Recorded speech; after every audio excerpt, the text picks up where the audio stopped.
flying off the shelf faster than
he thinks he was doing awesome.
I agree that topic is far more entertaining than making abortion for the 5 billion. Okay, let's talk about the 20 women you were with. How did you like? wait, can I did not. Hey, we did. What's Why your not? favorite, Andrew? What's your favorite? Yeah, Abby, let's talk about how they're probably having a lot of therapy right now. Yeah, this is what Christians do. They're just fucking hypocrites. I'm not a Talk Christian. about BlackRock. I don't care, Abby. Yeah, I mean, then I will ask you. You're just a blabber. Do you I call you Blabby. Oh shit, he left. Well, harsh. Go ahead, leave Abby alone. Is it true that the Jews? Wait, what did she say? What is he saying? saying? He's calling you blabbermouth, but he called me kitty litter, so don't even listen Yeah, to I'm you. like, I am right now. He's right. I have some. You love hearing Piper talk. There's this girl on Clubhouse. Her name is Black. Oh my gosh, Kevin, please. the fake outrage is so gross. You're not paying attention to Gabby. That's fucking lying. Causing problems politically, ethically, physically. I think we agree on the political Fake sense. outrage is gross. Who's he talking about? Little Andrew? What's wrong with gross things? You know? Abby, why do you just keep talking when like someone makes a point? It's just so weird. That's what you guys like. I'm giving you what you like, a pink hair woman. What? That doesn't stop talking. We're friendship. Like, are you like an eighth I'm grade? friendship Abby? 2.0, but younger. Are you 14? Yeah. Well, back to the topic at hand on abortion. Some of the people on this app should have been aborted, but that would have been murder. So I'm thankful you're all here to talk over each other as if there's no reason to even be here. But the fact of the matter is, ladies and gentlemen, when you take a Da Vinci robot machine that's supposed to be used for internal surgery, and you actually excise a baby head and cut the head off, and cut the arms off, cut the legs off, rip the torso apart, and then suck it out in a tube and put it in an oil barrel for storage later. That's actually murder. For example, if you were to murder a 2-year-old child, that would be murder, not a late-term abortion. If you were to give birth and then take a knife and jab it into the child's chest and then throw it in the garbage, that's the same thing as sucking it out through a tube. That's the difficult thing about life, is it's brutally savage. And Congress funds abortions in America by $1 billion a month, 2,000 children a day. We have a problem with women. We have a problem with doctors. We have a problem with Planned Parenthood. Now we're going to take the deepest breath of the day. May I make a comment? Everybody talking at the same time. May I make a comment? When you get muted, you have to stay on mute. Please. John, okay. Late-term abortions are basically a vanishing small number. Most abortions in this country are in the birth. Just like rape cases when it comes to abortion. It's really small. Yeah, is circumcision a good thing or not? Here you go, another. Sorry, I don't want to do that. average IQ in this world is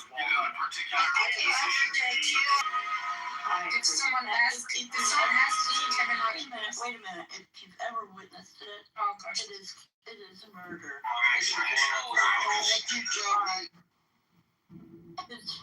We love Joe. You witnessed a lot of murders in your life? Yeah, Joby's here. That late abortion is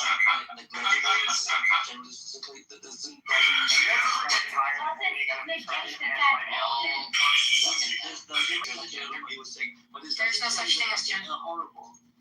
That's your choice, Abby. That's like 5 abortions have to be late term as opposed to like maybe second trimester. Yeah. Answer random quiz show questions for no reason. Yeah, let me introduce like I'm trans when it comes to Emote more. Be him. Please continue emoting. Oh, I'm so hurt by you. Oh, you're hurting feelings. No, I am him, dumbass. I'm talking about You're hurting my feelings so bad. I'm talking about me. No. You're misunderstanding me. I'm talking about myself. That sounds I'm not talking about I'm being a trans. It's like a lazy trans chat either way. So my response What? I is cannot be. oh no, my feelings are so hurt. Oh no. Yeah, I want to be vegan from now on so I can talk all the Go time. ahead. Live your best life. Pretty extra, please. Why'd you move me down? This won't be an argument. Because you were interrupting Joe. Oh, thank God. Anyone ever witnessed a abortion? Don't do that. Sorry, I was right. I did, yeah. Nobody's ever witnessed an abortion. Every Thursday I go down to planning. Yeah, it's like that is whoever guessed it wasn't gonna be an argument was correct. Well, I didn't get to finish. Y'all are rude. Y'all keep talking amongst yourself because you know everything. Smart asses. Ma'am, don't worry about it. Just make your argument, and I'll invite these guys back up in just a second. Just make your argument. Try to be quick though, because I'm trying to. Yeah, they have the attention span of a gnat, Joe, and Joe is amazing. Follow her. If you've ever witnessed an abortion, which I have seen more than I want to admit, it's murder. Outright, cold-hearted murder. And I'd like for people who witness it to react, not people who are guessing. No, I hear you. I agree. Okay, so what is everybody's standpoint? I had to have a DNC, which is basically one for an unviable fetus. Yes, it was horrible.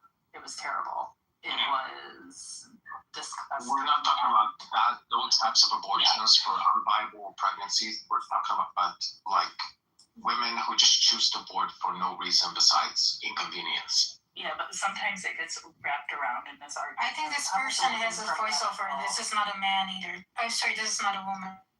yeah, it's another training. It's a voiceover, so I'm not gonna take your advice seriously. So why did the people interrupting the other woman get put down, but then none of these clowns get put down? We can interrupt you. You're not real. I'm a Solomon. Yeah.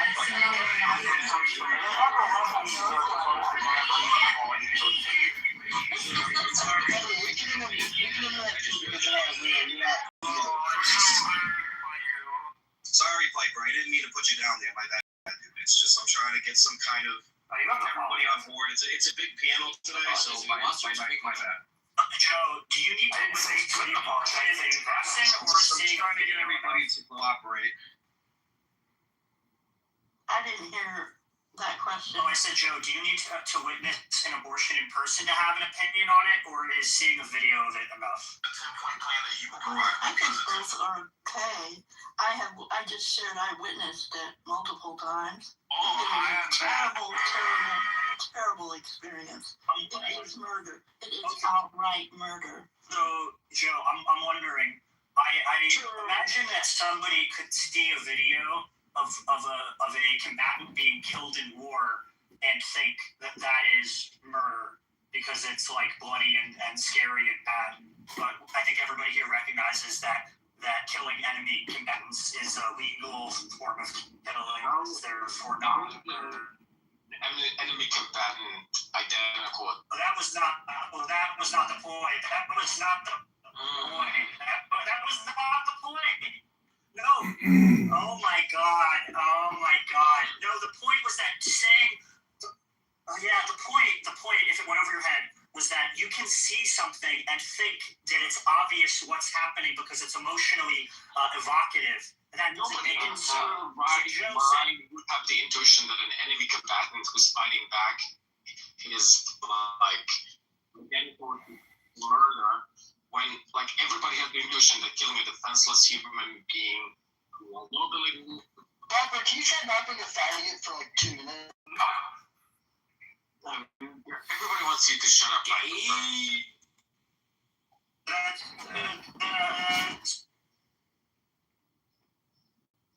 Andrew, please. Oh my God, that's so gay. Excuse me.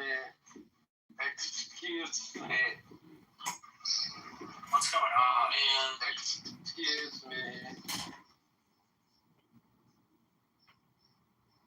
All right, moderators, this is where you can step in and play a pivotal role in shaping this conversation. Is abortion murder? Is it wrong? I'm sorry, I never been on 4chan. That was the biggest fucking lie I've ever heard in my life. Oh my God. Papa, are you also autistic? Yes. Who? Pepe? I know Piper's autistic. Yes. Okay, so you hate autistic people and you hate gay people. What else do you hate? Should we be racist? Can I be racist, son? If I find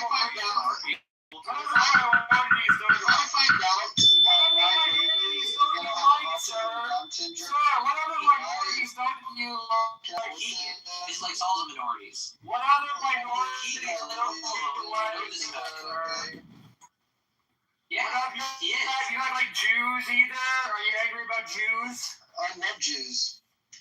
Alright. See? Yeah, there we go! There we go! Got a gotcha. Ding ding! Come on, are you new? Yeah, exactly. Wake that shit up, mix it. Oh my god. Keegan's anti-Semitic? Oh my god. Even the Jews are... It's The big surprise, I know. It's a shocker. How could you? Also, another issue with the I saw an abortion and it was really upsetting argument is that abortion did not find it upsetting. Like, Take care, Edward. You find that funny? I find the argument funny. No, I don't find it was a funny argument.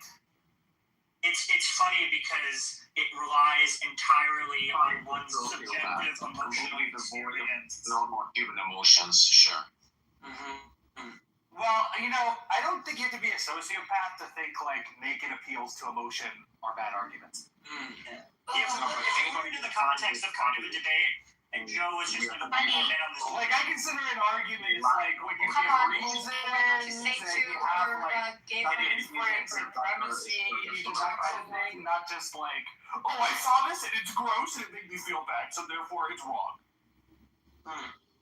You walk away You have puking. normal human. That's just how normal human. That's how we typically reason about. I think that's how young people reason. That's The way we reason, if it's not to you to be very strongly to be the case, you're probably justified in believing it. no. Vaccines were abortions. Is a presupposition reason. Provide the countervailing evidence why we don't have our overwhelming. Oh, nice road and shift, buddy. I'm wrong. What's your counter?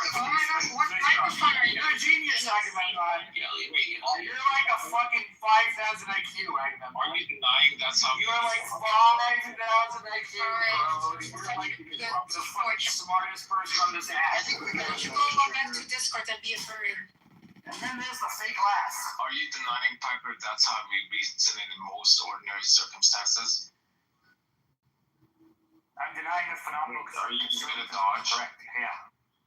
Yes, he's gonna dodge. Well, I think the presupposition of your question is basically to assume that phenomenal conservatism is somehow like presupposed. Wait, I just asked you, right? Which is what, so I'm just saying that assumption is false. You're gonna dodge? Okay, got it. Keep I don't dodging. think pointing out how your question was loaded is a dodge. You Keep goofball. dodging and, okay. Yeah, you just keep saying I'm dodging. That doesn't make it so. I don't know. Very simple question. Are you denying that's how we reason in most ordinary Yes, I'm denying that phenomenal conservatism is a good account of human reason. Okay, provide. Okay, you don't think we And can. I answered that the same way I just did a minute ago, and yet before you said I was dodging, right? And now you've like accepted it, right? So that clearly shows that you're like, gigantic dumbass. Jesus, Well, you're being fucking ableist. Okay, tell me what alternative framework we should adopt, Piper. That's just a brain shift. Who cares about that? Well, because you said that this is not how we reason. Yeah, you just agreed it was a brain shift. Good job, you fucking idiot. No, I didn't. Oh, wait, the fat Nice Jews wonder, slow boy. Wow. Yeah, come on. So. I can be. At least you know you're a boy, but still. That's how we reason in I most called him a boy, dum dum. right? So I can make the burden of proof. The question is, can you? No, the question is, can you? Go ahead and. You're true. There's no way you're real. Of You course are not. true. Like, there's no way you think you're Okay, 4chan, thank you very much. Okay, honey. We don't need any more from the 4chan. Are you kidding me? Act like a woman then. Nobody cares what the 4chan thinks. Nobody gives more like 4 Prove it. kids. I can hear you obese coming from the microphone, Viper. Oh, you fat! Oh, what a genius insult. You fat! More fat. Piper's fat and bald. You fat! Piper's fat and Yeah. bald. You fat! Yeah, leave Piper alone. He's a proud gay man. Not man. Oh, my feelings are so hurt. No. So I'm a little bit confused here. Was the COVID-19 vaccine a late-term abortion if you died from it? Yes, it was. Your existence is a late-term abortion, but That's true. Is that projection? So is war a late-term abortion? So we should be against war? It's a pretty asinine suggestion, Bill. Well, I just want to say, if I were to ever marry two men in a gay Jewish ritual and then they were to adopt a child and kill it, well, that would just be an abortion. No, you can't adopt I like the way you put emphasis on the Jewish. Like, If you're Jewish, you specifically identified as Jewish. Yeah, if I adopt them in utero, may I then abort them? Because child sacrifice is a pretty big issue, you know, historically and biblically, of course, right? Maybe if you're a Jew, but the neo-Nazis Well, I'm just saying, because Caleb marries men underneath the chuppah. You use a chuppah when you marry the men, right, Caleb? Jewish.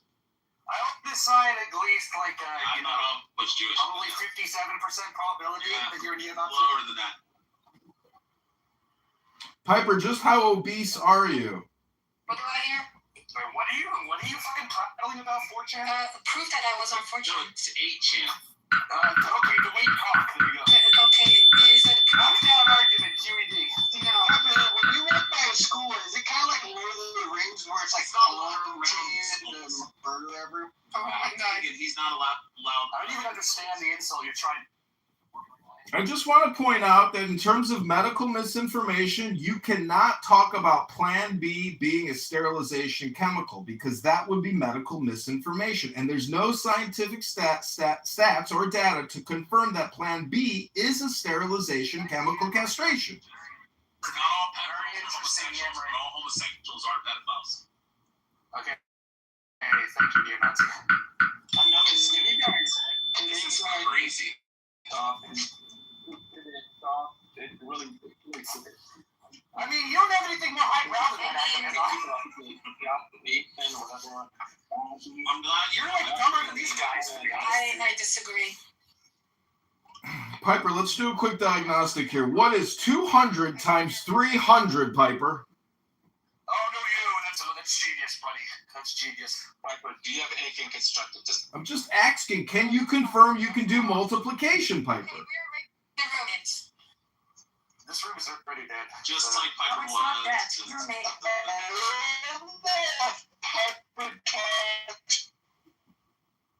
Yeah, I'm too. Actually, that's the best part. Rabbi Caleb, what does the Torah tell us about abortion?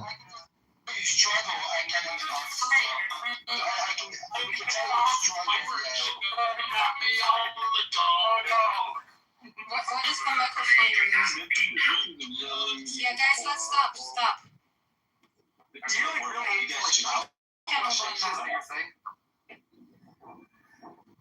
Me out here. Well, yes, you're contributing. You're like bumping out Gay media. You're fucking causing attempts at fucking jury-rigging philosophical arguments or jump to that. Somebody point out the idiot that made the gay PDF file comment. Yeah, I wasn't really paying attention, to be honest. There's Jason. He's on. All right, we're going to confirm some statistics. American abortion doctors kill 2,000 children a day at a cost of $1 billion a month to the taxpayers. Planned Parenthood is fully funded, and they're not going out of business. So is there a political solution, or do you believe there is no political solution? Gotta get those numbers, rookie number. I mean, I'm sure you want to firebomb abortion clinics. So, John, look, the way to prevent abortions, Well, there you go. the way to prevent abortions is to prevent pregnancy. Right? No, the way to prevent abortions is to make it illegal to murder, which it already is. But doctors in the medical industrial complex get a special pass because they would go white jacket when they slaughter a baby and cut its fucking head off. And you are so stupid and so gay that you think that it's not murder. Hello? You're in favor of gun control, right? Because if we make guns illegal, we're all gun murderers, right? No, you just added one. It is funny that a lot of these people oppose evidence-based things that prevent teen pregnancy, like easy access to contraception. Gun murder rates. Oh yeah. No, it definitely does. When you talk one-on-one with Kevin, he becomes right-wing. So just you know. If you restrict guns, there will be less gun violence. Yeah, that is true. And restricting abortions would result in fewer abortions for sure. Yeah, like Chicago. I just think it's funny when conservatives only hold one of those two positions. Okay, in Europe, there's no gun rights. Talk about that. By the way, Agamemnon, I'll give you an argument against phenomenal conservative. If you want. Yeah, go ahead.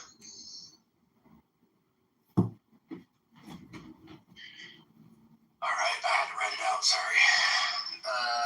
According to premise one, according to phenomenal conservatism, if it seems that P, then one has prima facie justification for believing P unless one has a defeater. Premise two, whether a belief has a defeater can itself depend on further seemings. Premise three, different people can have conflicting seemings about whether defeaters exist.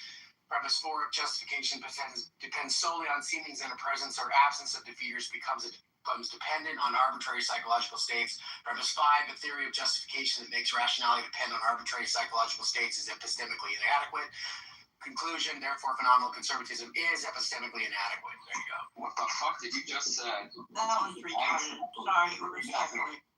Yeah, anybody want to check? Like all these morons who don't even understand what Tim was saying at all are like, that's retarded. Do you deny? Tim, what did ChatGPT just right It up? was a bunch of bull. Yeah, because you didn't fucking understand it. That's why you're saying that, Take it one point at a time, Ben. Take it one Stop point at a pretending time. like you understand shit. ChatGPT is like, all right. Take it one point at a time. Joe, do you even know what phenomenal conservatism is, Joe? No, it's like fucking stalking for no reason. You don't know, so why would you even jump in? I wasn't making You guys aren't even politically involved. You just flap your lip. Nobody's. They weren't talking about politics just now. You fucking idiot. Shut up. You shut up. You know what you read? Conservatism. Yes, I did. You didn't. Brats. You just decided you didn't like it for some reason. You think yelling makes you any more. Yes, I do. Continue doing it. John, stop it. Ashley, you're giving me a headache. Good.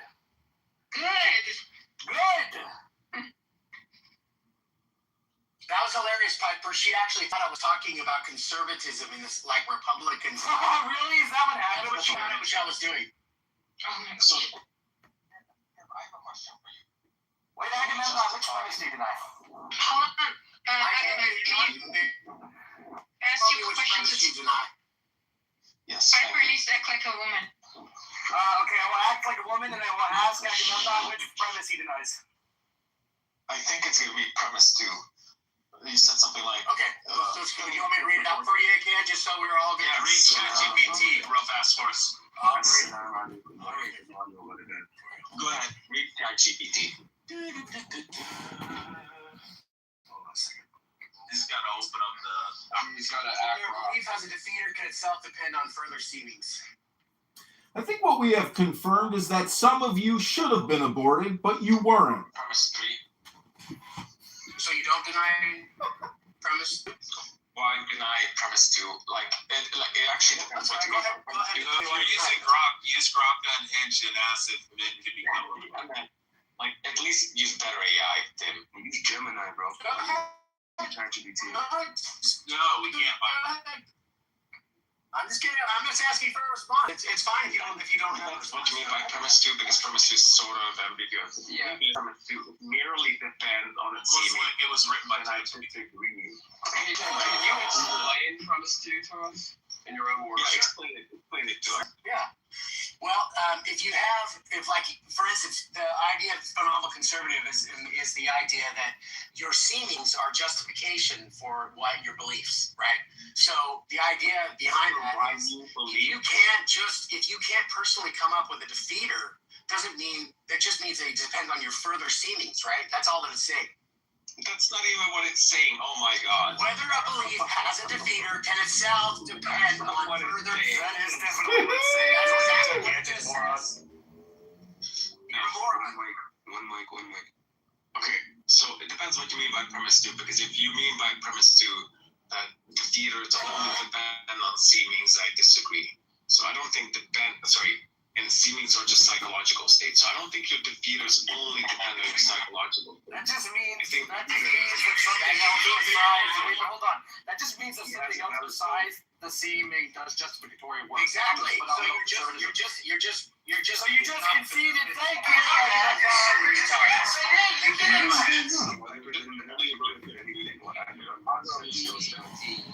So defeat doesn't have to depend. Yeah, well, Agamemnon says those things. Seeming give you justification, but it doesn't mean that that's the only relevant factor. Which phenomenal conservative do you think is only the relevant factor?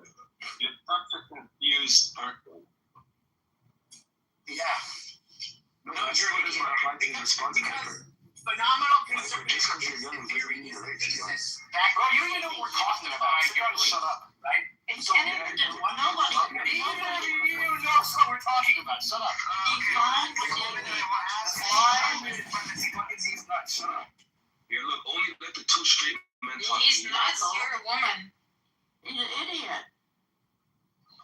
Oh, Piper, do you wish to be my woman? Is that what she said? No. Confused. Well, what did Joe just say? Wait, Piper, what is Piper, Abby? Understand when you're older. I don't think I'm Piper type, to be honest. You know, I'm young, black, and handsome. No, I'm young, black, and handsome. I don't think I'm this type. You know? It's not racist. I said young, black, and handsome. Piper, did your dad just always want a boy? Like, what happened? Who here is black in their hearts? Well, show you this fucking retard, dude. Fucking idiot. I wish I could see my Dad just want. You're a girl, Piper. Oh, yo, let's not be rude to Piper, yo. Let's not be. If you guys can't get it on, let's call him gay and mocking his parents. He's gay, though. That's just okay, dude. Let's leave. Do you want? I got Piper. Do you want to debate, or Tim? Do you want to debate? I can have. Tim, you still there, dude? Yeah, I'm here. Sorry. Okay.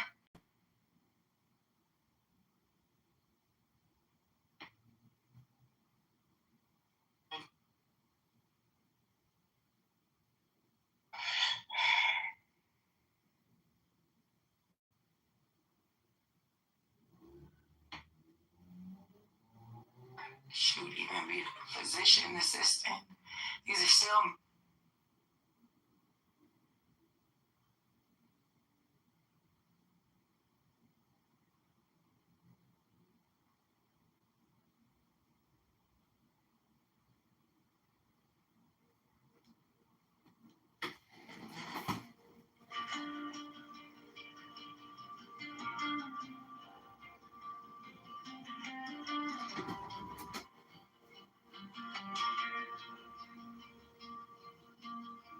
Soft and fair, cloudy in your chest.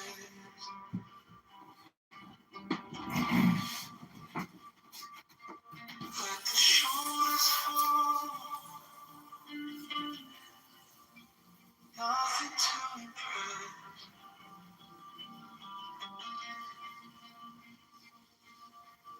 Eyes on point, steady as a stone.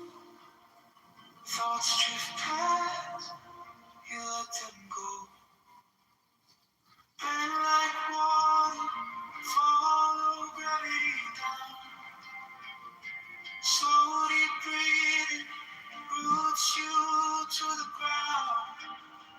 Focus like a flame, still in all the sound. Bend like water, you will not break now.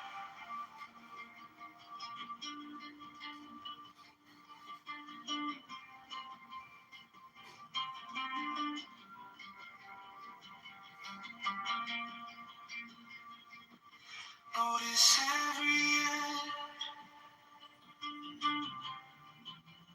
where the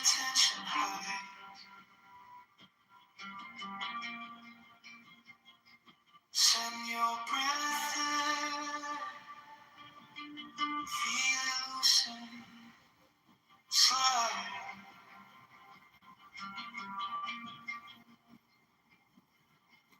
Neck like a reed, swaying in the wind. Mind like a lake, quiet from within. Bend like water, follow gravity down. Slow deep breathing, roots you to the ground. Focus like a flame, still in all the sound. Bend like water, you will not break now. One thought in, one thought out. Nothing extra, nothing loud. Just this moment, just this round of easy breathing, easy now.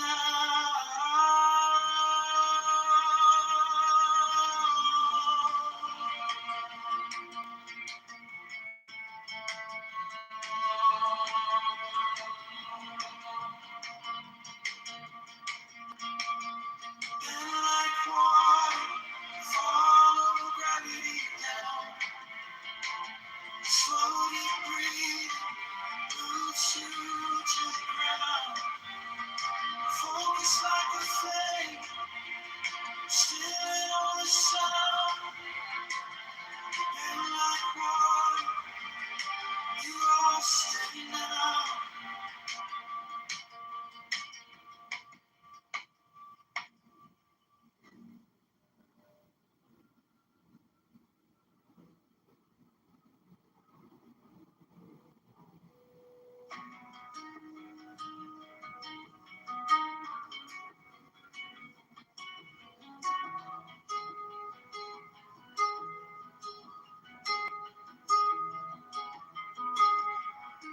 Soft in hand, counted in your chest.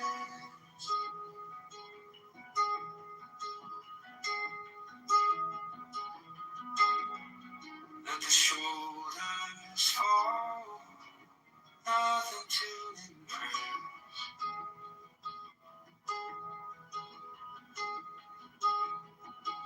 Eyes on a point, steady as a stone. Thoughts drift past, you let them go. Bend like water, follow gravity down.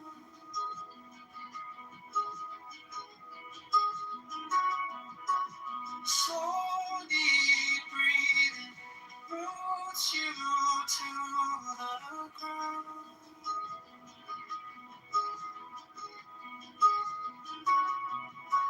Focus like a flame, still in all this sound.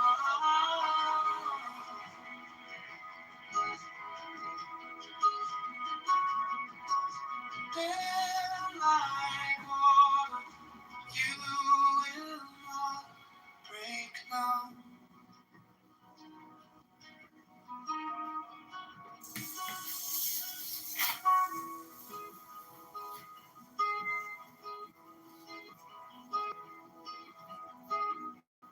Notice every edge where the tension hides. Send your breath there, feel it loosen. Slow.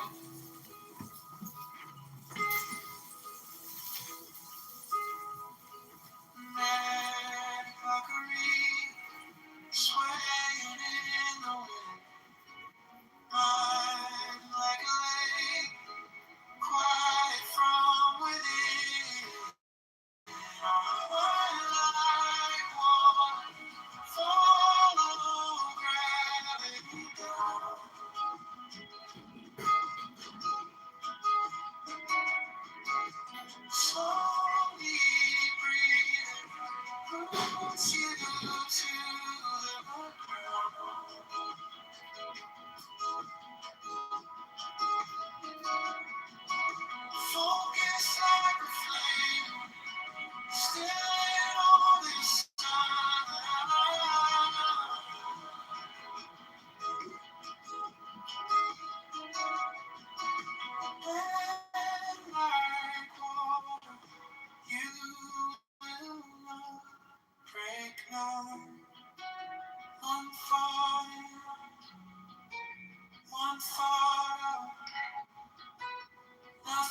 Count it out, 1, 2, 3. Feel your ribs making room for you to be. Knees sink heavy in the ground that doesn't move. Mind keeps talking, you just watch it pass on through. Been like water, flow around, you can't hold, follow your breathing. Let it gather in.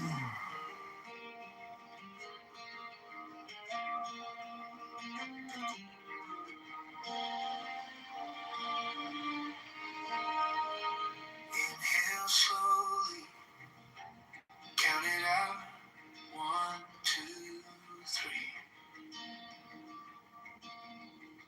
Feel your ribs making room for you to be. Knees sink heavy into ground that doesn't move. Mind keeps talking, you just watch it pass on through. Been like water, flow around, you can't hold. Follow your breathing, let it gather, let it go. Every small distraction, just a wave that rolls on through. Been like water.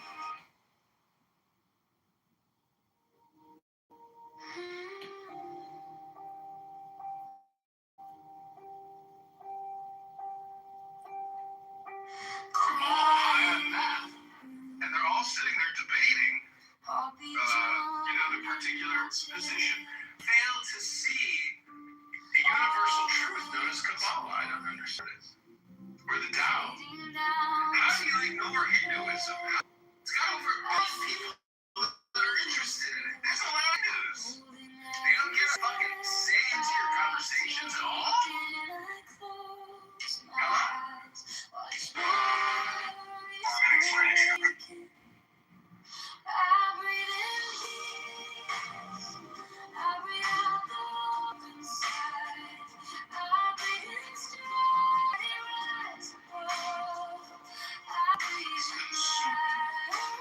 I have made a secret door into the house of red.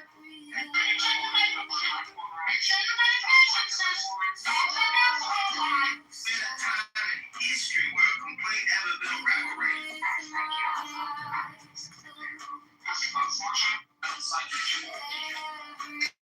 But where the fuck do you think I live? If you ever see a bullet spinning like a top on ice, never try to touch it, because when a bullet is...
Mari, I'm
soft blue sky.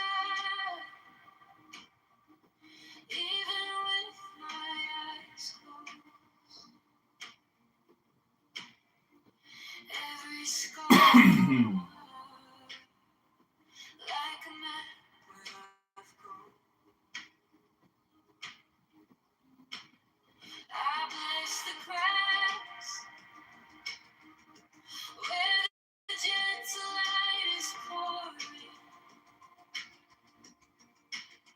I bless the past for the way it keeps unfolding.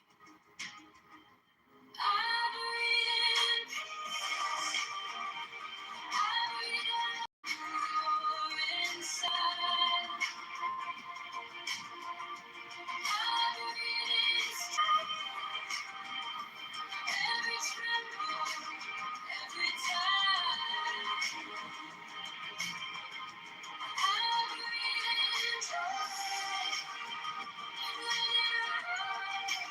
it rise above.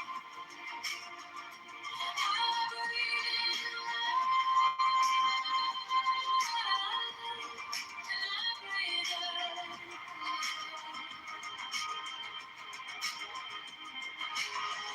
every hurt I held too tight. Every name I called myself. Every tear that never fell, now it's shining on my skin. I am open. I am open. Let the healing. I breathe in.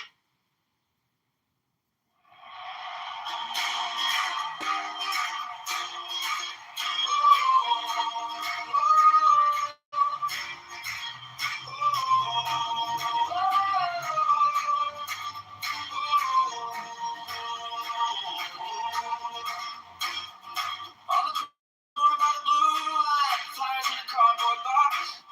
He's shaking hands on the walkie, listening more than he talks. Intelligent and steady, got the twinkle in his eye. Created in the details, you can see it when he smiles. John King.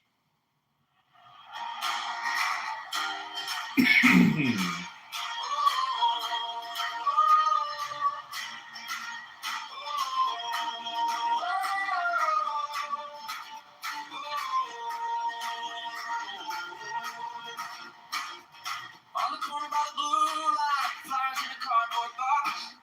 He's shaking hands on the walkie, listening more than he talks. Intelligent and steady, got the twinkle in his eye. Creative. John Kitover for Chicago Mayor 2027. John is intelligent, creative, joyful, reliable, strong, courageous, and going to liberate Chicago for Chicagoans. Chicago Mayor, vote for Come.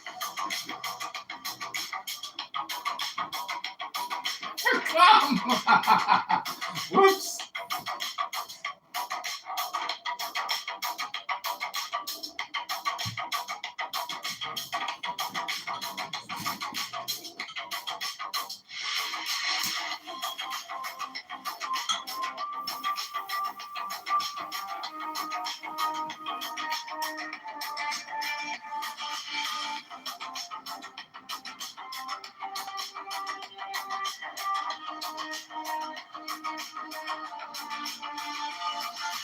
John Kitover for Chicago Mayor 2026. John is intelligent, creative, joyful, reliable, strong, courageous, and going to liberate Chicago for Chicagoans. Chicago Mayor, vote for John Kitover for Chicago Mayor 2026. John is intelligent, creative, joyful, reliable, strong, courageous, and going to liberate Chicago for Chicago and Chicago Mayor.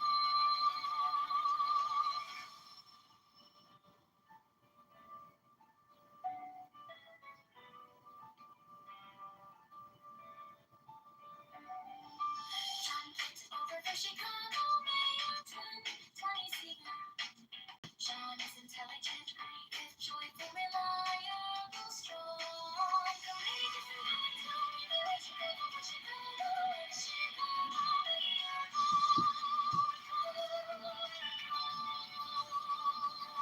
John Kitover for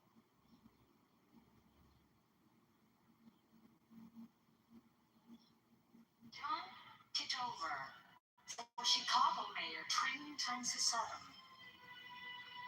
John is intelligent, creative, joyful, reliable, strong, courageous, and going to liberate Chicago for Chicagoans.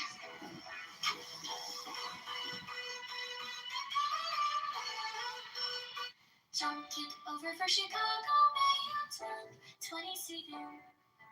John is intelligent, creative, joyful, reliable, strong, courageous, and going to liberate Chicago for Chicago and Chicago Mayor.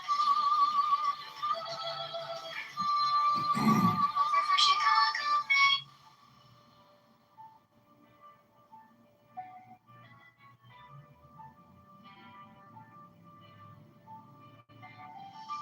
John Kitover for Chicago Mayor 2026. John is intelligent, creative, joyful, reliable, strong, courageous, and going to liberate Chicago for Chicago and Chicago Mayor. Kitover for Chicago Mayor 2027. John is intelligent, creative, joyful, reliable, strong, courageous, and going to liberate Chicago for Chicago Mayor. For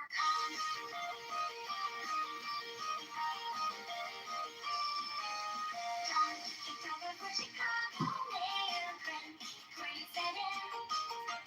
John is intelligent, creative, joyful, reliable, strong, courageous, and going to liberate Chicago for Chicago Mayor. John Kitover for Chicago Mayor 2027. John is intelligent, creative, joyful, reliable, strong, courageous, and going to liberate Chicago for Chicagoans. Chicago Mayor, vote for Congressman.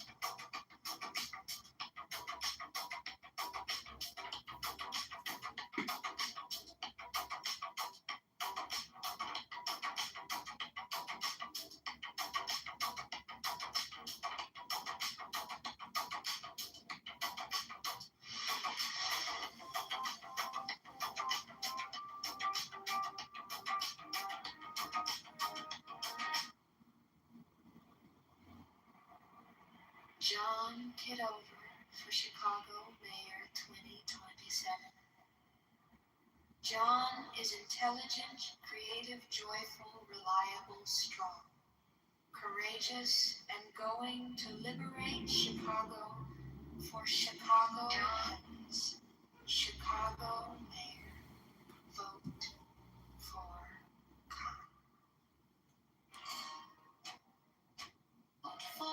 come.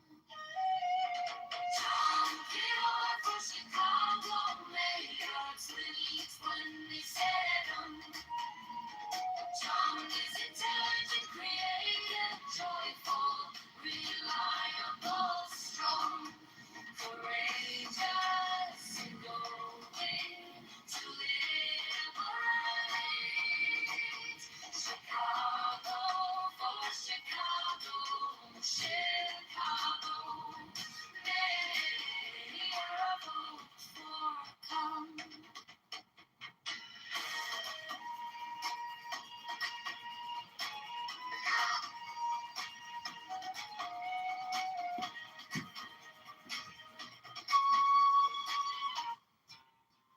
Creative, joyful, reliable, strong, courageous,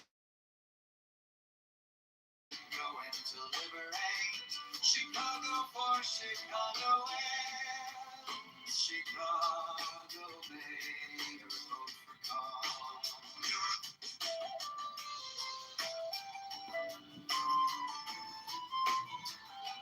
John Kitover for Chicago Mayor 2027.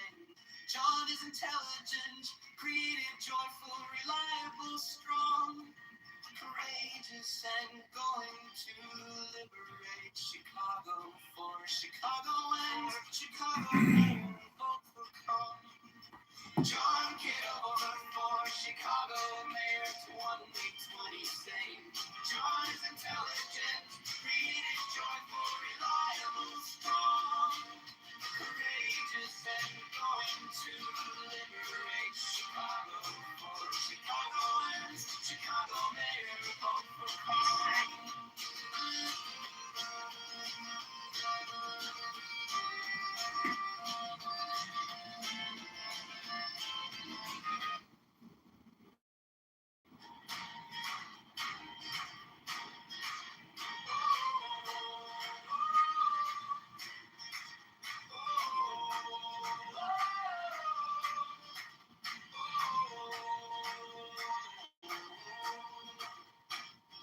On the corner by the blue light, flyers in a cardboard box. He's shaking hands on Milwaukee, listening more than he talks. Intelligent and steady, got the tweet.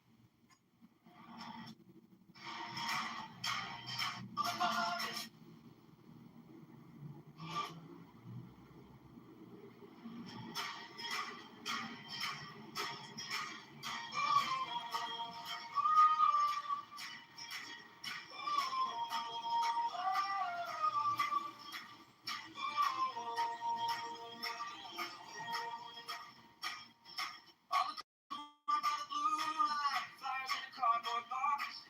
He's shaking hands on Milwaukee, listening more than he talks. Intelligent and steady, got the twinkle in his eye. Creative in the details, you can see it when he smiles. John Kitover for Chicago Mayor, for every neighbor on every block. For the mothers, for the workers, for the dreamers who love this city, never stop.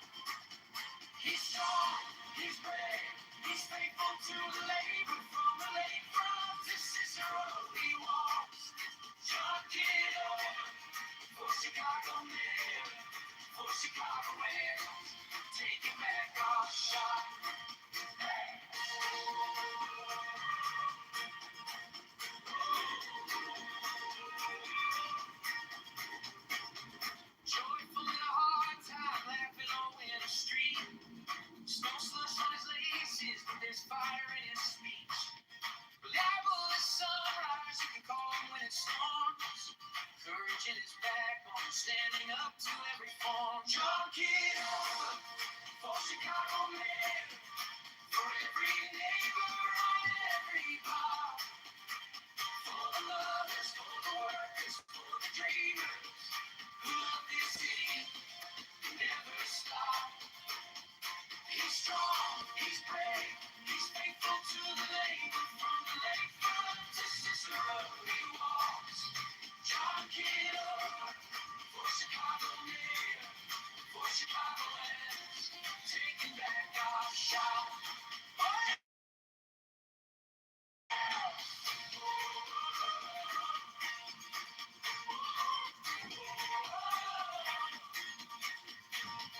This is our city, not a headline on a screen. This is our city, every promise, every dream. He's gonna liberate Chicago, street by street and door by door. One clear voice, one true choice. We don't have to settle anymore.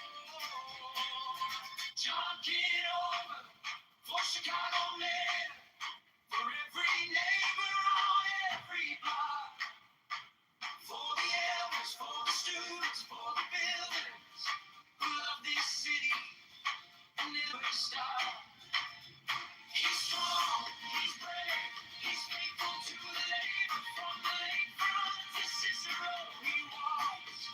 John Kitover for Chicago mayor, for Chicagoans. Come on, take your shot.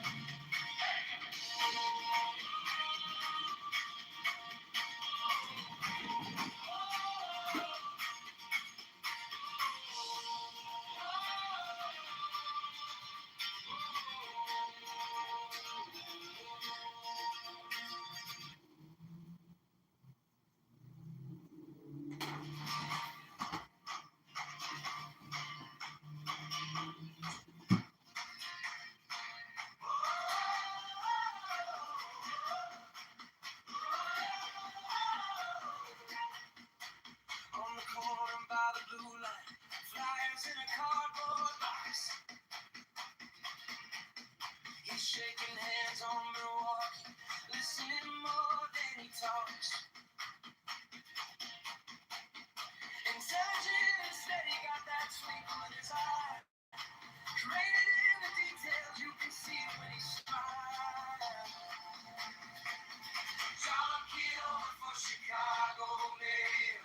For every neighbor on every block. For the mothers, for the workers, for the dreamers who love this city and never stop. He's strong, he's brave, faithful to the labor. From the lakefront to Cicero, he walks. John Kitover for Chicago mayor. For Chicago is taking back our shot.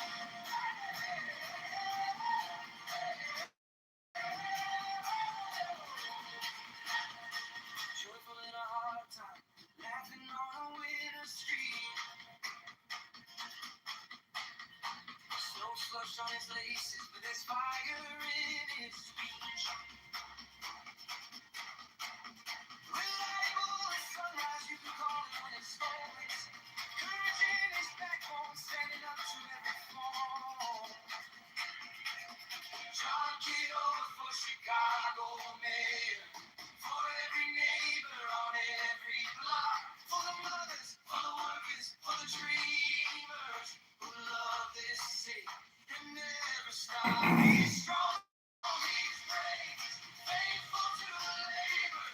From the lakefront to Cicero, he walks. John Kitover for Chicago mayor. For Chicago is taking back our shot.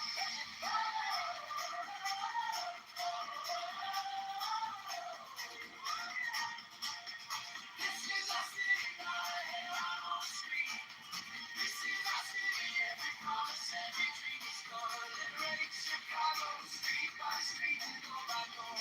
One clear voice, one true choice. We don't have to settle anymore. John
On the corner by the blue line, flyers in a cardboard box.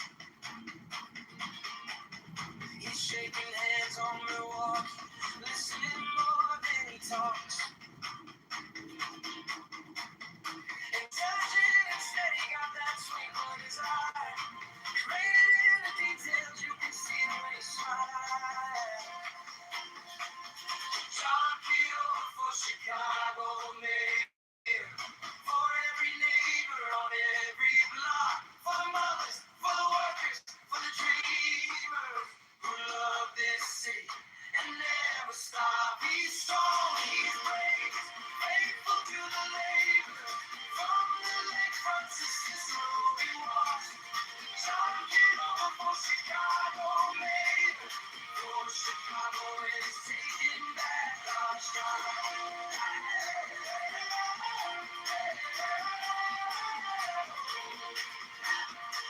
Joyful in a hard time, laughing on a winter street. Snow slush on his laces, but there's fire in his speech. Reliable as sunrise, you can call him when it snows. Courage in his backbone, standing up to every phone. John Kitover for Chicago Mayor. For every neighbor on every block. For the mothers, for the workers, for the dreamers who love this city and never stop. He's strong, he's brave, faithful to the labor. From the lakefront to Cicero he walks. John Kitover for Chicago Mayor. For Chicago is taking back our shot.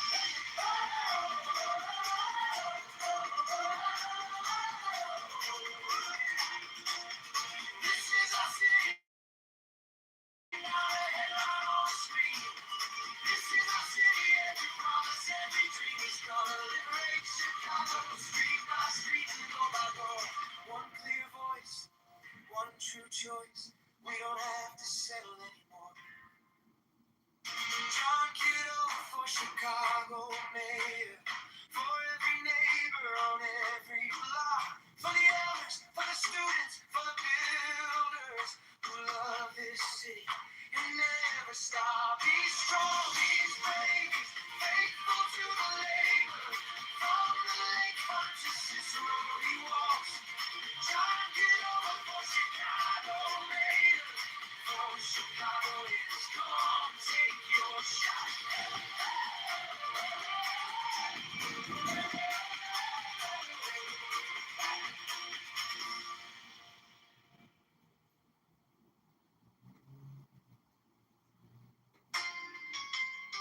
The object of most of the foregoing practices will not at first be clear to you, but at least will deny it.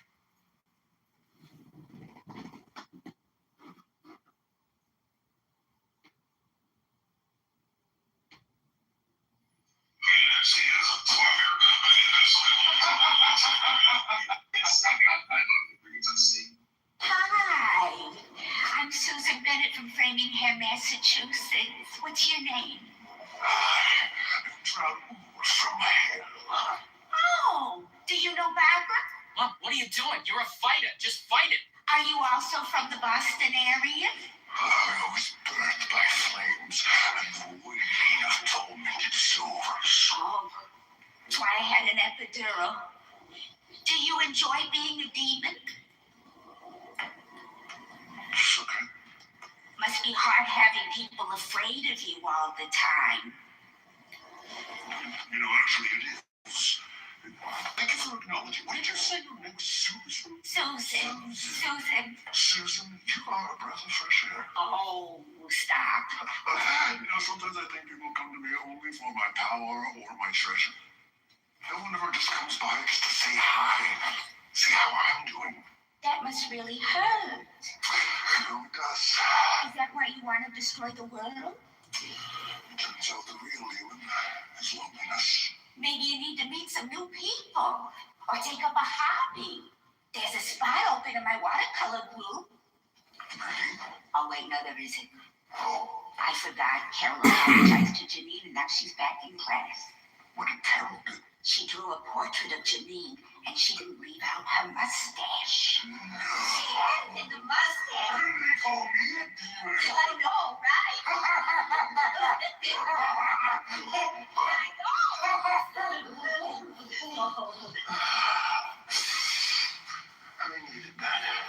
I needed that laugh. This is why I love meeting new people. Holy shit, that's so funny.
Rules and stuff like that, it would be more set in stone and it would be more easier to like point to something. Yes, but is that good reason to then suppose that thing is there? Wishful thinking. Yeah, if maybe we wanted to say that our rape is wrong, but then we have this extra thing that we can use to pass ourselves up. That would be nice. But it's that in itself to say that thing. That one. This is how we typically believe in something if it has explanatory power, and it's a simple theory. And it's given theism has so many converging lines of evidence to support it. It's one unified principle which explains a bunch of data other theories can't explain, including the existence of the moral realm, but like other things like fine-tuning, etc. You should probably believe it because it's a simple theory with explanatory power. I can see how this kind of design situation generation to generation we just need to like rethink what we're doing and just make the best of it. That might actually be what reality is, and then it's unsatisfactory to some people, and they're now doing wishful thinking that there's something in there out there that's making sense. That could be what's going on. Very easily. You could apply the same reasoning to anything. You could say, oh, well, we could be wrong about quantum theory. We could be wrong about relativity. Okay, I don't think that's a very good. These other things you're pointing to now, they have at least some kind of like measurements. These models are still based on having this intuition, just thinking there must be something that makes this vibrate, this always wrong, that stuff. It's not like something you measured in the lab that makes it look like this, some stuff like that. Well, when you talk about measurement, I guess you're talking about predictions, observed predictions, right? Yeah, okay. Yeah, and I'm sure you're aware that there are two types of predictions. There are future testable predictions, but there's also use novel predictions, something that is called use novel. Have you heard of this distinction? Use novel predictions. Oh, novel. So you say novel. Okay. Yeah. Use novel predictions just means your theory predicts certain things that other theories can't. Like, it doesn't have to be future testable predictions. And most philosophers of science accept that, like, use novel predictions is what generally makes scientists accept certain theories. So, for instance, there was this philosopher of science, I think his name was Jeffrey Brush or something like that. We did an empirical study of what made scientists broadly accept scientific theories, like, I don't know, first the Copernican model, then Newtonian mechanics, then relativity. And it wasn't future testable. It was the fact that the elegantly explained data, simply explained, like, with few principles, explained a broad range of data that alternative theories couldn't explain as well.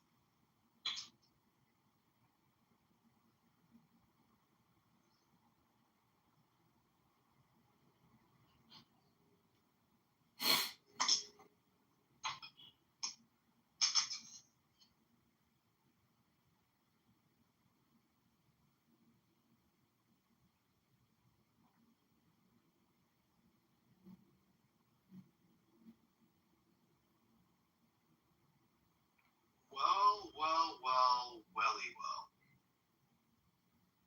What's going on, guys? Welcome to the show. Frenchie, what are you doing here? What's that mean?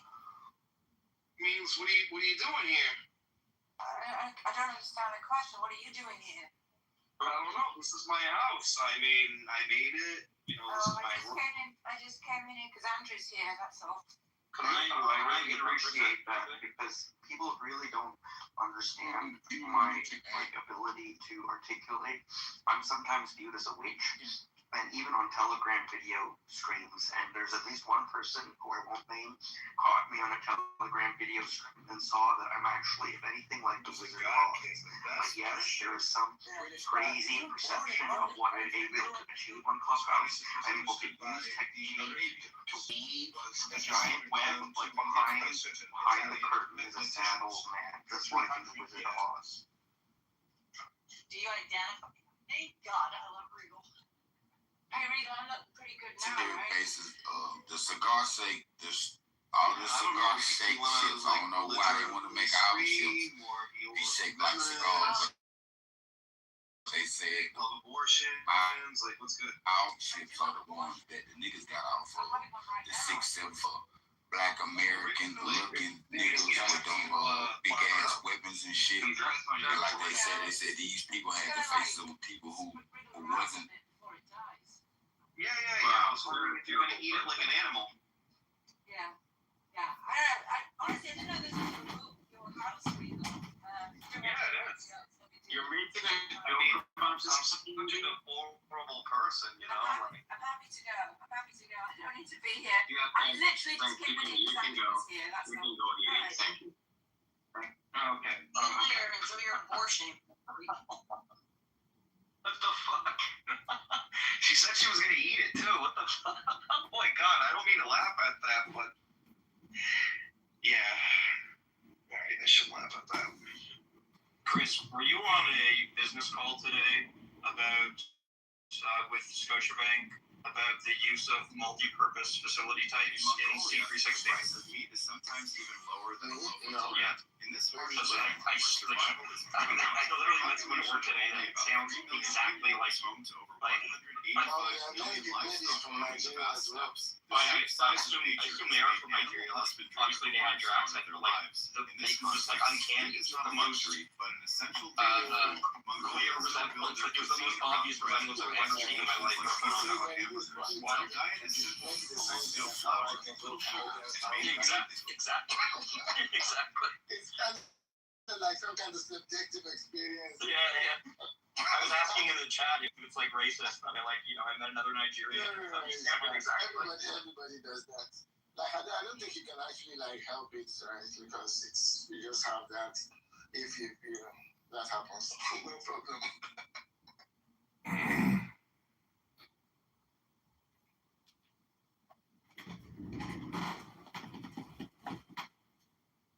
Actually, don't remember what I said last when this thing happened with Haiti and you.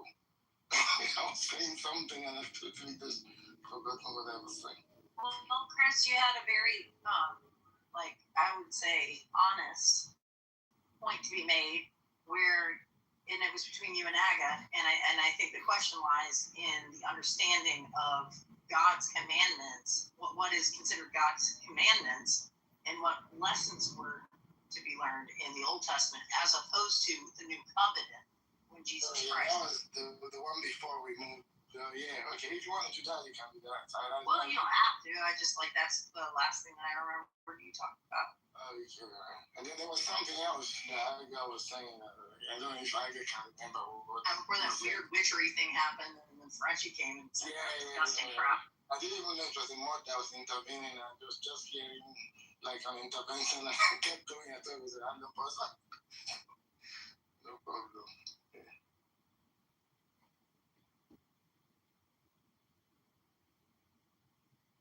Oh, I remember what we were saying. Right? Aga was trying to say let's pick the best theory. Theism seems to predict better. And maybe positive objective moral values predicts better, what's going on. It allows us to be able to say that rape is always wrong across all generations. And theism plus the objective moral realism better predicts that than some subjective things. So we should just take that. I was trying to say that, and he was trying to say, they do that in science as well. Sometimes they pick a better another theory just because it kind of explains the facts better.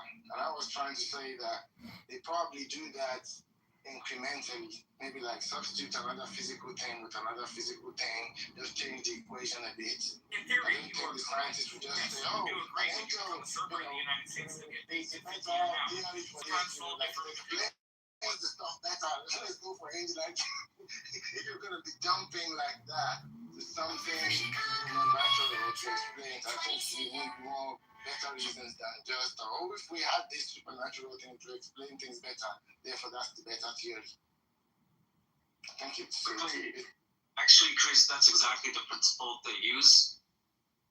Even if something is unobservable, unmeasurable, scientists accept it exists as long as it explains the data and as long as it has it's a simple theory. Okay. Maybe I'll have to look into it further, but something just seems a bit off about, because there are many things that we try to think about that if only we could just posit the supernatural, right? It's just seems that explains everything. Now we can go home now. But I don't think something seems wrong about just thinking that everywhere and just using that. I totally have that intuition too. Of the universe. How do we do? Just plug the gods, that solves it. Yeah, I totally have that intuition too. There seems like there's something strange about how easily you can I don't know, fudge the promise by suggesting that there's an agent that wanted X to be the way that it is, right? In every case, no matter how improbable something is, right? I can just say there's an agent that wanted it to be that way and immediately increase the probability. So like there just seems like there's something, I don't know, illicit about that, right? Especially if you like don't have good independent motivation for that agent.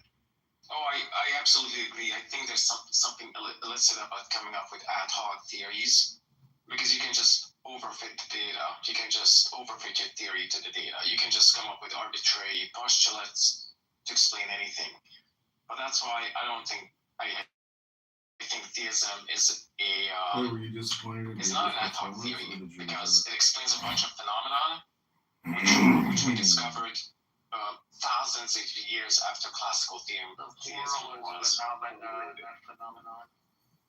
phenomenon, which we discovered thousands of years after theism was discovered. So, for instance, it elegantly explains the fine-tuning of the universe for life. It explains the existence of I don't know, consciousness, the beginning of the universe, blah blah blah.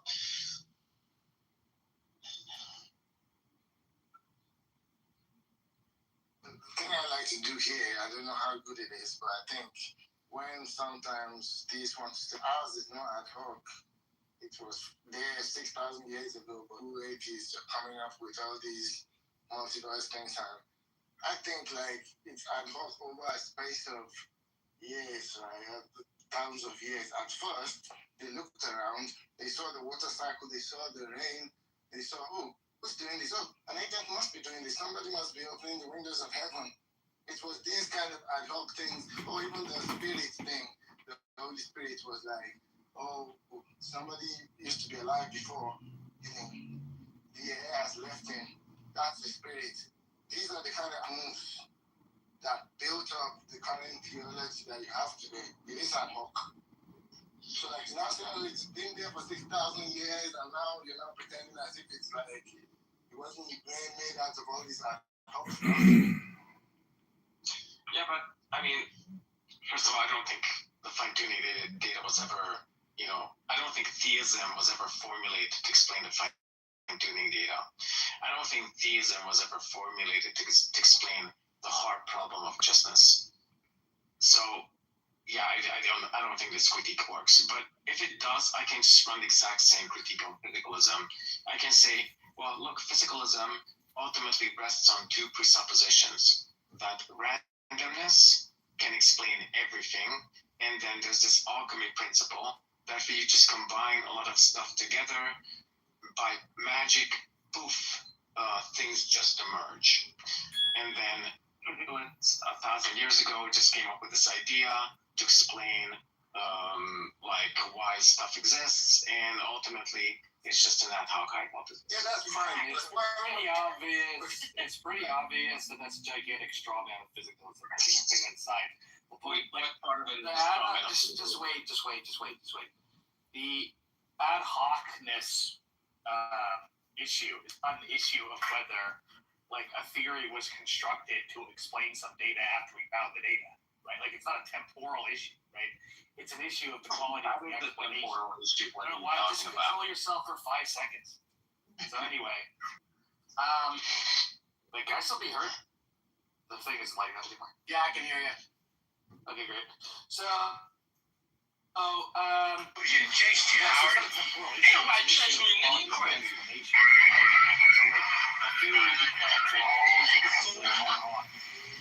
Hey, put my jacket on the mess too, I do my business for you. I can't get a favor. You got it. You got it all.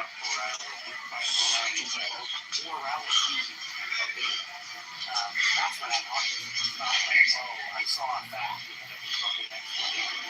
Hey man, I'm killing you when I get out. You and your little punk brother and that nigga there, alright? You don't be your ass. I'm from to your sissy ass cousin. Using idiosyncratic if you're willing, like, please provide any reference that there's no, like, the principle of, the definition of ad hocness, it doesn't include things like the theory that you fit into the data, meaning you have to observe the data first and then you put the theory into it. And that's how most people put the system. And also, in the theory, it makes no useful predictions. It is considered to be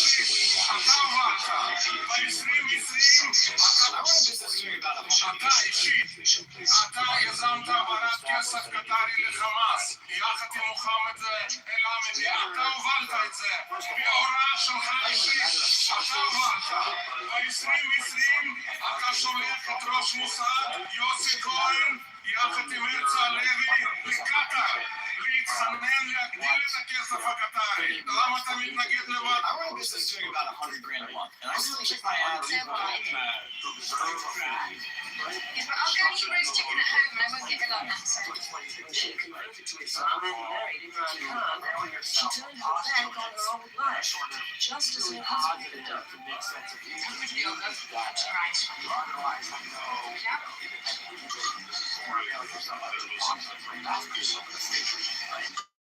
So it's just a matter of like, you know, a common sense notion of when ad hocness is a problem that shows that you're confused about this, right?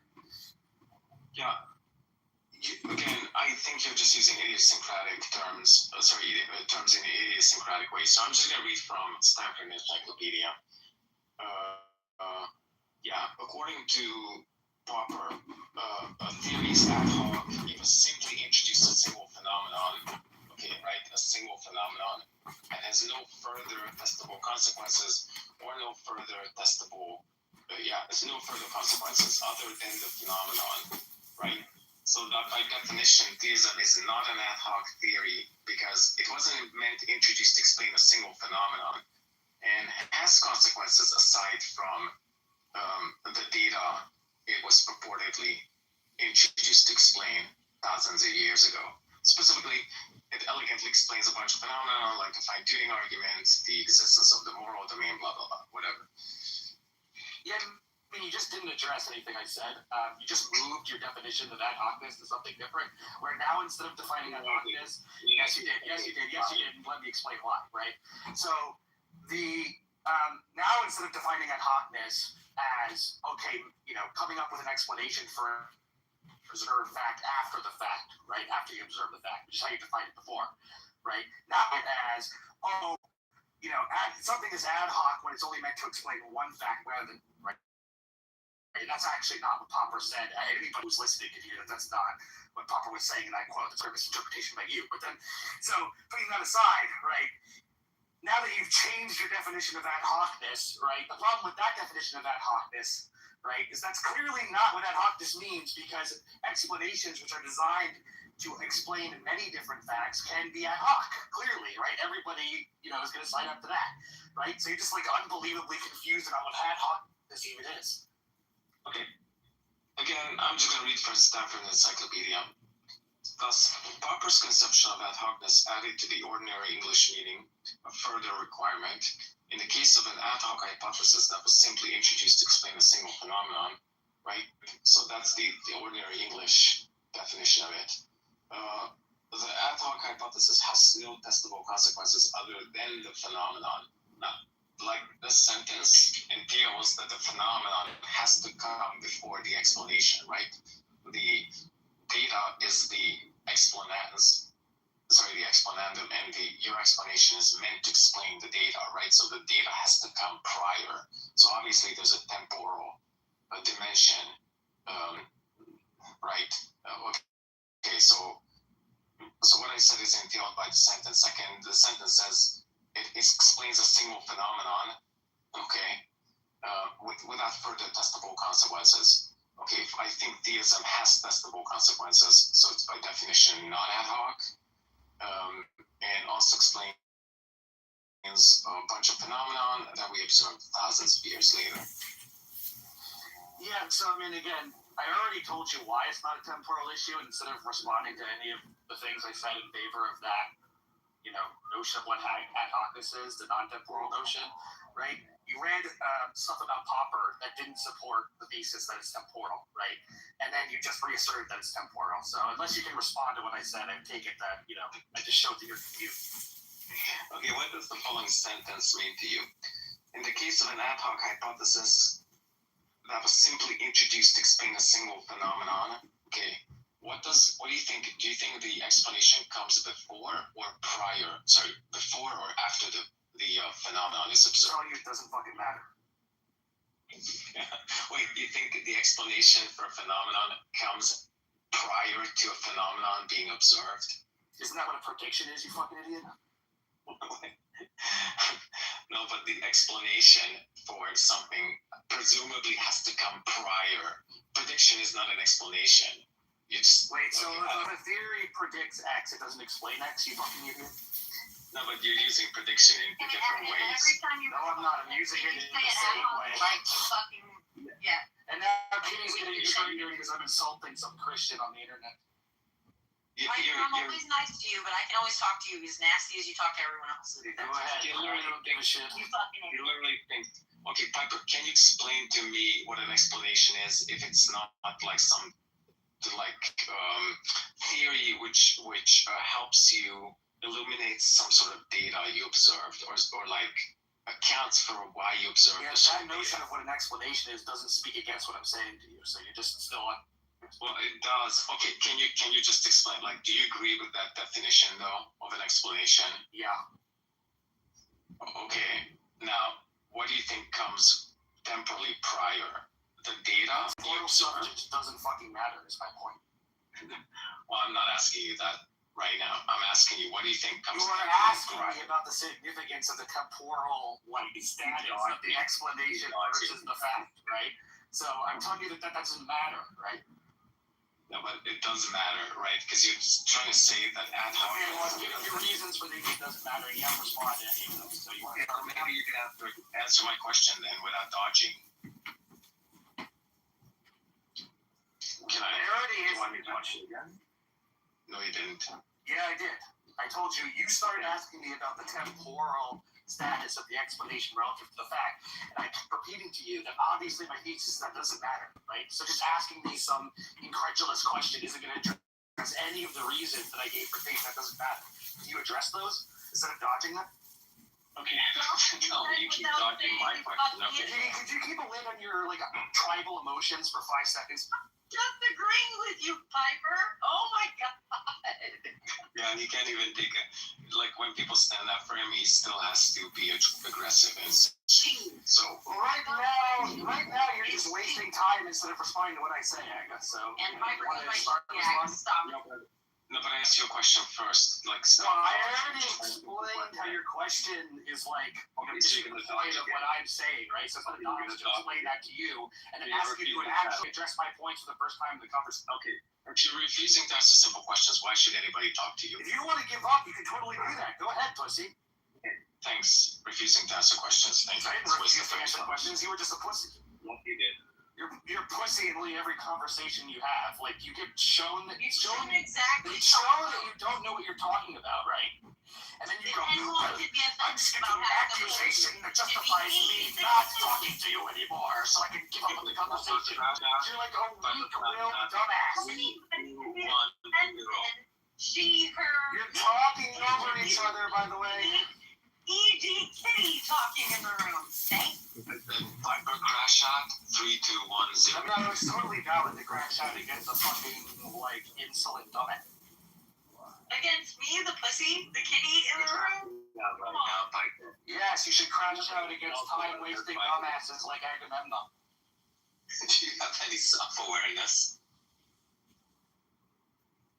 No, you is not like a genius insult.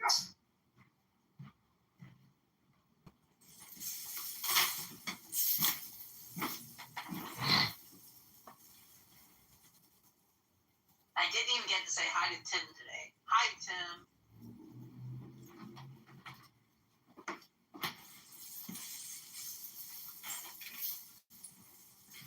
Hi, Katie.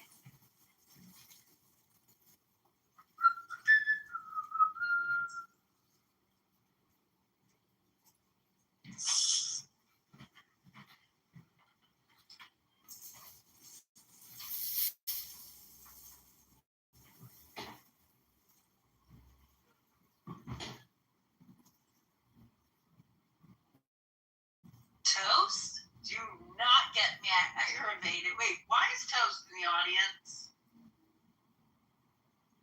All right. No. We're not gonna play this game where Toast says little things in the audience. Okay, got it. Oh shit! Now I got a job. Fuck. Hey, everybody, talk about whatever you want to talk about. Go ahead. Everybody kill each other. I don't care if there's a mutiny. Christians, atheists, everybody. Jews, who wants to die?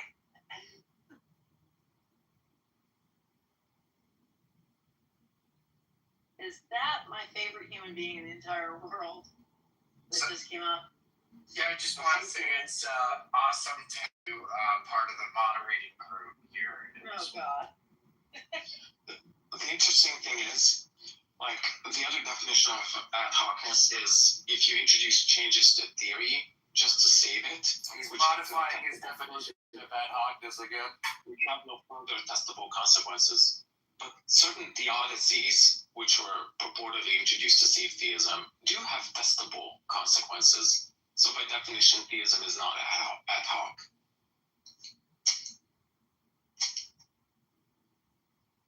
Yeah, but I think half of those. Yeah. I think half of those theodicies are just ad hoc. It's just really stupid. Knowledge. It's just really stupid to make declarations like, by definition, theism is not ad hoc. Because whether theism is ad hoc is not whether theism is ad hoc, not dependent on the intrinsic nature of theism, how theism relates to the data that are to be explained. So it's just like he just makes like dumbass declarations because he's like a fucking like complete fail son at philosophy. Yeah, the whole ad hoc thing got stopped. You try to. Well, every time you read Stanford Encyclopedia, you misinterpret it audibly, like everybody can tell. So yes, you can like do the fake chuckle all you want, but like you still have it done. We're gonna stop. Anyway, so there's other people, new speakers on the stage that at least when I came back to the room, I haven't got to speak. Daniel, Elliot, David, Millith, CM, Dude. Hey, what's up, dude? If you have any other contributions that you want to make, that would be awesome. Other than Aga showing his intelligence, waving it on his chest as though it's like a badge of courage. And then Piper criticizing the fact that Piper is going to criticize with a, you fucking idiot. All right, there you go. If that didn't win me some karma points for doing my best Piper, I'll never know. All right, what's up, Ben? Yeah, Piper needs to take them sometime. Look how desperate he is to get some one up on me. It's so funny.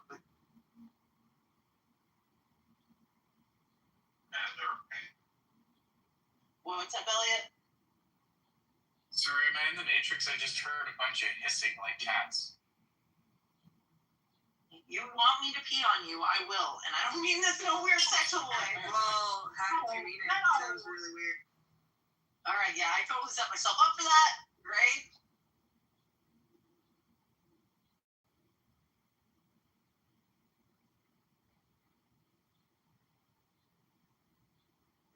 Where do you get in the Bible, like middle knowledge and these ability?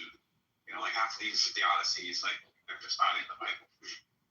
This like God of philosophy that I don't know, a lot of people talk about around here. It's just not the God of the Bible. The God of the Bible is like area 2. I don't think theology has to be constrained by what's literally said in the text of the Bible. God, I couldn't love you more. Like, honestly. I don't say a damn word about Piper again. Like, there. That was said. It was done. Elliot, I'm sorry. I'm responding to Elliot, not Piper. Every time I hear you speak, Elliot, it drives me nuts. It's a contrarian for just stupidity, and I just can't stand it. That's true. Okay, so point me to the scripture where it explains how God has middle knowledge. Look, scripture doesn't use middle knowledge, the term middle knowledge, but that's just like an exact word fallacy. Scripture does describe something, theology whose consequence is middle knowledge, God possessing middle knowledge. Specifically, it says God is omniscient, God foreknows all things. Second, it says humans have free choice or free will. So for instance, it says God wants to save everybody, but not everybody's going to be saved, meaning some humans can freely choose not to be saved. Okay, if some humans freely choose not to be saved, they have free will, and God also foreknows all future outcomes. And God has providential control over every future event. What is the entailment of these views? That God has middle knowledge. If you don't that's what you want. A moment to go to ChatGPT or something that will help educate you, because that makes perfect sense. That's what you wanted. No, listen. That makes perfect sense because it makes perfect sense to believers and non-believers alike. And the only way that you would not understand that, even who is not a Christian, Piper could understand that. Can you just let them to like hash it out? Like the role of the mod is to kind of take a hands-off approach, if you don't mind. Fuck yeah. Thank you. Okay, so I mean, that's what you want the book to say, but it doesn't say that. It doesn't say that God has real knowledge. So can you point me to the scripture that says that God has?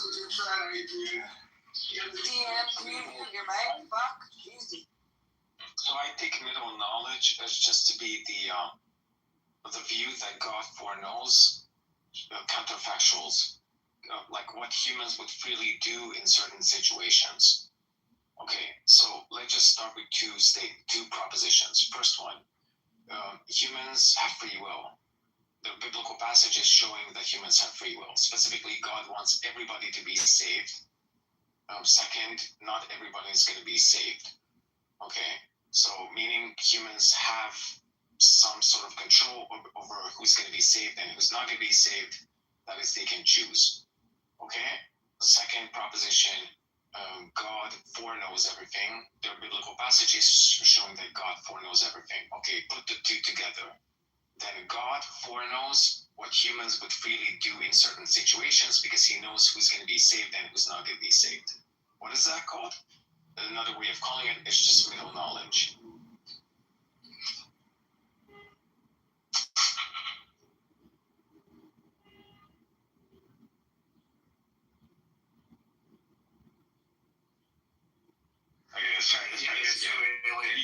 You asked for an actual scriptural reference. Can you point me to the scripture that says that God has middle knowledge?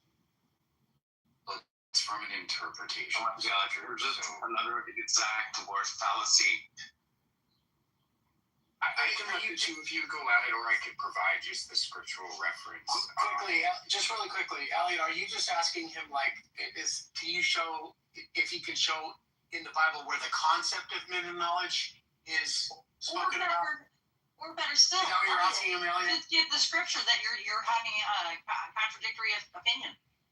She's asking for scripture. Why would he have the scripture? Oh. Well, the reason I'm asking this. Contrarian. It's in Matthew. Contrarian. The reason I'm asking this is because I do think that a lot of people they have two different ideas of God. They have like the philosophy God. Maybe you could say that's the kind of Platonic theism or whatever. And then there's the God of the Bible. And the God of the Bible it seems very different. So so I want to know like which scripture informs us that God has middle knowledge. I don't think you can.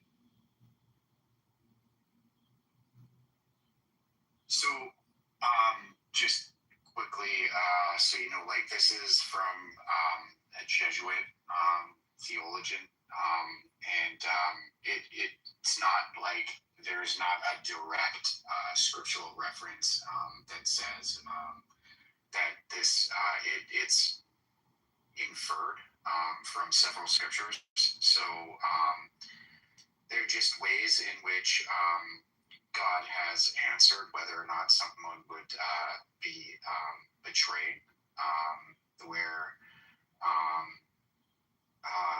God has known how free agents would operate in different circumstances, and just basically throughout these scriptural references, it's implied that God's natural knowledge of what can happen and free knowledge of what will happen based off his degree. In between that is a middle knowledge. So it's inferred, but it is inferred by a pretty prominent Jesuit and people who follow this. Do you have the scriptural passage? Molinism. I could give you that if you want. You could go That'd to probably be Samuel good. 23. Yeah, 1 Samuel 23, 1 to 13. Matthew 11:23. There you go. 1 Corinthians 2:8. Jeremiah 38:17 to 20.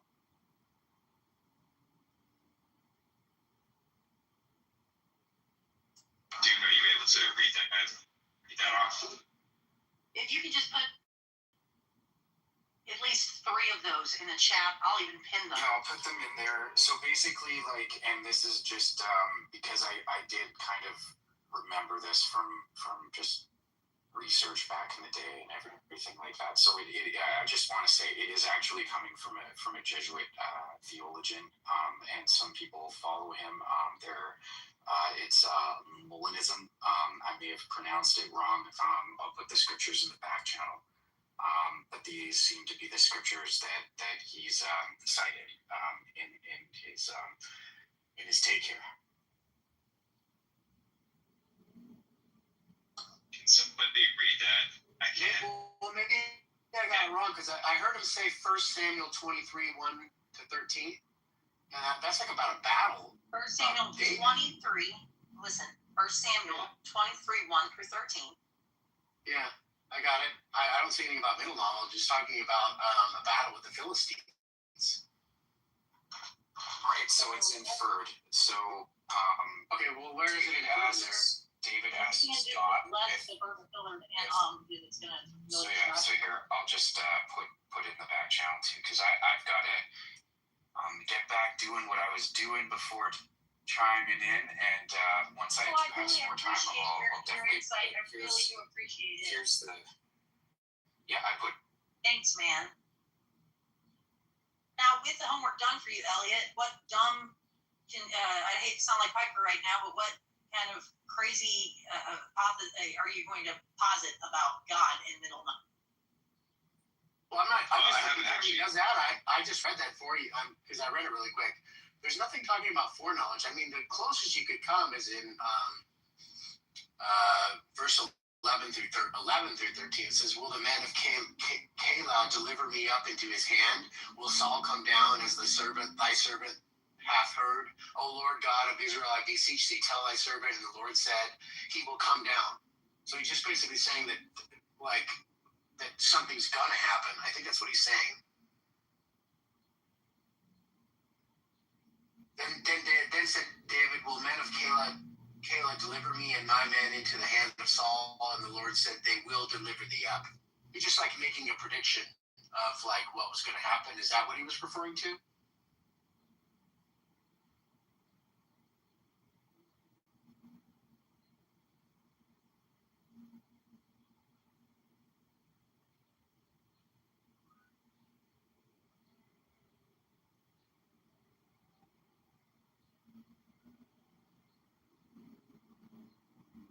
This is what Christians do. They take stuff that's in the Hebrew Bible, and the Hebrew Bible has this is where all the prophecies have come from. The original prophecies about who the Messiah will be, and then Christians will take those prophecies in the Hebrew Bible, and they'll like add some second prophetic fulfillment that is completely divorced from the context of what the book actually says. Like Tim pointed out, like what was that passage about, Tim? No. Don't get your point, Elliot. I want you to finish. I want to show you that precise note without any deviation.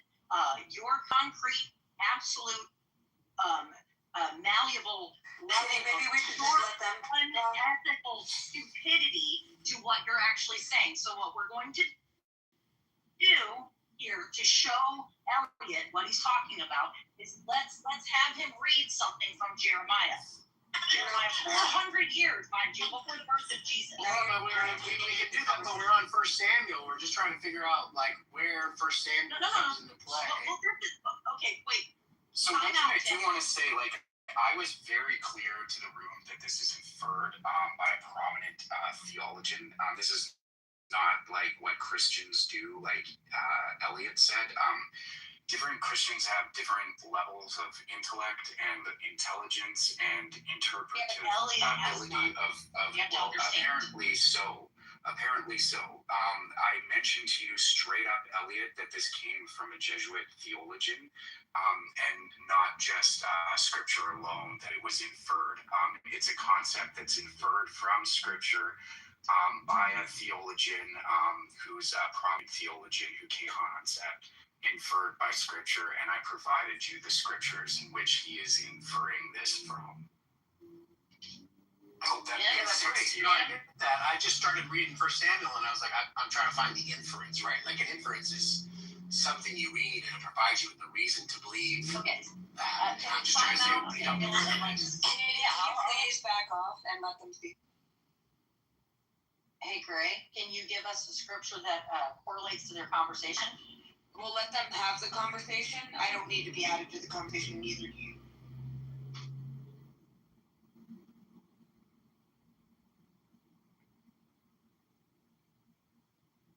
Great, dead air. Wonderful, Gray. So do you guys want to respond? Yeah, well, we'll let them talk. Wonderful job. Wonderful job, Gray. Now we have nothing.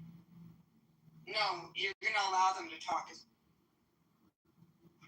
Well, yeah, that's exactly what I did. Dead fucking air. Wonderful job, Gray. Wonderful job. It's dead air because you're talking now and nobody wants to talk to you. Well, Elliot, as I read that to you, I mean, I'm kind of agreeing with you, Elliot. It's like I'm just not seeing what the inference is to say like this, therefore, is God's middle of knowledge. I mean, people make predictions all the time, like X will happen or Y will happen, right? But that's what he's saying, like, oh no, are we gonna go to battle? It's like, yeah, you're gonna go to battle. Are you gonna win? Yeah, you're gonna win, right? I don't know if that's like that big of a.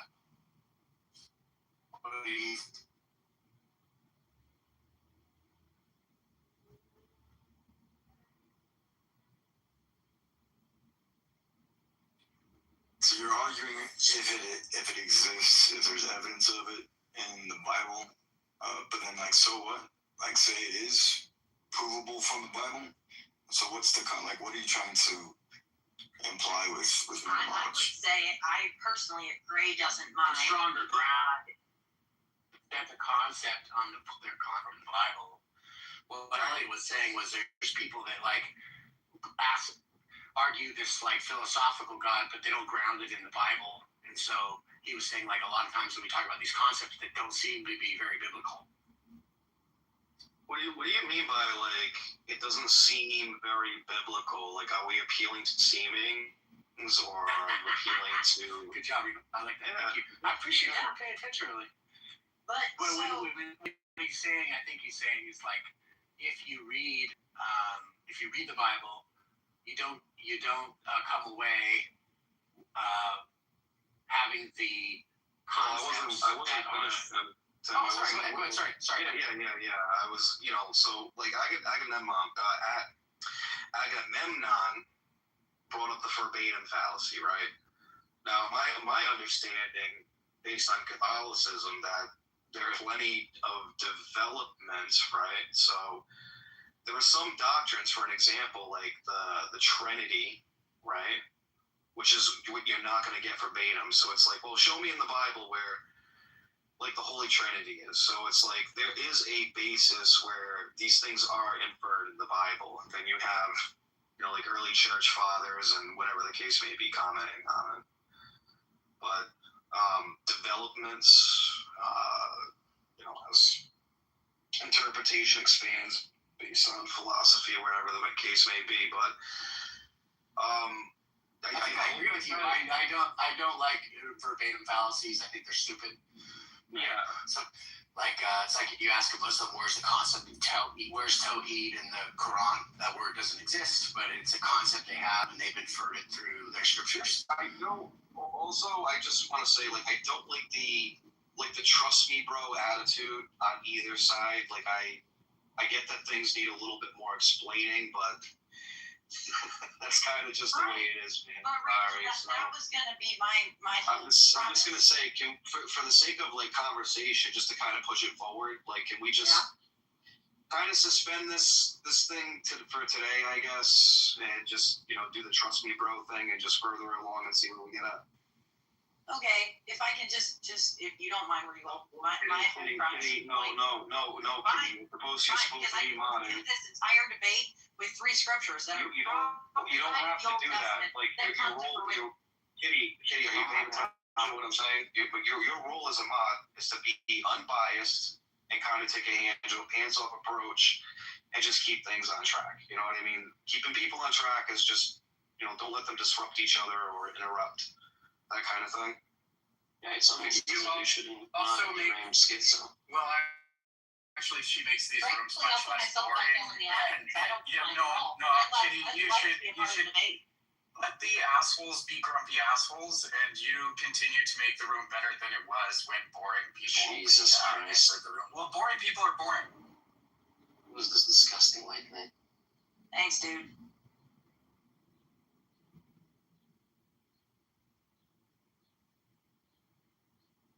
I'm sorry, where are you guys going with this? Like I said, I don't want to do this, but just trust me, bro, and where you guys going with it? If you don't. My question is where is this concept of middle knowledge in the Bible specifically? And I read a lot of the Bible, and I've never read anything in there that clearly defines these 3 categories. There's taxonomy of God's knowledge. You have it's natural, middle, and what's the other one? Free knowledge. So, and it's middle knowledge. It's this concept of middle knowledge that is used to support a theodicy against a particular theodicy against the problem of evil. And so, I thought this was relevant because earlier you guys were talking about ad hocness and what's the other one? Idiosyncratic things. I do worry that you guys do have these 2 separate ideas of God. There's the idea of God from the Bible, that's the Bible God, and there's this God of philosophy, which is that's Agamemnon.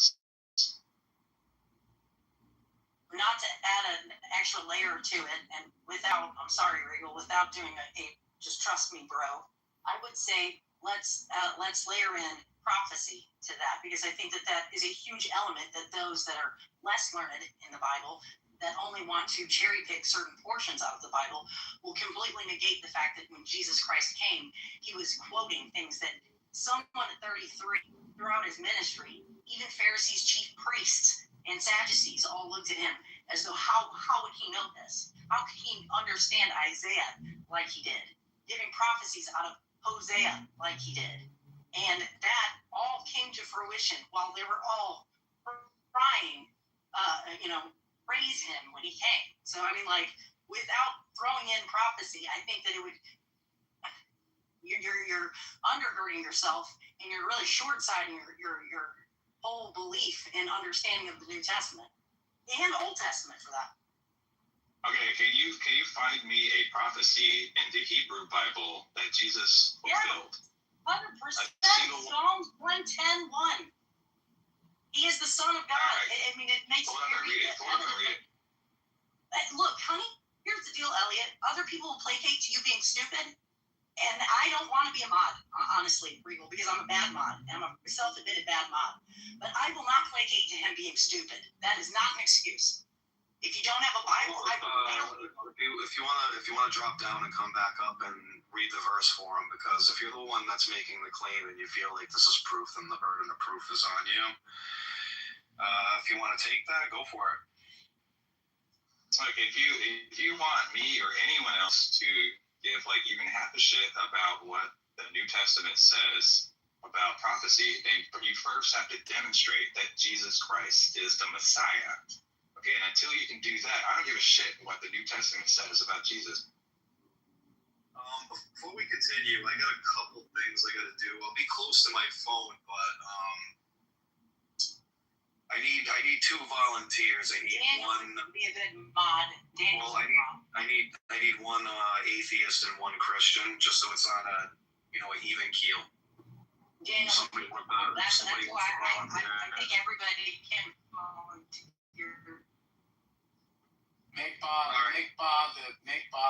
Here comes the mod, and I'm out. Yeah. Bob, are you there? What's up? Can you do me a huge solid? Can you help me mod? But the only thing I am asking here is if you could just take an unbiased approach to the modding thing. What am I supposed to do when I mod? Am I just gonna prevent interruptions? Yeah, just prevent interruptions and over talking, and on occasion, if let people chip out, but not too much. Everybody, if you're gonna mute everybody, and then just. Does anybody want to volunteer on the Christian side, just so it's just balanced out? I think Badger is a Christian. Come on, dude. Volunteer for what?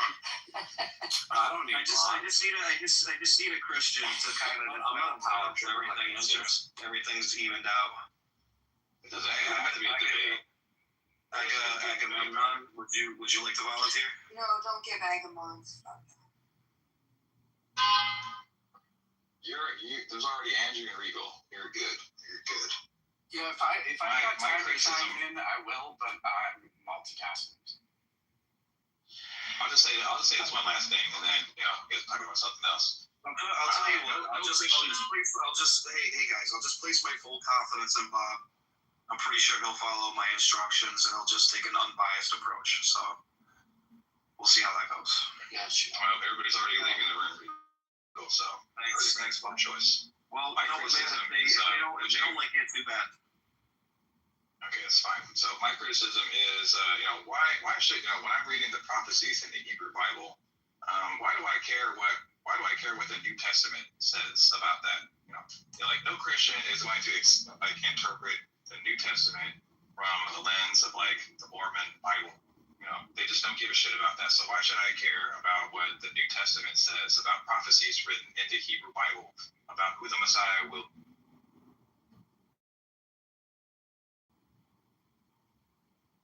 Are you serious? Yeah, the prophecies are written in Hebrew and they're put in the Hebrew Bible, not the Greek Septuagint or the New Testament or any of that. No, I understand, but do you think that there is a reason for that? That maybe a certain religion is still waiting for a Messiah, and another religion said this is the Messiah. Yeah, the problem is when you go and read the prophecies in the Hebrew Bible, it turns out that Jesus didn't fulfill a single one of those, not even one. That's a matter of contentious debate, and I would say that it's also historical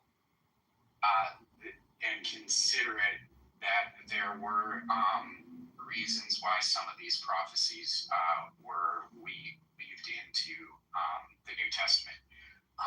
So you would have to look at each and every one individually, and then there is for each and every one in academia a study on the historical accuracy of whether or not this was just added in as a literary device or if it actually happened. But the reason for the prophecies being woven into the New Testament is to let everybody know that Jesus is the. Right. Obviously, Christians want Jesus to be the Messiah. Okay? That's kind of the whole point of Christianity. But when you read the prophecies in the Hebrew Bible, it turns out he didn't fulfill any of those things. And and I've only looked at a few of them, but it seems like in each case that I actually looked at, where I compared prophecies in the Hebrew Bible versus the ones that are in the Christian Bible, that's each there's one about, I think it's in Isaiah 53 is the one that Christians like to point to a lot. But it turns out like the entire context of the entire chapter is about Israel. It's about Israel. It's not about Jesus. Like there's another one about Jesus or like the born of a virgin. But when you go and read that same scripture in the Hebrew Bible, it doesn't say virgin at all. It just says a pregnant young woman. Or there's another one where it says what's the one about a king will be coming into the land riding on a donkey. I mean, anybody who's ridden a donkey has fulfilled part of that prophecy. Literally anybody. But the rest of the prophecy also says that this person that rides in on the donkey will both be a king. And Jesus was never a king in Israel. Not even for like 1 minute was he a king who ruled over Israel. So he didn't fulfill that. What's the other one? The other one about that one is that the Messiah is supposed to bring peace to the land. Jesus never did that. So it's just like every time I look at these things, Jesus didn't fulfill a single one of these.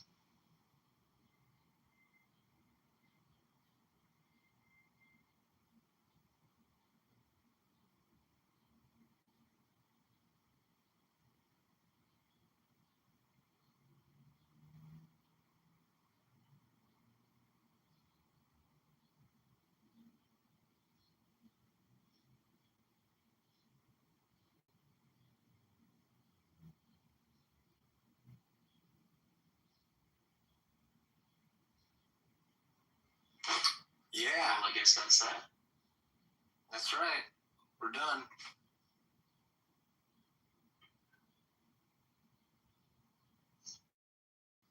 Yep. Checkmate, Christian. Wait, Agamemnon, you're not a Christian, are you? Of course I am. I'm not. You're a Catholic. Do you pray? Yep.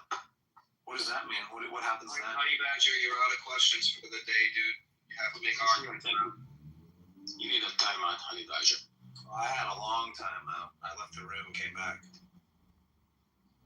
You only if you're scared, I'll just shut up. in this room.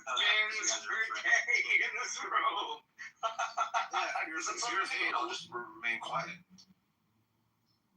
Well, how come you can never just make an argument? When I get the time, I'll carry on that conversation with you.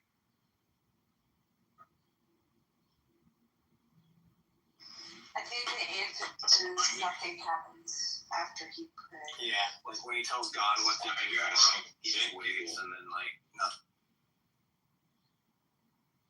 I just don't think people actually read the book and they develop all these philosophical, theological versions of things that don't really tie.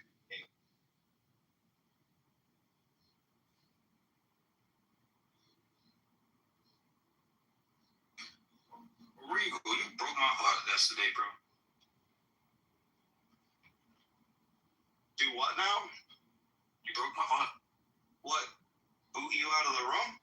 Yeah, man, you broke my heart. All right, bye-bye. You invite Jason up here. Jason's saying interesting things. Elliot, are you a biblical scholar?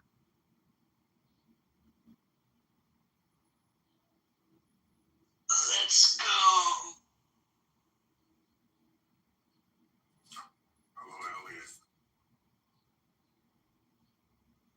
Yeah, what up? Hey, what's up? Are you a biblical scholar? No, I'm not a biblical scholar. Are you well studied? Are you at least an academic of sorts? Of sorts? Yeah. No. Have you taken? I would say though. Hermeneutics and biblical history and interpretation. Have you done any of it? No. Oh, I think what is fair to say, though, I think it is fair to say that I have read more of the Bible than many Christians. I think that's probably pretty. That seems like an unfalsifiable claim. What are we supposed to do with that information?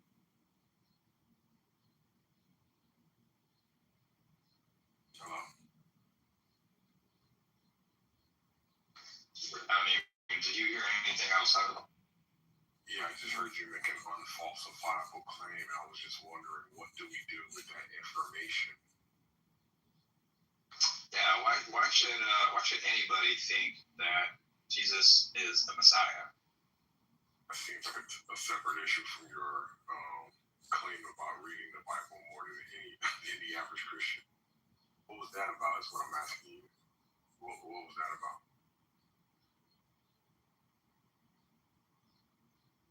Are you trying to establish some sort of? I don't think people want to hear about that shit anymore. Are you trying to establish some sort of superiority?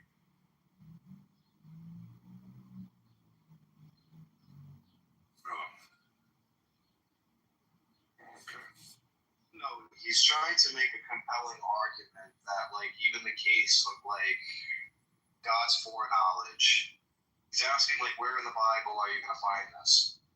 So essentially, he's saying, or claiming at least, now when you go in here and you look at specific things, if you're talking about prophetic things, they don't say or give clarification as to, like, God's foreknowledge. And then he's skeptical about certain prophecies that, like, lay the foundation for, like, the coming Messiah. And he's giving, like, his critique on it. So, am I steel manning you correctly, Elliot? Kinda. If there's anything I messed up, if you just give concrete a little bit more, and then I don't know if you want to start a conversation with him or not. No, I don't really care that much. My point was like that. I think that when Muslims do this shit too, they'll read the word book and they'll draw something from it that it doesn't actually say. They want thing, but like when you go and read it, it doesn't actually say that. You know, like where it doesn't, like the Bible does not just, like I use this as my example, the Bible does not talk about God's like taxonomy of knowledge. You know, it doesn't say that he has what is it? There's middle, there's free, and natural. You know, that's not in the Bible anywhere. Nowhere to be found. I mean, this is kind of like why I was trying to explain to you earlier, like about this concept of like doctrinal development and adhering to like liturgy and tradition on the basis of the Catholic Church. So, like, for an example, like the whole, like as I gave this example earlier, like the Holy Trinity is like a development of some sort based on, you know, what the priors are, how they correlate with the New Testament. And then they're having like discussions and arguments as to like what to compile and canonize in the Bible as a whole. You know, what's considered heresy, what's considered not, on the basis of this or that or the other thing. So, no, you're not going to find like this like verbatim thing that you're searching for essentially when it comes down to that, because of I would say doctrinal development. I just, like I said, I don't have like a, you know, I'm like kind of in the middle of doing something right now, so I can't really get overly committed to the conversation. Yo, did you kick that guy? Yes, I did. Have you ever heard of the Stanford Prison Experiment?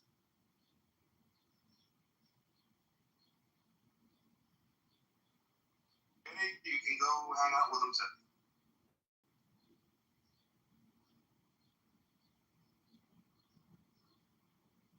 By the way, if any of you guys want to change the topic or talk about something else, whatever the case is.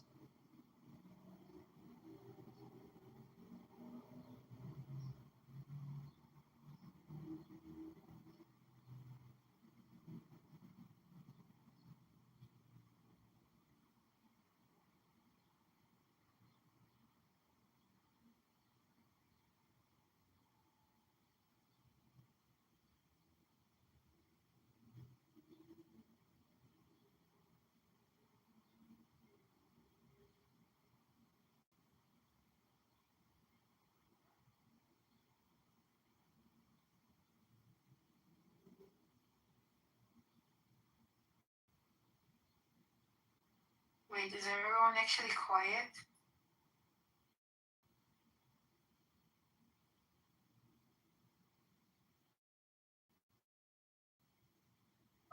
Everybody's Wow. not the moment.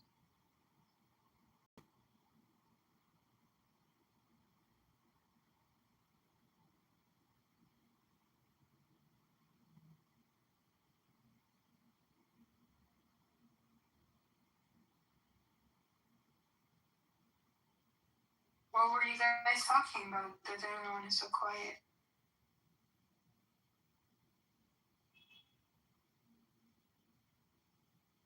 I don't know. Elliot was kind of bringing up like some issues with God's like foreknowledge. Kitty wanted to kind of debate that, but then she left because I made Bob a mod, but I can't be fucking married to my phone all day. Like I got other things I gotta do. I can't sit next to my fucking phone while it's charging. Like I'm almost at the point where I'm just gonna end the fucking room and say, hey, everybody go to Andrew's room. I'll like that's what I'm about to fucking do. You know, then they're getting mad because of the bonds that I'm picking, and I'm like, too fucking bad. Like it's pick a fucking lane and stay in it. Yeah, you should make Elliot a mod just to while he left.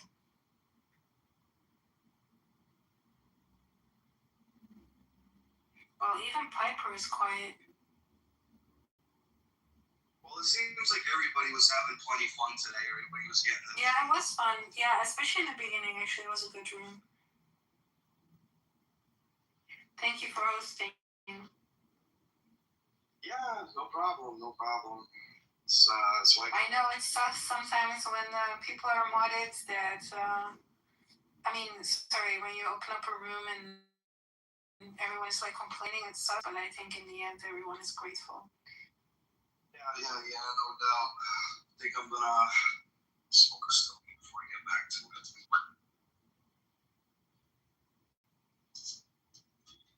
Yeah, I don't know. I want everybody to have fun. I want everybody to kind of chip out a little bit, do a little bit of the blood sport debate, and then be serious. And I don't know, dude. This should be fun. It shouldn't be fucking. Yeah, I agree. Fucking something that's miserable.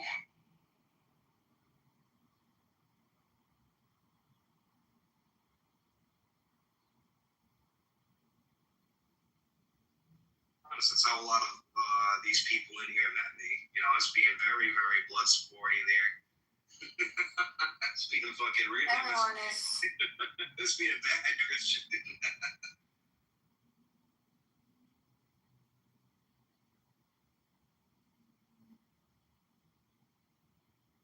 Wait, Aga, are you a neuroscientist?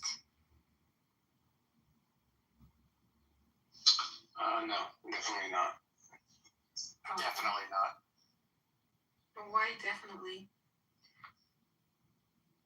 Yeah, I work in the janitorial business. Mostly on floors. Why are you laughing, Piper? The way you said it was just funny. You could just say I'm a janitor. Like, I work in the janitorial business. Well, I don't know, man. I'd rather work for myself and clean houses than fucking wipe somebody's ass as a CNA or something. There's nothing wrong with being a janitor. It's just he said it funny. Nah, nothing wrong.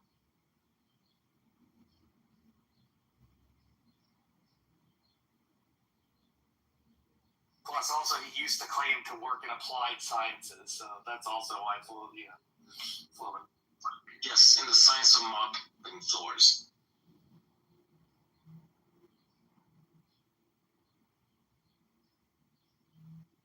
Well, Ape and CM started to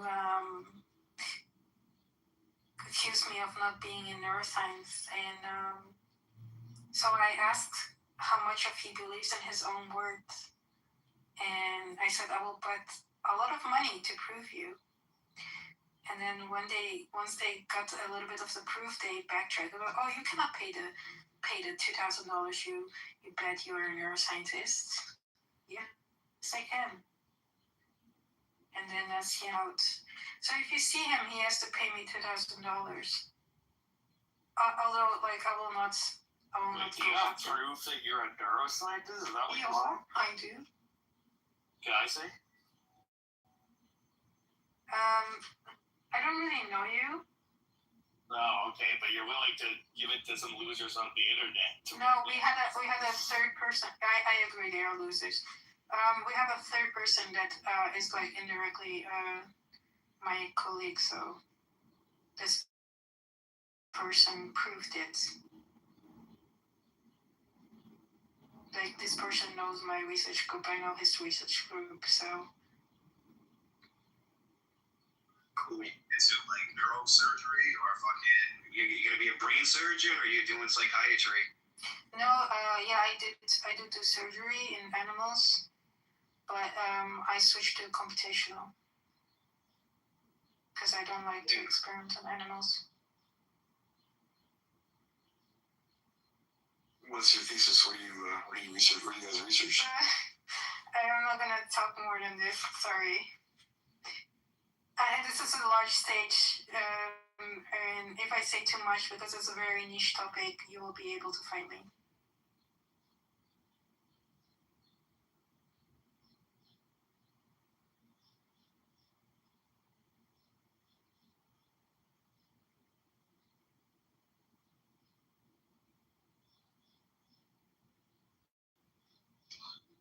Okay, I have a question for you. Have you heard of subplate neuron? Sorry, what? Have you heard of subplate neurons? No. Okay. Or what is it? It's supposed to be a precursor to the cerebral cortex in human babies. Human fetuses. It's supposed to be something that's present prior to 23rd weeks. That has the same organization, like the six-layered cortical structure. Very similar to the six-layered cortical structure, except we don't call it a cortex. We call it a subplate. Oh, okay. No, not really into the development stuff. I used to do biotech before my master's in nanotech.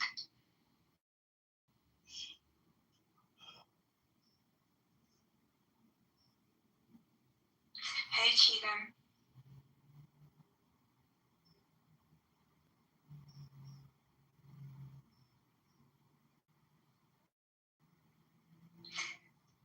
So you're another janitor then. Yep. The relevance of this question is people often presuppose that fetuses are not conscious prior to the 23rd week. Yeah, I was here. I agree everything you said. So, like, we will not have an interesting conversation. Whether they are conscious or not, I don't care. I'm just fully against abortion. I don't care if it's not alive or it's alive. I don't care. Have responsibility and have every action has consequences and you have to cope with it. I do think even if you take typical presuppositions neuroscientists have, like take global workspace theory or integrated information theory or recursive consciousness theory, these theories, a fetus prior to the 23rd weeks should become. We can go into each individual theory, but each individual theory entails the fetus prior to 23 weeks should possess consciousness. Mm-hmm. So I don't know why people make this arbitrary cutoff at the 23, but I suppose it has, they just have their political biases. Magically, Roe versus Wade cuts off, says you can perform abortions prior to viability. Yeah. And magically, consciousness is supposed to emerge exactly at that exact moment. Consciousness emerges exactly at the point of viability. Yeah, why would consciousness emerge at the point of viability? Go ahead, Piper. I'm asking, who do you think says that? Well, it's just a common assumption among people that the viability is generally. I don't think it's a common assumption. It's generally viability is supposed to be around like 22 to 23 weeks. Also, magically, consciousness is supposed to be. Yeah, but who makes that assumption? Why do you think that's a common assumption? Who makes the assumption? Okay, just type into Google. Alright, so now you're gonna give up on justifying that claim. Alright, you're a very serious person. You're not an honest interlocutor. Sorry. You saying that is fucking hilarious. Okay, when do you think consciousness emerges? Why the fuck are you asking me some questions to divert attention away from the fact that you couldn't justify your claim? Yeah, I don't want to justify my claims to you. Yes, you're a fucking loser. I heard You're a fucking loser who can't justify anything you say. You're a dumbass. You're fucking ideologically motivated. You're like a waste of fucking oxygen. Count down the Packer crash shot. Yeah, I don't think insulting you is me crashing out. Do you live in Hungary? Yeah. Are you happy with the change, or you're not so happy? No, definitely not happy. I'm sort of not an Orban fan, but the guy who came afterwards, Magyar Péter, he's a wife abuser. He beat his own wife. Yeah, he beat his wife with a belt, and then he recorded his own wife, and then used it to blackmail her. He's just a terrible person. Oh wow, and everyone is cheering for him. That's crazy. Yeah, he's a complete narcissist, wife beater. Especially the liberals in Europe. Yeah, of course it doesn't matter. It's like, he's just politically convenient. And of course, they're just going to support whatever candidate is politically expedient for them. Isn't that what politics is? Yeah, well, liberals are going to support a white beater. What a surprise. No, but, like, what's the difference between, like, supporting any political candidate, right, and supporting them for politically expedient reasons? They're going to support them for non-politically expedient reasons? Presumably, you're going to have more compunctions against, supporting somebody who beats their wife with a belt. Yeah, but that's not incompatible with supporting politicians for politically Are you going to crash out again, Piper? What at all indicates to you that I'm crashing out, you buffoon?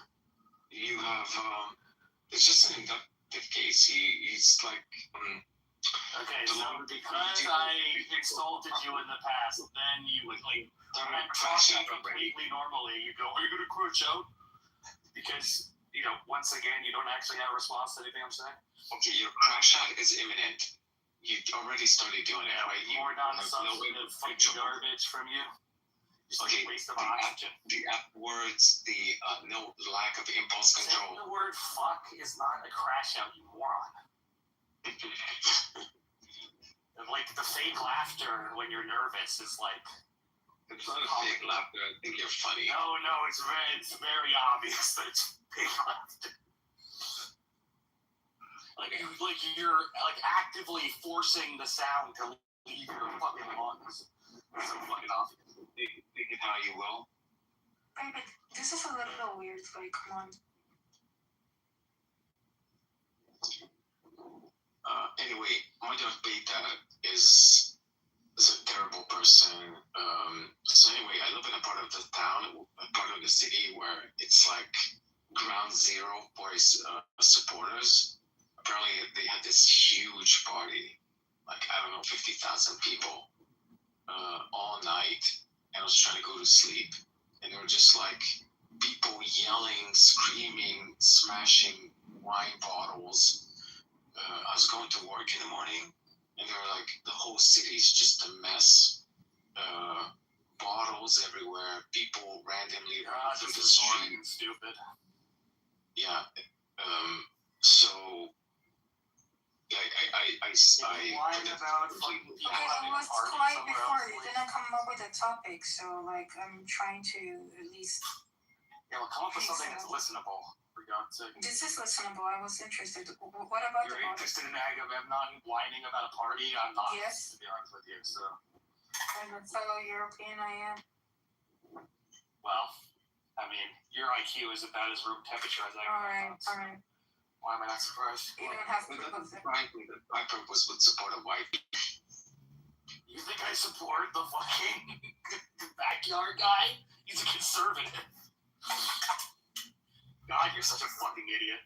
Holy fuck. You think it's Like, you're like, honestly, like, you're like, Okay, when this the is guy, also when not the guy who fucking, like, voices Patrick the Star dies, like that character on SpongeBob, it should just get you because, like, the, you know, your IQ and the IQ of the star are about at the same level. Alright, can you go on mute now? No. Pretty please. No. Why does this what women do to each other? What's your obsession with me being trans? Like, why You're not a trans. You're not. You're just trolling. Oh, okay. Well, so what's your obsession with that, though? I just don't believe you. You're trolling. No, like, every time I talk, you get, like, this obsession with me being trans. Not every time. You're Like, literally every time. Your only response to me ever is to make some comment about me being trans. Not true. Shit, literally, it is true. Anyway, Aga, what about the bottles? You have, like, a weird fetish or something? Is I'm that going to continue talking about the interesting anecdote about the bottles. Yeah, there are plenty of bottles on the roads. This is interesting. Yes, it is. That's Trying like to go to work. extremely sad that you find this interesting. It's like unbelievably fucking sad. Act like a woman. I almost drove over it, over a broken bottle. Who cares? Oh, I'm sorry for You that. do?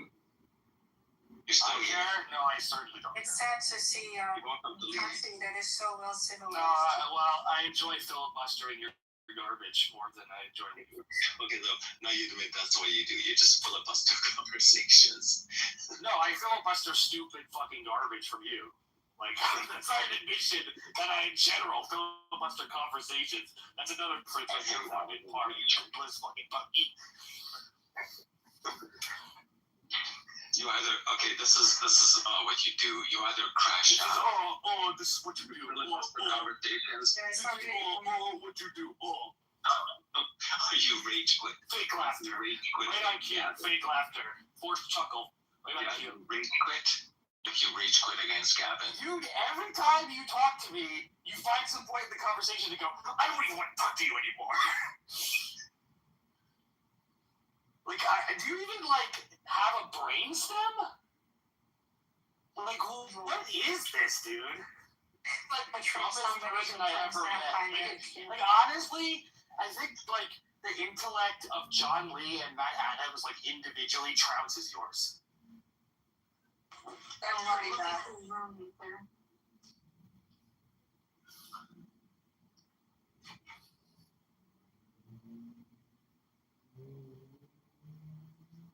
Hey, Andrew. Hey, Gray, how? I'm well. Just like. Oh, no, I just listen to these horrible people. Not my purpose, these two horrible people, just like. Yeah. Why you rather listen to Shameless? No, he's also a horrible person. Oh, because somebody's in love with him. See, this is how I know you're a horrible person. Yeah. I don't even know why they allow you on stage. I mean, you're that awful. And because you know these rooms are like cultivated so that horrible people get in, obviously. Yeah, but the fun one, you know, ones you can have fun with, ones you can like. This is not even fun. They're just straight up.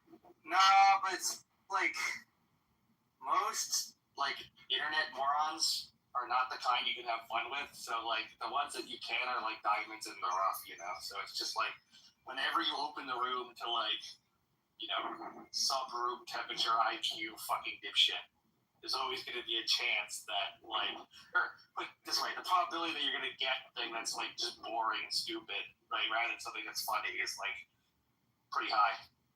Okay, projection. See, like that. Yeah, brain dead.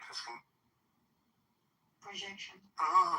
We were talking about the election of Hungary, which is like a. No, you weren't. You're talking about Agamemnon running over glass with his car.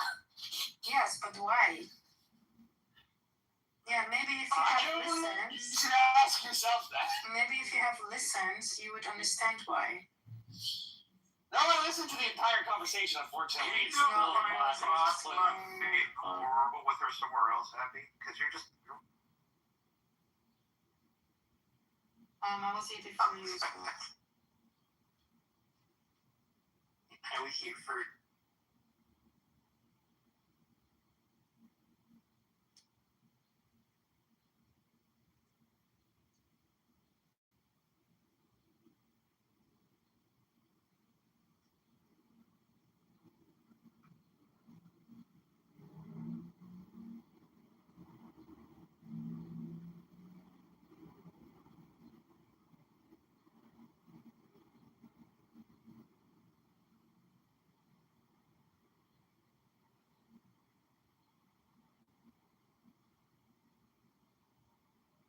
Did Aga run away? He had probably had things. The janitorial things. I like whenever he said that. Like, you can just say janitor.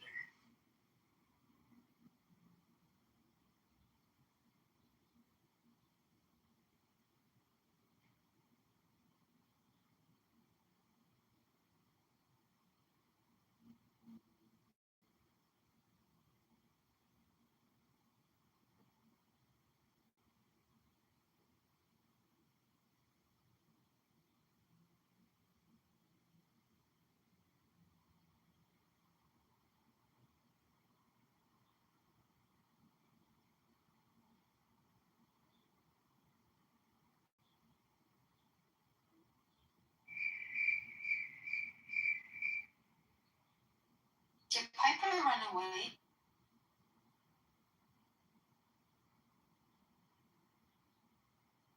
Yes, anytime anybody leaves the room for any reason, it's running. Yeah, exactly. Yes.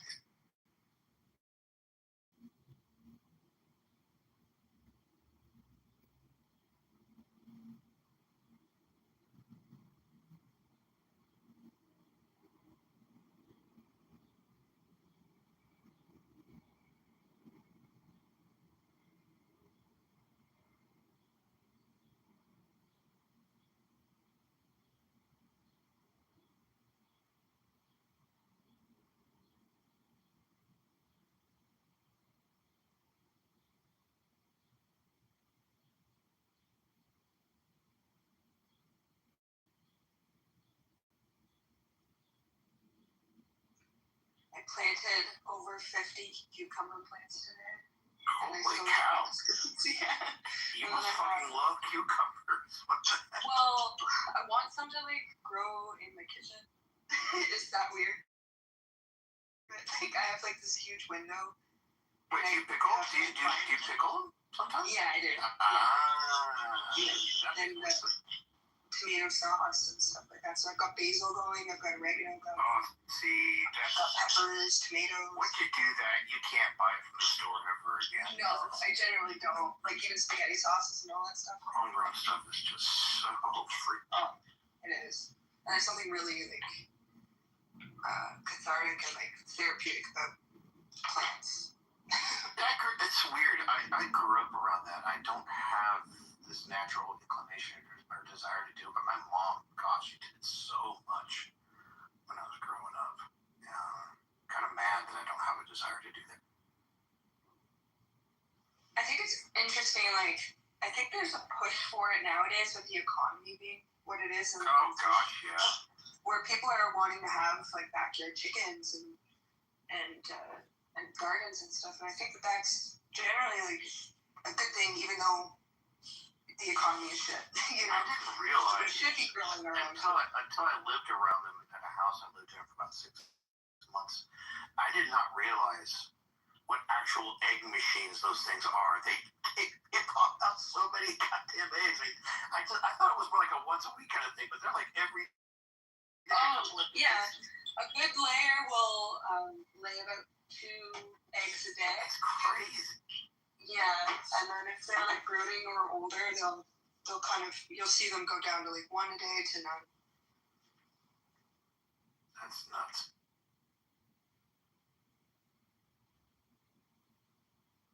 No, I had a great time in that house. I was actually kind of doing that kind of stuff with the girl I was sharing the house with, a really, really good friend of mine. Growing all sorts of stuff.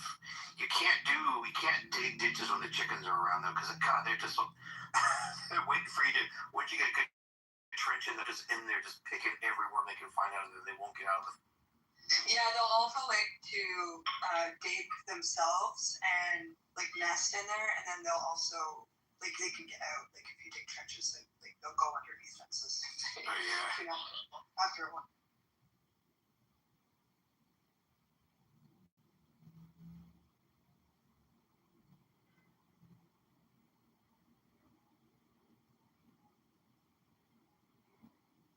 Yeah, when people say that men and women that are friends that aren't related can't cohabitate, they're completely wrong. Without ended up being romantic. Yeah, I think you're right about that. I think that if you can't really, I don't know how you could be friends with an ex, though. If it's an ex, like if you've had those sexual like things and you are in a relationship and trying to keep it, I don't know, like. Well, I don't think you can necessarily be like regular friends, like, you know, seeing each other a lot, but I still think you can be friendly with each. Yeah, but there's definite boundaries. Yeah, it's difficult to go back to, you know, just casual after you.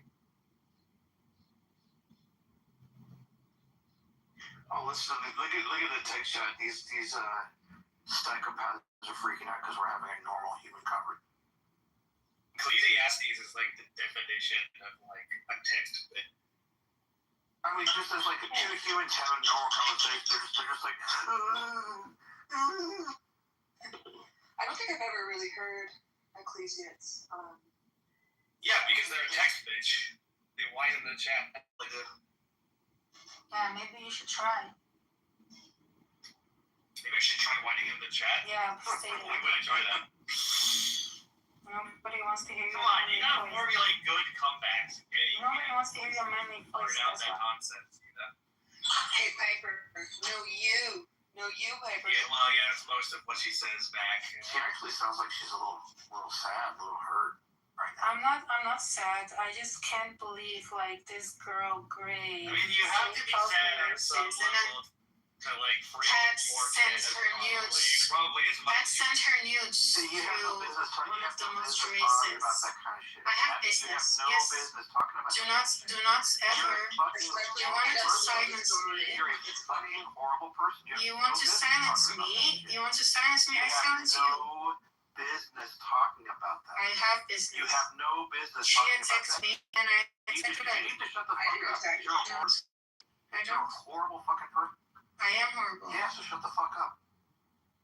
And she should shut the fuck up too. No, she has every right to talk. Okay, then I have every right to talk about anything about your life. Are you being a misogynist? She's not talking anything personal. Are you being a misogynist? No, I'm being a friend, a good friend to another person, and you're a piece of shit. Why do these like weird fucking schizo like News to a racist Holocaust denier? Traditionalists. Why are you sending nudes while having Why are you sending nudes while having children? Social issues. Why do you have saggy tits? What thing is out of yours? Just wondering why do you fake outrage about racism and Holocaust and all that and then send a nudes? And send a nudes. Yes, you did. Yes, you did. Everyone who's on Discord knows. That's why Andricus has to stick up for you. No, I'm just sticking up for her because you're a shitty person. No. You know exactly what I was talking about when I said shame us. Well, you can keep me. I don't really care about your opinion. It's not a lie. Everyone knows it on Discord. Yeah, see, you're just horrible. It did happen. Even if it did, who cares? Even if it did. No, then don't fake outrage about racism on Holocaust deniers. What? Feign outrage. Or anti-Semitism. Like, what do you mean feign outrage? Please. You have an idea with Seamus Less and you sent news to him. No, I never did. Yes, you did. You're denying it right now. Yes. Everyone knows it. And you have no business. No, don't speak outrage about anti-Semitism and racism when you send I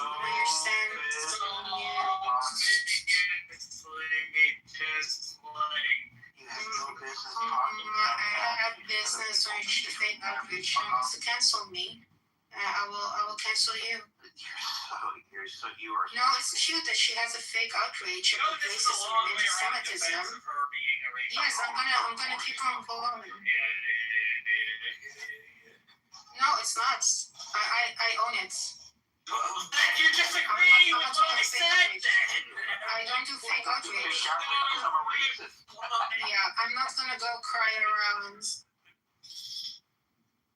I say Disbelieving. Look at Andrew. I don't care. yourself, right? And you go, no, Because people have business to do outside of Clubhouse, Andrew, because Andrew leaving in the that's literally what you just used before. And great, it's very cute. You're going around fake outrage. Yeah, and you have 2 children you should take care of, and you're like, and a dog that you literally didn't take care of. Yes. And Spanish lies about shit that you don't know because you have nothing else. you fake outrage about racism and anti-Semitism, and then you sent nudes. You sent nudes to men who are just that. Like trying to come for somebody because they called you a racist. I don't care. Yes, I come. And I will come. Imagine being You are feeding and so now I have to report me. I don't care. I'll make a new account. Imagine being that like low level of a fucking like scum on the face of your. It's very cute that you have fake outreach. It's not garbage lie. Everyone knows about it. That's why they have to stick up for you. Just actually, They have to stick up for you. What do you guys get me for Christmas? Maybe the outrage. You get me anything for Christmas? Fake. Maybe Gray will give you a nude. Oh yeah. Dude, I need some tips. Well, too bad it's saggy though. Right now. Oh, I like saggy tits. maybe be a bit more racist than anti-Semitic. Maybe she'll send you some, because she did send somebody else and fake out. What am I walking into here? She's mad because I called her out once for being a bigoted racist, and now she's coming after me with garbage lies because she feels attacked. So because I called out her racism, and then now she's spreading garbage lies. It's not a lie. Everyone on this that she sent me. This is literally called her. I don't care. What are you gonna do? Then she should stop harassing me. She should stop harassing me. If you tell your friend, then I don't care. She did. Just by being here. Oh my gosh, like she can handle it. Why don't you let us just fight it out? And why do you have to butt in? And Piper wants to come in too. Okay. Like Piper is some woman apparently. Is this like, is this something you want to do, or is this like, do you guys really want to do this? No, I'd rather Abby just shut up about it. Dude, they're grown women. They can make up their mind. They're grown adults. You should not be spreading garbage lies. I'm not lying. Everyone on this group knows you did this. No. Yes. That's why your name is Sadness. I gave myself that name. No, it's not. Yeah, no, I did. I gave myself that name. If you were there and you knew the story, then maybe you wouldn't have these garbage lies to spew out of your mouth. Because you have nothing else, right? Whenever I call you out on your racism, and you were actually being racist, and then you actually say, oh yeah, because I'm a racist person, and then you want to harass me with lies? When you literally What's said that outrage? Yourself is you literally said the N-word by my woman. Why do you have outrage against me for being a self-admitted racist after I called you racist. Why would you? You have said the N-word in my room. Stop being a fake I ugly never person. said the N-word in your room. Yes, you did. No, I didn't. Yes, you did. No. Yes, you Where's did. the recording? I'm not gonna record people. Why would I record people? Yeah, you wouldn't want to record yourself because you're actually racist. No, I will never record anyone on this in any room. Why would I do that? It only shows your record that you are recording people, and that is kind of low of you. Why? It's an app. Why would I record people without consent? Can I make a concession here? Automatically It's assume and have expectation that whenever you get on the internet, that you're constantly being recorded. I like both of you being here. You both seem to contribute. You have good points to make. Can we try to hash this out? Yeah, I can hash it out. All right, thank you. I would definitely appreciate If that. you stop spewing garbage lies and stops being a fucking racist, maybe we can get along. But the replays are not on, Enricus. If the replays were on, I would have gladly provided her, but the replays weren't on. But you're saying, how dare you record when so many rooms are... Andrew gets... Yeah, but that's a different story. Let's leave it alone, Like, dude. Let's not keep it going, dude. I said something... I'm not gonna record I'm getting the concessions here. They're both chilling out, dude. Like, I'm done with this conversation anyway. Yeah, let's be fucking like grown people. Right, but it wasn't about... Be beyond that. We weren't talking about grade anymore. We were talking about a different... Let's go beyond this. Like, we shouldn't be fighting, dude. We should be having fun with this. It should be fun. We shouldn't be having fun at someone else's expense. That's half of what happens here. Who we making fun of? Piper? We're not making fun of anybody. How about Gray?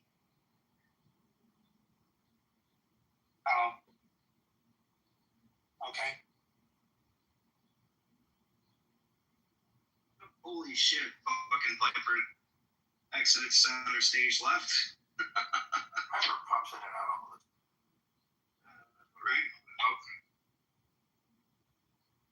All right. Well, does anybody want to get this party started, or are we good today? What do you guys want to do? Yeah. So, Andricus, are you saying that the grounding of all being is the universe itself? That sustains itself and it satiates all states of it. Possibly. Well, what else could it possibly be? I don't know. Are you just saying God? No, that doesn't entail saying God when you say I don't know. Well, what if it has all the characteristics of being a God? I mean, that's there again. All the characteristics of being a God. I mean, that's going to be a moving target. How many different sets of criteria do you think there are for what God? You could just say the sun itself is God. Why would I say that? No, I'm saying anybody could. That could be their criteria. So I'm just. It just seems like a misapplication of them. Well, why are you so fixed on it just being explained through the Christian God? I mean, are you saying God could be explained through the Christian God? I'm not saying that. I hope you're not saying that. There's all sorts, like I said, there's all sorts of different conceptions of God. I just don't think using that word to just mean something besides something that has power. I remember Gray telling me once, and she was being really honest, and she's like, if I had a God, it would be the sun. The sun itself would be a God. Yeah. What? I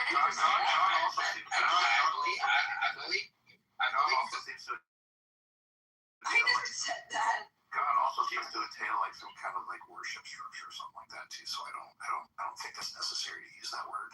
Just to say that something is like the reason that existence is, if you're not assigning it all this bunch of other characteristics, I just don't see the reason at the point of. Oh, so it needs a personality? So it seems like when we say a God, it seems like we're talking about something that we're ascribing with that kind of property. So if it's a distant God or a very like Gray again, she's got all these great zingers. She said to me about pantheism.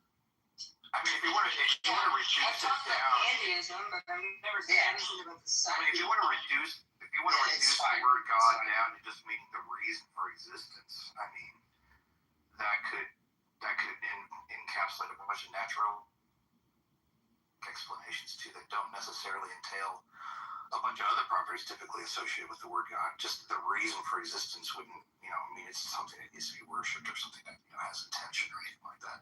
So that's why it's weird, because there's this weird dividing point, a bunch of dividing points actually between what people mean when they say the word God. So it just, I don't know, it just seems too generic of a term, and it seems to have too much baggage, right, for more sophisticated, complicated concepts than just like something that's the reason for existence. So I don't know. It just seems like a different word should be used, or that word just shouldn't be applied. Well, naturalism doesn't answer those questions either. So I'm not sure saying why you're expecting it. Naturalism is like an exhaustive explanation, right? Oh, okay. So then you could be okay with the God not having personality, or maybe a really boring personality. I just don't care to use the word God because it's just got too much stigma attached to it. No, but I'm saying when I use the word God, he has to have a sense. What does he have to have? He has to have a being. He has to be a person. Is that what you're saying? No, I'm asking you. Because if I said God is just a mechanism. Typically that's what it has meant for so many different concepts. So it seems like when you start reducing it down and down and down and down and down to get rid of those, so you can just describe something that's the reason for existence at that point, this doesn't really have any meaning, really any deep meaning anymore to it. I don't know, it just seems like a misapplication of a word that's been used in such a different way for so long.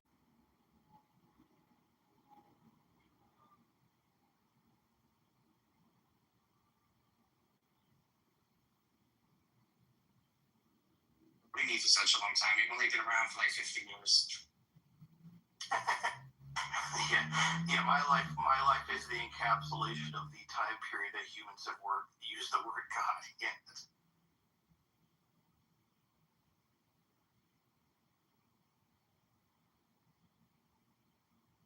I mean, I even said before, dude, Megatron, that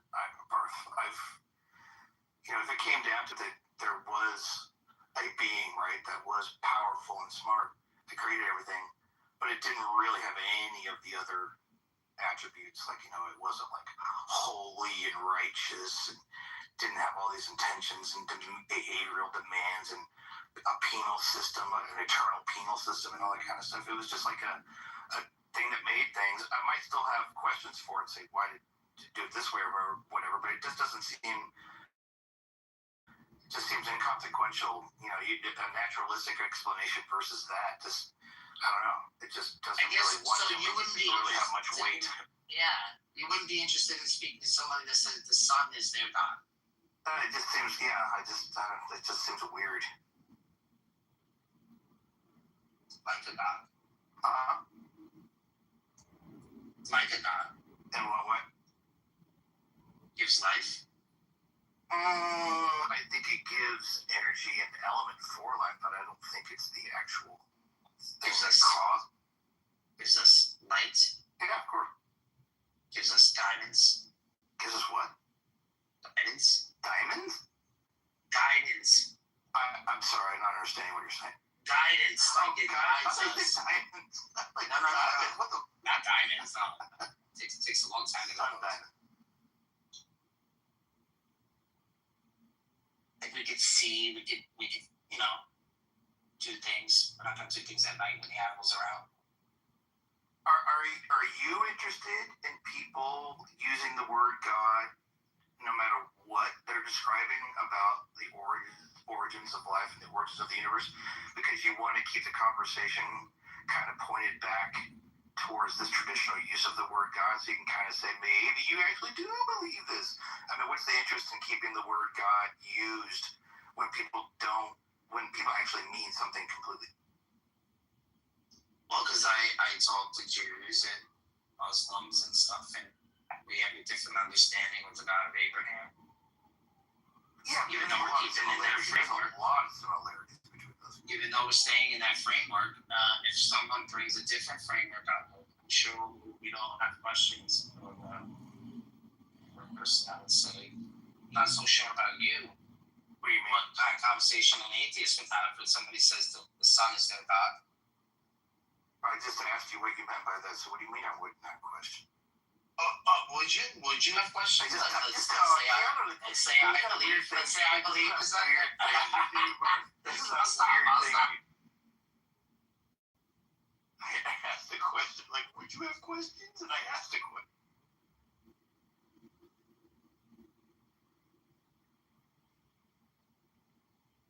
You don't like to argue with someone who doesn't have a God where the omni properties are not put in play. We can give like morality questions and stuff like that. No, I mean that's a version of God that's can be interesting to talk about. But I mean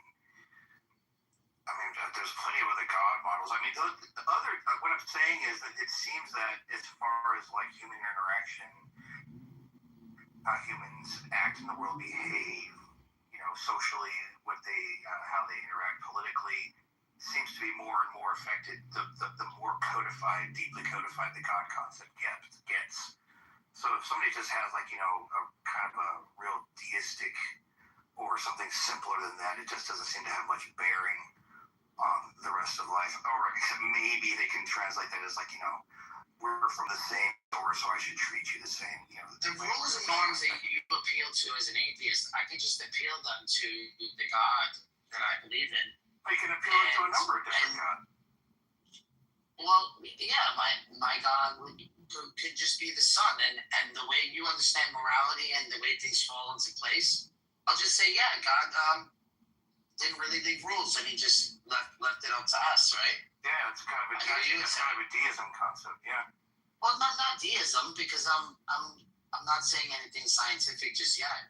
That's not scientific. I'm just looking at what I observe. It's a model of God. It's kind of a laissez-faire God, kind of a hands-off God. Yeah, but they use like science and stuff, right? The deism, don't they use science? Not that I'm aware of, not just to have. Well, if they're going to say the universe is God, I mean, I don't think deists say that the universe is God. Yeah, the universe is God. Yeah, and he made the universe. And then he effed off, right? No, that's not an external entity. Deism still points to some kind of an external entity.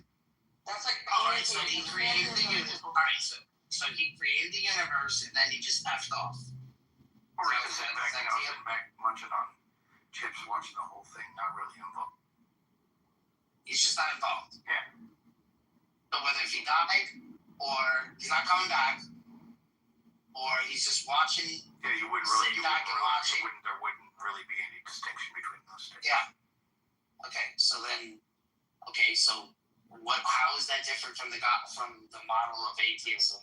How far is that? I kind of made that point a little while ago. It's really not. So it just seems inconsequential if you have that kind of a belief. I don't really have a problem with people that have beliefs in those kind of gods. It still doesn't compel me to believe that kind of a God actually exists. But those kind of people it doesn't seem to affect how they interact with the world in the same way that a Christian or an Islamic God or anything like that.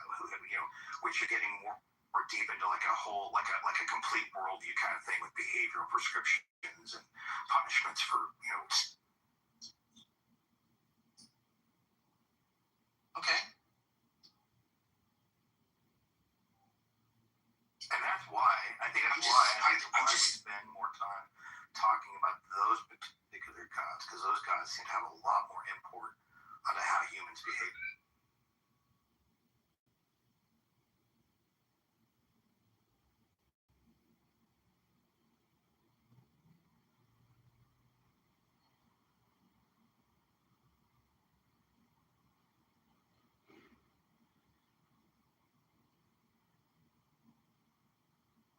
And whenever people start saying the things, well, you don't ever talk about the other gods a lot. If you think such a way, it's like, well, there's very few. I mean, there's other religions in the United States. I mean, you got Baha'i, you've got all the subversion, weird versions of But the one that seems to most heavily influence the greatest part of our population is definitely some variation of Christianity.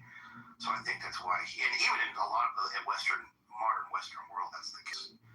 So I think that's why that's the one we end up talking about most. Islam is affecting us too, but I just find Islam so fucking boring. It's on a level of ridiculousness that's so far beyond Christianity. I just don't even find it something worth talking about. I think it's because they say things like three gods, or and then like they never prove it, and then it just gets into some sort of we don't even know what we're talking about. And I understand sometimes it does get really ridiculous, because even for an atheist, they understand that the Christian model. It does get a little exhaustive. Yeah. If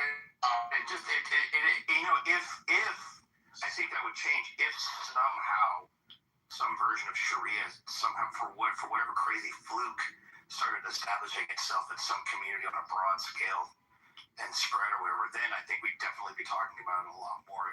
But right now it just doesn't have the social impact to make us really consider it. I think locally they have some kind of Sharia. Yeah, like neighborhood, like neighborhood based stuff. Stuff like that. Yeah, but as far as anything bigger than that, I'm not so sure. I think they need a caliphate or something like that. Who knows? Yeah, well, the American systems that are in place just wouldn't allow that. I think America is still pretty tolerant as far as allowing cultures to have some kind of self-governing to a certain extent in that way, but they're not going to let an entire city or state Yeah, everything is research and development and assimilation. Assimilate. This is the model. Yeah. That's just they have to accept that if they move to the United States. Yeah. So I mean, them being were they up in Detroit? Dearborn. That's one of the big places. Well, let them. I mean, they've been there for quite a while now, and you heard there were some stories that circulated a few years back about there being some conflicts, but I don't really hear about this. Some white boy going out there, causing ruckus in the street fence. Yeah, which is unnecessary to do. Right. A little embarrassing. Yeah,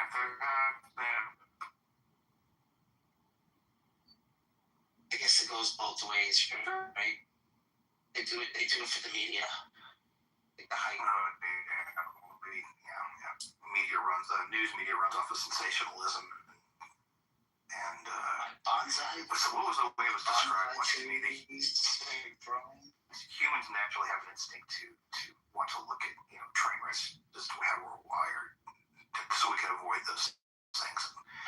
The media is not unfamiliar with that. That's why you see so much negative information. Oh yeah, we love those. Yeah. And you have one little segment at the end, a little happy, the world is a nice place, and it's like one little story tucked in at the end of an hour-long broadcast about how the world is falling. There's some pruning. Pretty soon, all of my candles already started. I have a question. Sure. What would your all stop be on, like somebody like myself that if I don't believe that Earth is spherical, it's flat, and then hold on. And then I think that thermonuclear weapons aren't a real thing because I've never seen them with my own eyes. Well, I mean, you want to be careful with statements like that. I mean, you can count the fact. Yeah, but what would you think? I'm answering. Yeah. You can hold the fact that you haven't seen your eyes as a reason among reasons to believe that it doesn't exist, but you can't say in virtue of that one thing it doesn't exist, because that would just be bad reasoning.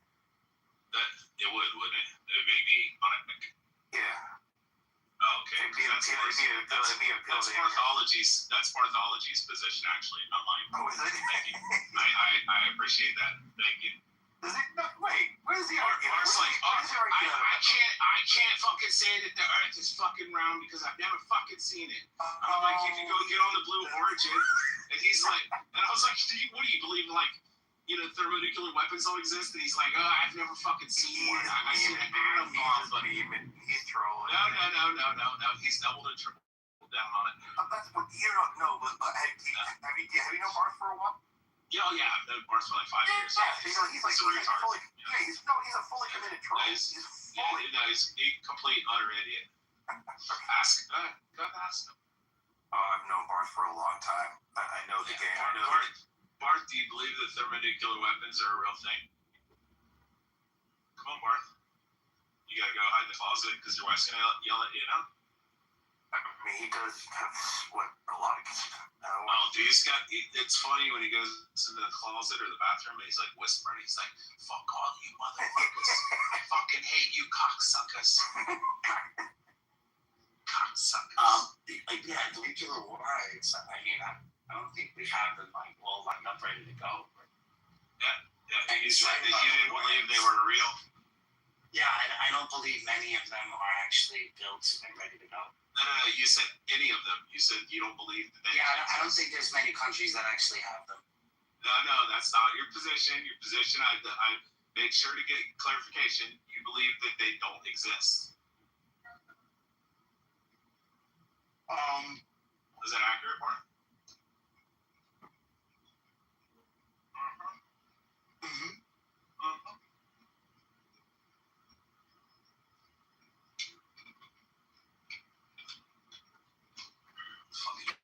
Well, I hope nobody else does either. So we're just pointing nothing at each other. Yeah.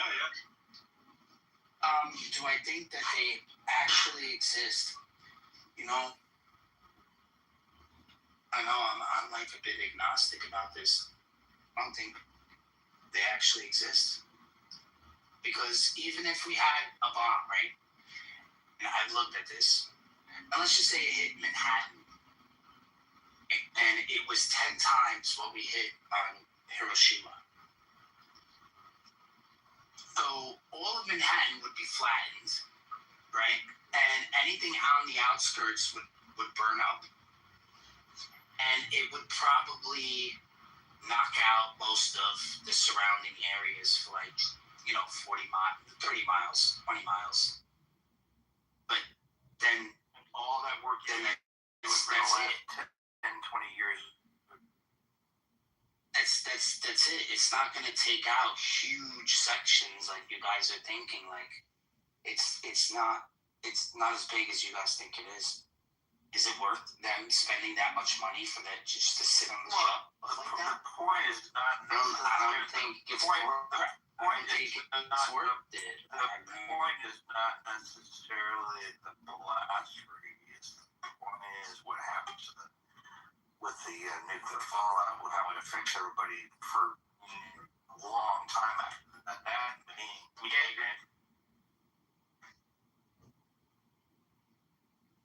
Wait, so how much do you think the radiation of that? I'd have to look at. I don't know the that's what I'm trying to ask you. That's what I mean. These people just make stuff up about these things. Well, you can just look at what happened in Hiroshima and Nagasaki. If you look at, you can just exponentially round that up. If they did, if they predict a blast happens in this city and then they look at weather patterns, okay, this is going to be how the fall. They can literally draw a path of radiation death from that initial blast point, and it's going to extend for a very long. It's going to extend for very long. Some people do this stuff, like they watch Star Trek, like atheists. Wait. Star Trek and they think because Star Trek has stuff that's. Bart, don't do that. You're gonna trigger me. Don't make the second word track. Don't make the second word track. It's track. It's track. No, it's track. Oh my god. He's found my weakness.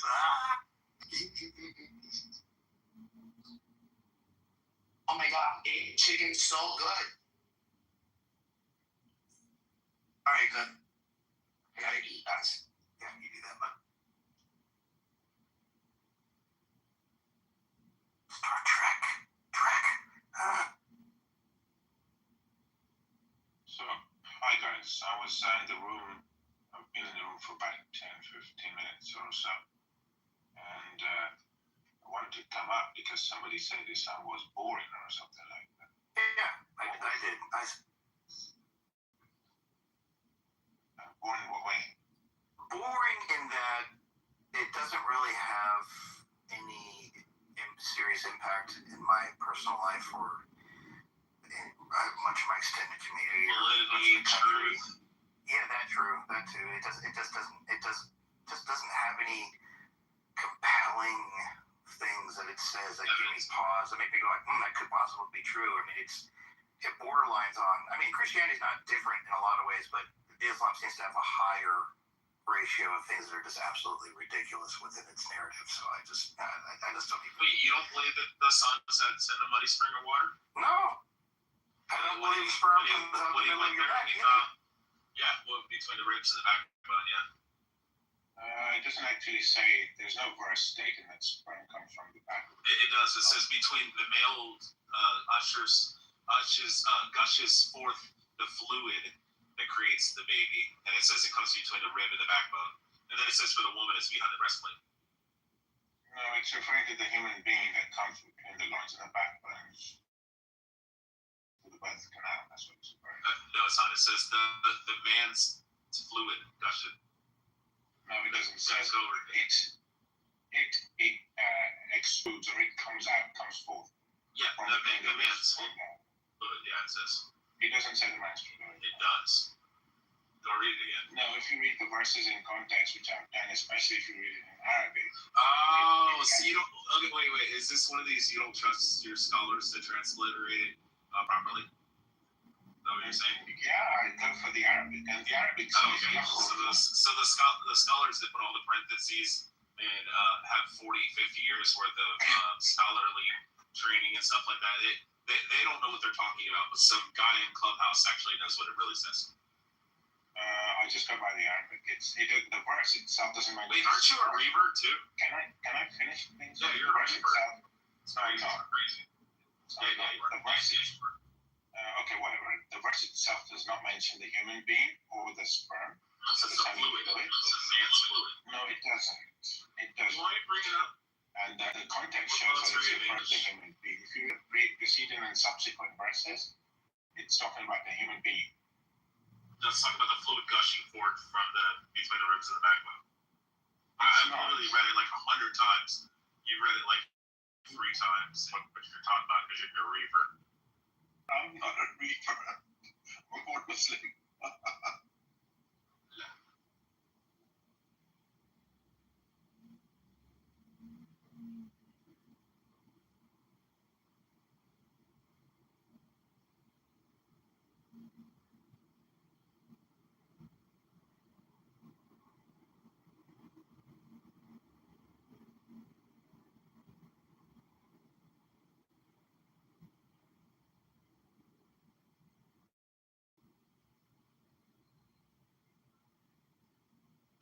You want to open up Surrey 86, 5, and 7?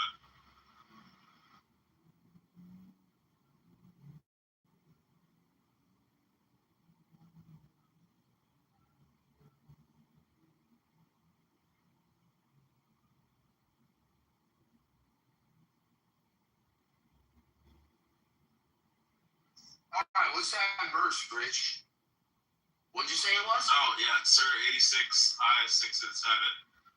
He is created of a spouting water that comes out from between the loins and the chest bone. This is talking about the woman. Okay, so let's just read the verses from the beginning, right? So verse 1. In the name of Allah, the gracious. So you're saying this verse is fucking retarded? Rich, you gotta let him talk. Oh, go ahead, Bart. Yeah. Yeah, thanks. Flat Earth. By the heaven and the morning star, and what should make you know what the morning star is? It is the star of piercing brightness. Then he goes on to say, there is no, but has a guardian over it. So now verse 5, let man consider of what he is created. He is created of gushing fluid. He emerges from between the loins and the breastbones. Surely Allah has the power to bring him, that is the human being, back to life. It's not referring to the sperm coming back. No, what's the gushing fluid? Yeah, okay. Yeah. Okay. No. What's the gushing fluid? It's semen. No, like your best way to actually go. Listen. Your best way to argue this is to say that it's referring to the prostrate. I mean, if you said prostrate, that's even wrong. But that'd be like your best argument. So it's he emerges forth from between the loins and the breastbone. Surely Allah has the power to bring him, the human being, back to life. The other argument is that when Can I finish the verses? The testes. Can I finish the verses? Are you afraid to listen to the verses? Surely Allah has the power to bring him, a human being, back to life. On the day when the secret shall be disturbed, and he shall have no strength and no helper. So the point is that the context, when it's using the pronoun he or it is referring to the masculine pronoun. And in yakhruju, which is the Arabic verse which starts off the sentence of the verse that you are disputing, that he goes back to the human being, not to the gushing fluid. So when you determine the gushing fluid is semen or the saline produced in the prostrate? Maybe it's the testes that are up in the cavity. Maybe that's what it's talking about. No, it's talking about the human being, the fetus. No, it's talking about the gushing fluid that creates the human being. Yeah, baby's not gushing fluid. I mean, the semen is, or maybe the saline. I'm gonna move on. I'm gonna put him in the audience for a little bit. We'll bring him back up. It's a really bad argument. They care less where they think the semen comes from. So the context is talking about the human being in the previous and subsequent verses.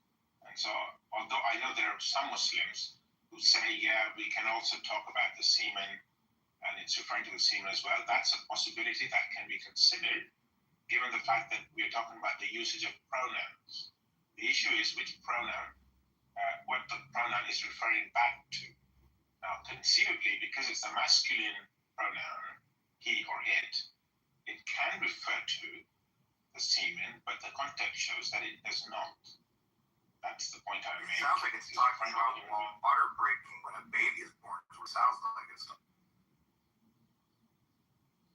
no, because it's that he is created of gushing fluid. Right. Well, I mean, that's the amniotic fluid is what the baby is developing in the entire time. That's gushing out right before birth. No, it's talking about seminal fluid as far as I know, as far as I can tell. But the seminal fluid makes it very strange. But anyway, it's so inconsequential. Okay. But the point I'm getting at is verse 7 does not say the seminal fluid or the gushing fluid emerges forth from between the loins and the breastbone. It's a pronoun that is used. It's actually a pronoun within the verb. In Arabic, you have that, and it's referring to, it can't be, it is it or he, it's masculine or he, and I believe it's referring to the human being. I mean, we know how human biology works. I mean, they didn't say, and this is the problem with scripture, even with Christian scripture, they just don't seem to be able to say things in a way, right, where you don't have to have, I mean, you have to have all of these different interpretations of it. It's one of the things that bugs me most about whole quote unquote holy texts is all the possible interpretations, right? I mean, you have hadiths on the Islamic side. You've got major divisions in Christianity based on these interpretations on the Christian side. I mean, it just bothers me that it's supposedly these absolute truth holy texts couldn't be done in such a way that, you know, you're going to have that problem. I don't know.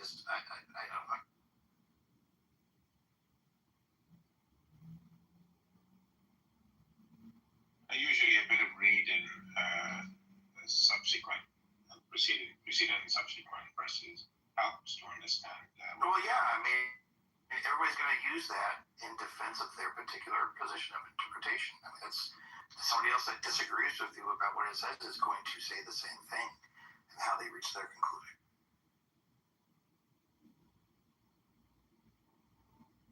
Yeah, but the gentleman who I didn't really want lowered, just listening, but that's not my goal. But in any case, the point is that he was insisting, at least to start off with, that the verse itself is talking about the Dashim floating margin from between the lines and the breastbones. Then he joined the two verses together, 6 and 7, to make the point. But he didn't look at this. It's a very strange way to word that. It's a very odd way to describe human biology, and especially if you're going to point to it as something that indicates that special knowledge was had by these people that wrote this, and they write about human, biological generation, biology in that way. That's bizarre. I mean, it just seems like they really didn't have a strong idea about what.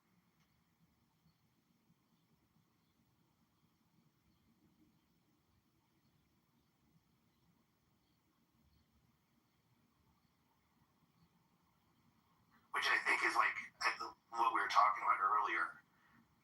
These books are, especially in the Islam, they like to point to the scientific accuracy of so much of what's written in there. And then when you delve into something like that and say, okay, that's really not that accurate, it doesn't make a whole lot of sense. And it's like, okay, well, that's not really usable as proof that of divine.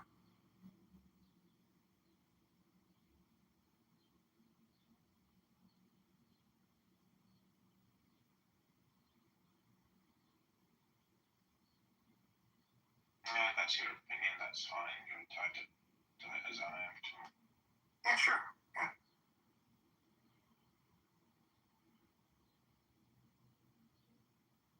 And ultimately, that's all we're left with, which is a real big problem when you're asserting absolute truth of a holy text. Huge epistemic issue that really can't be circumvented, and causes, I think, the deepest problems for religion.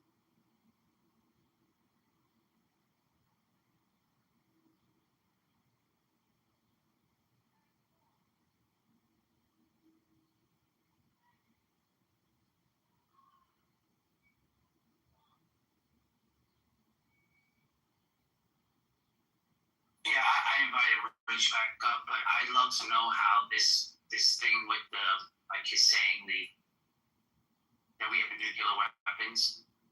Wait, what? Is it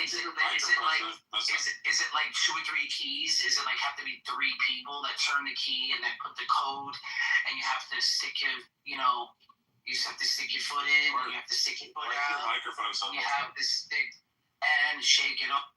You sound like Galaxy Bender right now.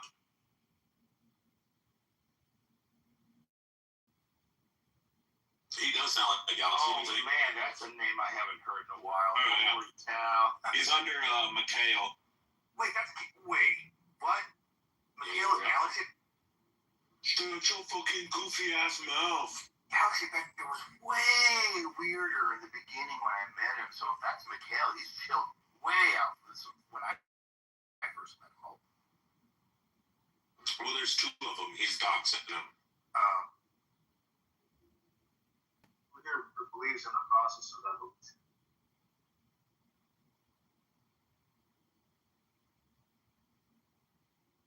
Are you guys creationists or evolutionists? Yeah, I do. It's a mixed bag.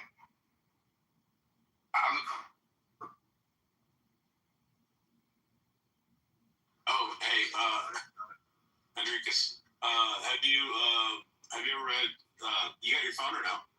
Yeah, I'm on. Okay, open up Sunan Abi Dawud, 4717. That's beautiful. This is one that, it really hits my heart. It's in the chat. So, I am both, I believe in creation through evolution. Oh, we're going to talk about burying newborn babies. Now, Rich, we're only doing one hadith. That's it. Just this is the only one. This is the last one. What the hell is it we're talking about? Yeah, and it says, and for the woman who buries alive her newborn baby, the mother and the baby both go to Jahannam. They both go to hell. Yeah, I got a lot more. This is not authentic. Yeah, it is. Which hadith? I'm rating it right now. What's a grade Sahih? No, the grade is not Sahih. Al-Albani. Okay, Sahih. No, it's Sahih. No, it's not literally graded Sahih. Al-Albani. How many hadiths are there? Like, they really accepted, the widely accepted? Hundreds of thousands. Oh, there's thousands? No, they're like, dude, there's one that says you can have sex with a donkey and still be clean. I said only one hadith. That's I'll it. read it verbatim. All right, but that's it. So within Islam, based on hadiths, like there are in Christianity, based on interpretation, are there like multiple subdivisions within it? Yeah. Besides Sunni and the chain, the Sahih label is better narrated, so the chain has to be solid. The content of the hadith still has to be examined in light. You're thinking of Mecca. And if it doesn't match up with the Quran, you throw it in Sahih. Oh, Enriquez, if it doesn't match up with the Quran, you have to. Albino had something to say. Hold on a second. Well, they're gonna do like legal interpretations. Like those are called manhajs, I think. And how many of those are? I think there's 5 new ones. There might be more. 5 different schools. So they suffer from the same issue that Christianity. Anybody who's read anything has that same issue. Yeah, but we're talking about something a little different when we're talking about this. This is what I mean, Andrew. Is if I let Rich go off, he'll just be rattling these things off like one after the other. Yeah, he's just getting on now. So there's no need for that. There's no need for all that. Because he doesn't believe in any of this stuff. It's one of the really highly accepted hadiths. He's reading it out of context, man. Great. He's reading these things out of context. He doesn't know what he's talking about. So there'd be a reason the baby would go to hell because of another parent? I have no idea what that story pertains to. Like, he's just randomly reading the story. Anyway. Yeah. Well, Albino, I think holy texts are in a little bit of a different category versus whether you're disagreeing about interpretations of a fictional, a known work of fiction or something, right? That's going to be, the import's a little different. So if you're dealing with holy text where people are ascribing absolute truth to them, right? That's gonna. You would think that all the division of interpretation is a much greater problem for that kind of a text than it is for a scientific paper or something. I don't think so, but I see why you think that. Oh, Andrew, this is not a hadith of Marquez. It's actually from a different book. It's Al-Tabari, and Al-Tabari says, and Allah forces the angels to penetrate the donkeys at night so they become weak and submissive so they can ride them into battle in the morning. I'm sure you can get pretty freaking. You see what I'm saying? Like, so, Andrew, just listen. If there's a Muslim up here attacking Christianity, right, then it's legitimate to say like the stuff that he's saying, right, as a response. But there's no need for it. There's none of that going on. Like, there doesn't need for that to have that much aggression. You get what I'm trying to say, Andrew? I guess. It's better conversations to be had. I would think if you're going to bring up something that a book about the Quran, about Islam says, you would need to pick, like, one of the highly accepted ones than getting really obscure and finding a quote about what it's. And it seems like that was I have limited knowledge of the distribution. I'm not trusting what that guy says. First of all, he gave me a link. He has a link. He put a link up for it. Oh, okay. All right. And where does this? How does this story start? Because we're just getting it at the climax. What's up with this? Like these YouTube shorts that we're getting of this. I don't have a hard time believing that Islam contains the same kind of crazy, especially in the Old Testament of Christianity. I don't have a hard time believing that it has crazy statements like that. I don't have a hard time believing it at all.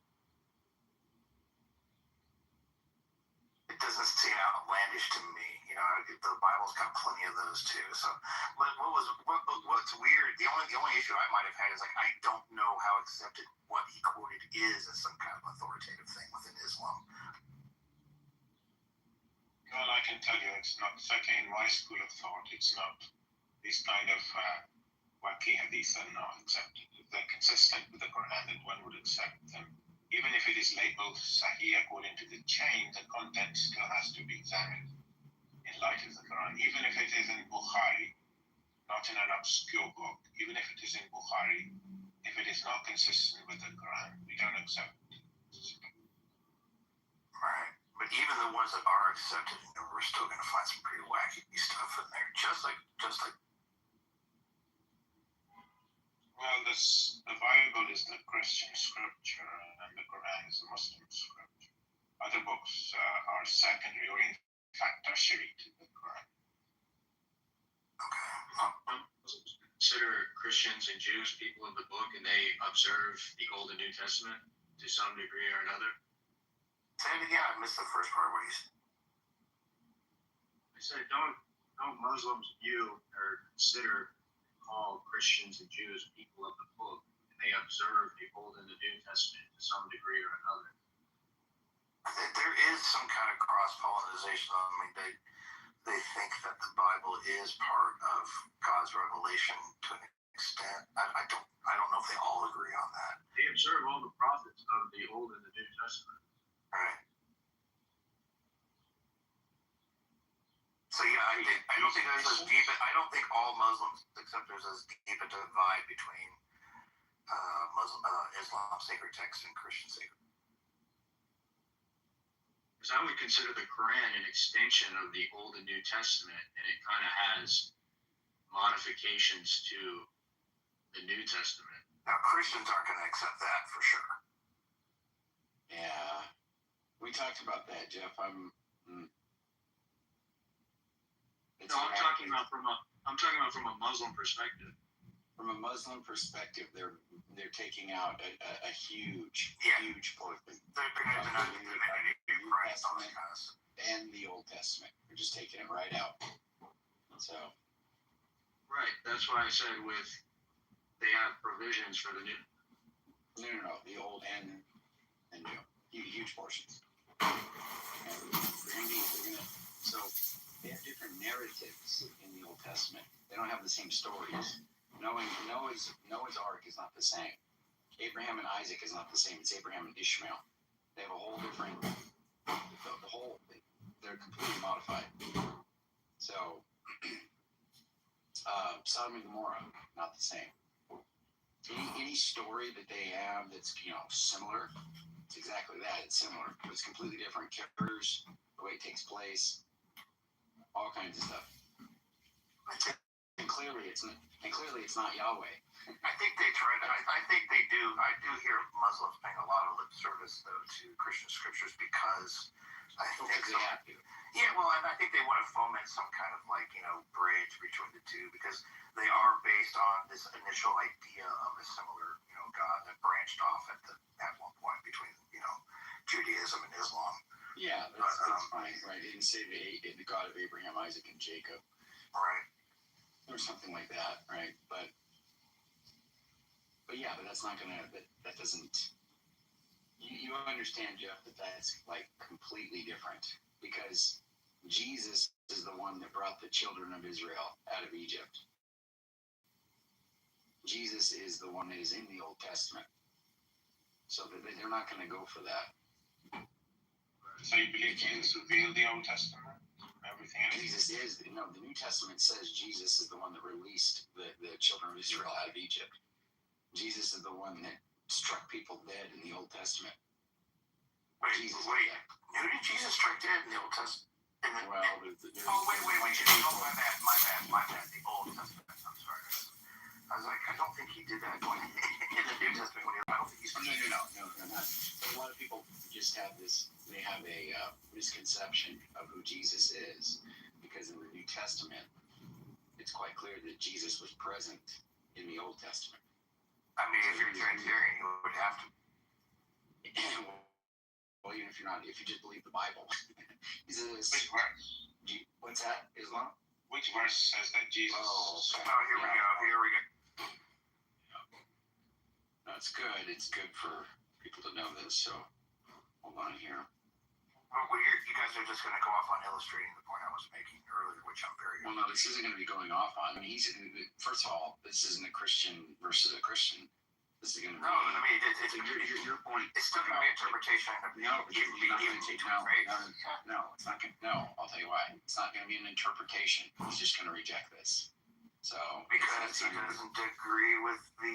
No, I'm going to say this is corruption. This isn't from God. This isn't even going to be allegedly a holy text on his perspective. There's a difference between two people who acknowledge the same text as holy versus somebody who thinks it's not holy at all. Also, there's a difference between people that are interpreting a text. There's a difference. Well, that's a separate point. That's the point I was making. I know. That's not what's getting ready to be illustrated. All right. Well, you come from the standpoint of you have the truth. No, Andricus, listen to what I'm saying, okay? You're saying that if a text comes from God, the disagreement on that text is some kind of red flag about it being from God. Yeah. And I'm saying, I hear you on that. I understand your concern. I think that does have problems, so we can talk about that. But I'm saying this isn't an instance of that. Because what I'm getting ready to show him is that the New Testament says that Jesus was in the Old Testament doing stuff and killing people, right? But he doesn't accept not the interpretation. He doesn't accept the actual text. So that's the difference between what you said and what is about to happen. Hopefully you can see the distinction. I honestly, if you really wanted to get into it, we could show how there really is a distinction. No. We shouldn't have to spend much time on this. How is it not a distinction? Because anytime you read a text, what are you doing? Yeah, you interpret everything. That's right. Not even just reading. That's right. Not even just reading. You interpret everything that comes to your eyes. Everything. Okay, and. So he's interpreting it as not. Yeah, but that's not. But not me. Hey, I'm sorry to interrupt you again, dude. Hey, what's up? I'm moving you down. You're not too soon, man. Yeah, be quiet, honey. So the point is that it is not a matter of interpretation. Here's why, Andricus. He can agree with the interpretation. The way he says it, be quiet, honey. He can agree with the interpretation. That's not the issue. He's going to say it's corrupted. It is not the text of God. You understand that, Andricus? Do you see how that's different? Mm-hmm. Because of how he reads it, he doesn't see how it matches up with the correct. Correct. Which is two different things. Because what you were saying is people reading the same text come to different interpretations. I'm sure Islamo is going to understand what I'm about to read, that it says what I'm saying that it says. I just have a couple levels out of bird's eye view than you do on this, and it's okay. Well, no, it's go not. Go ahead and continue your discussion. Well, no, I don't want to wear this out. Well, no, it's not a matter of wearing it out. I don't think there's anything that's going to make sense to where you can say these are the same. So I want you to explain They're it to both me. holy texts. They're both being interpreted Yeah, that's by fine. the reader. They're both. Well, no, because we're reading one text, and he disagrees on it being a holy text. Yeah. He's only going to accept it. Okay, and you can also disagree. He can also disagree with what is. Yeah, he could, but that's not going to be the issue. I don't think they would say that the entire text is not inspired. That's not what we were saying. So what you were saying that when two people read. See, Andrew, seriously, Andrew, I don't want to get this deep into this because this turns into a pedantic thing about this is seriously fueled by thinking that one text is actually more pertinent than the other because it is the truth, and that's some motivation for this discussion. I think it'd be more interesting right now if you went with Islam. Wait. So when I was about to retext y'all, here we go. Those are two very different things, and I don't know why you're not acknowledging that. You're just kind of papering I out. don't know why you're so upset that I would have a because you're not tracking. Yes, I am, but it's okay. Okay, so your point. Okay, we can do it one more time. Hopefully, you'll have a response rather than just saying let's move on or it's pedantic or any of that. Okay, you said two people reading the same text come to different interpretations, and if it is a holy text, that's problematic. I understand that point. Let's put that on one plate. Okay, let's keep it right there. The point that's about to be made. No. Okay, I see the misunderstanding. If it is purported to be a holy text, I'm not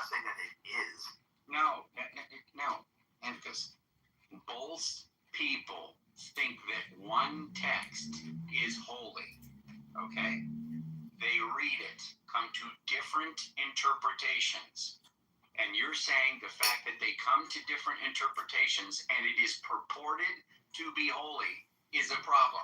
That's what you're saying. That is a issue, yeah. Yeah, that was the issue that you said. Now, I am willing to acknowledge that. Let's put that on one plate, okay? What's about to happen is I'm going to read a text that Islamo most likely will not disagree with my interpretation. What he will say is that it is not inspired by God. You understand that? Okay. What's the importance? The importance of it is not about to happen. So when you said that's what's about to happen, referring to a difference in interpretation on the same text that we both purport to be holy, that's not what's about to happen. Do you understand what I just said? Oh, so you're mad. I'm not mad. I'm just, you're either being purposely ignorant on this or you're just trying to like paper over. I don't know what you're doing.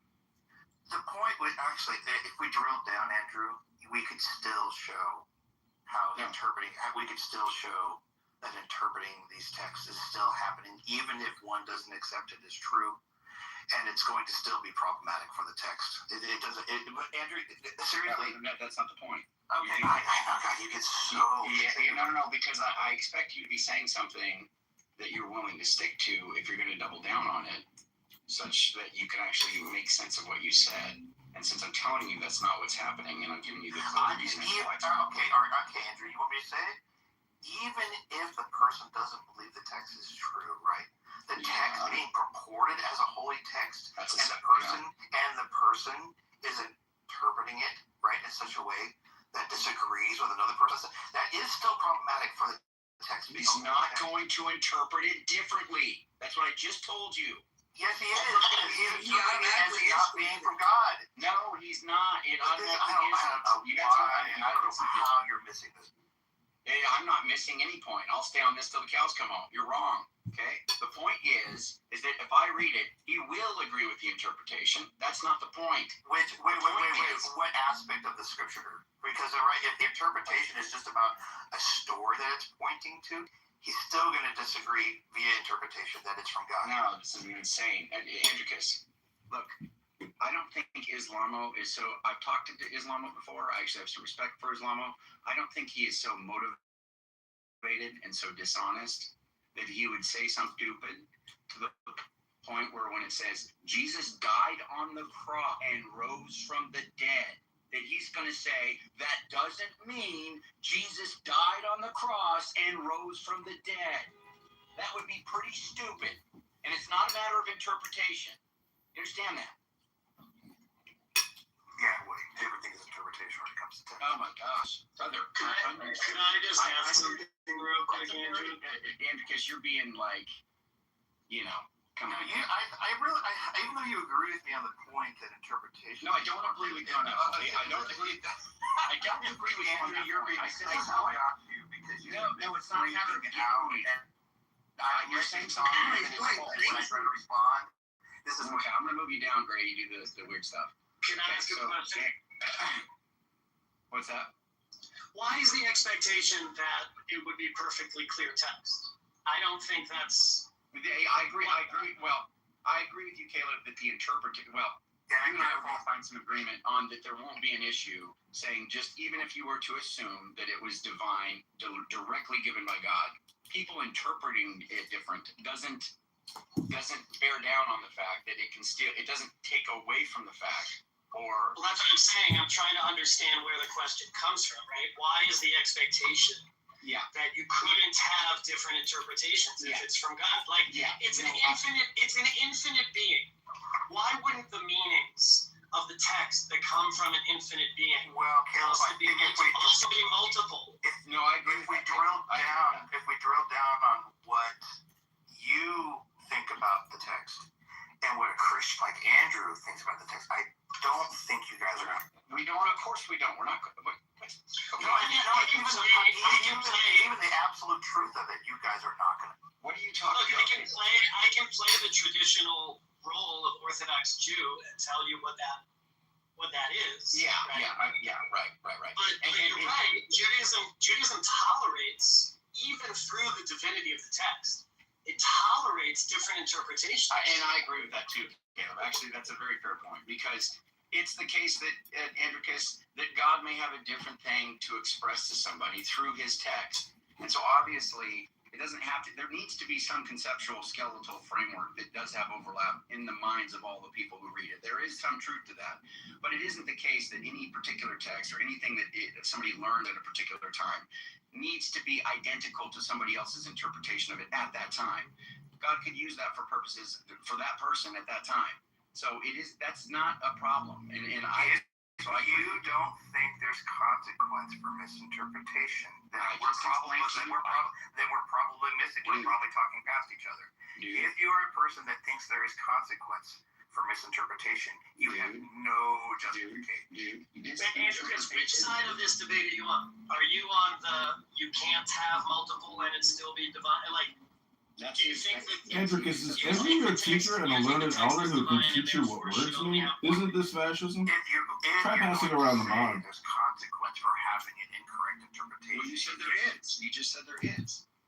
What are you saying? You just said but you got to talk about. consequence. Yeah, but you got to talk about the different genres of the text. I mean, a wrong interpretation of law, a wrong interpretation of narrative detail, a wrong interpretation of poetic detail. I mean, you got to be specific here about what interpreted means. Yeah, what kind of import does it not have?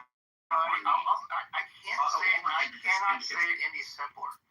If people are going to say to you, you are going to face a severe consequence if you don't have the correct interpretation of this text, right? Who says that? Hey, that's oh my God. All right, bro. So, look, Caleb just gave a very valid point, right? That needs to be also talked about. If I misinterpret the Song of Solomon about some kind of fantasy or some kind of sexual, experience or romantic interaction between. Hold on, listen. No, Andricus. Now what you're doing is you make a statement. You just make a broad statement. Then I show you a clear counterexample. You go, well, you don't need to show counterexamples. No, I'm not showing counterexamples. My point is there's you're being that's not pedantic, bro. That's not pedantic. You're literally getting down to words. Let me ask you this, Andrew. Well, do you think there's severe eternal consequence for misinterpreting? Yes, at times it can be. Yeah, so fuck off with all this. What have you been told? That's not an F-off thing, Andricus. That's not an F-off thing. Because it is. No, it's not scripture simplicator, okay? It is going to be literally just agree. No, it is not scripture simplicator. It is going to be certain concepts within scripture are going to be crucial. And I would be arguing those will be clear and people will be able to understand those. The ones that are relevant and matter, people will have agreement on those. Well, that's obviously not true either, right? It all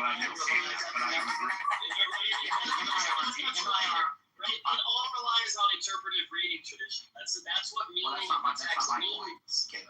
That's the fact. You and I are going to have a departure on hermeneutics and obviously what's involved in interpretation from your perspective versus mine. All I'm saying is that any act of reading, regardless of what kind of reading it is, involves interpretation. It is an interpretive act by the very nature, definition. Oh, I agree. Definition. And I'll be honest with that too. I love all these Christian text terms. Not only that, I took it up further. Your interpretation is going to even be, you dial it back and you interpret all sense data that comes into your mind. Anything you see and hear, you're interpreting. Yes, that's right. There is no access. There is no epistemic access to the mind of the author. The mind of the author.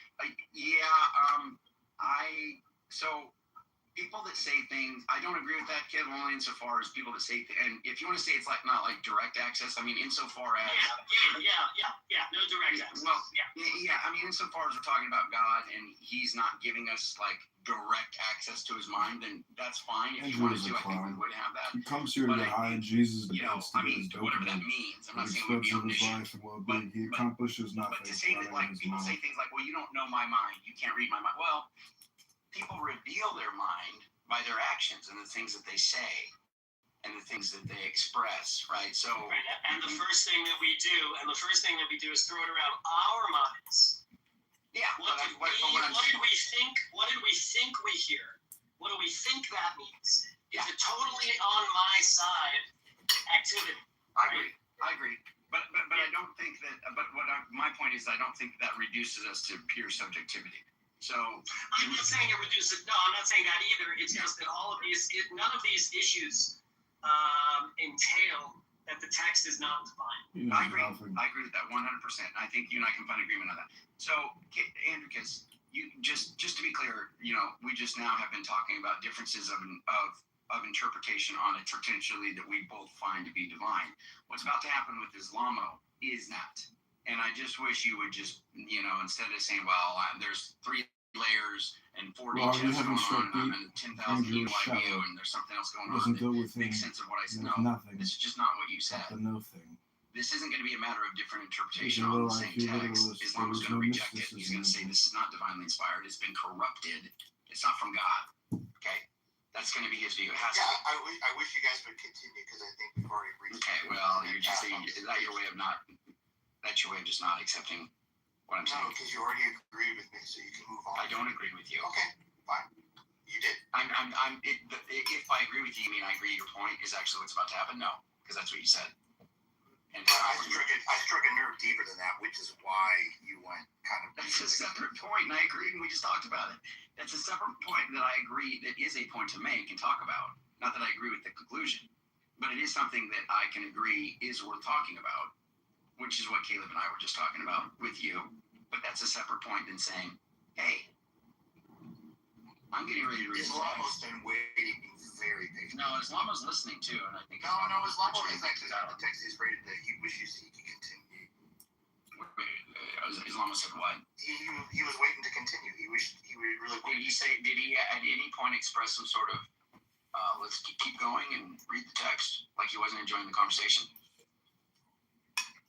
You're not reading the text. I am. He wants to. And because you're killing me. No, dude. If you want me to go back, I've read them in passing. But if you want me to go back and literally read every text where he said he wanted to continue with you, I mean, if you're going to say I'm being dishonest about that, you're telling me, man. You're telling me, he has said 2 or 3 things in chat that he would like to continue, and I was trying to hear back. Is that in? Oh, I'm just going to ask you, Islamo. Did you express any in chat? Because the way Andricus is making is like, let's get on with it. No, I'm not saying it paid. You were bad faith sometimes. I said he would really like it. He's showing with you. I didn't say he was mad. And I didn't say I just said he was strawmanning what I said about what you said. Everybody heard me say that. I didn't say that. He was strawmanning what I said.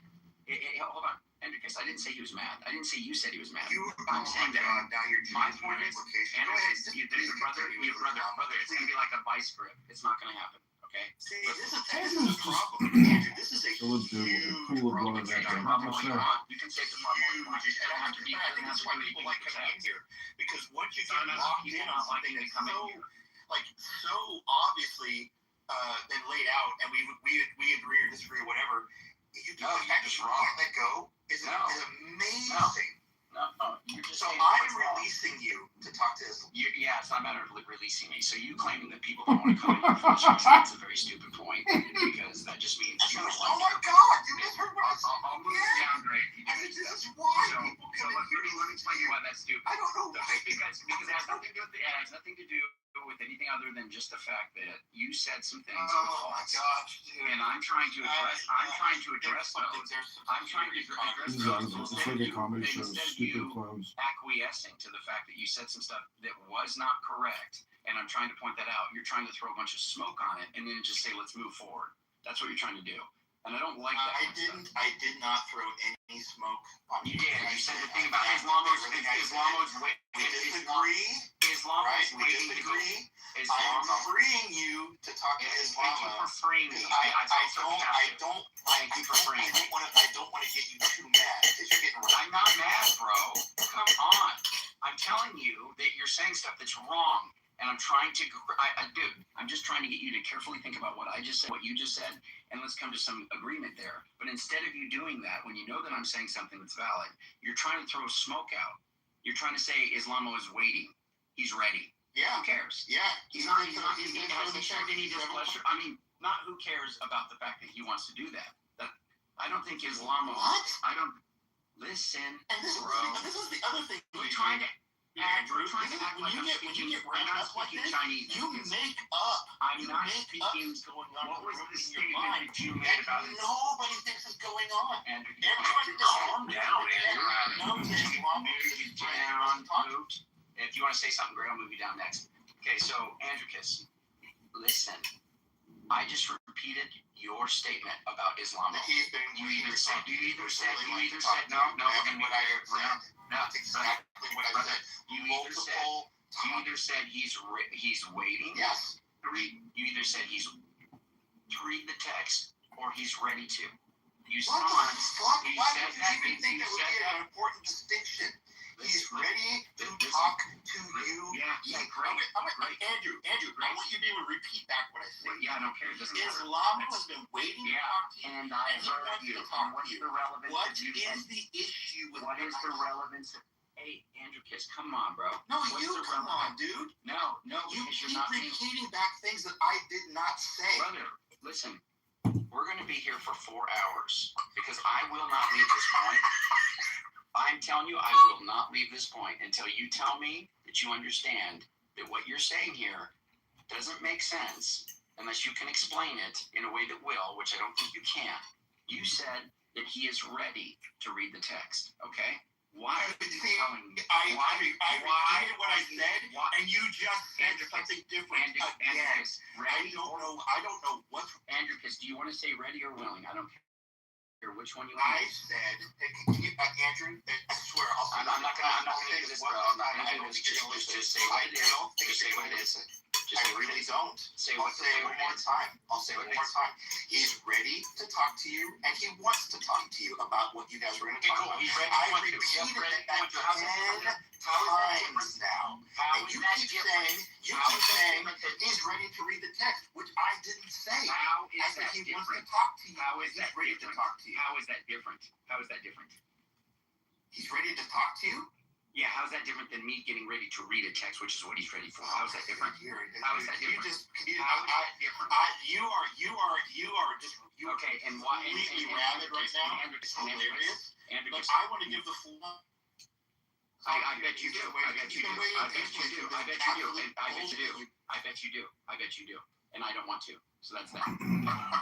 So now I'm asking you. You don't want to talk to Islam? Now I'm asking. I don't care. No, bro, it's not gonna work. Now I'm asking you. Why the fish did you tell me any of that about him? Why are you telling me that? Because he wants to talk to you, and I got it. I knew that one. Got it. And I'm gonna let it go. I'm gonna let it go back to you. I am ceding my time back to you. Andricus, that's so benevolent of you to cede your time so long. I agree. You're such a benevolent. Oh, that's so benevolent, brother. Well, guess what? Me as a moderator, ding, ding, ding. I'm giving you some more time, Andricus. You just got more time. You giving me more time doesn't mean I have to take it. Oh, you don't have to take it, but I mean, you can sit there and talk if you want. I won't respond anymore because I went to hold on. Andricus, it's so precious just because you're ceding the time over. You know, I want to add some more. I want to give you some more of that precious time so you can speak too. Andricus, can you tell me why you told me that he's ready? Can you tell me that? Why did you tell me that? I'll tell you why. I'll tell you why. Because you didn't want to have the conversation we were having. Because I'm telling you what you said didn't make sense. What you said is that people have different interpretations of holy text, and that's a problem. Hey, don't give me X. I speak my time. That hurts my karma. You saying that there's disagreement between holy texts, that that's somehow a problem for divine authorship, right? And I'm saying I hear that point, and we can discuss it, which we already did briefly with Caleb, right? Some agreement between Caleb and myself. And I think you understood that. But that's different than saying, I'm getting ready to read a text that to Islamo is the equivalent of Harry Potter. Now, he's not going to be rude and say that, but of course it's not going to be real. He's not going to accept it. Not the interpretation of the text. He's not going to accept the text wholesale. Understand? Okay. So don't say things like that. That's what's happening when it's not. That's not what's about to happen. Thank you. You said that like 4 times. Can you say it one more time? I say it one more time. Thank you. Okay. All right. because you did that. I think that because there is a deeper point I want to make about that, but I think he's been very patient. And it's not a matter of that. Because I won't allow you to leave that as though I didn't clearly show there's a difference between what you said and then what you claimed was about to happen, right? Trying to make those identical. In the way you framed it, it could be interpreted that way. Sure. That is like that's a masterful smoke bomb going on there. Thank you. It's yeah. There's a deeper point there, but I would rather I had to go after. I would not go after. I'd rather. Yeah, you have a deeper point there that's somehow not gonna ever come to fruition. Oh no, it's always yeah. How about this, Andy? Because I want to hear what the deeper point is. I'm gonna give you even time to construct it. Okay, so you can create this elaborate thing that's gonna make sense. Remember the distinction that I laid out. 2 people reading the same text that they don't agree is holy, okay? Versus 2 people reading the same text having different interpretations on one. They do powerless against interpretation. No. So just remember, I want you to sit here and think about this, and you have all the time. Holy text has no power against interpretation. That's just a further claim. What? Yeah. I'm making a bit of a dig.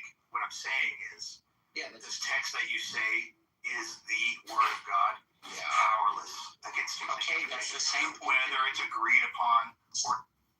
Oh, now you're saying this, but now the point you're making is if they have the same interpretation, it's just a powerless. No, text. What I'm saying is that if a person doesn't believe, right, the text is not from God. That text does not have the power a person's reading. No one's putting that forward.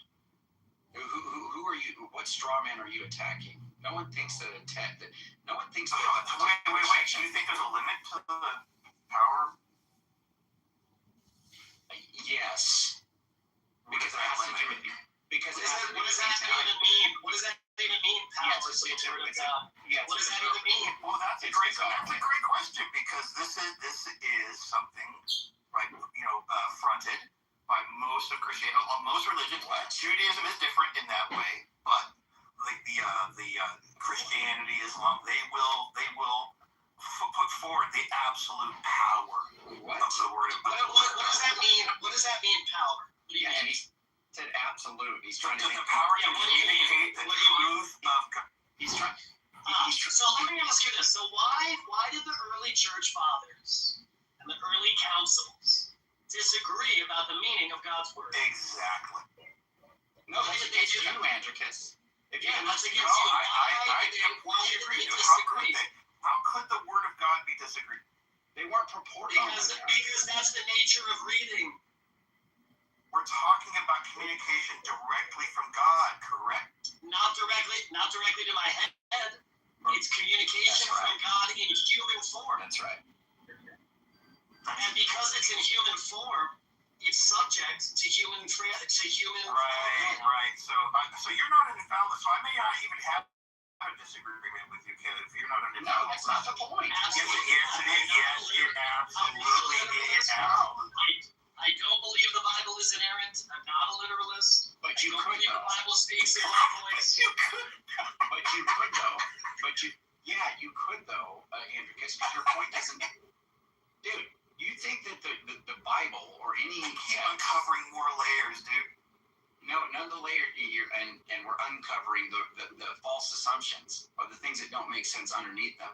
Okay, so the layers that you're trying to uncover.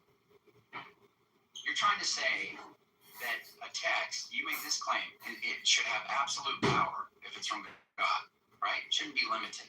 That's a crazy thing to say. If nobody gets within the confines, nobody thinks the word of God within the confines of what we're talking about. No, I am. We're talking about literally this communication from God, right? And there are consequences for misinterpreting this communication. What are the consequences? Cannot escape. What are the consequences? Oh my God, that's kind of going back to the interpretation point. Dude, listen. You're talking about the words from God Himself, inspired, however you want to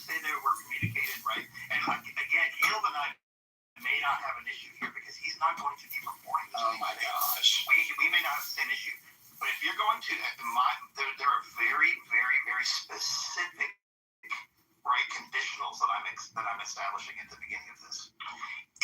But you're not explaining the conditions. I don't have an issue with you. I don't think you and I have. I know, but I still think that you're.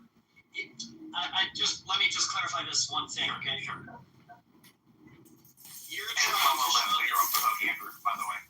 You're trying to show that the Bible is not from God because of the multiple interpretation. In other words, you're not taking a position that it is. I am saying that it is not reasonable. It can't be. It's not reasonable to take it. It's not reasonable to take it seriously as the word of God because of the interpretation problem, right? And the interpretation problem is going to give severely different versions of what it is you're supposed to not get wrong, right? So if that is the case, right? There's going to be some entailments with that. Right? What is get wrong? Calvinists don't have a problem necessarily with some of those entailments. They don't care how many people get it wrong. Wait, but what is get wrong? So you don't delve too much into. Oh, fuck. You know what I mean? Like, what is sorry about that, guys. I'm sorry. I had a phone call come through right at that moment. I'm so sorry. Right, like it says, like, don't do any work on the Sabbath, but it doesn't explain what that is. Right. What I'm talking about is mostly about soteriology, which you don't get it. You don't get into soteriology really. So that's not really an issue that you really deal with much, or at all in Judaism. So it's going to definitely land. You don't think Judaism has its own tradition of soteriology? Not like Christianity, no. We have a parallel tradition of those issues. Not really, because I don't think you guys believe people go to hell for the same reasons that Christians do, right? We have our own system and ideas. Okay, so if you have a similar system of soteriology where you can get in trouble, severe eternal trouble. No. That's the issue. That's the issue I'm talking about. Hold on. I think you're strawmanning the Christian. I don't understand how this is being. I think you're strawmanning the Christian position. Whoa, tell me how I'm doing that. Yeah, I've never heard a Christian say that because of a wrong interpretation, I'm going to go to hell. Have you never met a Calvinist? Have you never met a Reformed theology? Yeah, Calvinists don't think that the interpretation matters. It's all about the elect. It's already my God, I don't know who you're talking to, because that's crazy. Because they absolutely do think that. Look, you're missing steps, I think, in your argument. Let me help you out. I think you want to say something like this. If you have the wrong interpretation, that means you might have a wrong theology, which means you might have a wrong ritual, which means you might have a wrong behavior. Is that correct? I see. Okay. How do you know that the interpretation is important, especially for Reform, but even how do you Catholicism is really important. What's the test? What's your test to whether it is a wrong interpretation? Wait, what's your test for what? Well, if you didn't interrupt, you'd hear the whole question. Well, I'm just giving you guys what you've been giving me the whole time. That's fine. What is it? Yeah, but if you interrupt and then you're like, what's your question? The test for what? The test for what? What is the test for knowing if the interpretation is right or not? What's the test? That is the issue. Well, but there is, so you're saying there is no test? There's not a test that will allow you to land on any kind of a reasonable enough conclusion to determine that you've arrived at the truth.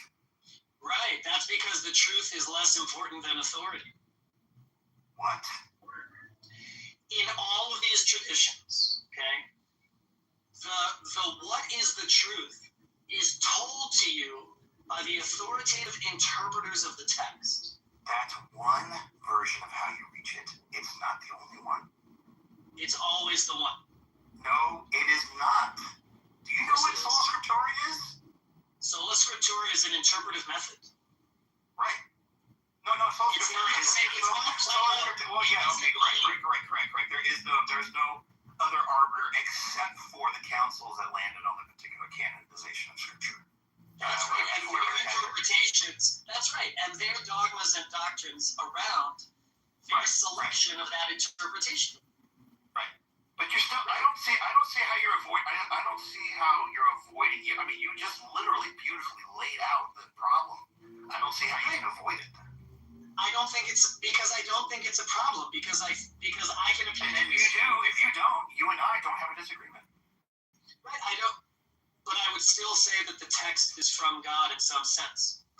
Right, but I think this is a charitable view of what this is a charitable view of what you're saying, Caleb. I think that because of the way that you view Scripture, you're charitably or unintentionally overlaying that on what Christians do, and it's not the same. That's fair. I'm sure it's not the same, right? I'm trying to be as descriptive as possible. No, I appreciate that. Right, I'm trying to be more of an anthropologist. Here, because he's saying something. He's not saying, Andricus, you're kind of doing some weird kind of gaslighting stuff. It's kind of weird. Caleb, it's not a matter of it's fine. Look, Caleb and I can have different hermeneutics, different ways of interpreting. We have different views of inspiration. That's fine. Caleb is saying that even if it were inspired by God, and you have even a high view of inspiration, disagree necessarily an issue, and we can talk about that, right? And you're just kind of saying, well, the only reason Caleb can say that.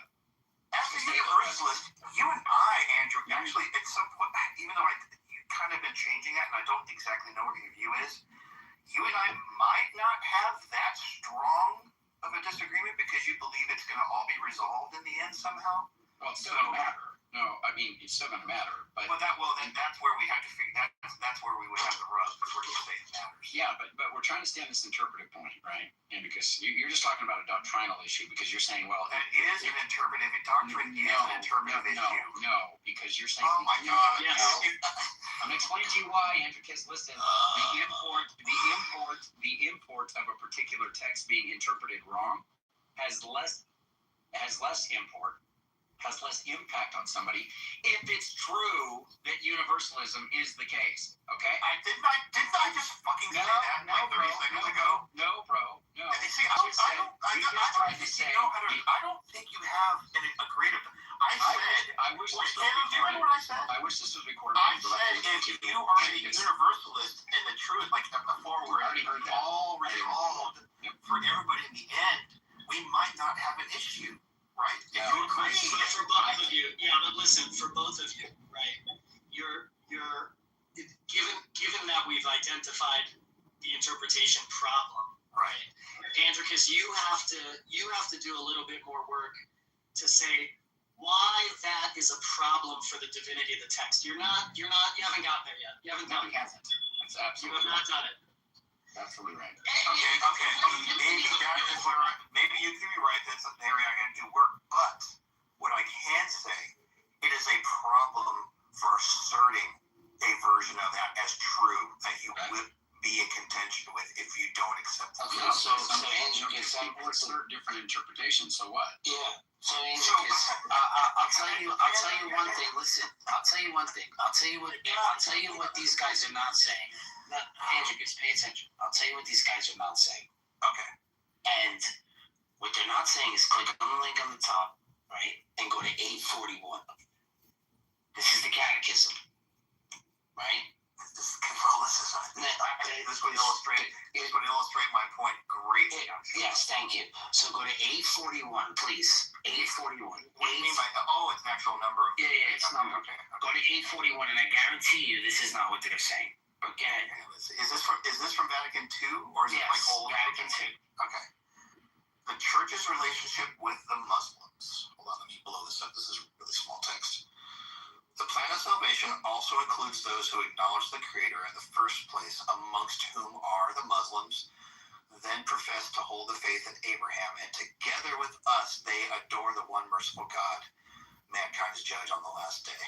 Now, what do you think? That's definitely Vatican. What do you think these two, because I don't know their position, what do you think? Do you think they're going to have a problem with this? Or do you think they're going to go with this? I don't know. You have to ask them. I don't think him. Just give me your runner-up, whatever it is. I don't, to be honest, as a universalist, I think Andrew's probably much more in line with Vatican II than and he is not. Caleb said something that I completely was not aware of, that there is some kind of soteriology, some kind of salvific system within Judaism, which I was always told there wasn't. But he probably has. I mean, we'd have to like go into it to see what it is, but there is a judgment, there is a weighing of deeds. It's not heaven and hell, but there is conversation about those topics. Okay. What does this sound like? What kind of message do you think the Catholic Church is by putting out this? I mean, it's pretty close to universal. You don't think this is sending mixed messages, or? Well, but quite universalism, because it's still saying that a belief in a creator God is necessary, and I think universalism doesn't say that it says that everybody's going to be together in the end. There might be some extra processes you have to go through, yada yada yada, whatever. But in the end analysis, everybody's going to be with God is the universalist point, and that's not what that. So it sounds like we're both striving to believe in the God of Abraham, and they have their way, and we have ours, right? Well, we worship the one merciful God. That's what the Vatican II said. Yeah, but that we're almost there. Because that's what we're saying with the Jews also. Right, but see, we have the same. This is not really taking away from my initial point. Okay, so that's what I'm saying. I'm trying to hone in on what you, because I couldn't understand what you were trying to say to Andrew. Andrew. Well, Andrew and I were having a couple different contentions, but the main one I'm talking about is if you're going to say there's a requirement, right, for what you have to do to not be with God for eternity, and that's going to be subject to the interpretation problem. How can you? What is the interpretation problem along with this text? How are we going to have an interpretation problem? Do you not know what the interpretation problem is? No. And what I just read to you, and you said it's universal. Based on their interpretation of Scripture and whatever So they're allowed to have it then, correct? Just like I'm allowed to have it. Just like the Jews are. I'm not saying you can't have your opinion. I don't know how this. Yeah, that's what I'm saying. So we're saying we're going towards the same place with our own.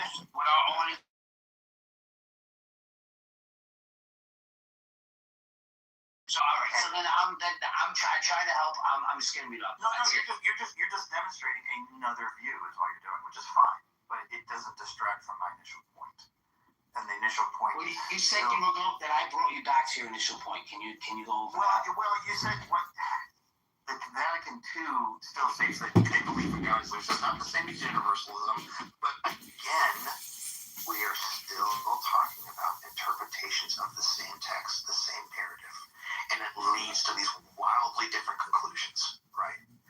And if you're going to say that a person is subject to severe penalties in interpretation, right?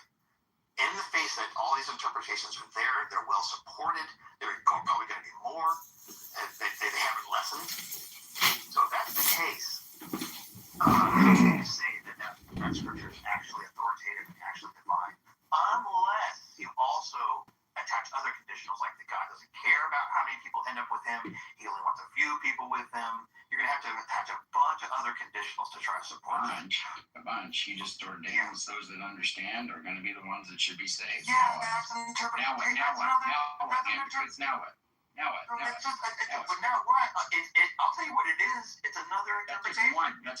That is one presupposition. Yeah. You come to say what that. No. Hold on, brother. If somebody understands that unlocks everything you just said. It doesn't matter. None of what you just said. We've actually had this discussion before, and your bone that you dug your teeth into is like, it's not my view. It's not my view. That's you not knowing where we're at in this conversation right now. No, I do know. I know exactly where we're at. You just don't. I'm gonna explain this to you, Andrew, because I don't know if you're drinking, but you're. Okay, Andrew. There are times when you are justified to say that. Absolutely, this is not. Okay, so Well, you're just starting to reason very poorly. No. So I when think I your was reasoning is screaming, completely wrong. well, let's see if that's the case. Maybe we can get some third-party interjection or assessment, and we can see what's true here. You're bringing up an occurrence where I was yelling at Sully. meant to take like you're just trying to refer to something because you think that's going to be some sort of jab. In some sense, hold on, buddy. Yeah. That was an argument. That was you and me. No. It's not my view. Was what I was yelling at Sully. No, you yelled at me in another. No, I didn't. You're confused. No, I'm not. You are confused. We are talking about the interpretation of these salvific soteriology positions, and I said, well, that's your view, and you said it's not mine. The only time that I have ever yelled, it's not my view. Okay, I'm going to disagree. Was to Sully. No, it's not a matter of memory. Now, you and I talked about interpretation because you used to say there's all these different doors. And because there's all these different doors, that's a problem. And we went through that, and we finally got to the end of that. And then there was agreement, and I thought you abandoned that. Now you're back. Abandoned what line of reasoning? The line of reasoning, yes, the line of reasoning. Why would I abandon please.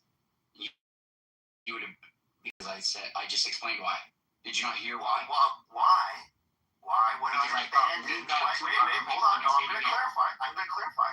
Why would I abandon that multiple interpretations for a sanctuary text is problematic just because somebody else's interpretation says it's not? I'm saying because why would I? And I'll try to repeat it, and hopefully you can maybe attach onto what I said.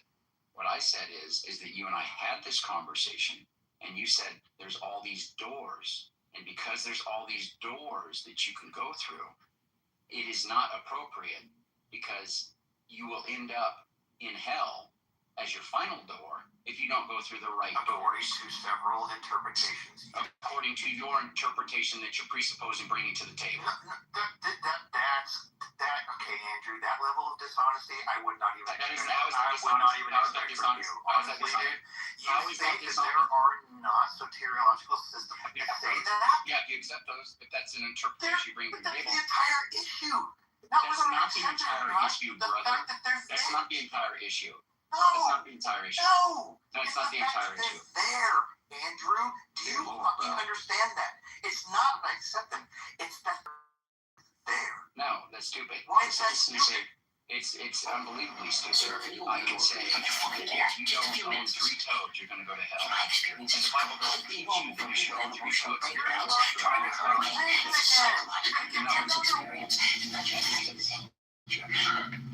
What are you doing? What I'm doing is doing how it's unafraid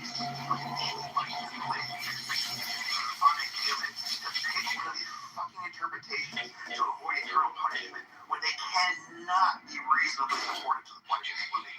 We need to go now. Now.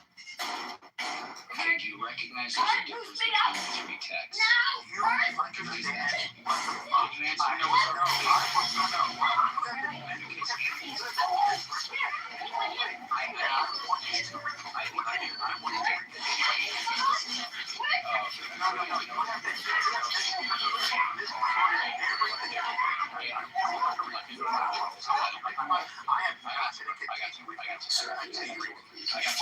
Just a few minutes. I'm not going to do the gaslighting stuff. Can we make this the first video ever to have 0 likes but 1 million views?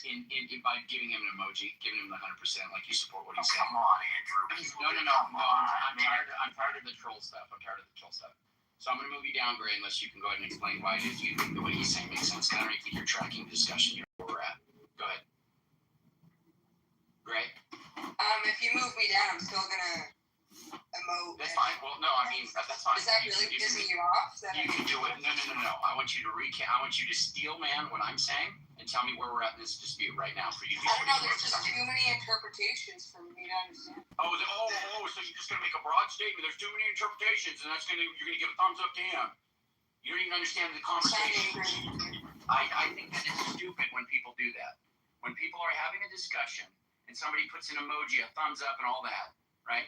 Unless you're just outright trolling, which really... I'm not the only person that gave him a thumbs up. Yeah, I know. You have another idiot named Honey Badger. You have another idiot named Honey Badger, okay? I'm asking you, why are you giving him a thumbs up? You don't track the conversation. Okay? I think you're misrepresenting what he's saying, and then you're giving more interpretations, which actually adds to his point. Hey, hey, Greg, I'm not going to do this. You're gonna tell me right now, or you're gonna admit you weren't tracking and you're just thumbs upping just because you want to give him. All right. So if you don't want to be part of the room, we're gonna start getting a little more serious about this. Honey Badger and Gray, you guys don't want to be part of the rooms. Just keep doing that stuff. Keep doing that. I'm okay with some trolling. That's fine. If I can interpret that you're trolling, that's fine. But when you do stuff like this that has like no value, nobody finds it funny. I think it's stupid beyond all get out, because Andricus and I are trying to have a serious conversation here, okay? And I'm trying to come to some conclusion or some resolution. And you're sitting gaslighting him, thinking he's saying something that's correct, and making other people think, oh, maybe there is something to that. It's foolish, and I despise it. So don't do that.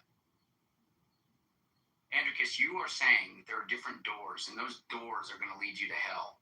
And so the doors should be clear. They should be clearly marked, so you know what you're going through and what you're going into. And I said that I and you, I thought, or you and I came to a agreement that you did not need to take that position, that was somehow an issue, okay? Because you are coming to the table with some presuppositions. You are saying, well, if you come to the table with this idea of eternal conscious torment, if you misinterpret Scripture, well, that's a massive problem because people misinterpret Scripture. Well, you are already bringing the presupposition of eternal conscious torment. Now, I do agree there's a large body of Christians who've held that historically. It's been the predominant view, eternal conscious torment, as their view of hell. But how you get there is going to be different. People are going to have different views. And the duration, when you talk about annihilationism or universalism, even though these are minority views or less held to. I mean, annihilationism is the next best one as far as the adherents, and then the least held one is going to be universalism. Even though there's all these different views of hell, the overlap of fundamentals is enormous. It's enormous. People believe, regardless of your denomination, there's going to be massive, enormous overlap. You believe in God. God created the universe, created the earth. You believe that man is either directly or that God is involved with the creation of man. You believe that man are sinners. You believe there's a guy named Jesus who died on a cross for your sins and rose from the dead bodily. You believe there's going to be a judgment for your sin, and you are going to be sent to one of two places. That's a pretty broad, overlapping belief among people of many denominations. There's not going to be much discrepancy on what I just said. That's going to be pretty well universal. Okay? Now, there will be some aberrant denominations, quote unquote, that claim to be Christian, whatever. But that's showing you that if God is behind the text, which P.S. he is, but if God is behind the text, he's doing a pretty bang-up job on getting people to understand the fundamentals. Because it's not like God is taking you out on a technicality. Nobody who understands the text and understands what we're talking about here is going to be like saying, well, God's just going to be like, well, you just didn't assent to this particular proposition just right. No, it's a heart posture issue. It's a submission issue. It's a sincerity issue. It's not about, oh, I didn't get this part. I didn't have this part of the text committed to my mind, so therefore I'm discredited. Now, if you have a disposition that you want the truth, you want God, if he's there, that you're open to that, God can save you. You don't need to assent to all these different propositions. You can be saved if you're open to it. So, send an interpretation. I'm telling you, and I'm going to say it again because I asked you very reasonably, and actually in good faith you should have repeated what I said. When you decided to attack Gray instead. So I'm going to say right now, I'll say it again. If you have multiple models of soteriology, and you cannot reasonably exclude all but the one correct one, you cannot reasonably demand I just answered you cannot reasonably demand I just answered that one. I just answered that. Soteriology is how you get saved. Soteriology is going to be just broadly, it's how you're saved. Okay? And the point is that Christ is the one that's doing the saving. He did it on the cross. Now, how you get there, saying that you must assent to propositions, you must have the correct views, you must have all these different views correct, or you're not going to be saved. I think most people who are Christians, if you press them on these issues, they can tell you and will, because it's just true. Andrew, I swear, I get you presented a version that says not you presented there's different criteria that you could publish. Not a version. Yeah, I want to be saved. That's what I'm telling you. And I'm saying people who are Christians, if you ask them about this, if you talk about the fundamentals, they believe in a God who is typically going to have You will be hunted by the black power or be omnipotent in some way. Another view, Andrew. It's not presenting another view. Quit saying that. You're wrong. Quit saying that. That is not what I'm saying. I'm telling you it is going to be nearly universal among the people. Andricus, you're talking about people within Christianity. Please quit saying stuff that's stupid. People within Christianity believe in this figure called God. Do you understand that? Do you think that they all think that this exclusively what you need? Can you understand that? Hey, Andrew, let's make this simple. What do you think is the criteria to be? Andricus. Right, which JCC is arguing back to what actually occurred. Which he's arguing, what actually occurred was me yelling at Sully, telling him it's not. You yelled at me too. Wasn't that about whether or not you had like a talking with God or something? Yeah, but it had nothing to do with what Andricus is saying, which is what him and I were talking about before. I wasn't yelling at him. It's not a view. But anyway, that's fine. He says that I did, but that I didn't. But whatever. Anyway, Andricus, my point to you is this, okay? Can we take a poll? I'd really be curious. Yeah, we can take a poll. We can take a poll, but you're just, there's been massive confusion upon confusion. Now, I'm telling you that people can be saved because God can save them. Now, if they believe the scripture, which they typically are going to believe scripture, if they have a concept of God, getting down to the specifics of the soteriology, there is going to be some differences on what it means to be saved, okay? There are going to be differences on that. But the overall point, which is something that there's going to be massive overlap on, is that God has the power to save you, and that there's this thing called the Holy Spirit. Most people that are within Christendom, regardless of denomination, are going to agree that there's a Holy Spirit. The functions of the Holy Spirit, like what the Holy Spirit does today, if there's still gifts of healing and speaking in tongues, all those things, they are going to differ on that. I agree. But what they aren't going to differ on is that Holy Spirit is to lead you to truth. So the whole point is, and I think I could get almost any Christian you could provide from almost any denomination to agree with this, is that if their disposition is open to the truth and they want God to show them the truth, they will come to know God. Okay?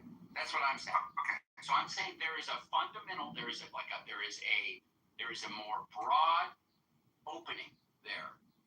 And that's the bottleneck. What's funny about that? The bottleneck. Hold on. Real quick. The bottleneck is not at assenting to a particular doctrinal proposition. Okay, that's not the bottleneck. That's not. No, listen. I just demonstrated why I don't think that that's the case. Now, if you have a refutation, by all means, but don't say that that's just a view. Oh, I don't because it goes like this. Andrew, listen, buddy. Because it goes like this. You want to have a terrible discussion? We can do it. You have to just go crazy. Hold on, bro. I'm gonna say one thing. It goes like this. Belief in God, cool. Lots of overlap. Belief God is leading you to truth and open to it. Okay? That's your criteria for salvation? No, I'm not saying that saves you. I'm saying that that is something. Wait. Are you willing to? You're not willing to track what I'm saying. I want you to track what I'm saying. You're not. I'm saying. You're almost Vatican II. I want you to track what I'm saying. You can believe multiple different things and still be saved. About you can have different. You can adhere to. You can have people adhering to multiple different versions of soteriology. Are you able to let me respond or not? Andrew, if you're not able to let me respond, You know what you should do instead of helping organize even more chaos? Let me finish it. You shut the fuck up. Call your CPD superintendent and take action. Restore law and order. Protect property and citizens. If not, you're blind and incompetent in your hands. Brian knows the violence happened. He knows you aren't responsible. He's flying a C5. He's got a big cargo, and he's got pamphlets he's got to get out there. All right. Okay. So, Andricus. Me? The broad belief in God. You? Your disposition and sincerity towards Direction? God. Seeking God. You'll find God. That is a view of how you find God. If someone invites you keep saying this, Andricus. Okay, Chris. How do you You're not able to respond? You are unable to listen. You are unbelievably frustrated. You are unable to listen to a response. No, I heard your response. How can you possibly say that? How can you possibly say that what you just said is not in agreement with many other versions of soteriology? I mean, be honest and say that. What are you doing right now? No, what are you doing? No, what are you? How can you be so dishonest about all the models of soteriology that are out there? Why are you so dishonest? Because I'm saying people that affirm all those soteriologies will also affirm what I'm saying. No, they will not. Then you're just being stupid. No, okay? Because you're not listening. You're not listening to me. Andricus, stop. In here right now. I'm gonna make it real clear. Yeah, I'm gonna make it real clear. Yeah, he's gonna have to. He's gonna have to. If we saw Matt Yester in here, do you think? Yeah, and I'm gonna tell you why. Soteriology. I love the crash out of the floor. Just ask Matt Walsh.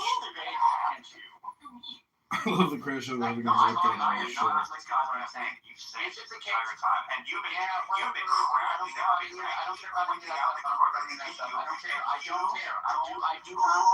I do not care. Multiple models of soteriology that are not in agreement with each other. And somehow you delude yourself to believe that there are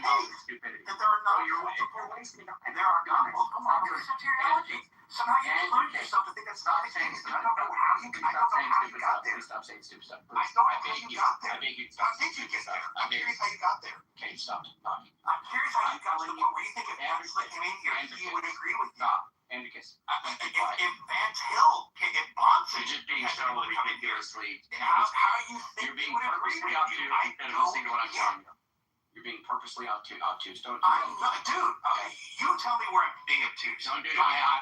You just shut the fish up. Yeah, I'm trying to, but you won't shut the fish up. Yeah, but I'm trying to, but you won't shut the fish up. But I'm trying to, but you won't shut the fish up. I'm trying to, and haven't been able to. I'm playing music, dude. Just stop talking. Please. Is it the case? Stop. You're like drinking or something. No. Just stop talking. You're a dog earlier. I am a dog now. I have got my teeth locked into the problem. Okay, that's fine. No, you're not locked in. You're completely off the problem. JCC, stop. I've already repeated this multiple times, and you're not getting it because you keep going back to soteriology, which is down the line. What you're claiming is that everybody in Christianity agrees with soteriology. That's your claim. Stop talking. I need you to demonstrate that everybody agrees about soteriology. Andricus, stop talking. Go ahead. Andricus. Say Andricus. I'm not going to have the conversation with you. You don't stop this. Knock it off. I'm trying to explain something to you. Soteriology is down the line. That is not what I'm talking about. You're doing some very stupid thing where you're not listening to me. Oh, no. And then you're responding to a straw man. I'm telling you that if you believe in God, if you believe that there is a God, and you believe that God wants to, you want that God. You want to know that God. We're just going to put a parenthesis on this. This is a model of soteriology you are describing. It's not a model of soteriology. So quit saying that. No, it isn't. So quit saying that. Goofy. How is it not? The model of soteriology is no.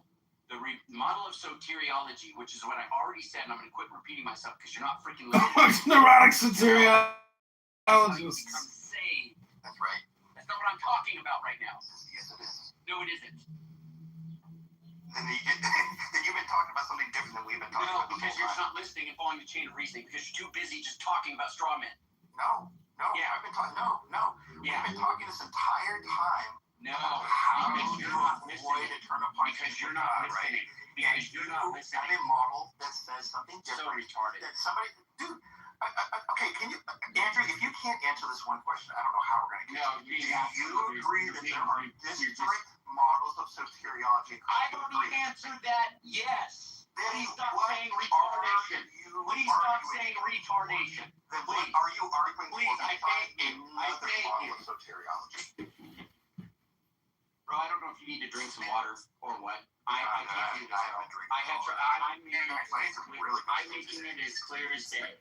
Ready? There is soteriology among different denominations. Got it. Put a pin in it. We don't need to talk about that again because it's not what I'm fishing. So if you present one that's out of line with those, how is that not a different model? You're not listening. I'm talking about soteriology. Why are you not listening to me? Does knowing God save you? Knowing God through Christ is what's going to save you. But that's not what I'm talking about. But that's not what I'm talking about. Okay? That's what we've been talking about this entire year. No, it's not. You know why we've been talking about that? Do you remember why we got on this point? Yeah. The reason we got on this point, hold on. I'm going to remind you because I'm so freaking frustrated with the bullfish you're doing. The reason we got right now, it's ridiculous. Listen to me, bros. Please stop talking. The reason we got onto this point is because we were talking about differences in interpretation, and you saying there's all these different doors. If you're going to end up in hell, it's unjust. It's not right because God didn't make it clear for all people to understand. That's what we got on this point for. That's correct. Yes, that is correct. And I was responding to that by saying you need to zoom out further than going to soteriology because that's down the line. The bottleneck Andrew would never make any God's army. He would be driven out because he can't shut the fuck You're up. not listening. If you're stuck on the word and all you need No, is it's not the word. It's what it means. And I know what you're saying. I know what you're saying. It's not a matter of semantics. Let's abandon the word soteriology. We're talking about what saves you. Yeah, what saves you is Jesus Christ. That's what saves you. But we're not talking about that right now. That's the entire crux of what we've been talking about. The objection that you have is that a holy text inspired by God would do better at getting people through that door of salvation if it were really inspired by God. And since you have all these differences in interpretation, it doesn't make sense to say it's inspired by God. That is your point. Because I can still man the fishing conversation. Following. I'm telling you there's something completely different going on. I'm saying you zoom out from there. There's something that is not bottlenecked at soteriology. That's a different model. No. We're abandoning the word soteriology because you're saying you're talking about what? No, it's not we're abandoning. It's not we're abandoning. I'm providing you a response to your objection. To what? But because you're obsessed with calling it a view, you want to say, well, that's just another form of soteriology. I'm not saying that. I'm not talking about soteriology. What are you doing? You've been talking about nothing else. No, I have not been talking about nothing else. Yes, that's the I'm not entire talking about subject matter. nothing else. I'm saying that knowing that Christ saves you is something that God can lead you to. Okay? God can lead you to that. Okay? So that's a separate point than saying that Christ you or how he saved you. That's soteriology. Not talking about that. Yes, you have been. Because the ultimate goal. Yeah, the ultimate goal, which means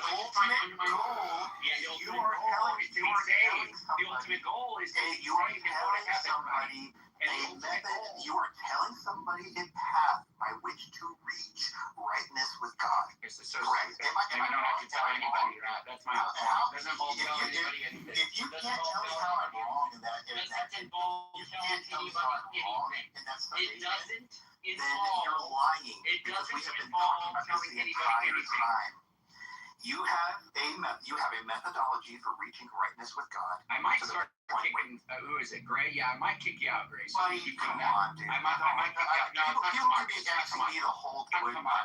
It's not. Come on. The reason I'm doing that is because the only people who are going to be the only people. Look, not the others. The only people that are going to be Down syndromed enough to thumbs up you right now are going to be Gray and potentially Honey Badger. Well, okay? Because you can't see the man. You don't know where we're at the conversation. You don't want to. Okay, Albino, you're lucky. You're lucky. I love you. You need to lighten up. You are. Andrew, this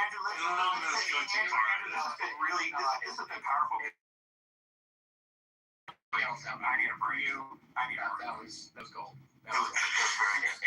And Andricus, I need a break. You need a break. And you need a break. You need a break. To drink some water. And I'm pretty sure if you both need water, I would have gotten removed from the room by it. I think you're right, Piper. It would be very difficult. You're justified to make that assumption at times, but you're not justified this time. Andricus, that's fine. I'm glad you're acknowledging that can be justified. It can't be. Not right. But my point, of course it can be. You should hear, yes. You should hear some of our stupid people get angry. Stupid people are angry because they're stupid. And this angry all the time. I mean, as far as recorded, but I would advise, I would encourage you to go back and listen. If it was there's no replays on here. There is not. But the whole thing is you keep on wanting to go down to soteriology, which I had specifically given. Let's put it for now, buddy. Because we're going to go around and around. Be a gentleman and a scholar, Andricus, and give me the last word. How's that? I don't know if I should, because you've been stomping on me the entire conversation, so I don't know if I don't know if I feel good about my life. Okay. All right. You have 4x talked him, Andrew, to be fair. Oh yeah, no, I know I've 4x talked him because it's turned into just completely losing track of where we're at in the conversation, which is exceptionally frustrating. But I'm going to say just one more time, and if you want to say something as a fault, that's fine. I'm giving you a objection, or I'm giving you a refutation to your objection to the problem of interpretation. Okay, I'm giving you a refutation. Good. Fine word. Okay. Good. Very good. So. That's what I was trying to do. I wasn't trying to do very good, Andrew. I wasn't just trying to good. Very good. Exactly. This is very Roger-esque. I wasn't just trying to provide you a different view or a different soteriology. I'm saying that among those with differing soteriologies, they're going to agree with what I just said. That's why what you're saying doesn't work. Okay? Did you hear what I just said? Yep, and you're wrong. Okay, well, you can't show that I'm wrong. You want me to go grab 5 people and bring them in here and show them how wrong? Yes, I do. You want me to go find Matt Slick and drag him in here? Yes, I do. You want me to go find, Yes, I do. Yes, I do. Yes, I do. Hey, Andrew, yes, I do. You remember yes, I was in? Yes, I do. Yes, I do. Yes, I do. Now, fall through it. Yes, I do. What you've been doing is what Charles was talking about. Yes, I do. Because you just said you want me to go do this, and I do want you to go. Hey, I'll grab the entire Go grab the entire everybody. Look at all the Calvinists. Yes, I do. Clearly has a TV. As numbskulled out as they are, I will do the same line of questioning with them, and it'll also apply. So yep, go grab the Calvinists. No, it will not. They will not. You go. And Andrew, while we have them, we can do the LFW. No, I'm just kidding. Actually, that was the greatest. Yeah. Yeah.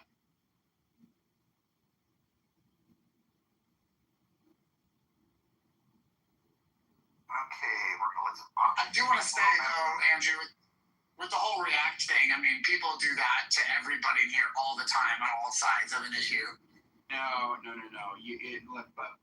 You're not around. Come on. And I know that there's some motivation there, some bias. If you look at the transcript of this convo, you were both huge involved with how pointless this is and was.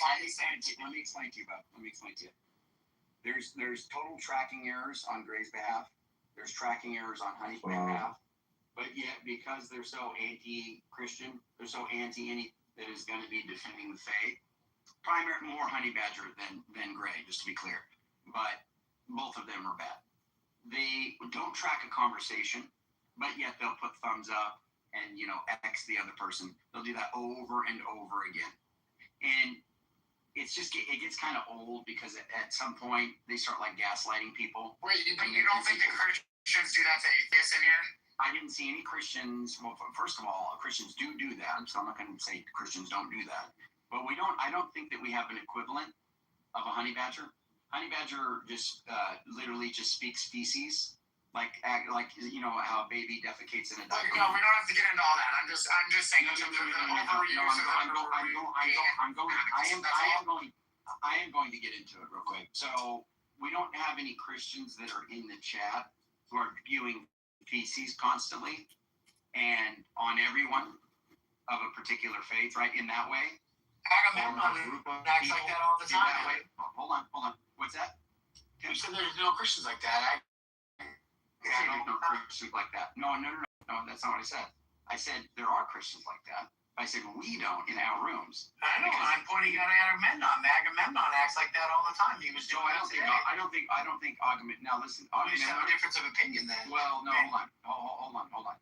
I do. Agamemnon definitely does his trolling, where it usually does it in voice. He'll usually say, "Oh yeah, exactly." He loves doing that. Okay, I fully acknowledge that. And I think that he is gaslighting because he does that for people that are saying stuff that's usually wrong. And he usually does it in a way that, if you realize, like when he was saying that about Gavin and things like that, I don't think Aga really believes that, right? He's doing that. I don't think he actually is going to try because he was laughing. What about Crimsonite? He's always laughing in chat. He was laughing, and Crimsonite as well. Crimsonite. I think Crimsonite actually likes Gavin. But I think he realizes because if you realize there's some tails here, and this is why you gotta see this, Tim. This word, the same. Okay. When Crimsonite says stuff in the chat, it'll be like, Andrew, are you ready to give up your universalism and your libertarian free will coupled with your universalism? Have you submitted to the beast of the compatibilism that or whatever? And he'll just say things like that over and over again. And it's clear that he doesn't actually think, because first of all, he believes in libertarian free will. And he think there was a tension between my universalism and libertarian free will.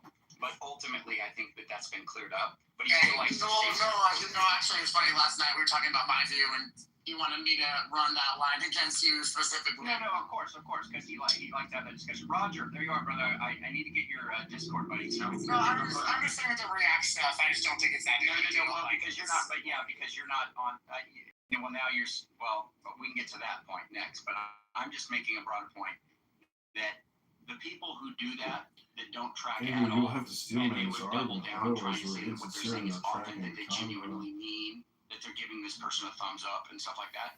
Ask them to steal man, and they can't. And then they'll just say something very vague, very stupid, like normal. And that's something I'm just getting kind of tired of. So just keep in mind, a lot of people have asked for them to be excised, right, out of the room, pretty strongly, right? I'm not trying to do that. I want them to be part of the room. But it is frustrating, particularly when you're the one receiving end of it, because I get this constantly from Honey Badger and from Gray, right? What? What'd you say? So I mean, you got to keep that in mind too when you. Your mic's cutting out, but you're also the person in power. You're the person in a position. You're roboting.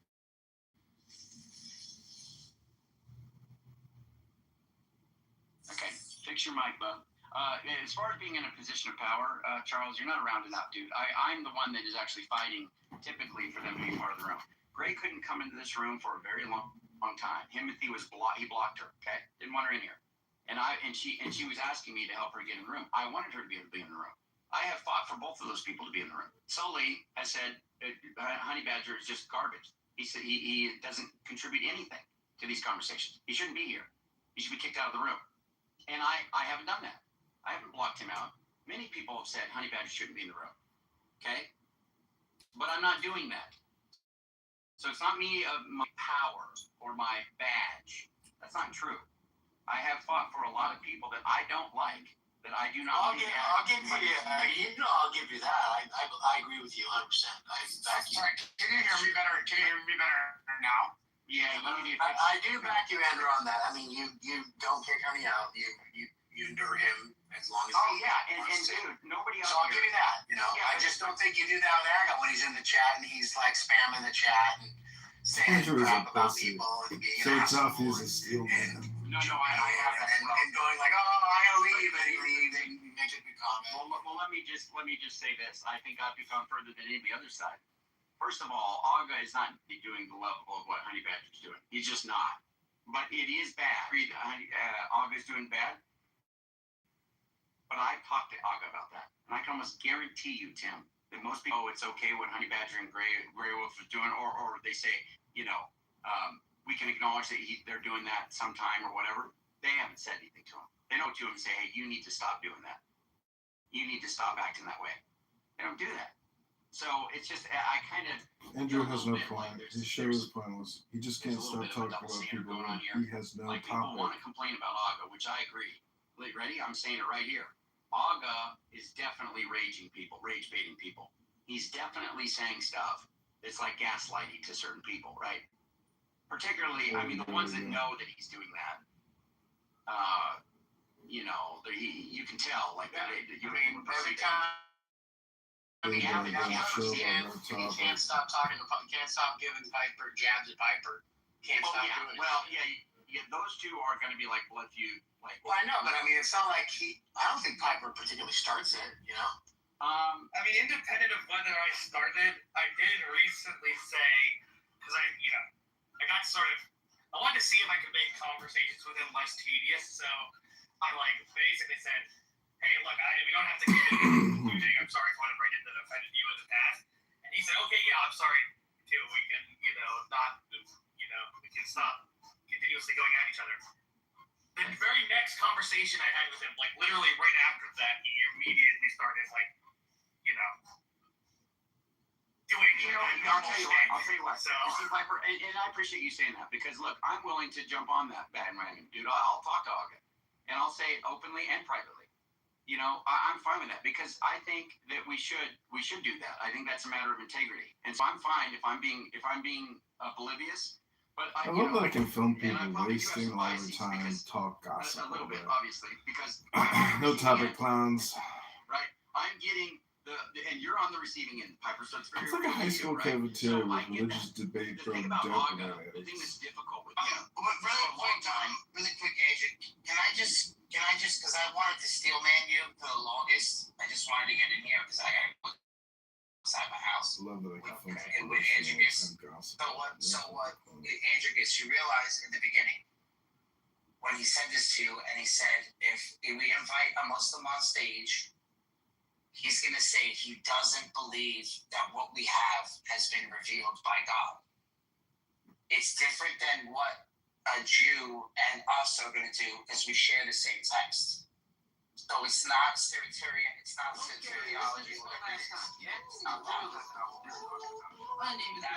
that. I just want to let you know that's where he's trying to explain to you how different it is. Did you understand that part? I just wanted to know. I hear what you're saying. That's not where we ended up sitting on the last hour. Well, it's not. Do you think that's soteriology? By saying that, so that I can explain to you what he was saying. He's saying they don't share the text with us. They reiterate the stories in their book, and they're saying that's the standard. It's not the same Muslims. He's talking about different Christians. No. Yeah, the conversation Andrew and I were having was about Christian soteria. Yes, because you changed it. The initial conversation was to what Sergio when it was here. If you have anyone claiming, right, that according to the text they have an interpretation that leads to you being on the right side of God, and with sounds like two people are agreeing on the text there. Here we go again. Can you Disparate turn it? Because I'm gonna stop. I gave my effort there, Andrew. But what we think is that what it says only when it agrees with our scripture. But what we think is that what it says only when it agrees with our scripture, which is kind of like a weird thing to do, right? It's true. I mean, if you're granting for the sake of arguing that this is what the book says, that doesn't mean you're accepting that when it says it's true. No, I the reason why Jesus was a Muslim. Jesus was a Muslim because he prostrated, right? And then, okay, well, in the very next verse, it said he prostrated Father. Father. No. You say, well, okay, well, then why are you accepting verse 1 and you're not accepting verse 2? Possibly then make a case that the Bible itself is eternally consistent with itself. Right. They certainly can, but the way that they make that case, I don't know if you're aware of this, is they make the case and say it's good as long as it agrees with the Quran. And personally like the heavenly outcome of the Muslim soteriology of polyvillaging. Independent about like, for instance, if you and I would say, well, you and I could say, well, I think this part don't agree with each other. We could say something like that, right? But if I were to say, like, hey, every single man we have of John on this particular verse sat or something really close to that. Advocates, what happened? Is this the new Advocates? You would be arguing and saying, well, that's not correct. I don't have any reason to think that that's correct, right?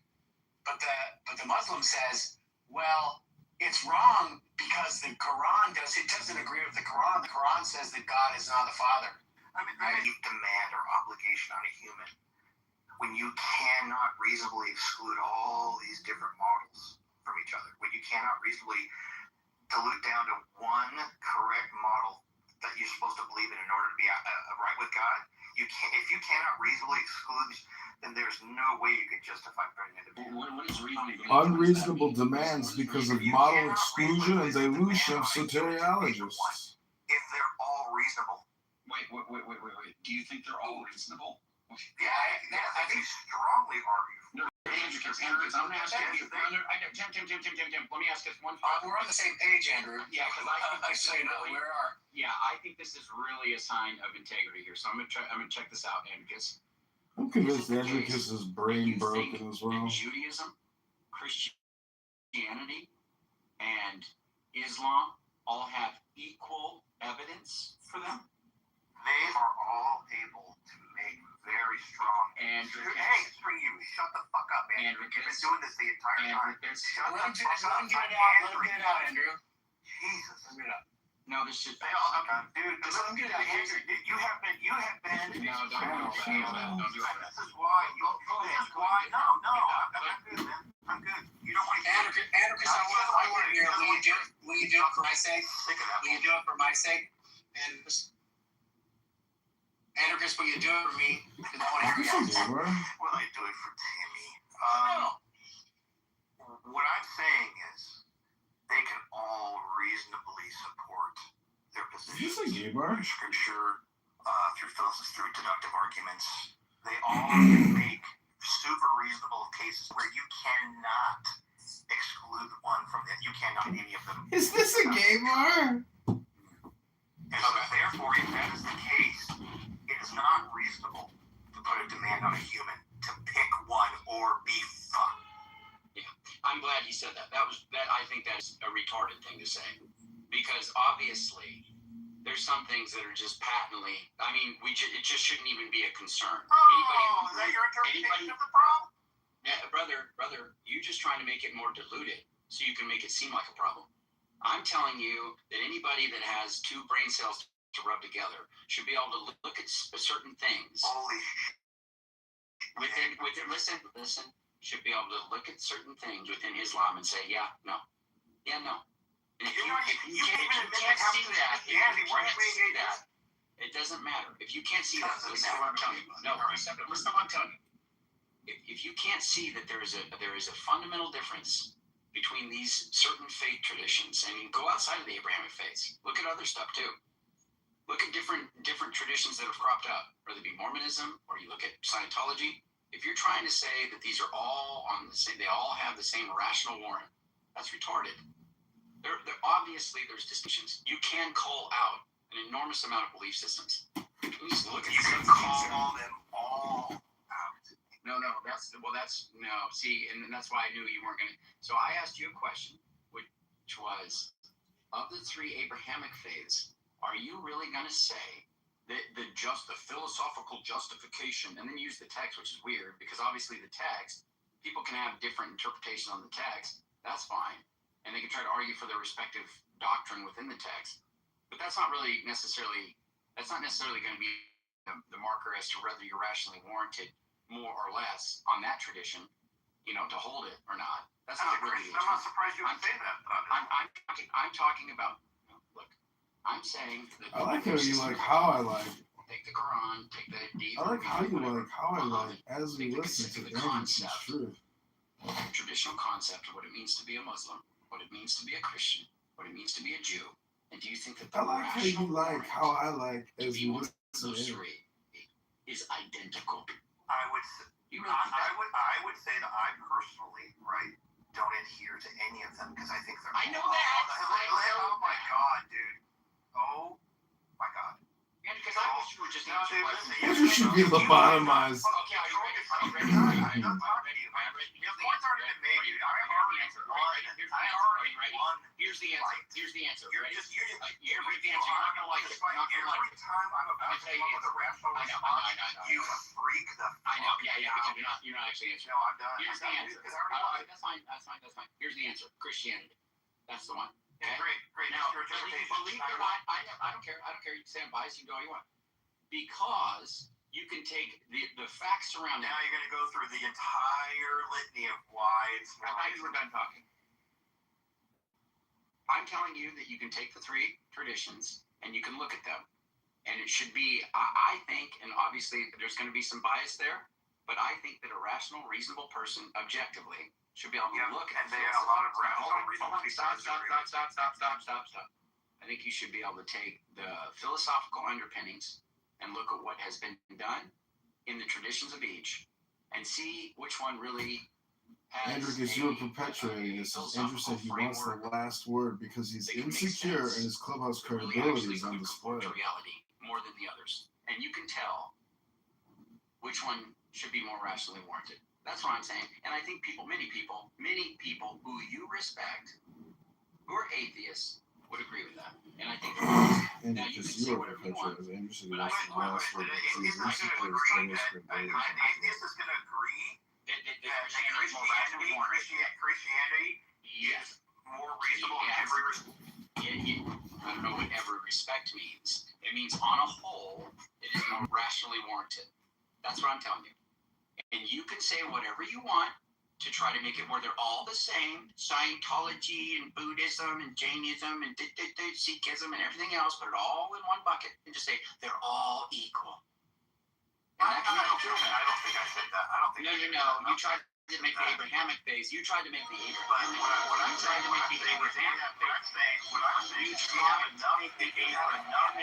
If you have enough disparity even within them. Okay, let's try one more time. You still can't. No, dude. Try one more time. This is actually the point. This is the point that it all starts. I don't care about the disparity. Dude, I get it. I don't care about the disparity in them. I don't care about the disparity. You cannot have a conversation. I don't care about the disparity in them. Because you're not staying on the point. Because you're not staying on the point. Because you're not staying on the point.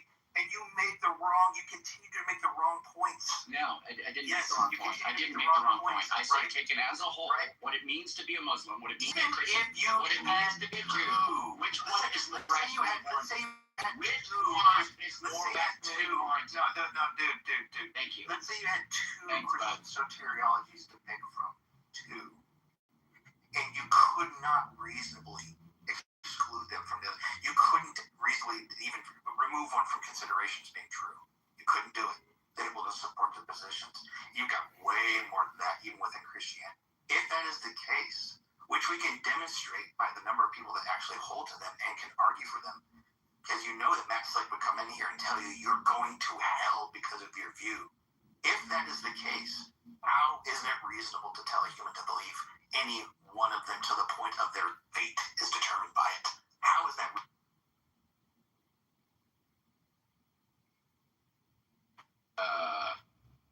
Sorry. Yeah, I know. I listen to you and you don't fucking listen to me. No, I wasn't listening to you because you're not listening. Because you can't steelman. That's fine. You can be done. You're not steelmanning what I'm saying. You're not listening to what I'm saying. You didn't hear what I said. Right. Sure, I'm not. Hey, what did I say? You said you're not listening to. No, before that. What did I say? The same shit you've been saying over and over. Okay, so you didn't listen. Exactly. That's why I'm not paying attention. So it's fine. But when you're ready to actually talk about it, then we can. No, So I'm gonna say, I already won the fight. No, I got. The reason I got sidetracked is somebody who I actually respect, Jose, is down there saying that that's poor work. So Jose, just so you understand, I mean, I hate to do this because it feels kind of cringy, but I just don't like this kind of pushback. So people you do respect, people who you think are high intelligence, are going to agree with what I just said. So you can say, you know, oh, that's poor work. But this trend, because there's this, and I get it. Look, I understand the desire to make them all equivalent, to make it all the same. I'm not even really worried about that. You didn't want to talk. Well, then make them all the same. Put them in the same bucket, and then just say, none of them are warranted. That's not my question. That's not what Equivalency, soteriology, logical fallacy. Because there are going to be ones that have more merit. Wait a minute. What? Yes. Then the ICE police arrest Wu and the Christianity is the cops. only one that has any more merit than the others. No. Obviously, there's going to be some differences in merit between all of them. Unless you're a universalist. It is astonishing to me that you aren't listening to me. It's like you're trying hard not to listen. I'm saying that there is a difference between rational warrant between Christianity and other faiths, right? Because Christianity is on top, okay? At least between the three Abrahamic religions. And then among them, like between Judaism and Islam and all other faiths. Is there rational warrant? Please let cut me off. And I'm telling you, I'm literally responding to the thing that you just said, which is a straw man of what I'm saying. Because you're not listening. Yeah, you're running off now because we had the discussion about Christianity and you didn't like that one. Even though you admitted directly. You admitted directly. You acknowledged directly that there are multiple versions of technology. You admitted it, and yet somehow you still think that you have a different view of soteriology is not different than the other one. This is what I don't understand. I know. I got you. I don't understand. I got you. And it's all of those can be reasonably Never supported by lies. components of them. Right? Do you think that everybody that is able to argue for a position different from yours is unreasonable? This policy. And I kind of wanted to look at sort of like his trajectory sometimes, yeah. Sort of get here. Who is everybody? And I just said sometimes. So it's going to depend on the person. Never Am lies. I going to be able to do a blanket? No, what you're saying, it's just a weird question. Do I think Never lies, the man tells the truth and he himself is people may or Yes, it does. You think there are people that are able to reasonably argue for a soteriological position that is different than yours, then my case wins. No, because I already responded to you. It's not about soteriology. And you weren't listening. And you didn't listen to that. So I don't want to go back to that conversation. No, we're done. I already won. Okay, that's fine. We're done. That's fine. Okay, so please don't respond anymore. Retardology, soteriology. Is that Christianity? No. Do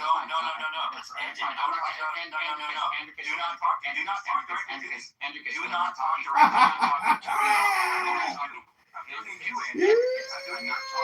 Beautiful. Yes, you are. Okay? No.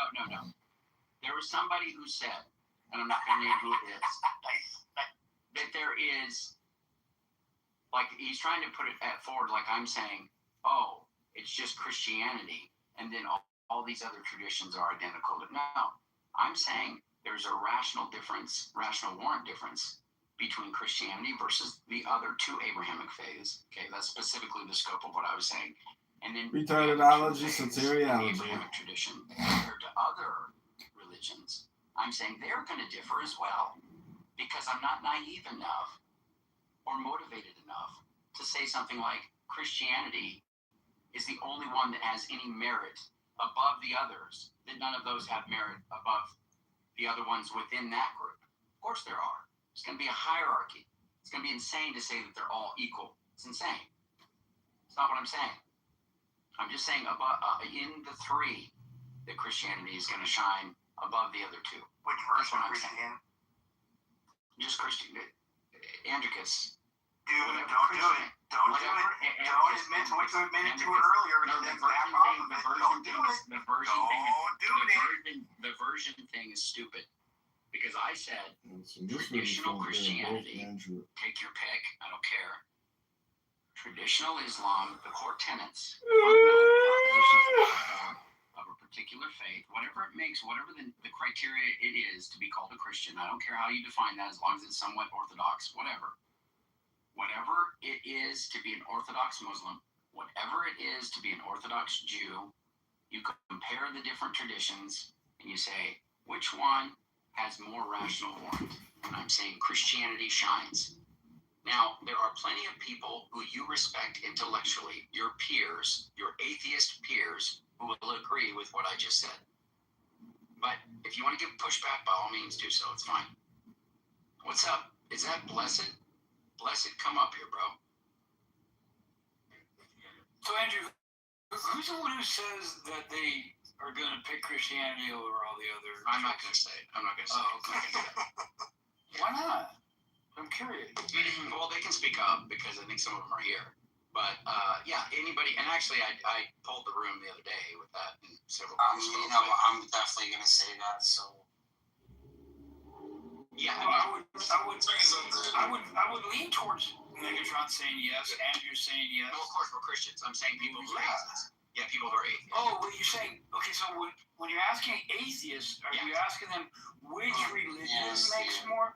Yeah, so here's the question. Here's how I put it. I'm going to ask an atheist. Let me What do you think about Christianity? Yeah, let me frame it like this. And Daniel can answer too. I'd like to hear Daniel. If I put a gun to your head, any of you atheists, and say, you must take one of these three faiths, Judaism, Christianity, or Islam, which one will you take? Spinning up rules. Since you with the gun, we obviously have to choose Christianity, right? Because, like, you know, you guys have to. Thank you, Deepak. Thank you. I don't know about we got Christianity. What'd you say, Daniel?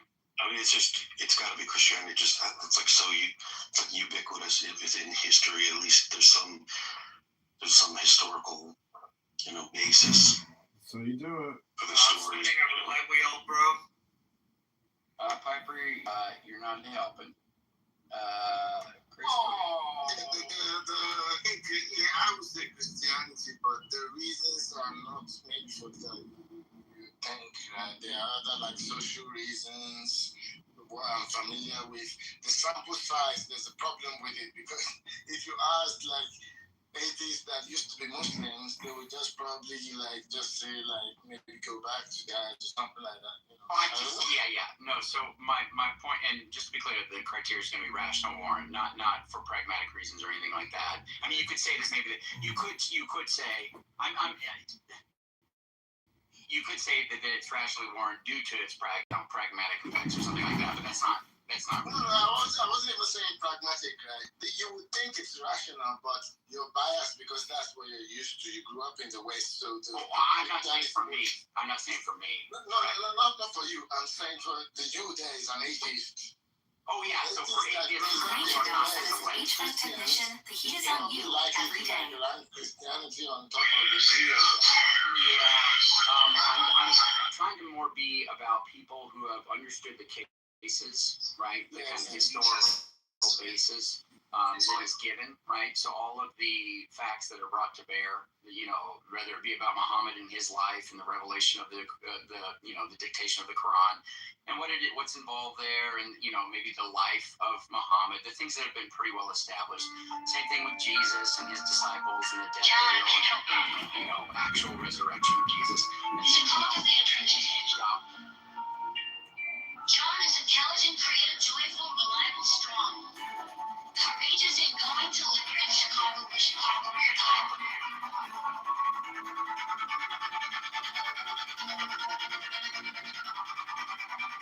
Vote.com.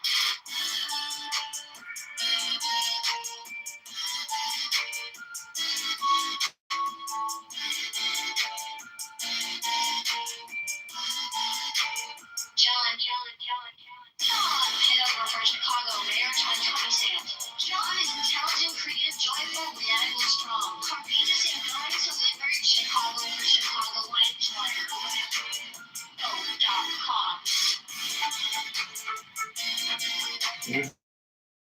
Do you people who may God help liberate with from you Michael Lindos, the musical intellectual story of a teacher who every way she turns to the tragedy.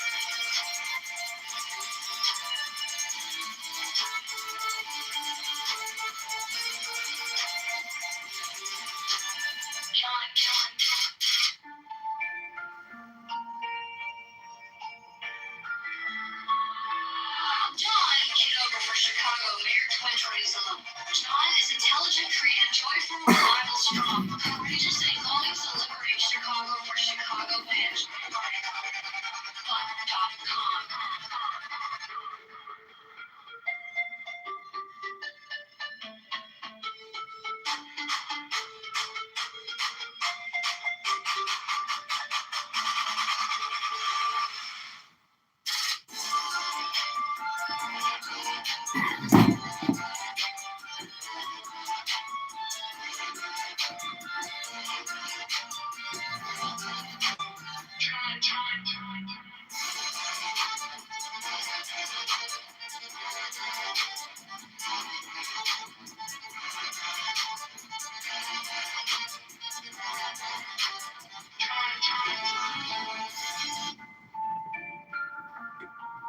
John Kitover. The Chicago Land Transportation. John is intelligent, creative, joyful, reliable, strong, courageous, and going to liberate Chicago for Chicago Maritime.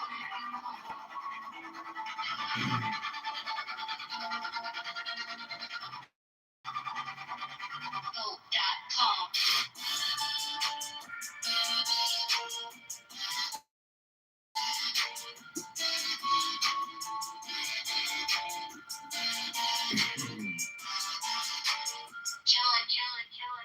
John Kitover for Chicago Mayor 2027. John is intelligent, creative, joyful, reliable, strong, courageous, and going to liberate Chicago for Chicago wins. Vote.com.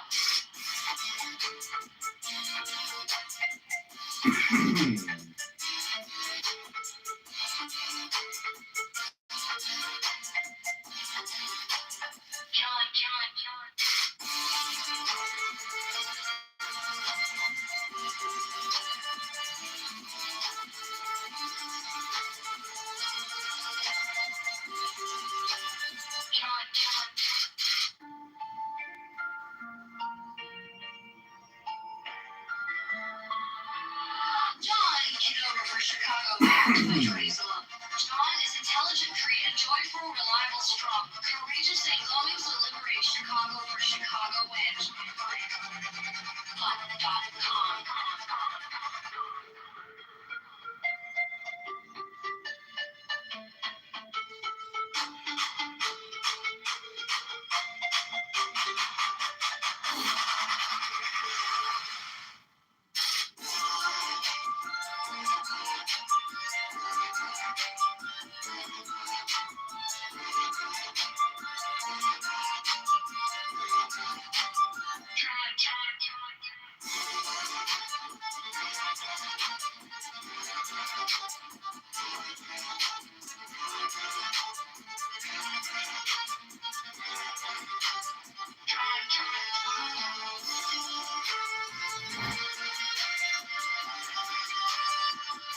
for Chicago Mayor 2027.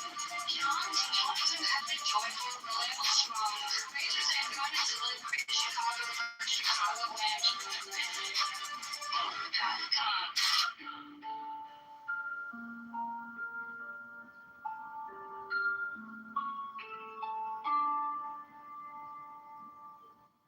John Kitover for Chicago Mayor 2027. John is intelligent, creative, joyful, reliable, strong, courageous, and going to liberate Chicago for Chicagoans.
John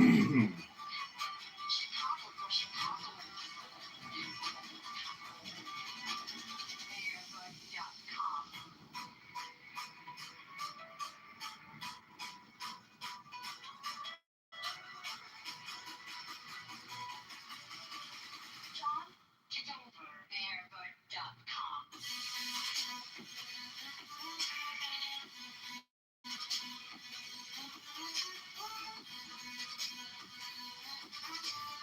John Kitover, for Chicagoland.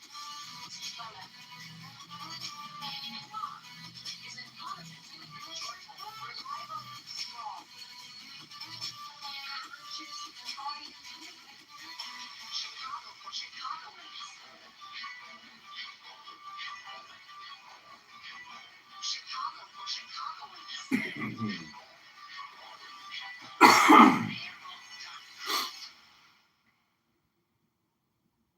John Kitover for Chicago, Mayor 20-seater. John is intelligent, creative, joyful, reliable, strong. Courageous and confident, Chicago for Chicago,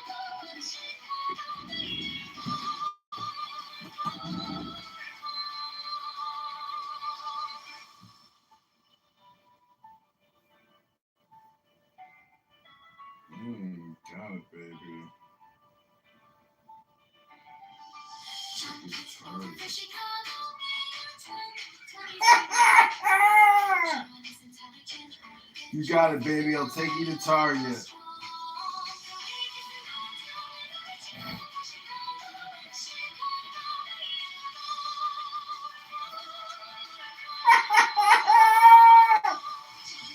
You got it, baby. I'll take you to Target. Chanel. Oh, eBay, baby. Or Chinatown.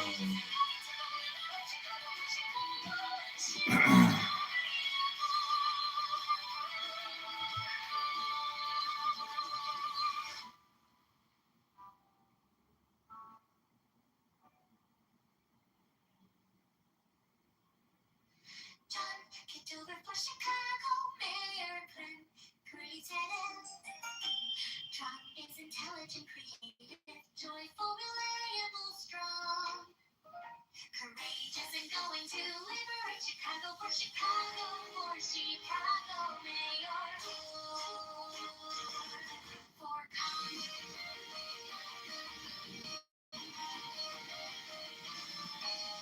John Kitover for Chicago, Mayor John is intelligent. I have a fat, more precious gift.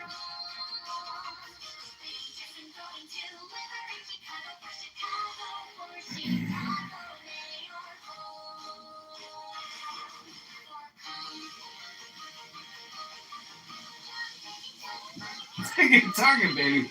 No, baby. I want to go to Chanel.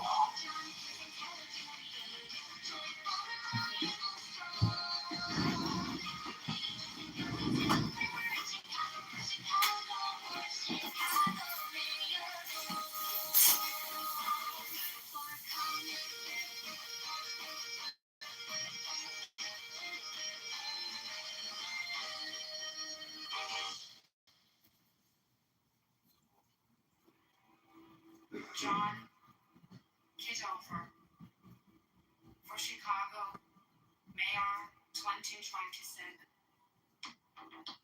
John is intelligent, creative, joyful, reliable, strong, courageous, and going to liberate Chicago for Chicagoans. Chicago, Mayor, vote to come.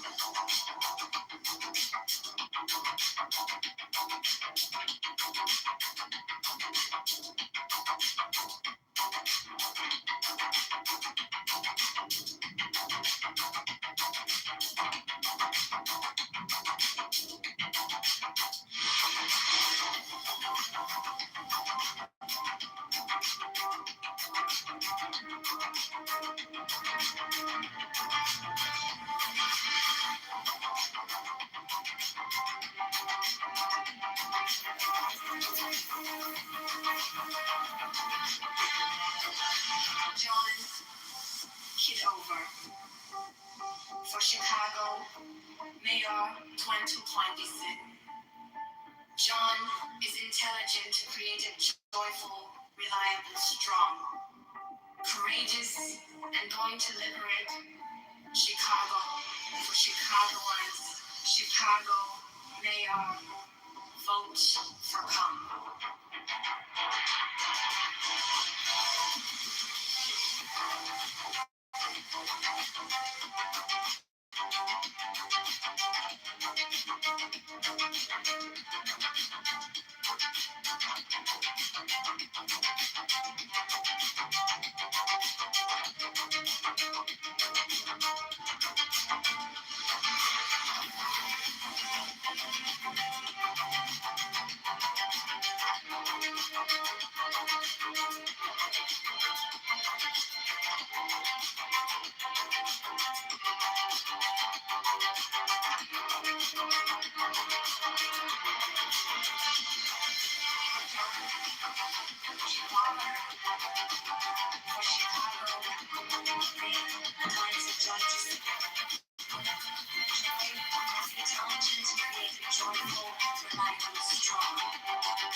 Chicago Mayor, vote for come.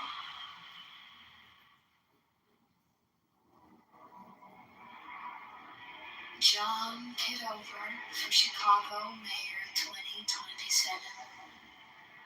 John is intelligent, creative, joyful, reliable, strong, courageous, and going to liberate Chicago for Chicago and Chicago Mayor. Vote for come.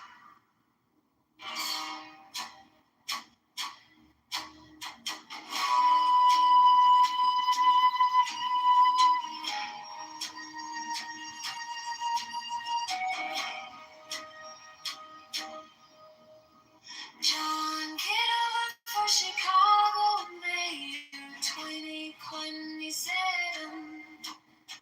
John is intelligent, creative, joyful,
Chicago mayor, vote for Bob. John Kitover for Chicago mayor 2027. John is intelligent, creative, joyful, reliable, strong, courageous, and going to liberate Chicago for Chicago and Chicago mayor, vote for God.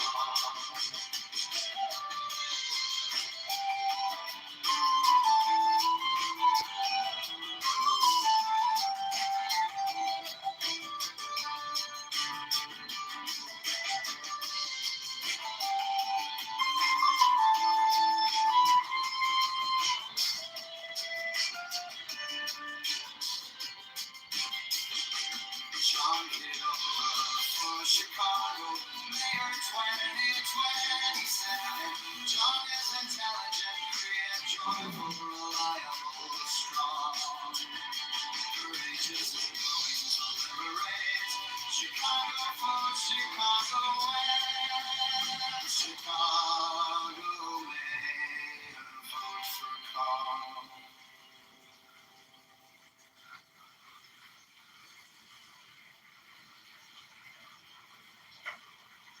John Kitover for Chicago mayor 2027.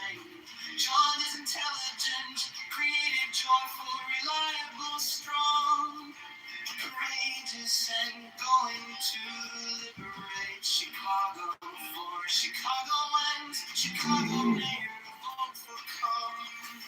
John Kitover for Chicago mayor 2027. John is intelligent, creative, joyful, reliable, strong, courageous, going to liberate Chicago for Chicago and Chicago mayor, vote for come.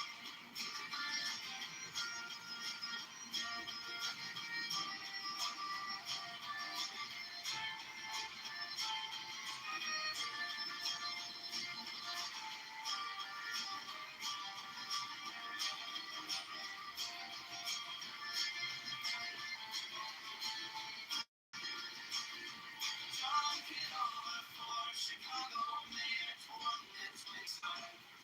John is intelligent, creative, joyful, reliable, strong, courageous, and going to liberate Chicago for Chicago and Chicago mayor, vote for come.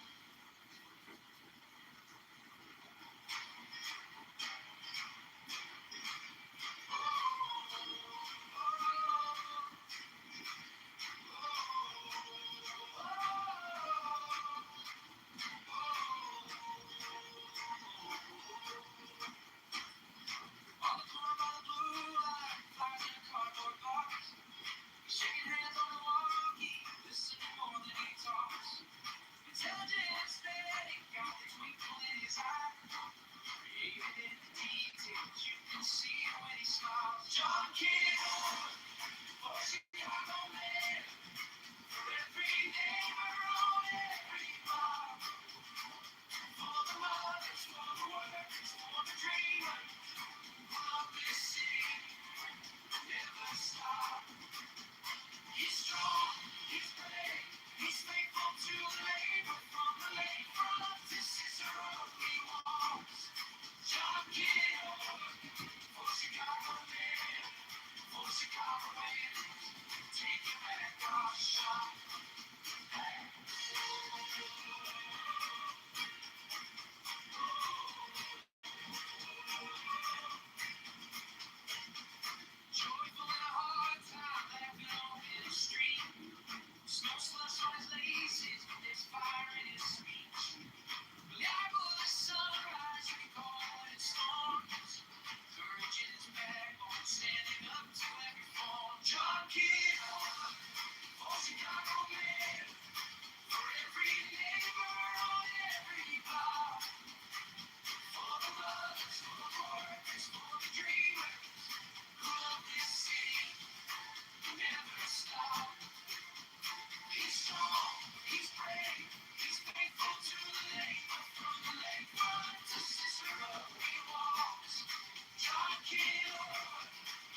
police are on alert.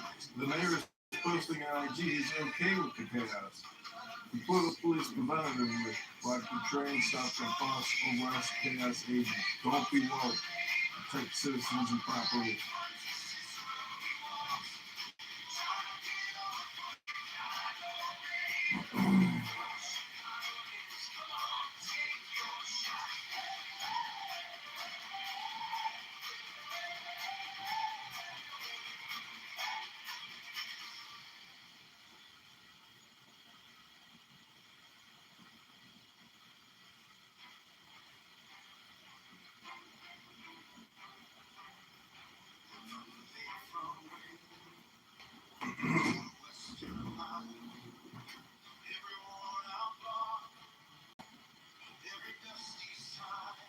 WLS. Yeah.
With us as we go all burrata wonton, their gnocchi chicken vodka parm with another fried burrata wonton, and their birria brunch quesadilla packed with birria, scrambled eggs, cheese, tater tots. They're also serving out this chicken Alfredo stuffed volcano sandwich, topped with 4 mozzarella sticks, Alfredo sauce, Parmesan, melted mozzarella.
Nike is looking for people to It sounds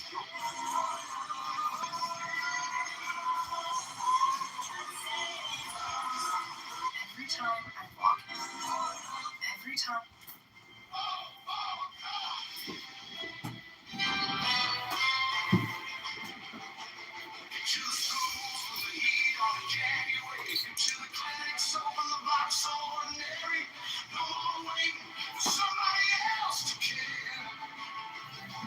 Just in the future starts right here, right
She's scared of the country because she's a big fat trailer.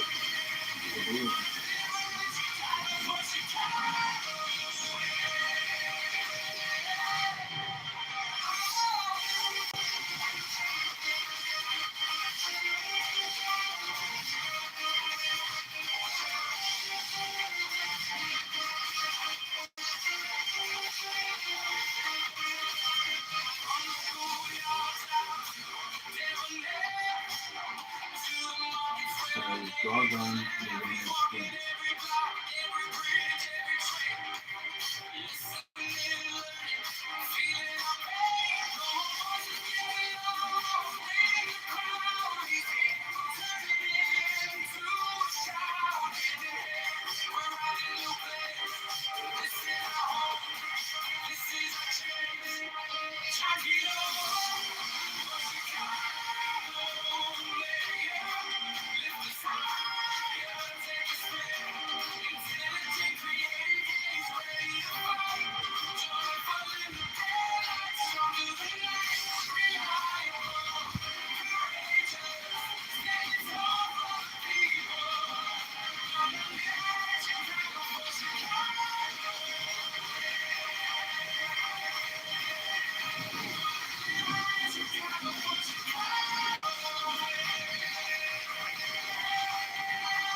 Good for the country, teach the world a lesson.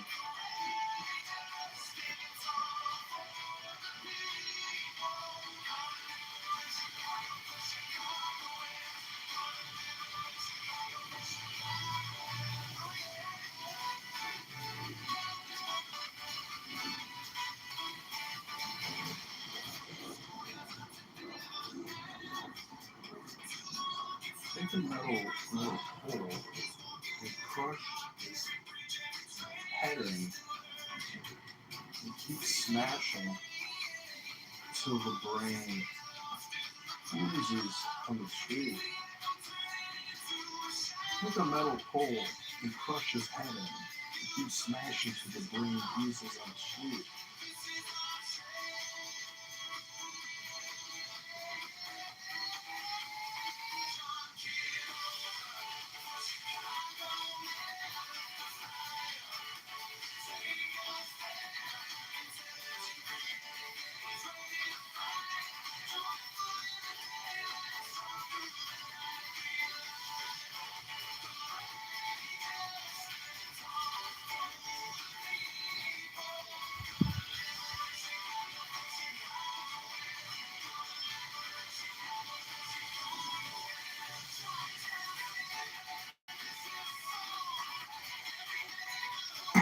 Although I do know you facts.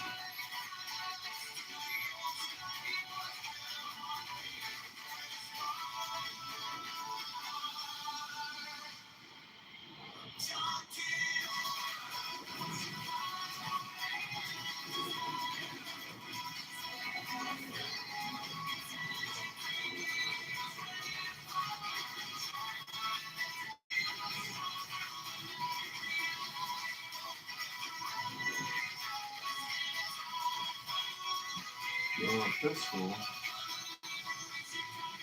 and kill. Bye, poop.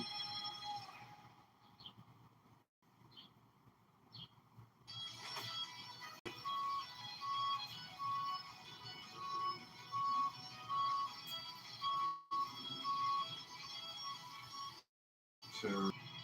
People should endeavor to discover the fundamental harmony of these very varied works. For this purpose, he will find it best to study the most extreme divergencies side by side. He may at any time wish to apply for examination in this course of reading. During the whole of this elementary study and practice, he will do wisely to seek out and attach himself to a master. One competent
Beautiful.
That's it back. Rutherford, all over. Part of that back from the athletes. So much your back. Them shots fucking hurt.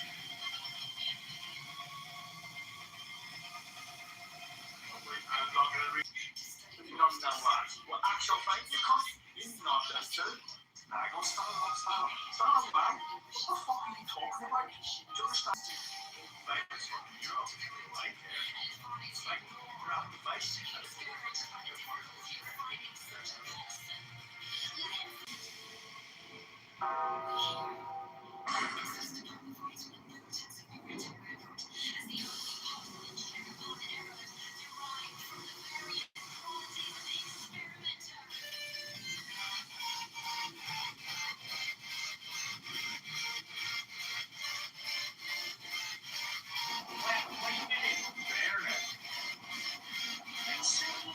Can I take a picture of you? It's okay, thank you very much. Yeah. Oh shit.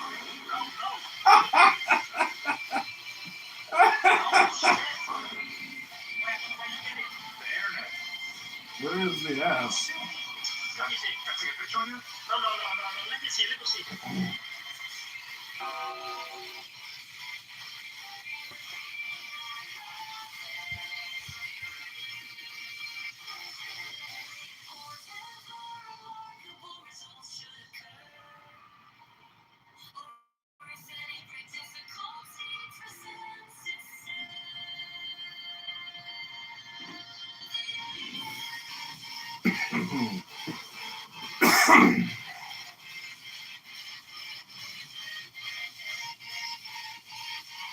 Like the new usual. It is.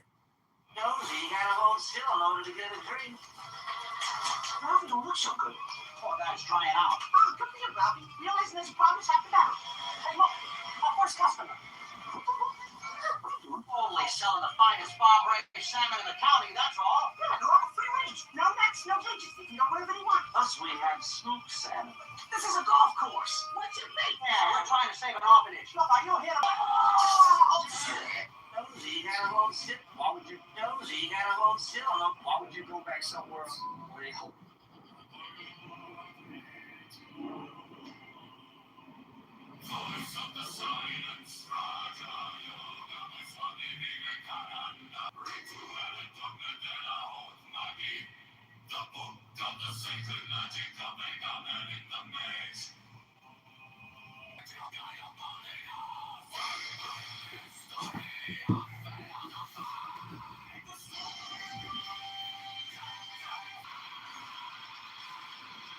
Interesting little bottom lines.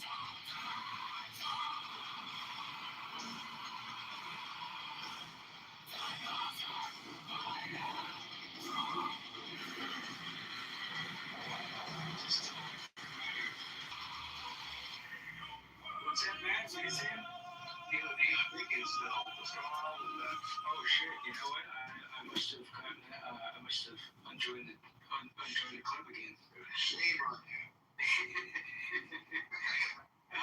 Well, so I think what's going on right now is Trump is either delaying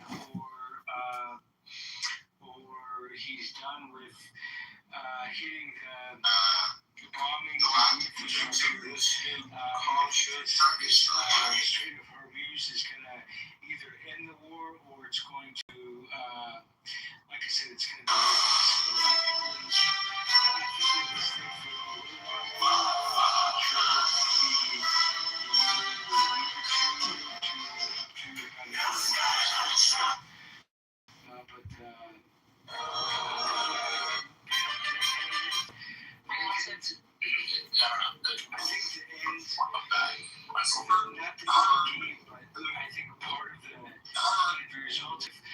If Iran, after all of the negotiations negotiations, and if we've done everything we can and everything else, if they are stubborn enough to not want to do the deal, then that gives us no choice. So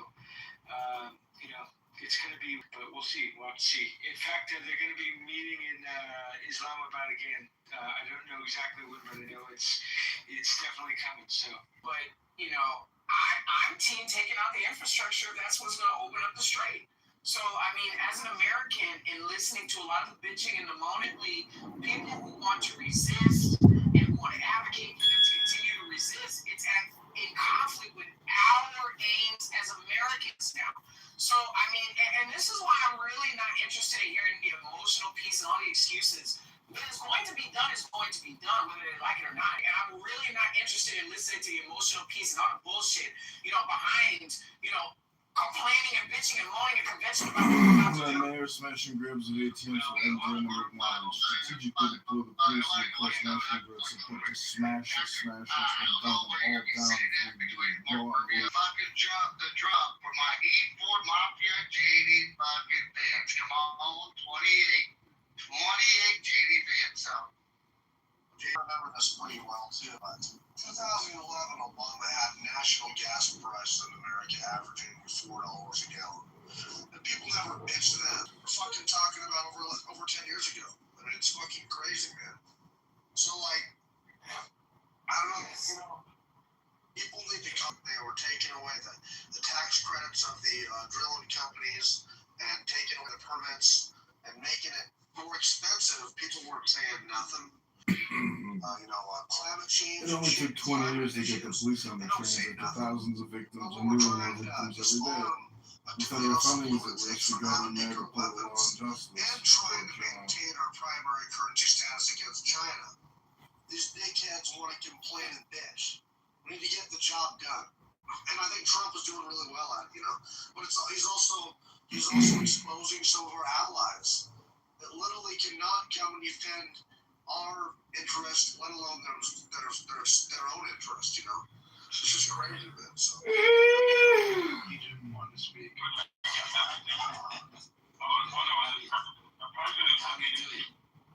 one second, Abby. Are you supposed to be the president of the correct? Well, I'm not working on it now, but it's an idea. Okay, it's an idea. All right, that's not. Yeah. All right, so what would you like to share today? What would you like to share? I'm thinking the decision to go to this war was not a wise one. But we already in it, so we have to deal with it. You can also it's gotten to a very difficult position. It's not as easy as someone might think. Iran is a very hard-headed country. We already saw it in the war of Iran, Iraq. Great idea, work out. Options for us now, either nuclear, and nuclear, if you look at the disadvantage, you are saying if you use the nuclear against a country that doesn't have nuclear, that would be, that gives legitimacy to the world to use it, which is going to represent a danger for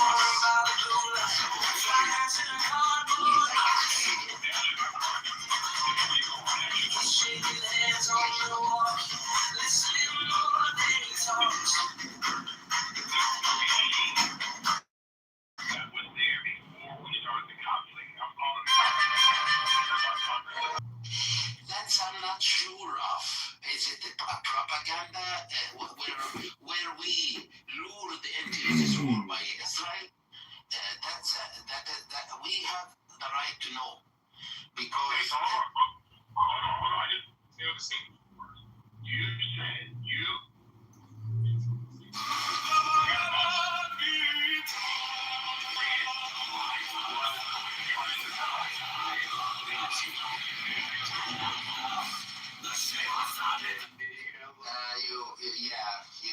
Your voice is cutting out.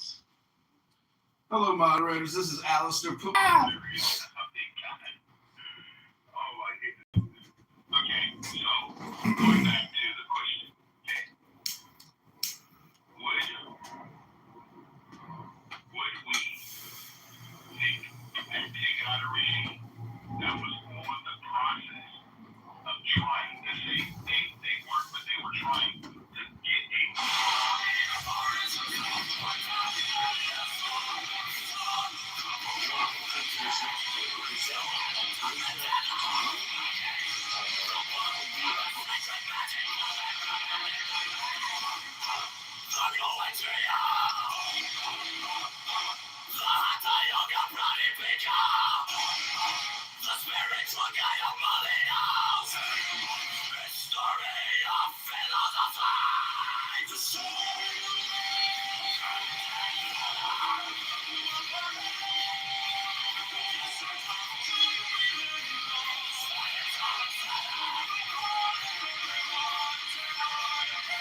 The mall must be run by Democrats.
When Henry's violence happened, he made one responsible adults to work on it.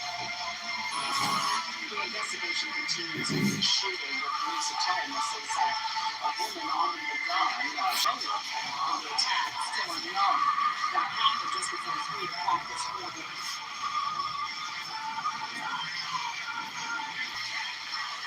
They have a donor party after party. They can all go fuck themselves. What the fuck is the kind of this?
The object of most of the foregoing practices will not at first be clear to you, but at least they have trained you in determination, accuracy, introspection, and many other qualities which are valuable to all men in their ordinary applications, so that in no case will your time have been wasted, that you may gain some insight into the nature of the great work which lies beyond these elementary trifles. However, we should mention that an intelligent person may gather more than a hint of its nature from the following books, which are to be taken as serious and learned contributions to the study of nature, though not necessarily to be implicitly relied upon.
John Kitover.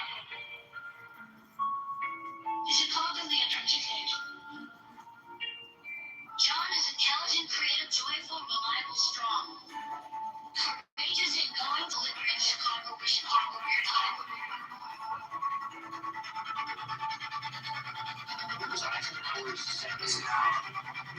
Oh, that's calm.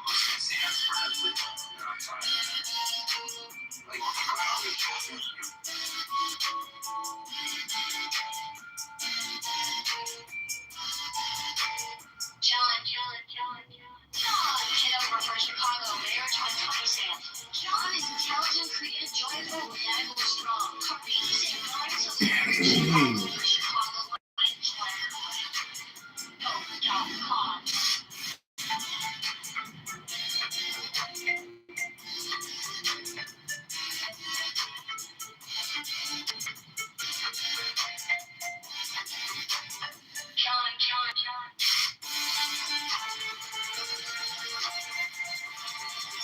What you see naturally. Oh, listen to this.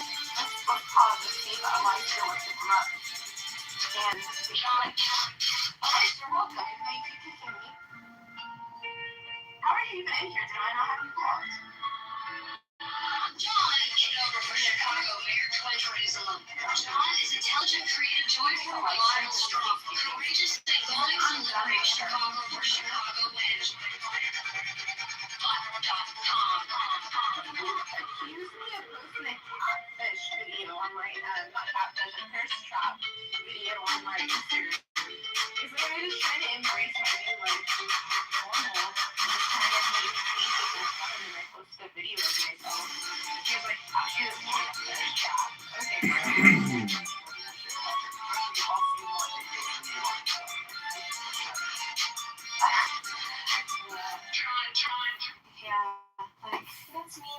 worse. Thank you, Meister. Actually, no, it's not my worst. Yeah, that was good. Anyways, I want to continue what I was saying.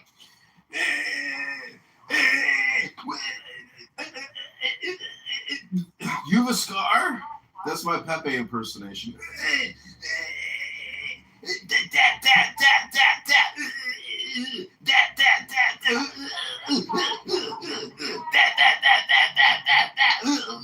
John Kitover for sure has something wrong with him. Yeah, I'm here to roast you. I've got an addiction to roasting people. Is that a problem? No, I legitimately think because I sometimes think he's normal. You legitimately? Like, it's horrible. Is it projection? I mean, he got something wrong with him for sure. For 100%. But, it doesn't matter. It doesn't mean I can't. I got a constitutional law behind me. It says I can roast you. It says I can roast you in the Constitution. It's my freedom of speech to make fun of you. And sometimes he's empathetic, but other times Sometimes I just like to read a book and I'm sick of your bullshit. I thought it was rich for a minute, but no, it's Oh, I thought that was rich.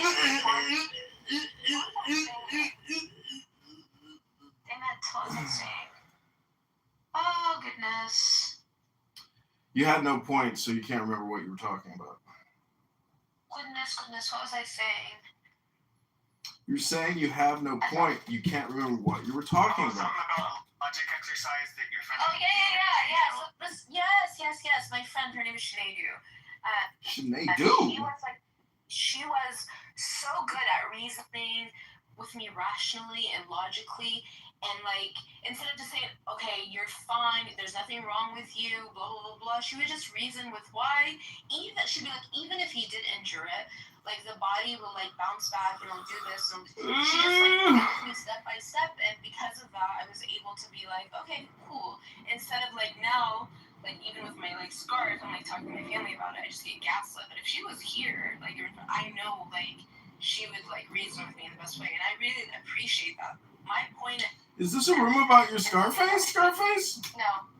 The thing is, my point is the things that we are calling irrational, I don't think are really irrational. The things that you're saying about the numbers, I don't think that, you're yeah, I acknowledge it as irrational, but I think we just look for meaning in numbers, and you built some significance about those numbers from your own upbringing, so you connected it to that. That could be correct. Is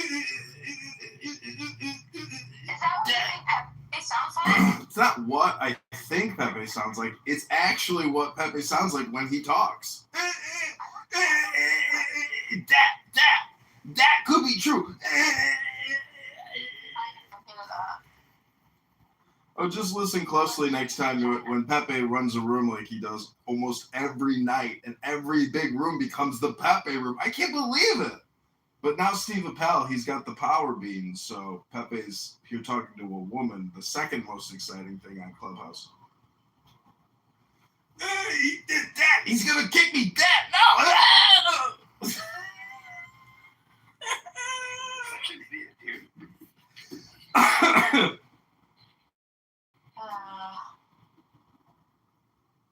It's I'm done with her.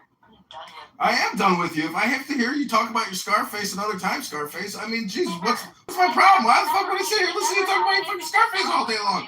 I got better things to do than sit here and listen to you talk about your fucking Scarface all day long, Scarface. Ooh, bring busting out the N-word now that she's getting called out on her bullshit. I don't know, I just feel nigger is such a powerful word. You don't have to yell, and it's Ooh, wow. Very classy of you. I'm sure some guy that wants to date you will find that so attractive. I mean, I'm used to a good tone. Go ahead, say it louder, say it prouder. I think it's a fitting word. It's fitting for you, because that's what you are. Because you do realize you are your words, right? Most people, when they speak, they project, and some people are mindful of not projecting and actually are accurate in what they're discussing and aren't projecting. If you say so, N-word. If you say so, N-word. If that's your projection, N-word, well then I guess that must be true, N-word. But I don't think you can even tell me the difference between a fact and an opinion, N-word. Basic 5th grade. Go ahead, try it, N-word. Let's see if you can let's hear that response. Come on, go ahead. Do you usually kick him up there, or do you like entertain him? I modded you so you can. Oh, you modded your goon so he can kick me to do your dirty work, N-word? Because he just rubs rooms, but like I'm obviously not like. Pepe, she's saying she modded you to do her dirty work because she's an N-word, and that's what N-words do. I know. I was. No, I didn't imply that. I wanted to give him the option to do that because you were attacking him too. If I want to kick you, I'll kick you. Oh, I see. You'll kick me if you want to kick me. No, I mean, I'm not attacking Pepe. I'm imitating Pepe. There's a difference there. I'm not attacking Pepe. I'm imitating Pepe. You hear me just say I sound just like him. He confirmed my impersonation is just like him. Let's read that. I'm impersonating you. Oh, are you going to read a book then today, N-word? I mean, I personally don't like.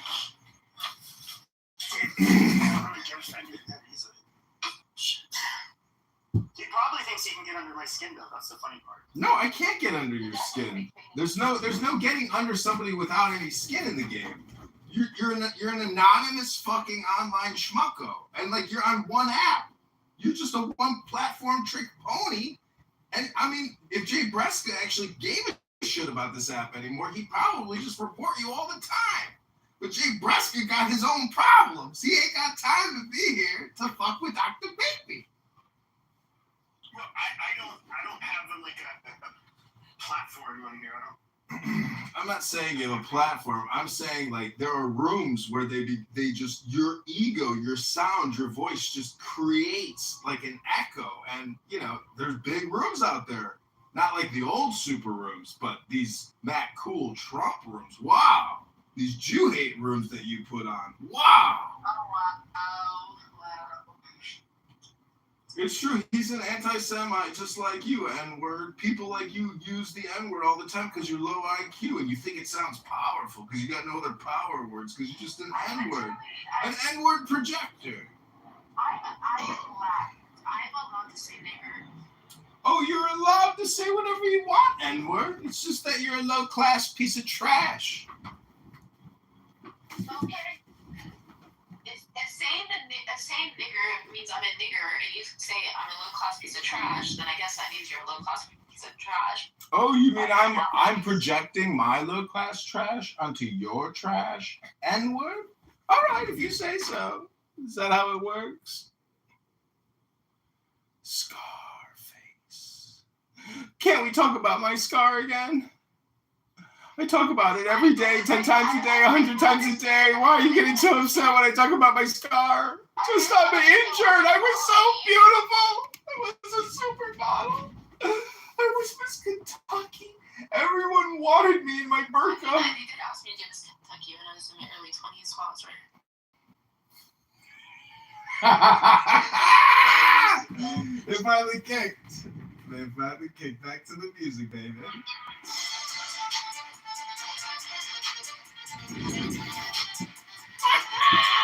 This is Kentucky.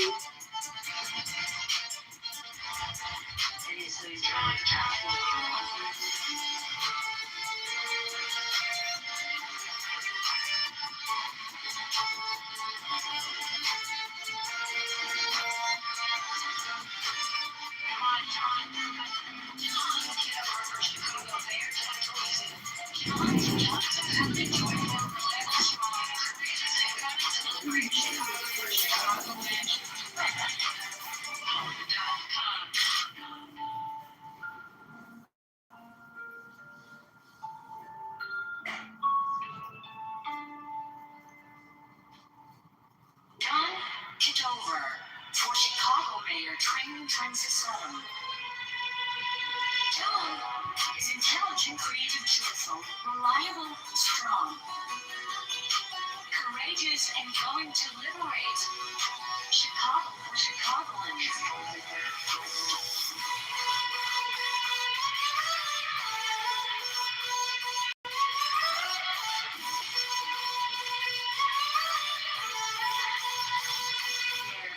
Kitover.com. Kitover. Barefoot.com.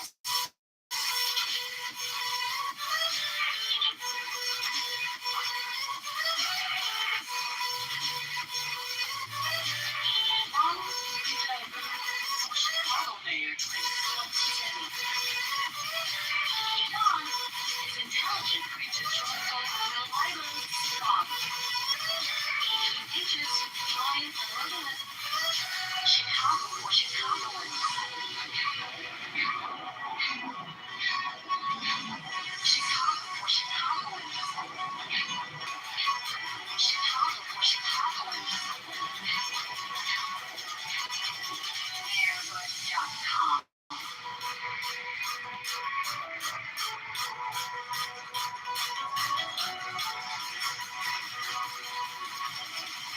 John Kitover. Barefoot.com.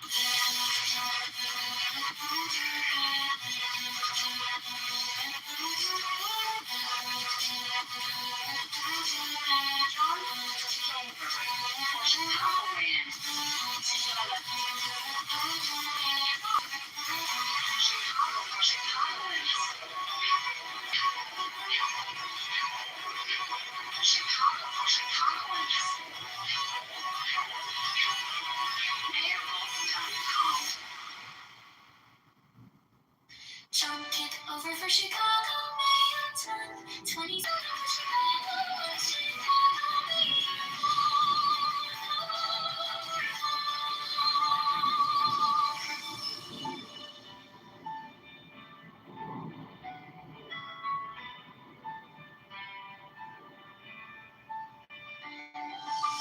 John Kitover for Chicago, Mayor 2020.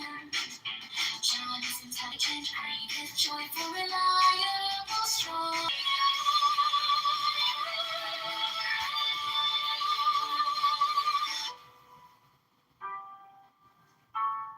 Deliberate Chicago for Chicago, Mayor.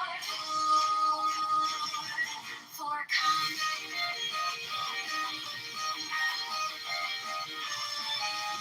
John Kitover for Chicago, Mayor. John is intelligent, creative, joyful, reliable, strong. Ages and going to liberate Chicago for Chicago, Mayor. For John Kitover for Chicago, Mayor. John is intelligent, creative, joyful, reliable, strong. Ages and going to liberate Chicago for Chicago, Mayor. For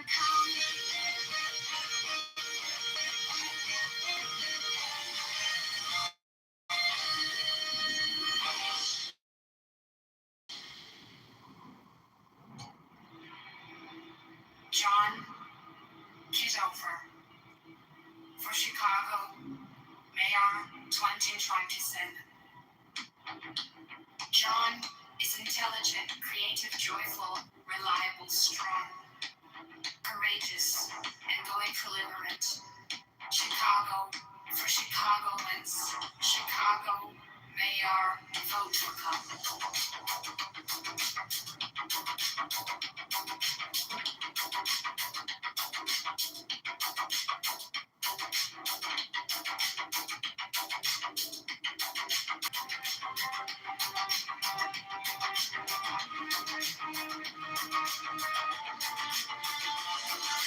John Kitover for Chicago Mayor 2026. John is intelligent, creative, joyful. Chicago Mayor, vote for come.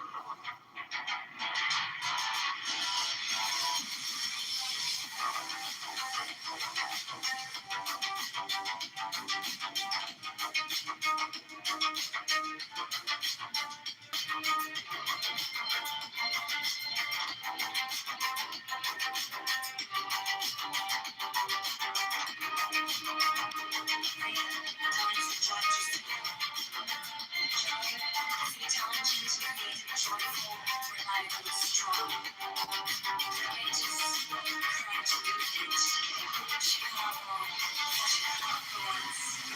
Chicago mayor votes for calm.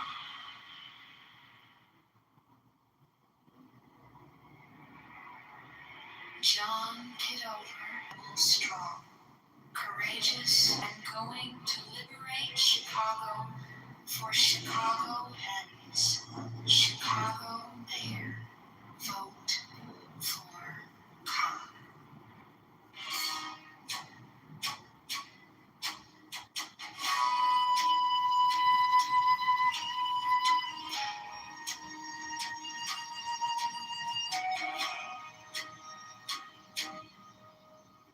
John Kitover for Chicago mayor 2027. John is intelligent, creative,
Chicago and Chicago mayor vote for Cole.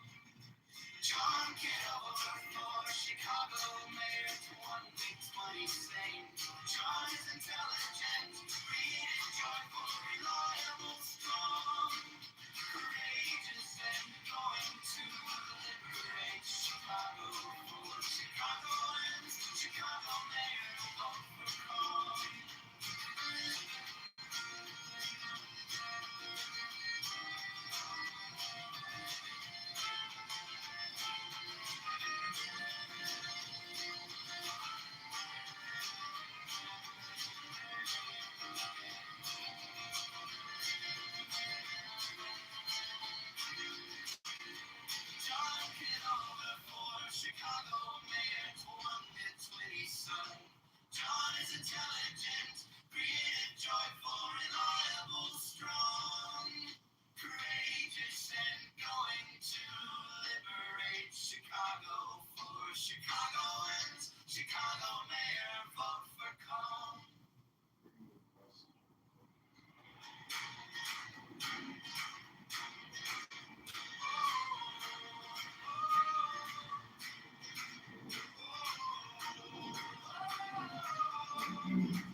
To the nurse, the kid, the man with 2 jobs and hope.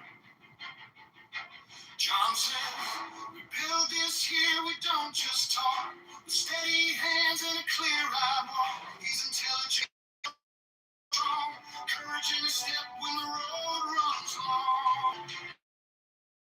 Bus riders, the block club, the whole damn town. He's coming with a plan, gonna turn it around. Outfield not for the old backroom games. John came over for Chicago, Mayor 2020. Chicago, choose your side. Vote for John came over for Chicago, Mayor 2027. Lift this city high.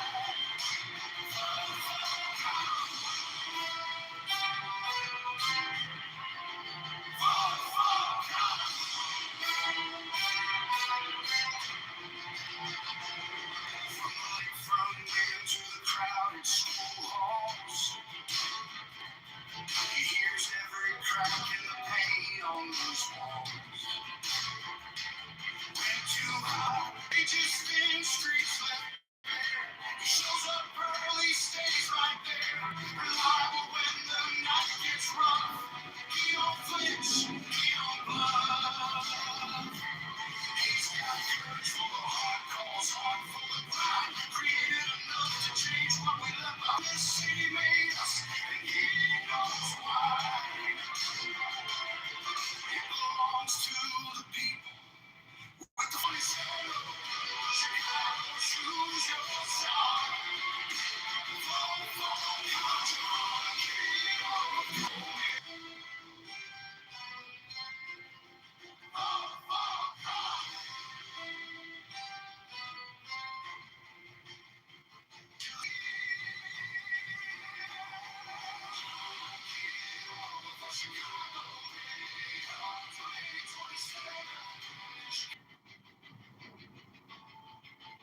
He's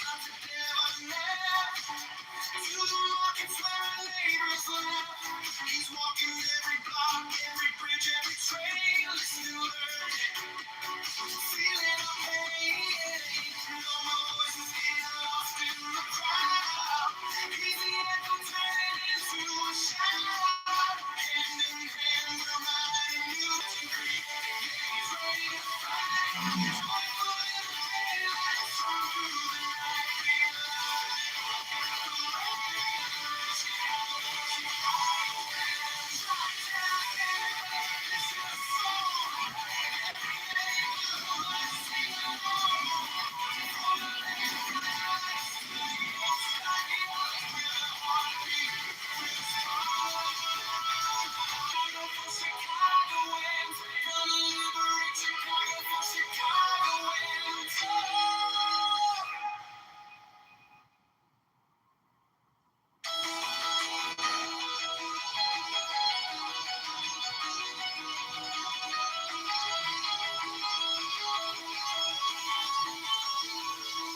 Careful study of these books will enable the pupil to speak in the language of his master. Remember that he must and no voice. Remember that he must and no voice rely upon or believe it.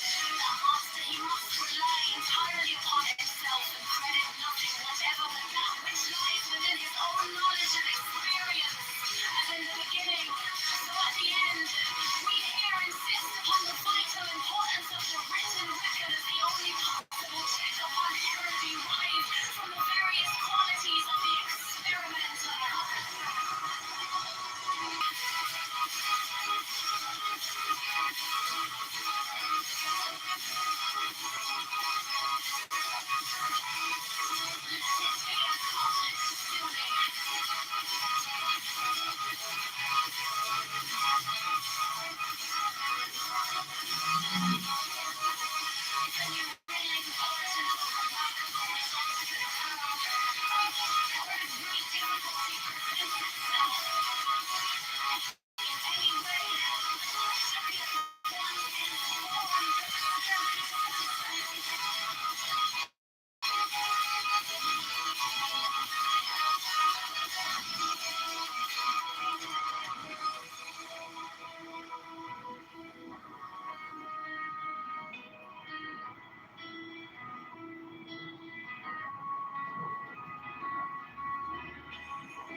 Careful study of these books will enable the pupil to speak in the language of his master and facilitate communications with him.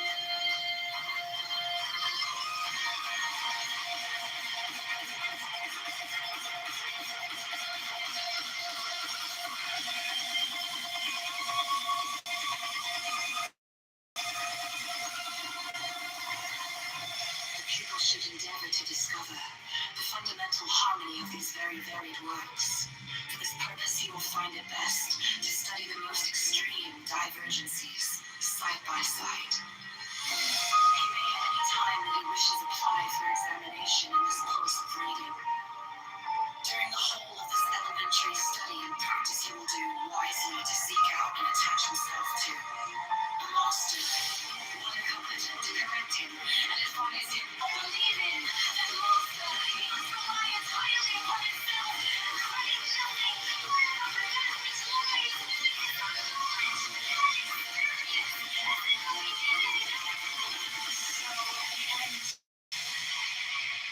We here insist upon the vital importance of the written record as the only possible check upon error derived from the various qualities of the experimenter.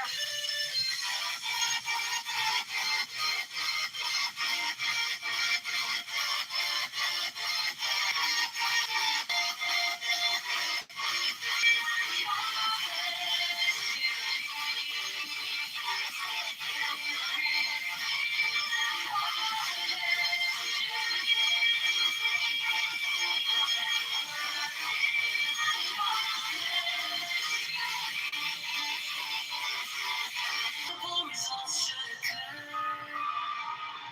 or if any great difficulty presents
Voice of the silence, Raja Yoga by Swami Vivekananda.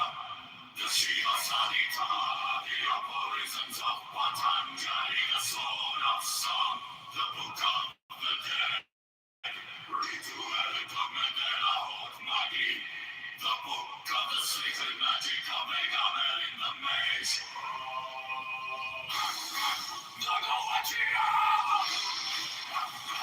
Raja Yoga Pranipika, the spiritual guide of Malinas.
Intelligent, creative, joyful, reliable, strong.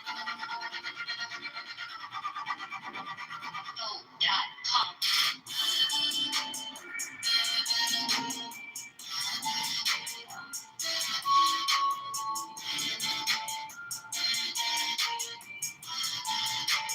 John, Chicago for Chicago and Go.com.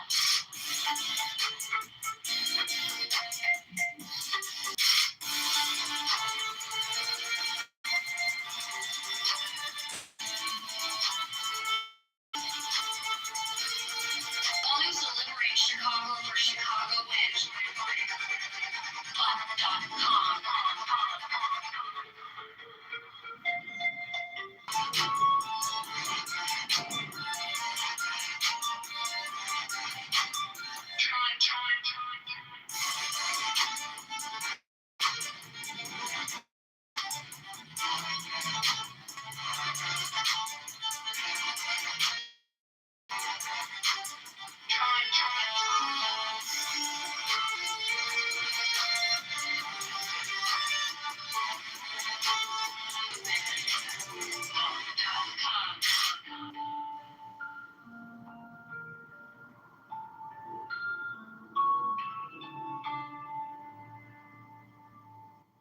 John Kitover for Chicago Mayor Training 2027.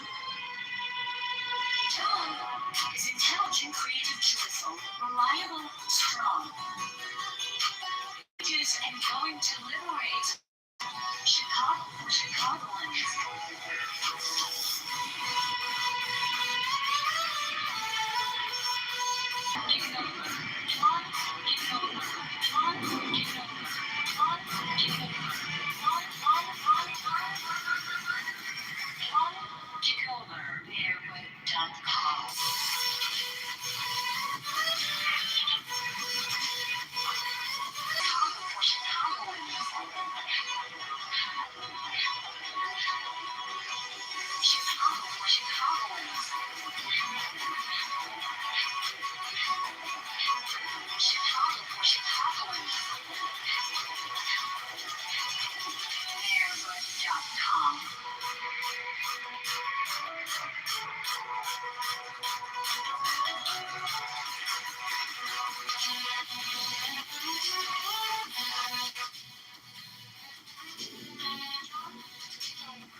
intelligent, creative, joyful, reliable, strong.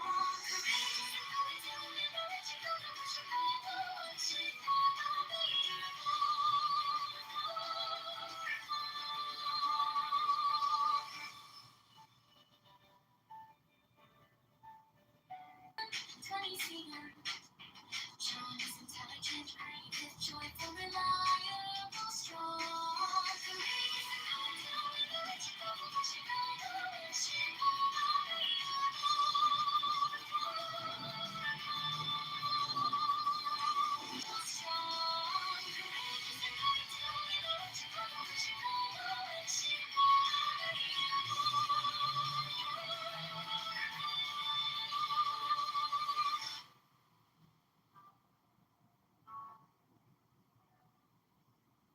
He's intelligent, creative, joyful, reliable, strong. Courageous and going to liberate Chicago for Chicago. John Kitover for Chicago, Mayor Grim, Credit Center. John is strong, strong. Courageous and going to liberate Chicago for Chicago, Mayor. For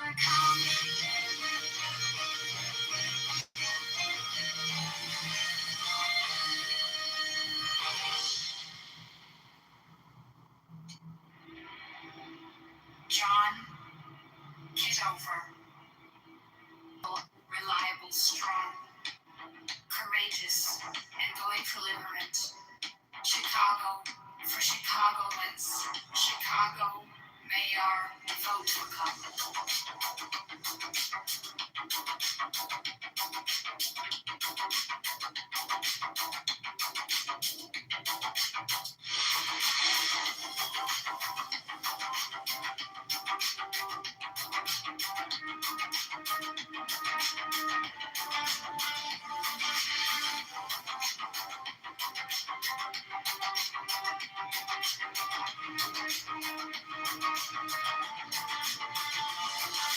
John Kitover, joyful, reliable, strong, courageous, and going to liberate Chicago for Chicagoans.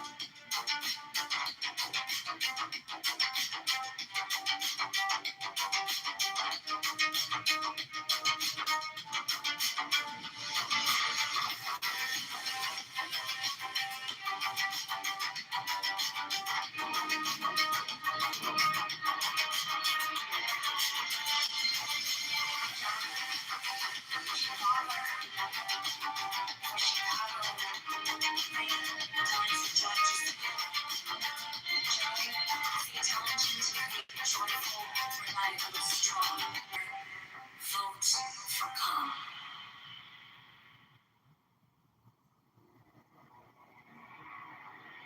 John Kitover, Chicago Mayor 2027. John is intelligent, creative, joyful, reliable, strong, courageous, and going to liberate Chicago for Chicagoans.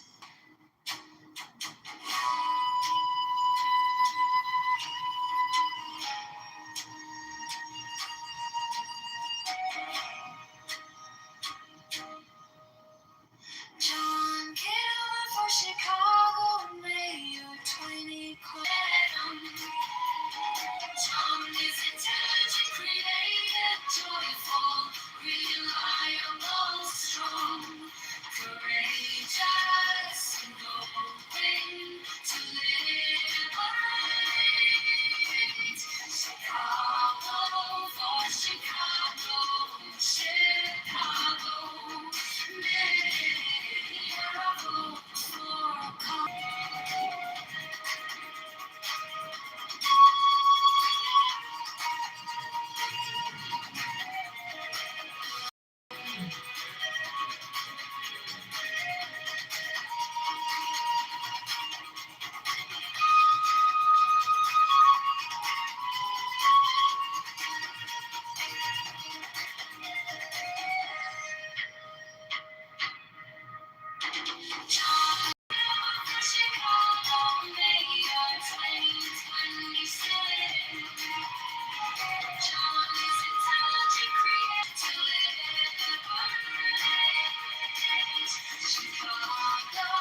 John Kitover for 127. John is intelligent, creative, joyful, reliable, strong. And going to liberate Chicago for Chicagoans. Chicago mayor, vote for come. John Kitover for Chicago mayor to 120. John is intelligent, creative, joyful, reliable, strong, courageous, and going to liberate Chicago for Chicagoans. Chicago mayor, vote for come.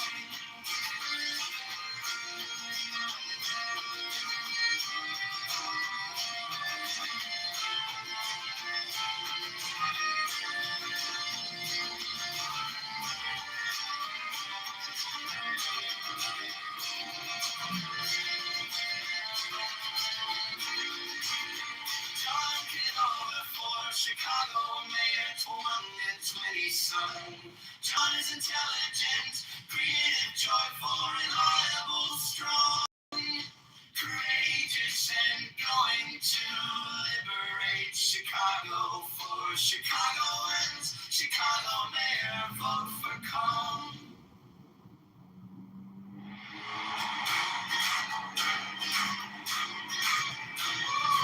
He's shaking hands on the walkie, listening more than he talks. Intelligent instead, a twinkle in his eye. Created in the details, you can see it when he smiles. John Kitover for Chicago mayor, for every neighbor on it. John Kitover for Chicago mayor, for Chicagoans. Take back our shot.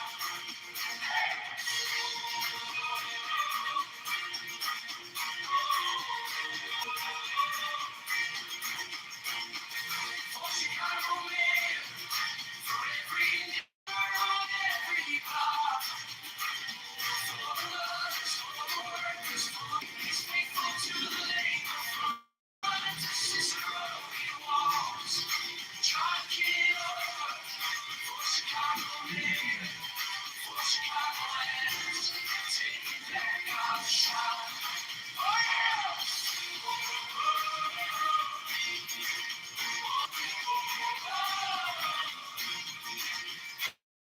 This is our city, the headline on the screen. This is our city, every promise, every dream. He's gonna liberate Chicago street by street. Door by door, one clear voice, one truth. For every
People should endeavor to discover the fundamental harmony of these very varied works. For this purpose, he will find it best in the most extreme divergencies side by side.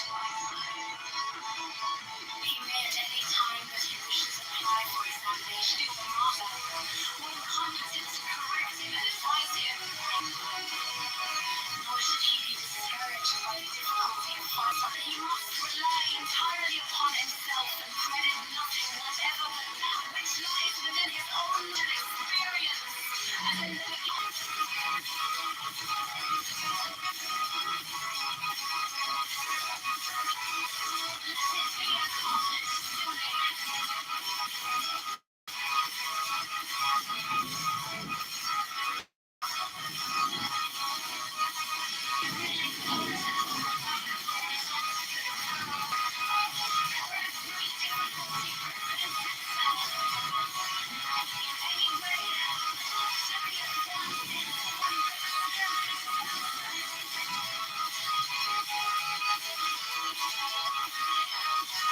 a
trust in the wise rely upon. I believe in the master. He must rely entirely upon himself. Claim nothing, whatever that which lies is of knowledge and experience, as in the beginning.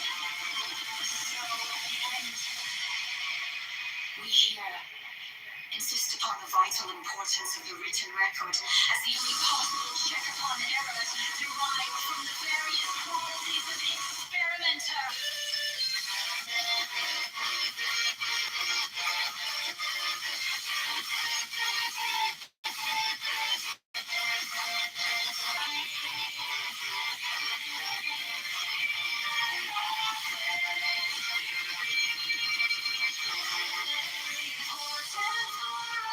Remarkable results should occur,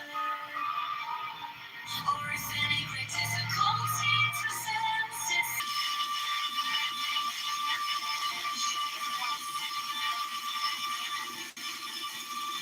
Informed of the circumstances.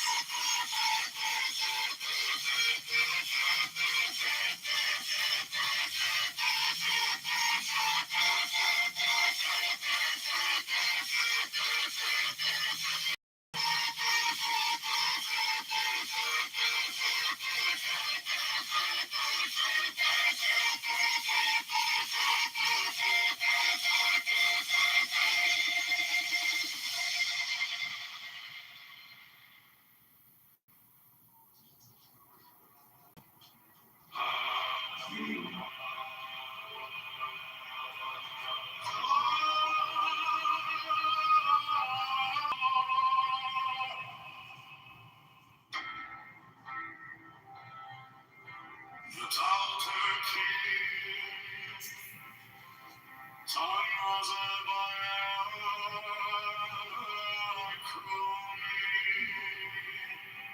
the Upanishads,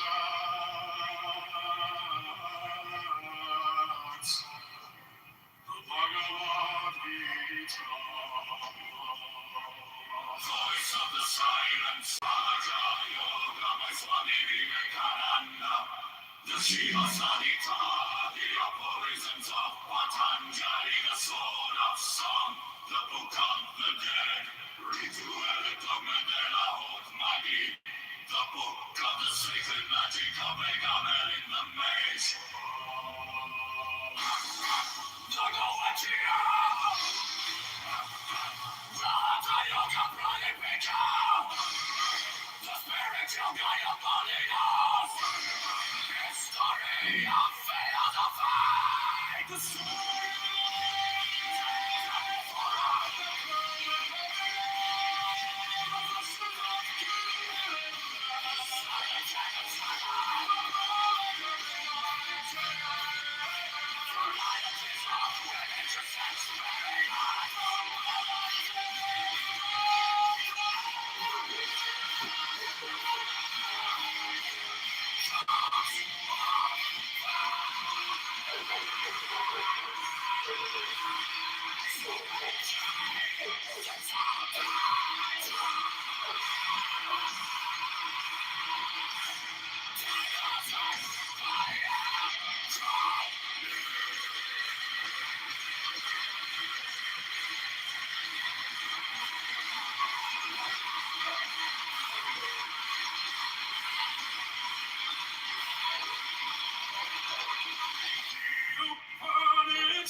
What a legend.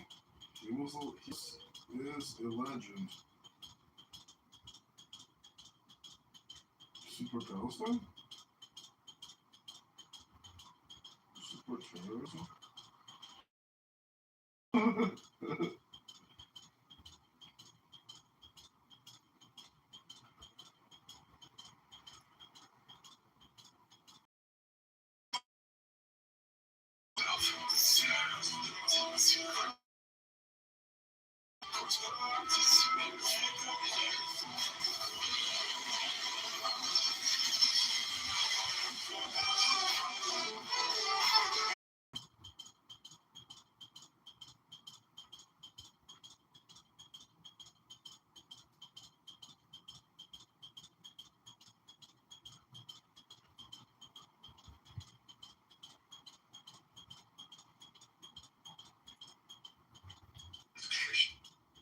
Question.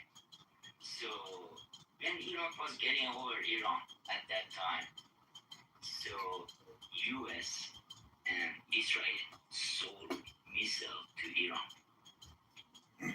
Why? And Iran had a chance to beat Iraq and put them back, push them back. So the answer for me is this: Israel doesn't want to see any strong country be much stronger than Israel in Middle East, which Iran is. Be honest, Iran is the strongest country in Middle East, can fight with Israel. Israel is there just because of we are watching them.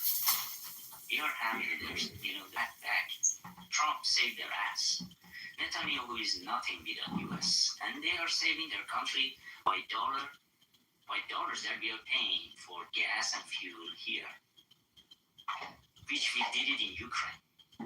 How Ukraine, this is super scary. Russia is attacking to some country. It's super scary. But Ukraine still is fighting back. How?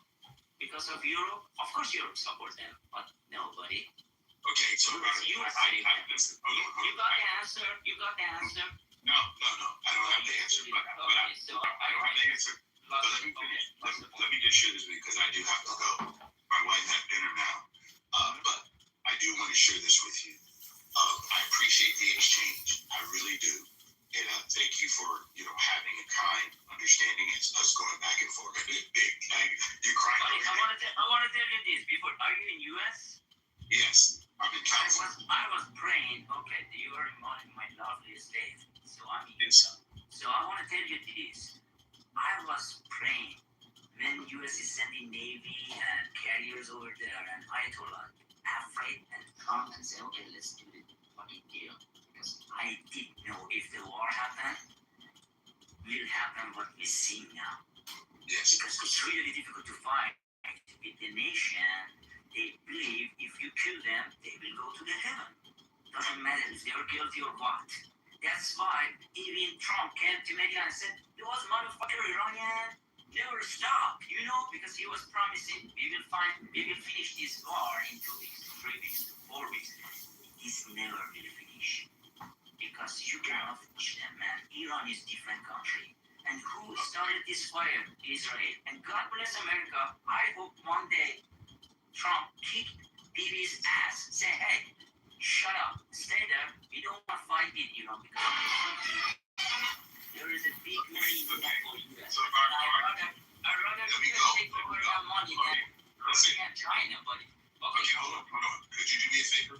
Could you turn your pink ticket in? And everyone else on the stage, please turn your pink ticket in so you can join the house and stuff here. And Matt, I appreciate you.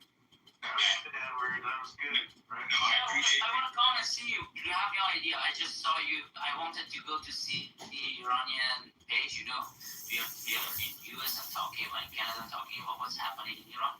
So, and accidentally I saw you guys, but I just want to tell you this. I support America. This is crazy. Beautiful. Yeah. America.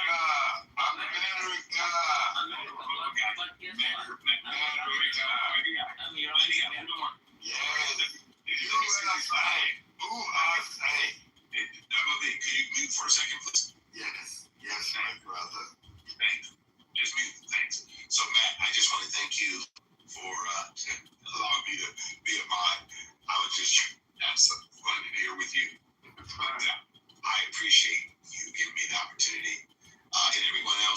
for your patience and kindness. I just want to be able to hear people speak. Just that's all. And Nick, but I was. Thanks for modding and holding up the space quite a bit there. It was a different kind of room. I kind of just wanted. I mean, you flying from space, brother. That was a great journey, brother. Let me give you a reward. And you just really did a great job. So my apologize, lo siento, senor. What are your pronouns? And I just want to apologize. You really shut up, man, you fucking nigger. Oh, I'm from South America. I'm French, Irish. Man, I'm like, I ain't one of them motherfuckers. I ain't come from Africa now. Shit, I was already coming through here, partner. Shit, I'll sneak up and hit you in the back of your head. Watch your mouth. Watch your mouth. Newport, never eat wet pussy on a rainy Tuesday. God, it ain't raining in the city. Go Trump. That boy got all them ships coming here. We the baddest, raddest. Man, can't nobody fuck with ass. Man, we can't be fuck with. Fuck you. And anybody else up there, fuck you too. Man, them motherfuckers, we go at cruise ships. About over, man, gas price be $1.29, boys. That's a bad mamma jamma. You know what your little girl koala bear said? Don't. You know what Trump said? I'm gonna bomb the shit out them motherfuckers. Is that a Newport menthol beer in your PTR at the moment? No, that's not beer.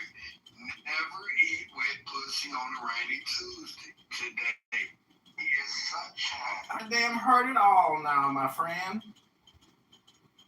I feel but lucky, buddy, you do like it to go home then.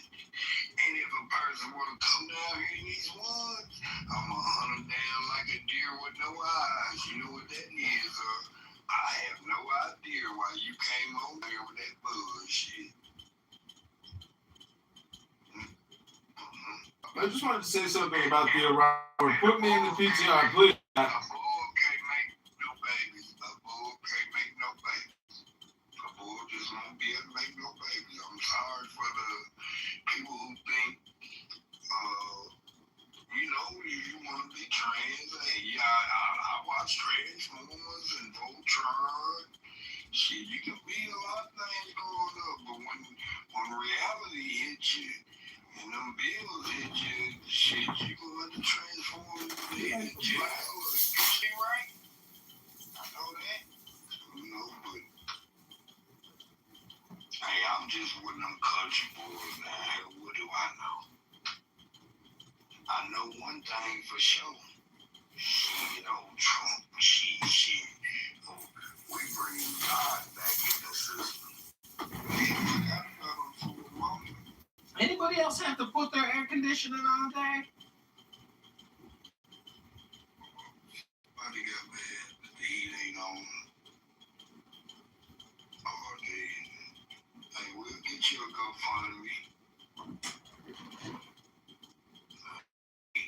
My guy name, my name PAT. Shit, putting all going together. Whatever this damn paid all the time. Cooking, skiing, surfing, go out there. I don't know what you want to do. Can you only imagine? That kind of thing. Lord, I'm gonna enjoy these next 4 to 5 years like it ain't my life. It's gonna be so beautiful. Oh my. And if y'all in the stocks, some things may change. Just don't believe CNN on everything. I'm telling y'all from a Hello? Hello? Hello? You sound like the black Doc, aka Brian Sellers, down in Georgia. You sound like. Do you like to smoke cigarettes and drink beer? Well, I don't smoke and I don't drink. I sip and I puff. You sell marijuana and you puff marijuana? I sip and I puff. So you really do. I drink. I don't drink. I sip. Speaking of puff, do you think P. Diddy was running an Epstein network? No, he was doing what the industry been doing. Foxy Brown was 16 years old. What? Y'all don't remember Foxy Brown? Yeah. Aaliyah's 14 years old. No. I mean, the industry been on that. Didn't LL Cool J say in his video that she that was standing up pissing? The industry been freaking Hollywood. Yeah. I mean, Hollywood. So I just wanted to say that, this Iran war, part of me wants to say, just fucking send in 200,000 soldiers and just regime change them. Like, really do it good this time. You know what I'm saying?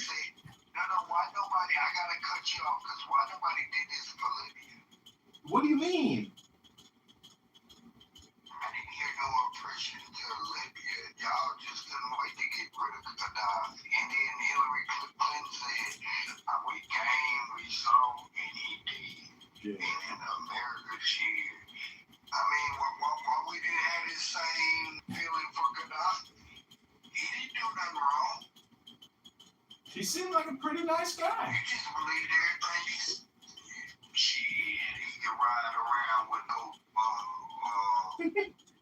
top. I just saw a video of Saddam Hussein in court yelling at the judge saying, "You were found guilty twice, and I pardoned you, you cocksucker. I pardoned the judge that found Saddam guilty and then had him killed. Saddam Hussein pardoned that fucking judge." Hey, look, I got one better than that. People don't listen to what you call it, speech in English. Who's the guy that got the swastika? What's his name? Adolf Hitler? Oh, Hitler. Man, his speech in English was, everything you need to know, that thing was not crazy. Excuse me, using language. Isn't it amazing they say Trump is crazy every day in the news? He's got mental health problems. You see a video of him giving a speech in a $2 million suit. The guy looks fantastic. So for 4 years, we didn't say shit about Biden, and we wore masks. So nobody said shit for 4 years about Biden. Or koala bear. What are you talking about? The man let hundreds of thousands of illegal aliens run into the country. No vaccines, no COVID vaccines for all those illegal aliens. I wonder why. Maybe because it was all bullshit. Hey, look, they getting eat better today card money. And yeah, them vaccines, you know how many places? Man, I wouldn't even be here today if my mom would have got sick during that time. Oh no, y'all finna go see my people. You know what I mean, man, my cousin and them couldn't see their little dying father. They had to look through him through a window. Nigga, I would have kicked that shit in me. Man, the Biden administration and Koala Bear, what the fuck? You don't even know what a woman is. It's an experience, like Clubhouse, like a cell phone. Listen, they have Angela Merkel.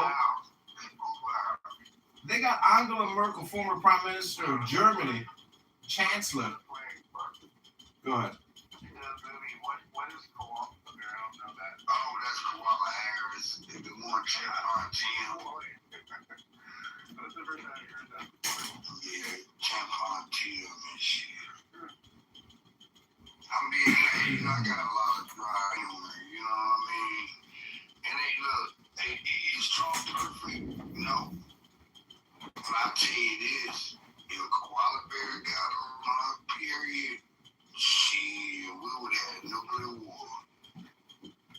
But, menopause, I don't know all the details.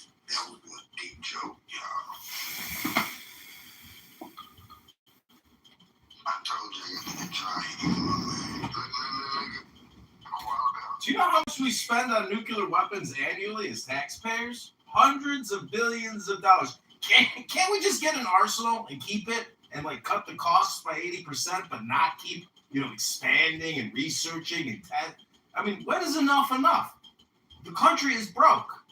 And this is what I want for Donald Trump. I don't want him to be the exterior-facing president. His attention matters. And if his attention is just on the war in Iran, he's forgetting about the war at home.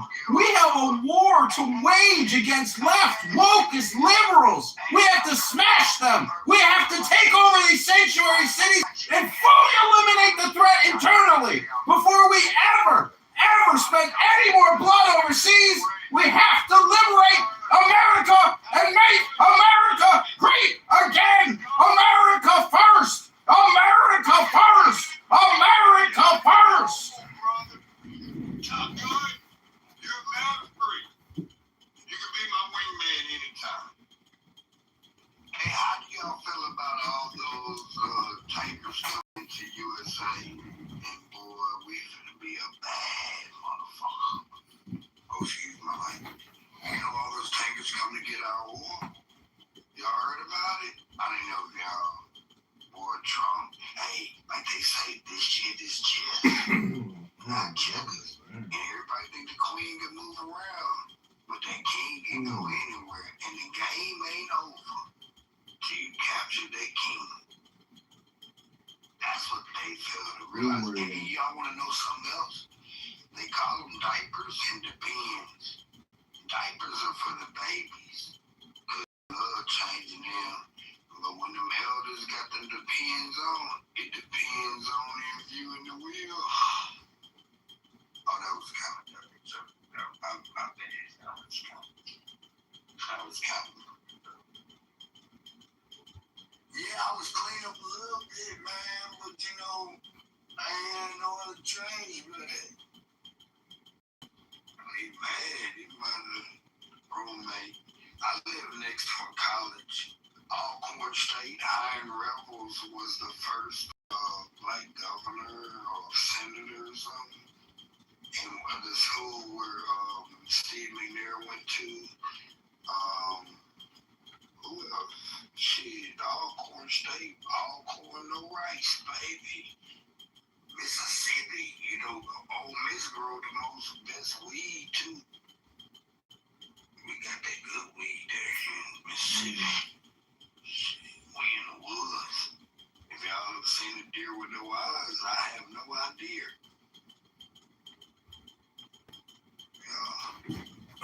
See, the thing about Iran is, even if we sent in 200,000 soldiers and we pulled a Brennan and we took the whole thing over, we've already killed the Ayatollah. We've already killed dozens of senior leaders. We've taken out a huge amount of their military capability.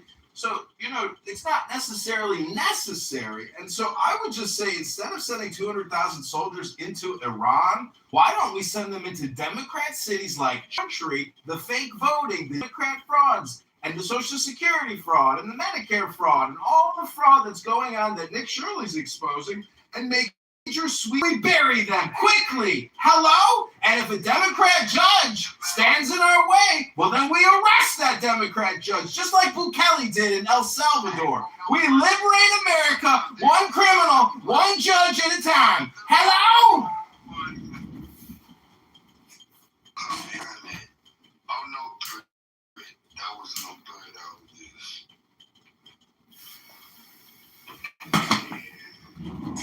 We're going to start executing killers again in this country instead of putting them in jail for retirement programs. When you murder an American or you rob an American, commissary, three free meals. And free meals. And my family say treat free meals. Nice, but they got places for you gotta prove you're innocent. Places for you gotta prove you're innocent. Elmo is sick of looking at Instagram and seeing all the victims, and then the criminals getting let out of jail in just a few years to go on to commit more murders. Elmo is getting psychotically angry. And when Elmo gets angry, you better look out, because Elmo's going to give you the justice you're looking for, and it's not going to be pretty. Hello? If you friends and family around you. Protect your friends and family around you, brother. I don't want to protect your friends and family around you, brother.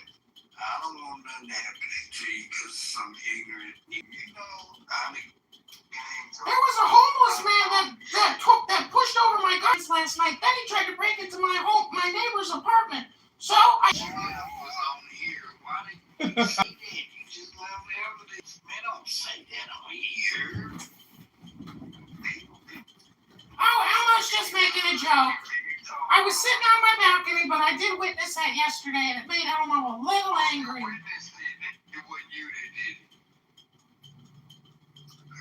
I'm just saying. If you kill Elmo, Elmo's gonna come back from kill you. Oh, you changed it so. You just said you got you a body. No, Elmo was kidding. Elmo wouldn't hurt a fly. No. Elmo's your friend. No, your ATV shows a white male. I'm running your place there. You know, I want you to be honest. Elmo's always honest. Elmo is very patriotic and loves his country. I found out you was going to try to play female sports. That's a violation of a code 121-34A. Is that the federal code or the state code? Oh, this is federal. Oh, no. You know, we have a .0099009. Yeah, prosecutorial misconduct. Your voice doesn't matter. See, your conduct. It's your content of your character. Elmo has good character. Elmo's never hurt anyone. No, his outside seems jolly, but his character has fucked up. It's true. If you ever looked inside of Elmo's mouth, it's a black nightmare of nighttime. It's a pit of abyss.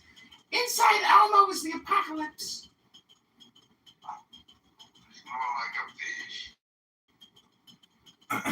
Well, can you roll up Elmo a joint, please, the movie? I'm ready to smoke. Community service is what Elmo says. I'm willing to throw down, you hear? Elmo will throw down. Pack that blunt tight. I got you, the movie. Hey, I gotta ask my roommate when he get out. Your roommate? It should be like $3. Yeah, I got a roommate. That's how I pay my bills. Oh, shit. Elmo likes his privacy.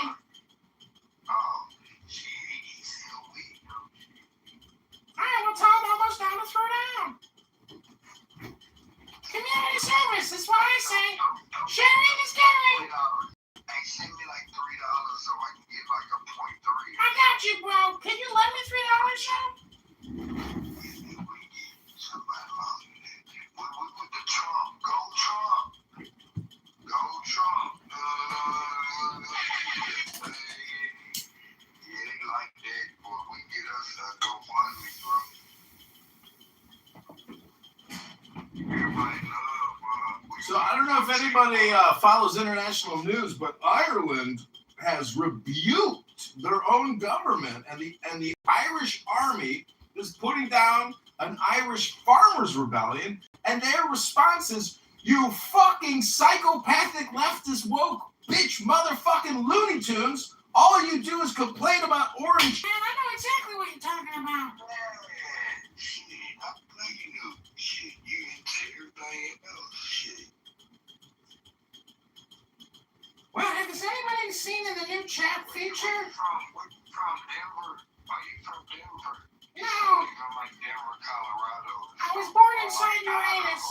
Are you into astrology? Oh, you playing that homo shit. My shit exit only on, boy.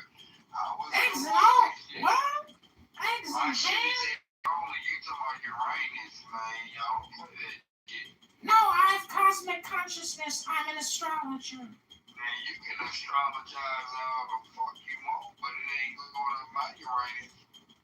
What about Saturn? Are you interested in Saturn? That shit in there, you know, What do you think about Neptune? This funny motherfucker thought he could be slick on something. What the fuck you talking about? Lisa, whatever the What's a YN? I saw a YN video today, the first YN video from 1965. I know what an F and a Q is. F and a Q? Fuck you with my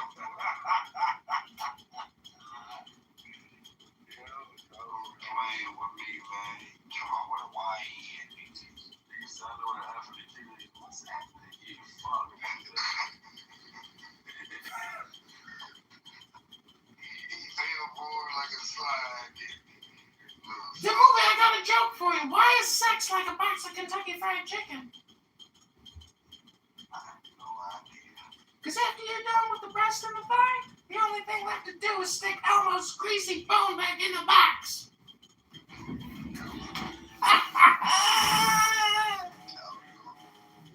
You know why you got chicken at the side of your bed? Because you just need some grease for whatever you do later, nigga.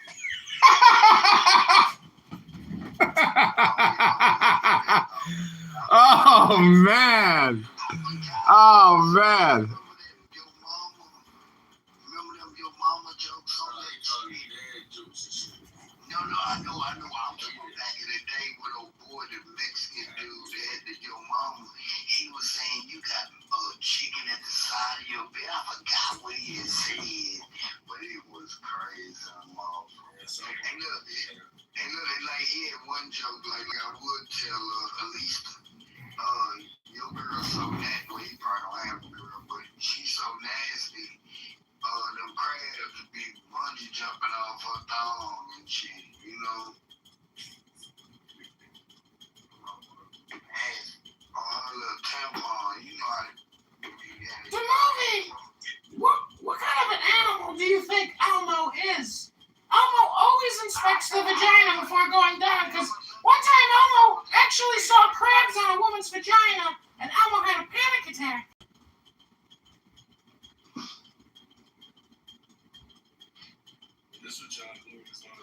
I couldn't bring her to class. I couldn't eat her out because Elmo was afraid of getting crabs in his fur. It's so solid. I think I heard his feelings earlier, and he just has this little get back moment, but it ain't working.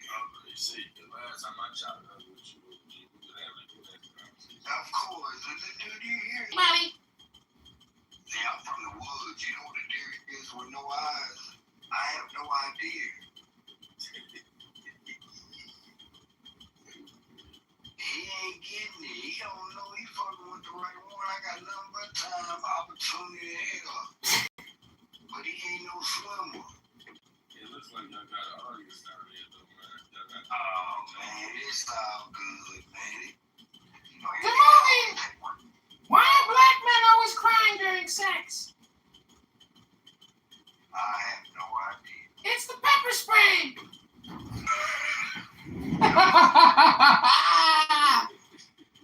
That was a good one. Hey, you know what I found out? Why you like playing basketball? Because there's a lot of stealing.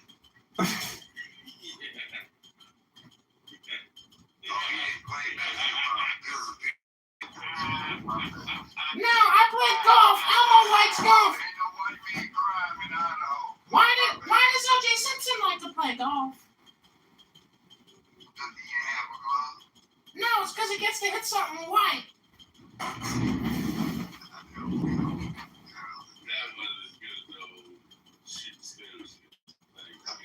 Yeah, I know, man. You know I got this dude. You know, white people, they trying to be cool with us.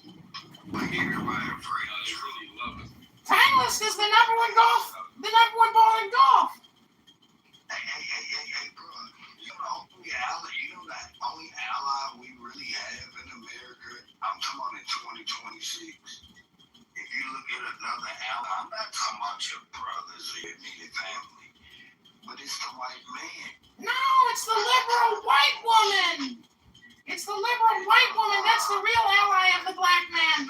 You're never going to get reparations until you can make all the white women say yes. They say yes. It's easy. That's easy. I have a college in my backyard, and this tennis coach, Lord rest his soul, Coach Dodge, he brought them Europeans. I'm talking about the real Europeans, them Russians.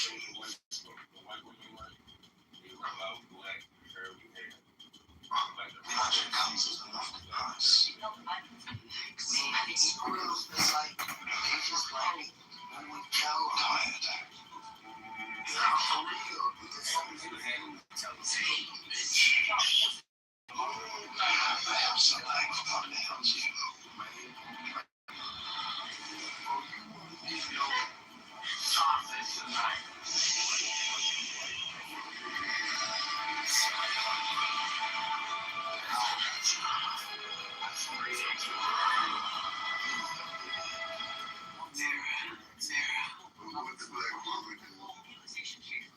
Who is fat? Often old.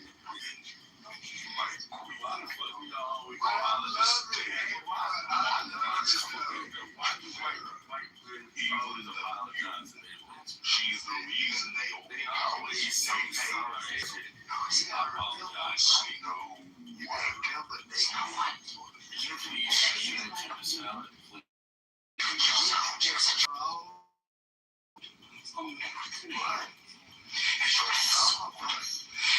I should have taken my kingdom. You swore that you would protect me. You swore. Guess what? I went to some prestigious school. I have no powers in the dark forest. You have to find me someone. Someone. Someone who can hunt her. Well, this room is brought to you by the Black Caucus in Congress and the Senate, in the executive and in the judiciary. Larva transforms like a chrysalis butterfly. It transmutates into something different. And that's a lie. Ain't never said it would. Well, the salt water don't bring no sugar to no bee. You be tripping to be here. And that ain't no lie. A woman will fuck you over every time. You could, but if you chase that motherfucker, you gonna be broke as a dude on the side of my shoe.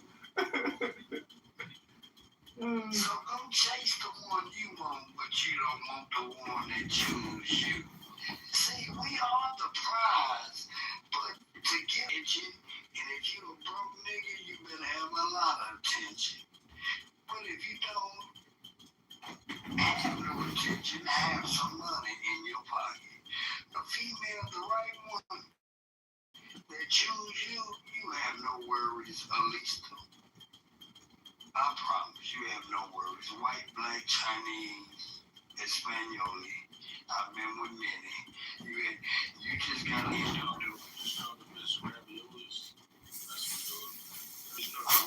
I'm a weak and I didn't say that. No, I said at least it don't matter whatever you go over or whatever. Maybe my words. No, your words are straight for real. Nah, I'm just letting them know. Nah, it ain't about. We don't like being chosen. We want that challenge. All that bullshit. And that woman running it. Shit like Eve. Adam. Medusa was a bad bitch. But she was more methodical. There's a lot of women that took us down there through the area. They had one lady named the Black Widow.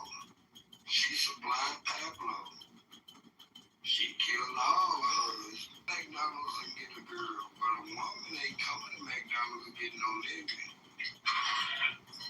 But at the end of the day, there's this unavoidable. Men are extremely overrepresented. Men are extremely overrepresented.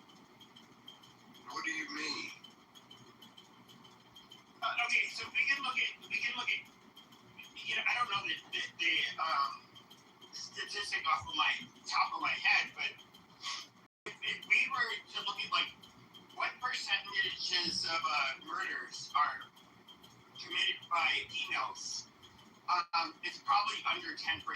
Vast majority are going to be males who do it. Serious physical assaults, robberies, any of this shit. Males are the ones that do this shit. Man, what the fuck? No fucking duh. Yeah, okay. You voted for Koala Bear. I can tell. You like Tampantino.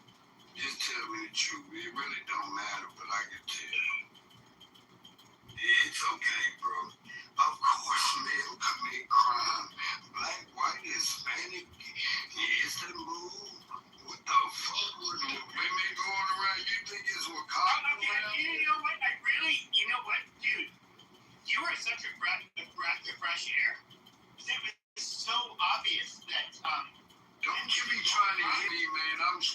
6 No, o'clock. I only have two. Okay. Here's the thing, though. It's not a joke, but I'm for real. So. No, I'm for real too. Because if you were to ever flirt with me, I would drop your black dick, 6 inches in the dirt. Yeah, but hold on. You can tell that motherfucker, he watched The View. He like, Yeah, no, but what I was going to say is this. Is that what's also glaringly obvious is that the brothers in the United States of America. What? The what? The brothers, the niggas, the niggers, they commit, disproportionate amounts of. Hey, he's not part of that MAGA Trump shit, I promise. No, They changed the name to it's like how males do. He done took a couple of shots of Os Amigos. Or males do in comparison to females. No, hold on. So we're gonna. They can trick somebody. I got a T in my name. Put my hand. Yeah, go ahead and put your name. Nobody gets a shit. Put my hat on. I gotta put my hat on. Yeah, go ahead and put your hat. Nobody. Still. No, it's a San Diego because I can't charge them hoes. Oh, that went over your head, but go ahead with what you were saying. Yeah, I mean, blacks are statistically, and everybody, because it's racist, and people want to call it this Indian. But we're gonna pretend like you. No. We're gonna pretend like you. We're gonna pretend like you guys are not more violent in comparison to other people. That is retarded. Well, let me tell you, when other people are dark with suntan, you don't call them black and shit. Why you don't call them Indians with their little beard on their head? Indians don't rob people and rape people the same way that That's black because people black do. folks like basketball. We be shooting and stealing now. You leave that alone now. You better learn to crossover. Better get you ready to get right. Got the best? Get a tree. The reality is that you guys make The reality is your propaganda can't reproduce. So y'all try to recruit little kids for your little. Uh-oh, projection alert. Real fucking statistics, you stupid motherfucker. I gotta say, the shit. Here's what's interesting. Every year, over the last 10 years, the majority of homicide offenders have literally been black, but they make up 13% of the population. So I don't think what happens in Idaho and North Dakota and Alaska? I can tell you in Alaska, because I used to live there. I'm so glad I'll be on the mushroom. I'm so glad that we still chocolate killing all the white bitches. Nobody cares. We're not gonna like puncher and white pussy. We gonna go rhyme with it up on it right. It's nothing like puncher and that white pussy. There is no play. You end up We walking putting out out on torture dick inside that white pussy. Yeah, they be happy too. They be saying, "Oh, thank you, Daddy." We puncturing that white pussy, that dirty white slut bitch. That's why She loves this black nothing wrong with gay people, but shit, I would've. He mad because his mother. Okay, but here's the funny thing is that I have literally colonized that dark nigger pussy from Africa. Dirty niggers. Yeah, you would sit there, you'd be climbing your fucking chair. Oh shit! I want to fuck that bitch. I'm in German, but look at my hand. Why can't I be with that white boy? Oh my god, He tattooed that ass. Red tattooed that ass. Red. You can't tap shit. I tapped your mama. You can't tap shit. I tapped your mama's ass. I tapped your aunt's ass. I tapped your aunt's ass. I tapped your fucking sister's ass. And here's what you know. I will take a belt chair, chocolate cheeks, real fucking fast. I will literally put a belt in your black ass, boy. And you're grabbing it from your goddamn phone. Shut the fuck up. Shut the fuck up. Yeah.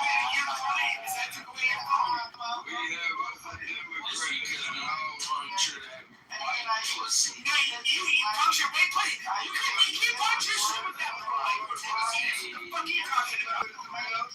We put this. Okay, you want to see the middle snake? Big ass white dick.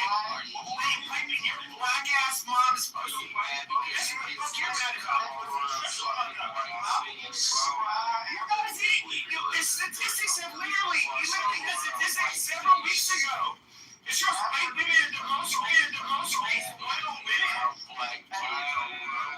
That's what you guys get. Suck my dick, you dirty fucking nerds.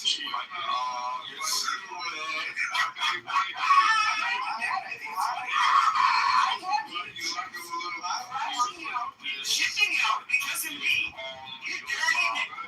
Listen to these dirty fucking chicks. They're mad. They're saying like, me fucking these mother bitches. They keep that pussy.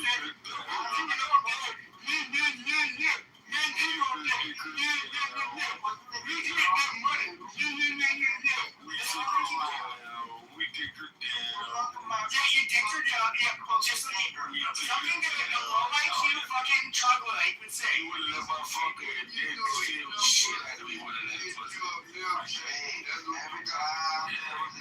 I love watching dumb niggers dance for me. You guys are so dumb about fucking wow, it's pretty wild in here. My dick is not feeling it. I remember that movie. Wow. You just that movie.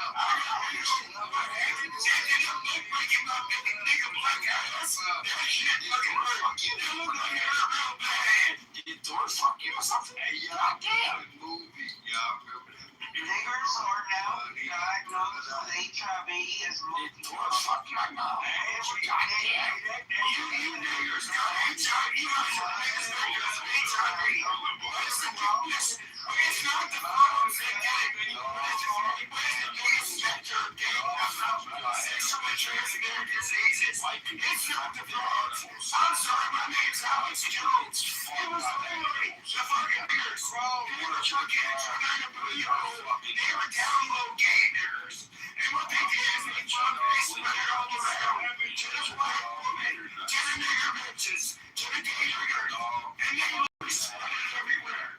And they spread AIDS everywhere. And let us get into the next episode of the gay, fucked up goddamn chimps. And they can listen that they were smart, but they were in reality some of the most dumb low IQ niggers that think they have some white shit to say, that think that they are literally content to the world, but when in reality, to their abomination to the rest of the world, these dumb gay niggers.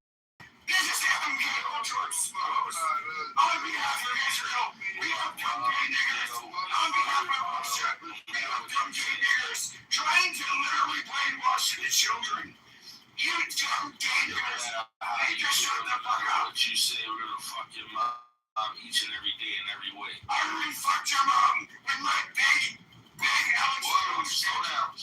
Yeah, shut the fuck up. Shut the fuck up before Daddy ends up pulling your pants down. You don't have that, buddy. Shut the fuck up and respect Daddy. Shut the fuck up. So it's on the dick shot. Alex Jones is done here. I'm gonna put Pepe with the screechy voice back on the line. Shut your goddamn nigger mouth. We fucked your mom really aggressively. Then we cut her face up all fight back. They put out black. Alex Jones was pissing to you guys. I don't know why you guys are so mad. Isn't it interesting that we're a little bit like birds? We try to come up with things to say to each other that can get underneath each other's skin. Like Pepe earlier, he said to me, John can't get under my skin. That's because Pepe has no skin. The man is skinless. He's got no skin in the game. He's just an online sound. He's a voice. Generally, he sounds like that. That's what Pepe likes to say a lot. That.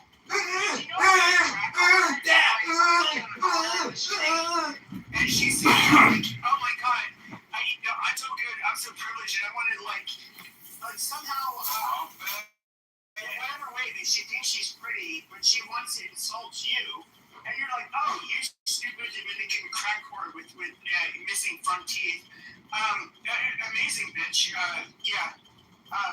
you go girl, that is you. You're literally the person I just don't pay attention to.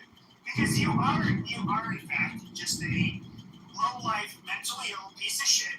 And look, I in that private room, here's the thing, is that I always granted you a lot of grace, but you come into a room where it's just like me or myself and there's one other person, he wants to be a dickhead.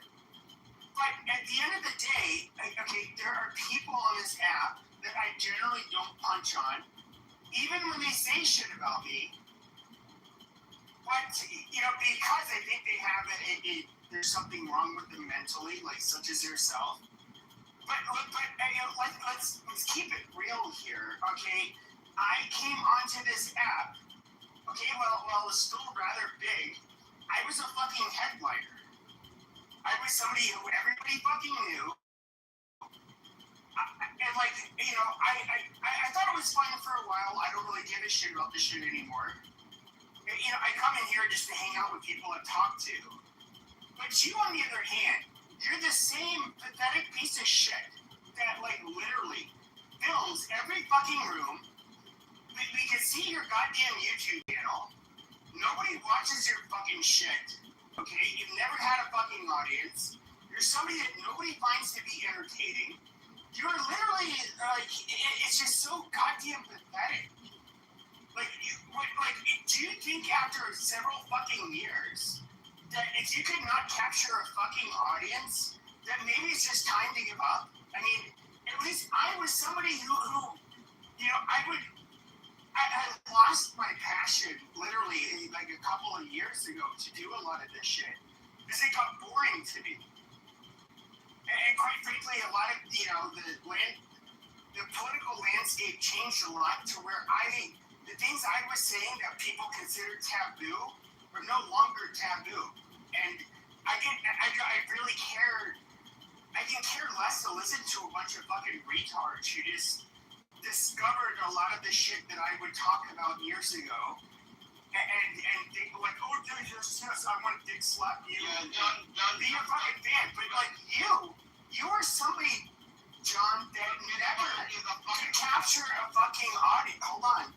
You're somebody who could never capture a fucking audience.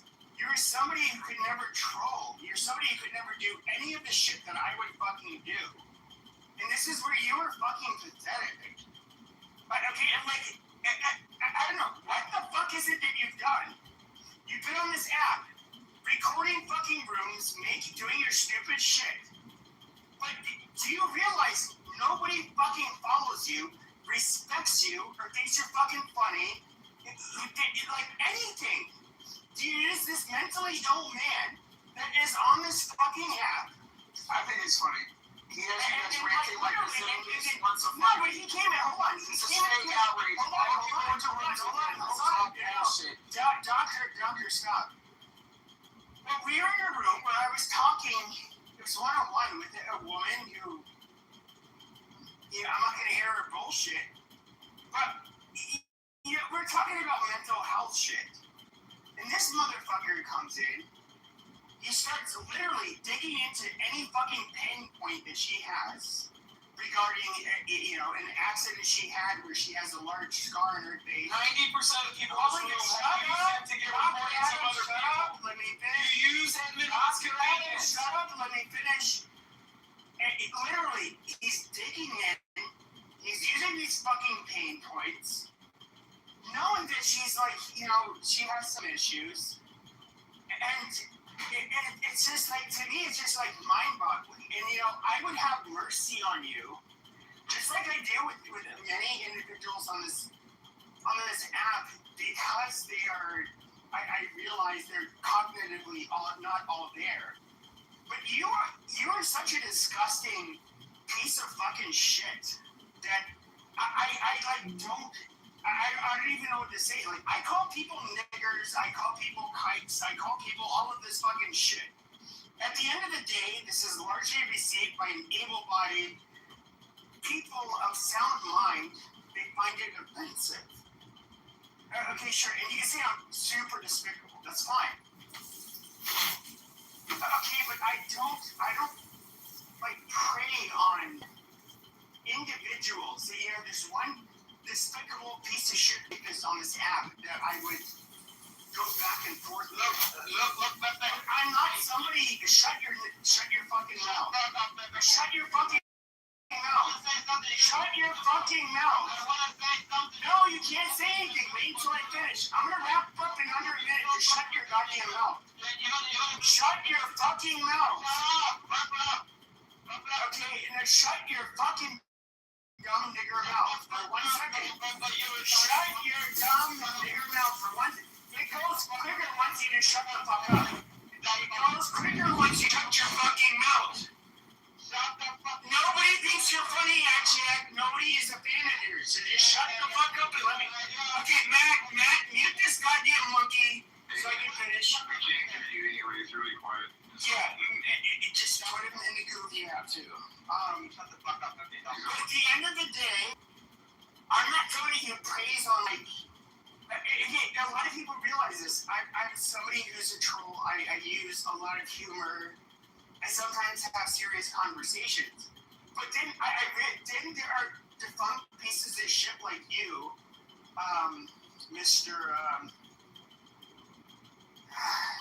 don't remember. He goes by so many fucking names that the mentally ill dipshit from Chicago. Shut your dumb mouth. Okay, dude, shut up. Now, you on the other hand, you're a talentless, mentally ill piece of fucking shit that goes on this app.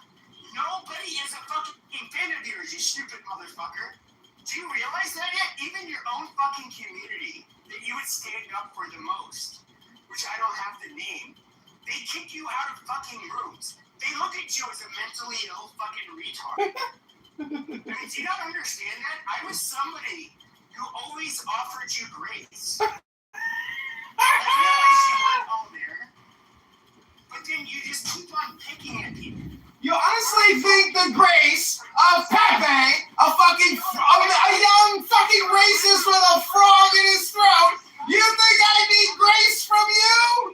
You think I need any grace from you? I got the Bible. I don't need Pepe's grace. That's useless. That's worthless. That's worse than dog shit, Pepe, you fucking low IQ Phoenix, Arizona little fucking Corsican midget. Frog sounding. I know geopolitics, and I hate the Jews, and I hate the Israelis. Why the fuck are we getting involved with all these international conflicts when we got all these N-words here that I can yell at all day and waste my life doing nothing? Playing the role of a political geostrategist and then calling somebody a fucking retard. Okay, Dr. Pee-Pee. Thanks for the grace you've given me in the past. You're amazing, Dr. Pee-Pee. You're on the big things in life, young man. Oh, you're going to do so well with your content. Your content is going to go so far, Dr. Pee-Pee. Oh, Dr. Pee-Pee. My own people, Dr. Pee-Pee, they hate you with a passion. Everybody thinks you're annoying, you're low IQ, you're racist, you're stupid, you're a bigot, you're a sexist, you're every stupid thing in the world. And the fact that you hate the left and that you hate the woke left doesn't make you a hero. You're not some kind of fucking hero, Pepe. You're a page. I'll give you that. You're like a page squire to a knight or something. I could see that role for you. You're like the dumb fucking, little daffy kid that helps the knight go win the battle. I'll clean your sword and pick up the horse poop. In Michigan, nobody. You know how I looked at Clubhouse, a Jewish Clubhouse, which you all know, especially you. Okay, I was, because of the people I met that ended up introducing me to this app, I go into the rooms. Who was the one outsider who was considered a fucking mental freak show that literally, both left and right, no matter what camp they were on, they would fucking kick your dumb ass. Why is it that you never have more than one person in your fucking room, and you go on stages, you annoy people, they kick you, and then you can say you're doing this for YouTube, but your YouTubes have no views, barely any views. Like you're nobody.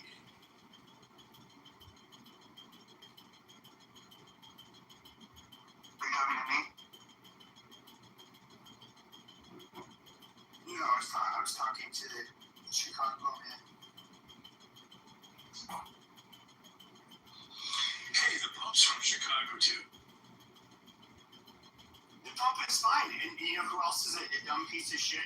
But Mr. Chicago, John Kitover, probably disagrees. But our president to talk to the Pope in the way that he did was absolutely deplorable. I mean, and then right afterwards, he posted a picture of him as Jesus, and the next day he says like, "Oh, I thought it was adultery."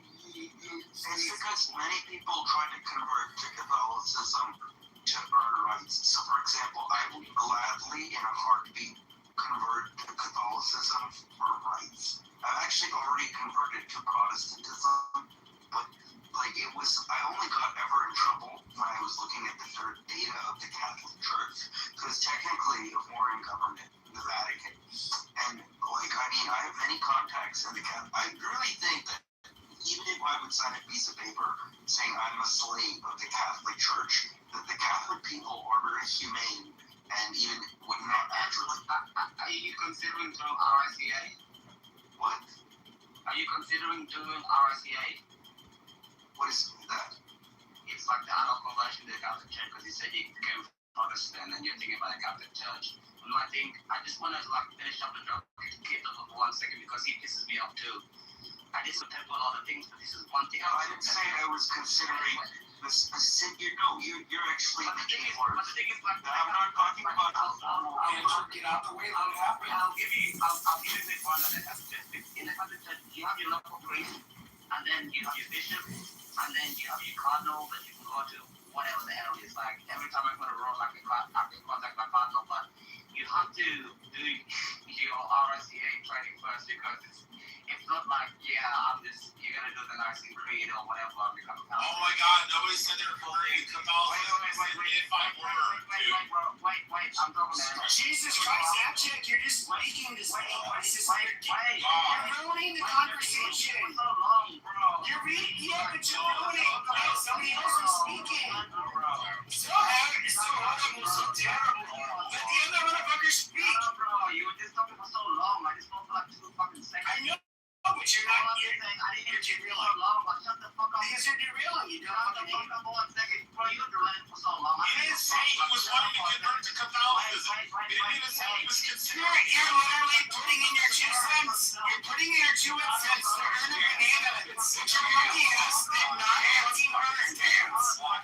So fucking long. Shut the fuck up for 1 second. All I'm trying to say is, if he's doing it, he's gonna do it. He didn't say he wanted to. Shut up, bro. You can think for so long afterwards. Shut the fuck up. No. This man is exactly why I brought up the topic. Because this is the point is you misunderstood exactly what I'm talking. Many people are informally Catholic without having this conversion. You don't get it. The Catholic Church does not have literal data of every single Catholic all over the world. Yeah, they do. No. I have worked in the church database. Yeah, they do. When you become a I've been entrusted with archives in Boston. I have seen that they don't have every single data point. Let me correct you, Andrew. You think this is exactly the definition of Catholic? Every single conversion worldwide is registered. Every single conversion is registered. I have my registration when I was baptized. I have my registration when I did, when I became fully. Oh my God, the Catholics keep separate records. No. It's all fucking registered. It's a damn fucking lie. Every single person who becomes a Catholic, you're registered. You get a certificate and it's registered by your local church. Give me a fucking I'm saying that record is easy to fucking falsify. You don't get it. How the fuck are you gonna falsify records? You're gonna be like, oh yeah, like this person just gonna register. I can send my twin to get I can send my twin. You're sponsor. You really can't do it, Catholic. I sent my twin to get the. No. When you have to make a Catholic, no. See, that's why they don't want to let you in. You try to defraud the cloth. No. Every single Catholic, you need a sponsor. Wait a second. You need a fucking sponsor to become a Catholic. And the sponsor is the one that actually signs the name on it. I know this because I'm a sponsor to 2 people. You have to have a sponsor and everything else. Like, it's all fucking registered. You just don't become. I'm just curious. He did bring up France. Vatican, North Korea. I picked Vatican over North Korea Korea. Does that make me a Catholic? No. It means I'm not Korean. Yeah, what the hell do you mean?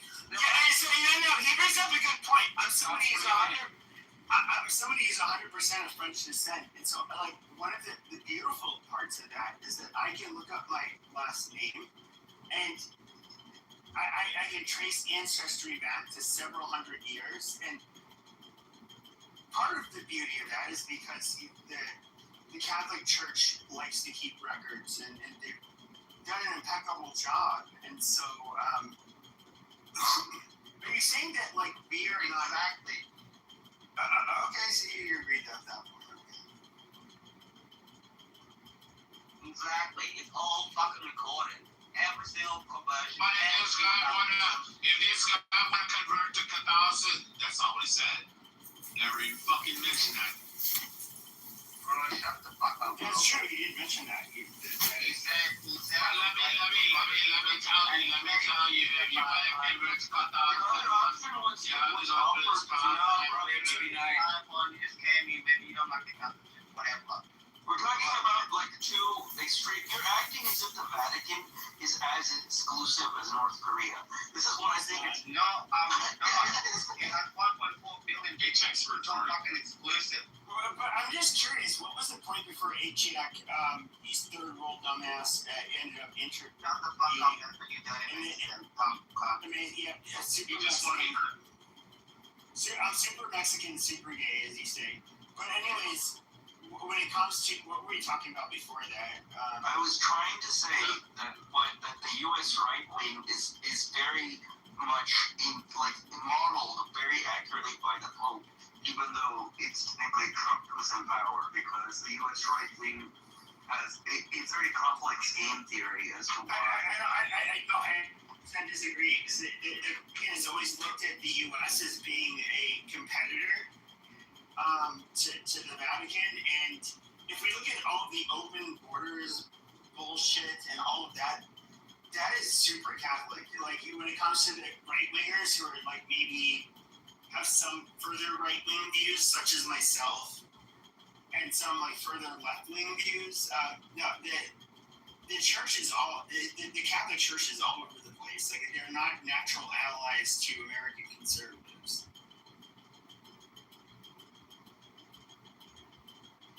But Pepe, if you want to convert to Catholicism,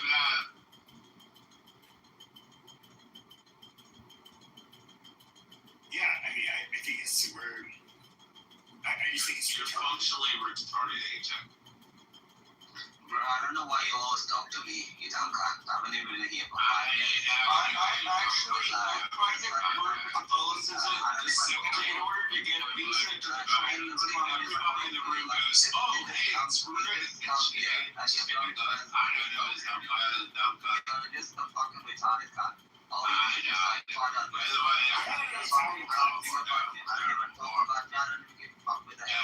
if you want to be... If you guys want me to give you a prime example of a retard that was brought in by the Catholic Church, it is literally this third world, Achayak.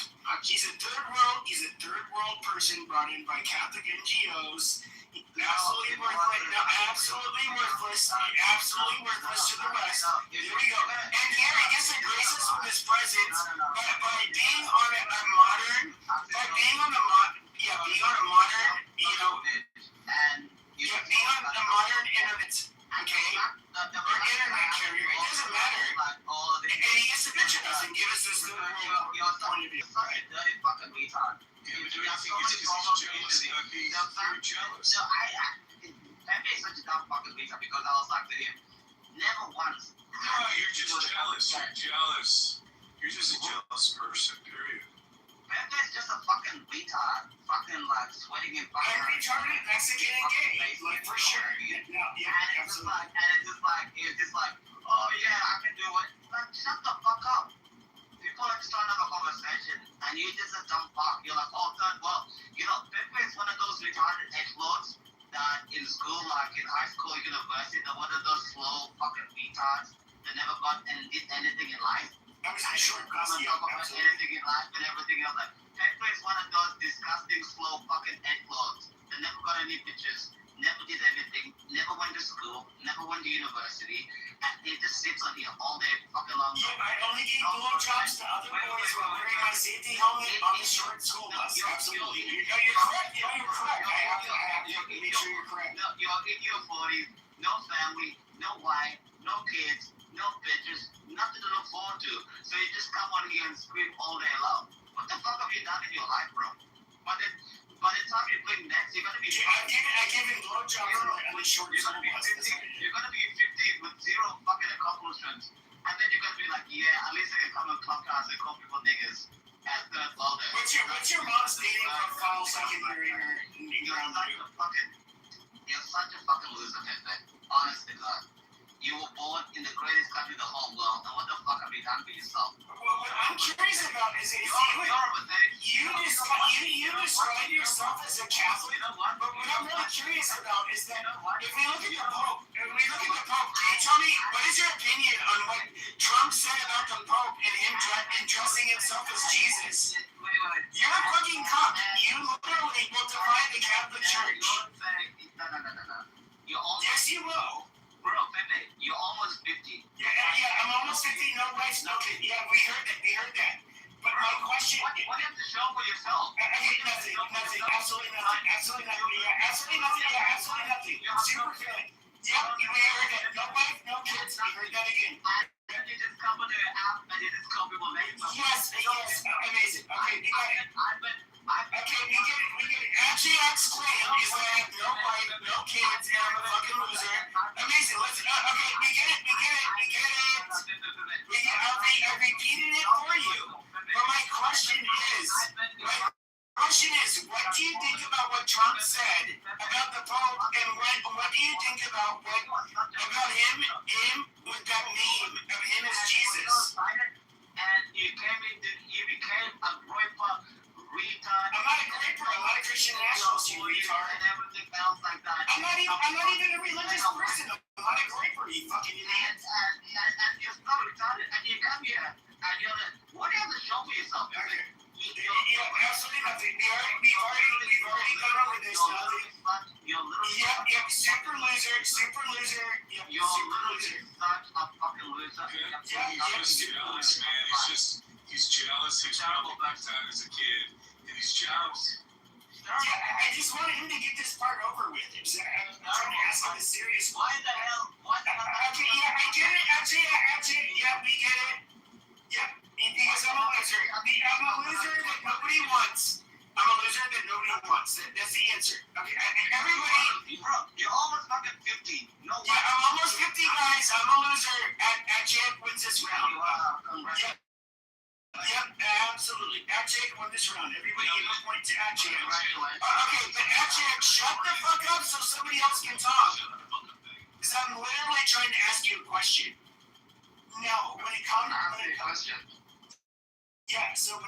to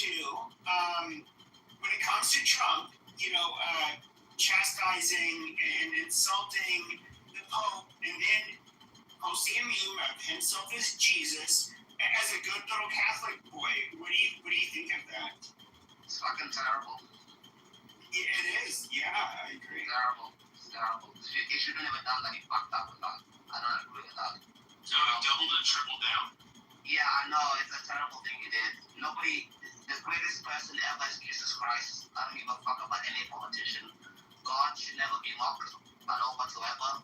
God should never be tested like that, and I don't agree with that. I think he fucked up, and thank God he deleted it. I was shocked, and I was like appalled by that. That was a terrible thing. Well, he said it was an image of the Red Cross. It was terrible. Yeah, he lied. He thought all of us were stupid, and we were going to buy the fact that he wanted to be a doctor and a healer. Very. In other words, Trump was trying to say that we were just like stupid, and I have to disavow him from what he says.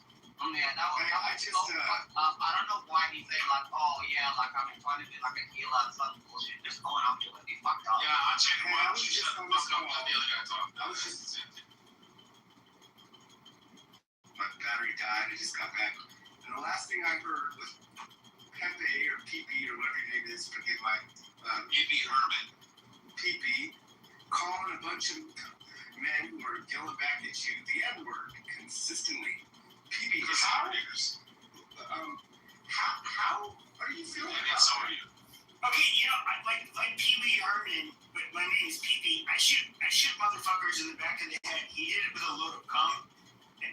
do the same thing as him, so that's fine. Don't fuck with me. Yeah, he'll bust a nut in the back of your Puerto Rican. He'll bust a nut in the back of your fucking Puerto Rican hair. I got a real question. Like, are you playing? Like, are you a black man? Just like, Oh no, he's a white supremacist, but we do hate the niggers in here. Are you a white man? Wait, you're black adjacent, so you should. No, I'm Mexican. I'm a homosexual Mexican that does not have children because actually likes to say I'm a loser, but I am gay, so I wouldn't have kids. Well, you have kids in your butthole. No, but I took them out like afterwards, so they don't last. Are you proud of yourself right now? Absolutely. Gay people can have kids too, by the way. Yeah, butt babies. Wow, you totally just exposed your weakness, bro. Like, you really exposed how insecure you Oh, are. God. You're the champion who's going to defeat us all. No, not me. Like, the way you just Santiago, I think you're in the wrong room. I don't think you get the vibe. Yeah, you should wait till Abshak talks to them. Yeah, Santiago, I think you're jealous because I am a top at the end of the day, and then I don't want to do your gay little I don't want to do your gay little Dominican butthole. Like just also, Santiago, just so you know, we have the blackest human on earth, which is Abshak, because he's South Sudanese. His Dinka. So he co-signs everything, so we're allowed to say that we're nigger.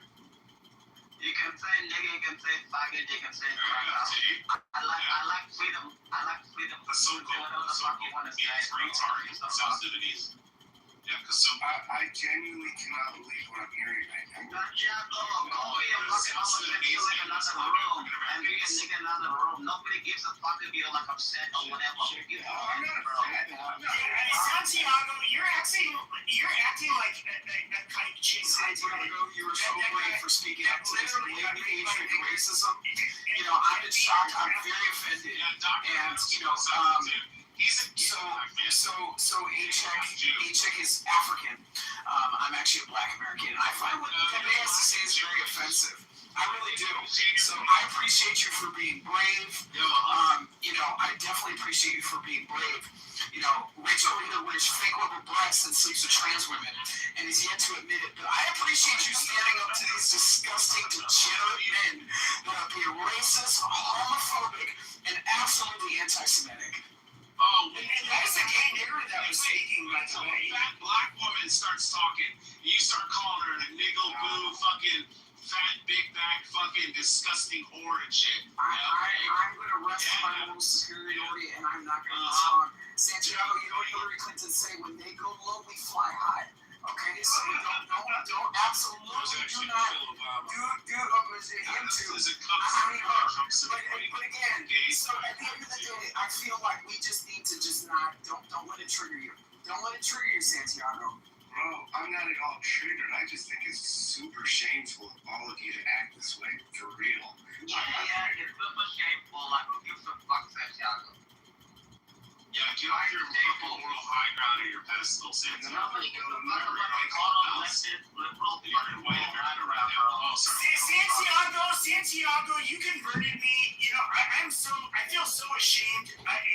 As a white male, I should not have been saying the stuff that I've said. I'm sorry. I want to suck your Dominican dick. Yes, you need to pay reparations. Yeah, and absolutely.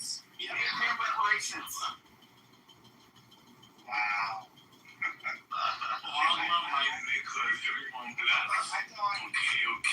Bro, why you gotta come up and say one?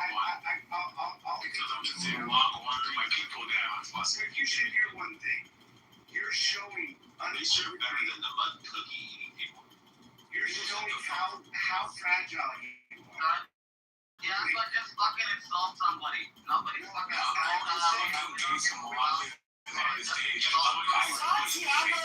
Santiago, you goy bean eating spick. Shut your goddamn whiny faggot mouth. Okay, seriously, shut the fuck up. We obviously are used to insulting each other in here, and so shut your fucking mouth. Literally. I don't know. We don't have very high job. Exactly. San Diego. I never consented to this. I absolutely never consented to this. So I would have to agree with Santiago. I'm standing with I'm gonna add Santiago.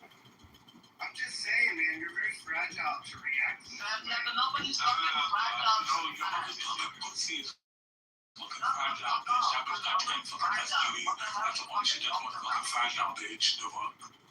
You need to get that bitch Vagisil and fucking something's wrong with her. Like that is gross. She has vaginosis. You need to get her on antibiotics. That your mom's a stinky bitch, pussy, fucking Dominican whore. Like I'm just fuck you and your mom. Your mom turned me gay, motherfucker. Because Neil's buttholes smell better than your mom's fucking pussies, bitch. How the fuck do you think that shit fucking happened? Exactly, bro.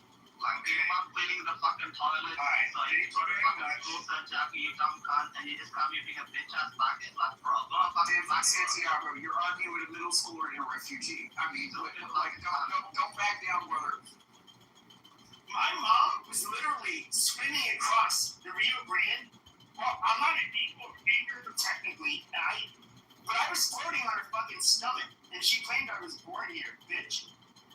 Just like, why are you so sensitive? That's a big bitch. She's a fat ass brilliant bitch. That's how I was able to come across the extra. You're goddamn right. 400-pound bitch. That's what it is. She's and she passed through a military administration. I'm lying on her tummy, and sucking on her big stick titty, and we made it across. Please some rancid chicken. Hello. You don't know about that shit. fucking hot shit, bro. You Rancid chicken.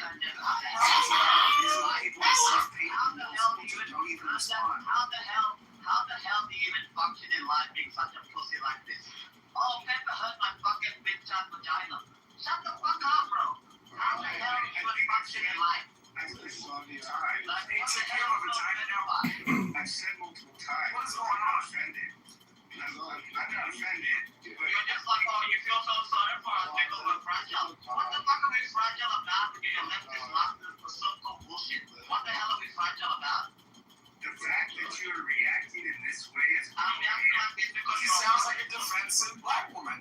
He does. Why? You do, AJ. You sound like a very defensive black woman. Y'all just been chattering and chattering and chattering for the last 10 minutes. You won't even let the man speak. You know what? Let a man speak. Let him speak. You see? This is what I'm saying.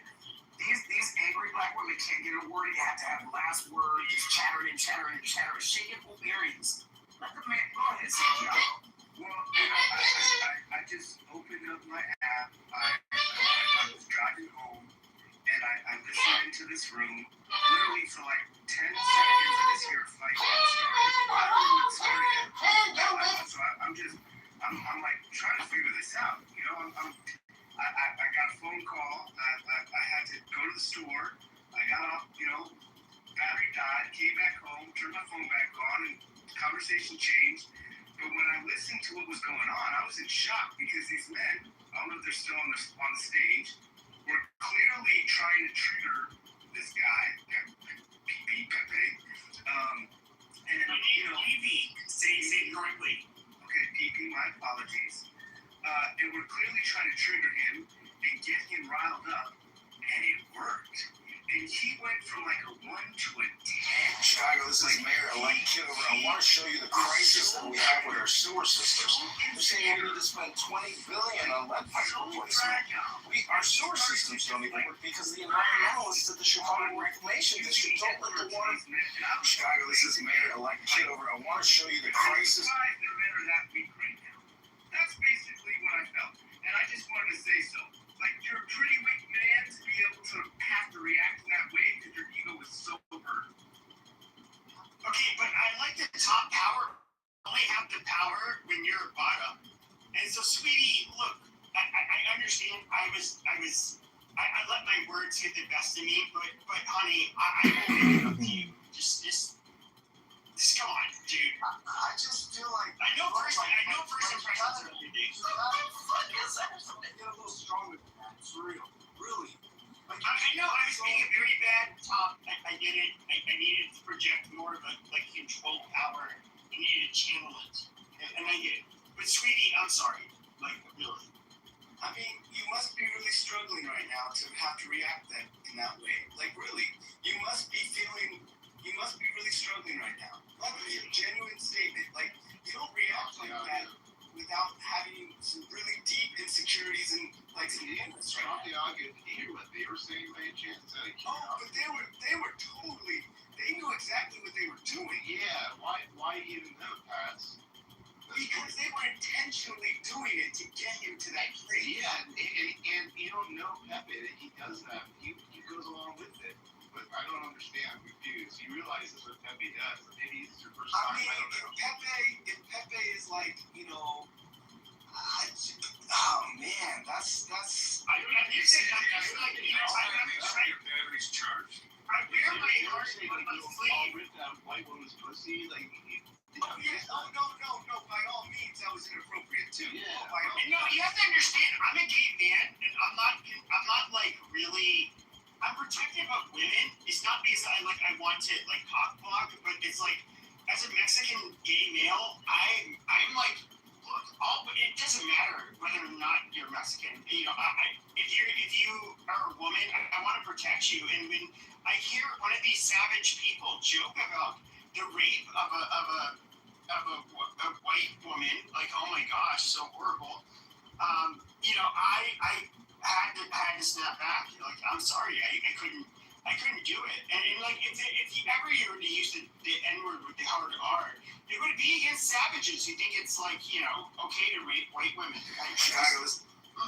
I completely disavow. Is this your first time, Santiago? Like, around, I don't know, us? I mean, I'm just like, if you like the history of this country, you know, the privilege that so many of us have to speak in that way as a white man is just pretty sad at this point. Just honestly, like, I'm not Mexican. I'm sorry, you know. You're not Mexican, bro. Like, it's sad. Yeah. Alright, well, I mean, it's really sad. It's like, I'm not triggered, I'm not mad, you don't hear anger in my voice. I'm like, but I think it's pretty bad. It's a state of, like, just how sick people are right now. And to speak openly like that and think it's okay, it's like, oh! I mean, it doesn't matter. Okay, but I'm sorry. But I joking about the. No, hold on. This is where the politically correct picture. This is where the politically correct, you know, culture really gets in the way. Is it worse to call somebody a nigger, or is it worse to say I like raping white women? I mean, I'm sorry. Saying the N-word can be jarring at times, but it's not nearly as traumatizing as rape. I mean, at the end of the day, you know, I have rape fantasies about getting raped by men. You know, so I mean, I don't find it traumatizing. Because I'm once again, I'm a gay Mexican faggot. But hey, Pee, everything you said so far, like talking about being gay, all the rest, like being funny like that, yeah, that's cool. You can be funny like that. Like but like, bro, considering the history to go using the N-word like that to other men of color. Yeah, you're right. It's worse to call somebody a nigger. It's worse to, okay, you're right. Like, somebody said who honks their horn and uses, hey, watch nigger, it is a lot worse than, like, you know, you're running, you're doing a nice job, you're like a 40-year-old woman, you're like, really sweat. And then all of a sudden, a guy pops out from behind the bushes. And he's like, hey, pretty lady, come here. And she's like, no, please, don't. And then he's like, I want some loving. And he's like, no, please, don't. And then he's like, oh, look what we got here. He's got direction. And he sticks it under his basketball, or he pulls down his basketball shorts. And then he rapes the living shit out of her. I would say one's a lot worse than calling somebody nigger. Wouldn't you agree? I think you should. Wow. I think you should. Is getting raped worse than being called a nigger?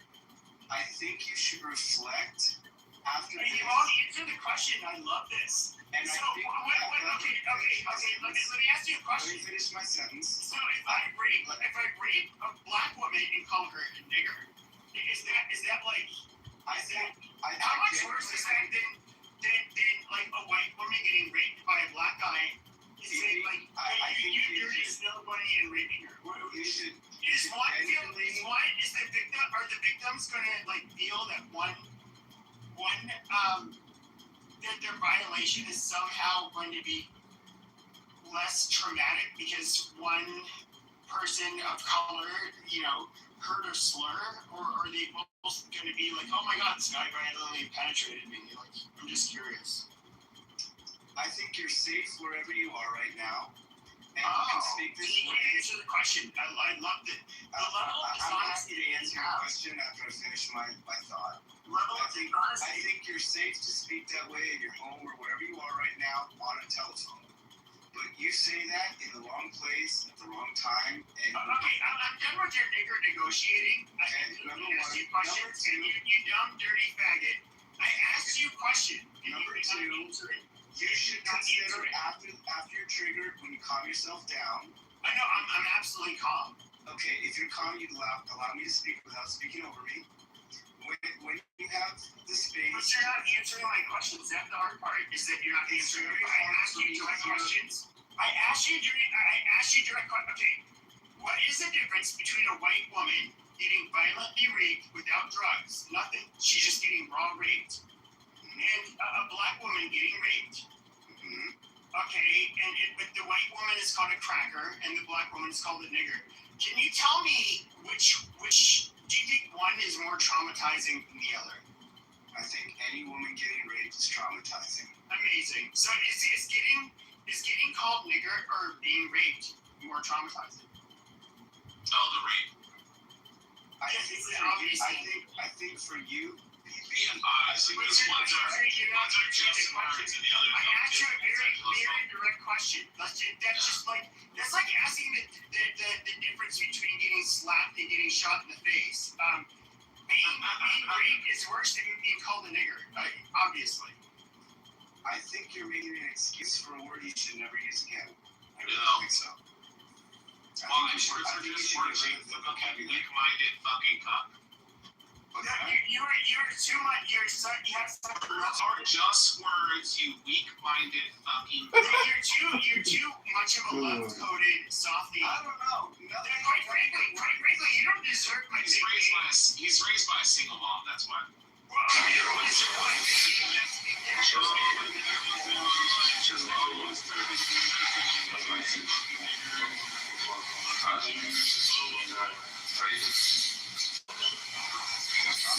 think he's a nigger. He's raised by a single mom. It's like, okay, he's a nigger mom that was raised by a single mom. Just like your wife. That's right. I think you're a sensitive little bitch. It's hurt by fucking words. You holding up the doll and touching your groin on the doll and saying, this is where they hurt me. You're trying to prolong this conversation so you can until you know what's funny? Hey, Pepe, you know what's funny? He'll sit down and watch Rick and Morty and just laugh fucking hysterically in South Park. But then he comes on a social audio app and he hears somebody saying the same words and he's like, I can't believe people say these same fucking words in real life. Oh, God, no! No, but what he's doing right now is he's flirting on it. He's imagining we're in prison showers. This is why we have a decline in fucking population in America. Because all you pussies make fucking women fucking wet. You fucking cunts. Nothing match. But at the end of the day, he's literally just thrives on it. Nick and Matt, am I Yeah, Nick's a groiper and Matt loves this shit. He revels in it. Well, I mean, I'm not offended. I'm not upset at all with anything. Oh, yeah, you are. You're a sensitive little bitch. Yeah, no, I'm okay. Yeah, no, I can't believe somebody would say offensive words, but all I'll watch fucking comedy specials and watch South Park and Rick and Morty and just laugh at all the N-bombs and faggots they say. You're eating faggot spick. That's what you are doing. I'm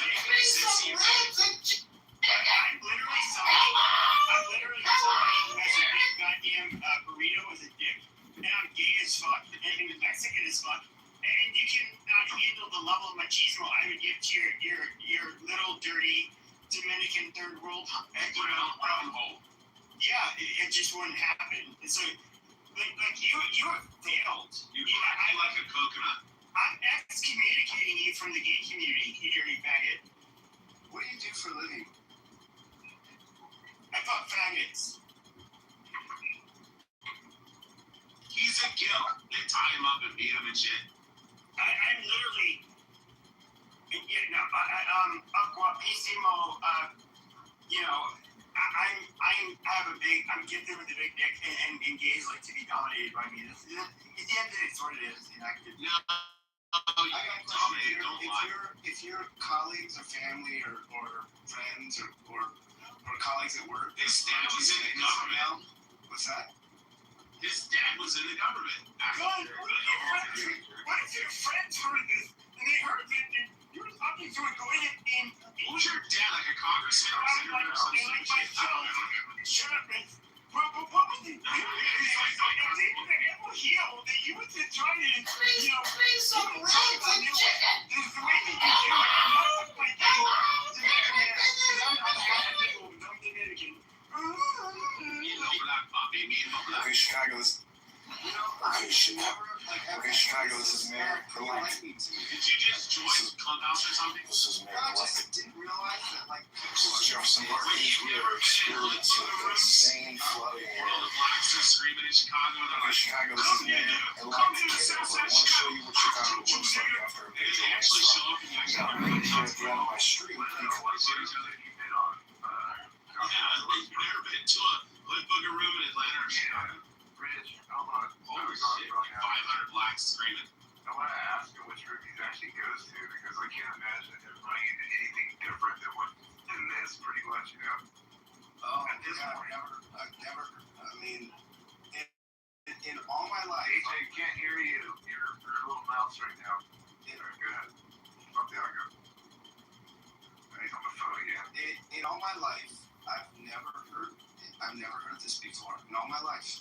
I'm like mid-40s. I've never heard anything. You never watched Blazing Saddles? I don't know where you guys live, but Wait, you've never watched the movie Blazing Saddles? That's my question.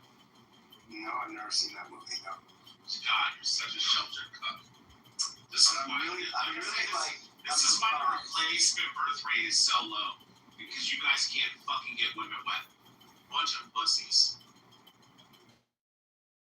How the fuck are you a millennial acting like a fucking Gen Z? Please, some ribs and chicken. Such a sensitive bitch.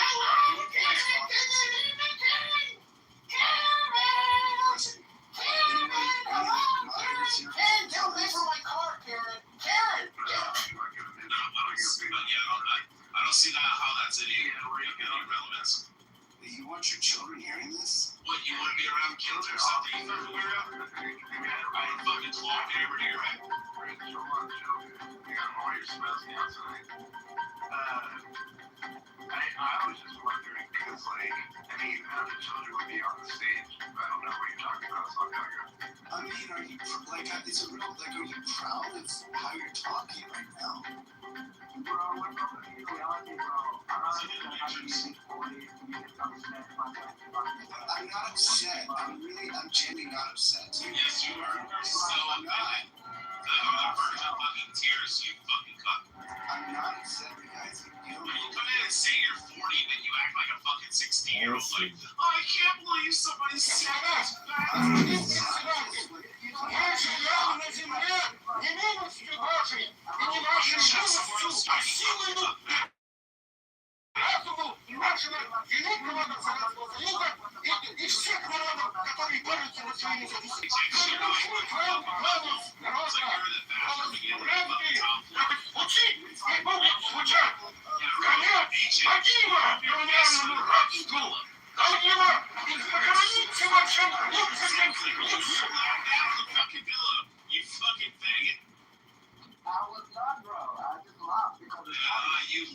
you were.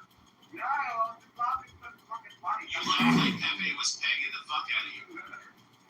I'm just a man with legal Kahana. Did you hear the laugh from Santiago? Did you hear how HF was a faggot?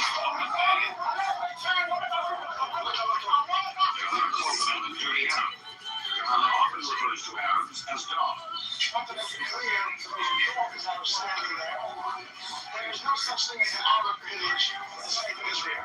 It's the people of the southern state of Israel. And it's the Arabs in the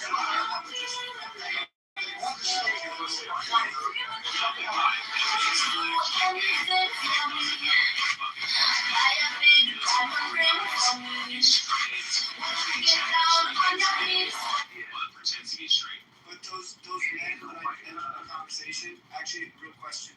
Give me some background. Those men that were just like starting to be vulgar themselves. Those two guys are fighting all the day in Santiago. I can go on any stage right now that's non-white, and those two individuals will be doing the same shit, actually with more of them on stage. So I don't know, like, they were doing their show, and like, Pepe was doing his show.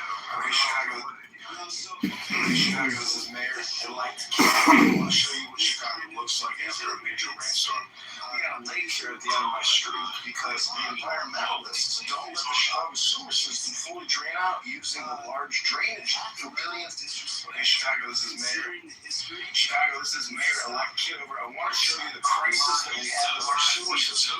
They're saying we need to spend $20 billion on lead pipe replacement. Our sewer systems don't even work because the environmentalists at the Chicago Reclamation District don't let the water. Chicago, this is Mayor-elect Kitover. Go to Chicago. Mayorvote.com. Mayor Johnson has to answer the city of Chicago on why our sewer system doesn't work, and the Chicago Reclamation District has to give us a thorough accounting analysis of why they're not using our full capacity. This is Mayor-elect Kitover. Go to Chicago. This is Mayor-elect Kitover. Chicago. This is where our sewer system, all the billions we pay every year to the Reclamation District looks like. You know, look, got a drainage in the middle of the street. On the sides of the street. This is in Chicago, the flooding could be worse. So over here it is a sewer cap that I try to keep clear.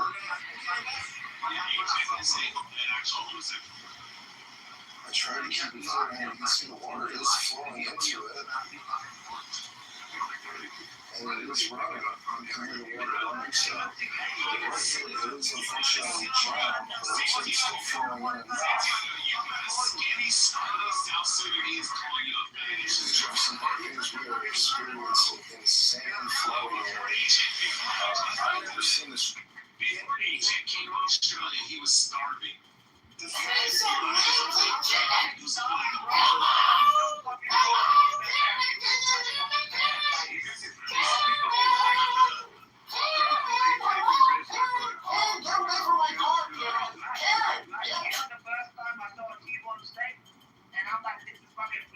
Oh man, bring KK up.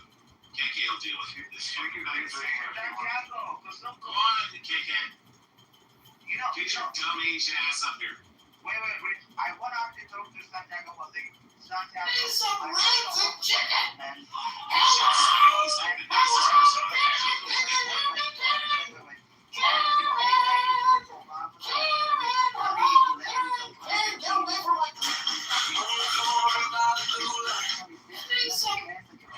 Chicago, this is Mayor-elect Kitover. Yeah, nobody cares that you were molested while you were a child. Nobody gives a fuck. I'm afraid to ask. I need a you're possibly Everyone likes it. No, you probably didn't vote at all. Land area and deep space that is What room is about? I mean, is this a room about trees? It's like, It's religion and politics. read the title and the Religion and what the house politics. theme is. Read it. I came into this room because I thought like the conversation was going to be about the fact that he basically just, changed his mind about Iran all of a sudden to get the market. There he goes. There's anti-Trumper here. Double checking. We got it. Yeah. No, I mean, that's what happened today, right? Yeah, we tracked it. Yeah, don't worry. Jefferson Parkers, we are experiencing insane flooding here. So sassy. Contact production.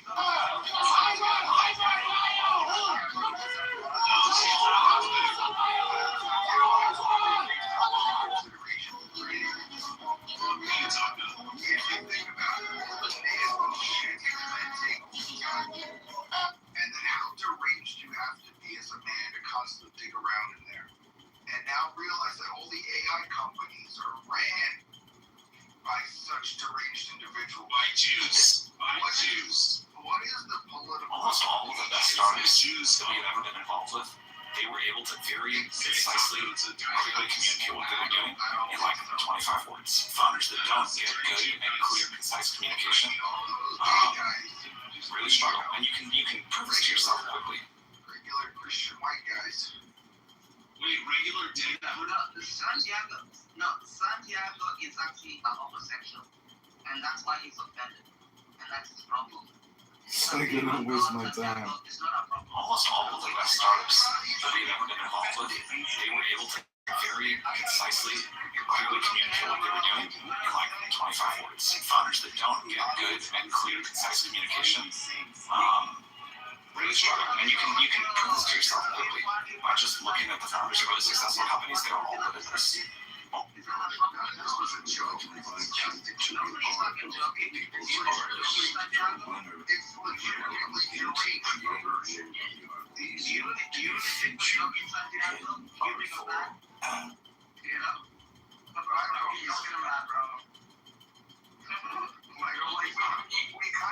When I was a little kid, and they explained to you what gay was, you're just almost all of the best startups. Right here, watching the distributed aid.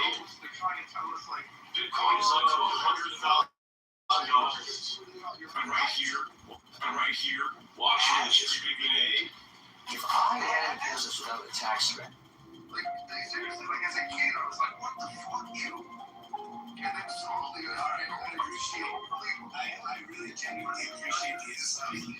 And I appreciate listening to this room. Santiago, we all hate you. It opens my understanding about where we're actually at right now. I'm right here watching the distributed aid.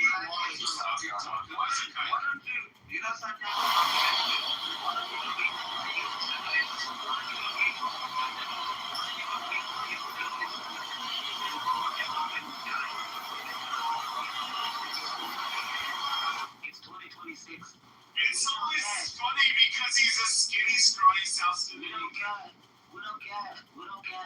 And I'll say He's like the South Sudanese version of McLovin. it's true. I mean, it shows me, and you have the obvious. You're such a fucking pussy. How the hell do you even go on in real life being such a fucking pussy like this? You know what you're saying? You're like, oh, I'm so glad for the education. Now I know where we're really at. What the fuck kind of bullshit is that? I genuinely think you're very ill, and you're very insecure. No. I'm telling you the truth. I think you're very like this. No, bro. Were they Americans? If I'm being honest with you, I think you need some help, bro. I think No. I think you need some help being a fag. You know, you can. I think the fact that you were projecting all of this and saying nobody's projecting. Nobody. Nothing about me. I'm telling you the truth, Santiago. I will never afford a Tesla, but DC4 extreme Islamist Muslim women today from some Arab country driving a luxury Tesla. Were they Americans? Were they illegal aliens? How did they get so much money? By somebody to be called a fucking nigger. Can you imagine that? You know, Santiago is the best thing that ever happened to me. And you know that. So, The president. Excuse me, sir. Right now, there's certainly things that the Pope has said in the last few months that I disagree with. I like that the Pope is an advocate for peace. I think that's certainly one of his roles. On the other hand, how can you say that God is never on the side of those who wield the sword?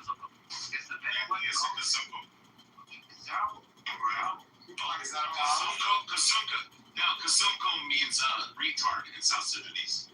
Yeah, fucking retard. Okay, can You're a fucking retard. You said you had something that you wanted to bring up about Trump. What's going on? What were you talking about? JD Vance or something? Man, you shut your fucking mouth. Yeah, quiet. They just want to find any excuse they can to just excuse Iran's actions in the world. I thought the conversation in this room would be about, I mean, the stock market was up a lot today, and the market's going up so much because, It's all bullshit. I mean, the market's going up right, it's getting squeezed. Cyclical. The reason the market's going up is because most people think that there's going to be a negotiation soon, and No, cyclical, faggot.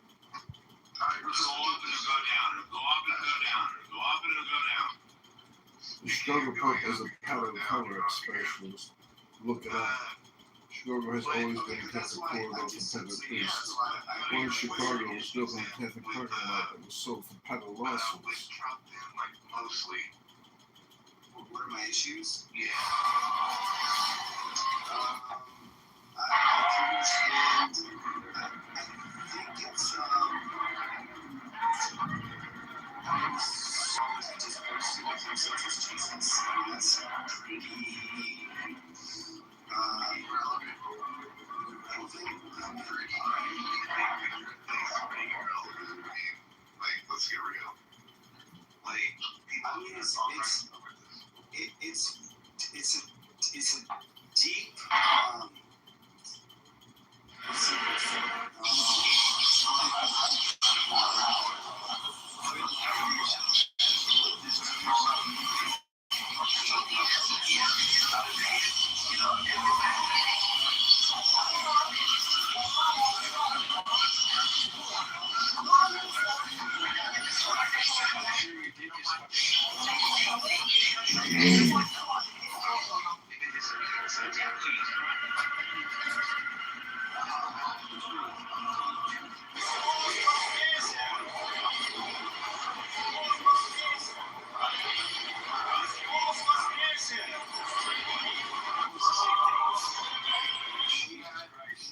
Professor Scott. I'm telling you, I was back to this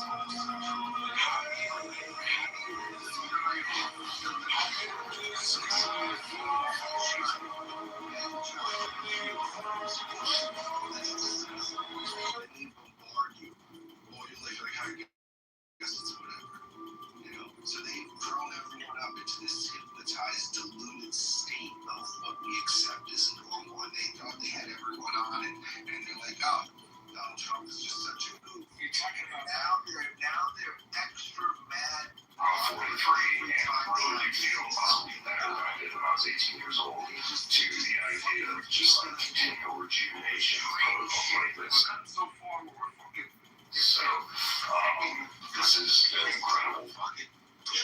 43 can I grow all my hair back? There's a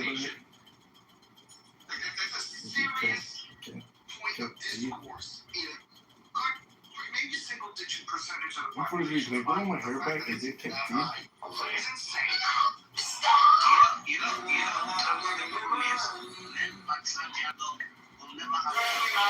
One, two, three. Here I am. Good evening. We're in the Oval Office. I'm being patted down.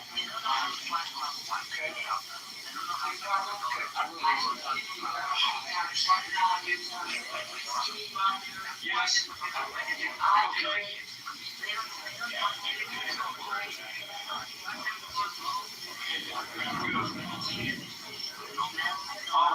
You know, when I go home, I come home to my wife and beautiful family. The best thing ever. You come there and you want to corrupt fucking everything. You want to corrupt everything. You know what I mean? I don't believe anyone would wait. No, sometimes I think you're wait. So you wait. No, Santiago. Santiago, don't get emotional. Don't get emotional. You know, don't get emotional. I can see your appearance or close up my shoulder. What's the best piece of advice you ever gave? I think Peter was the person.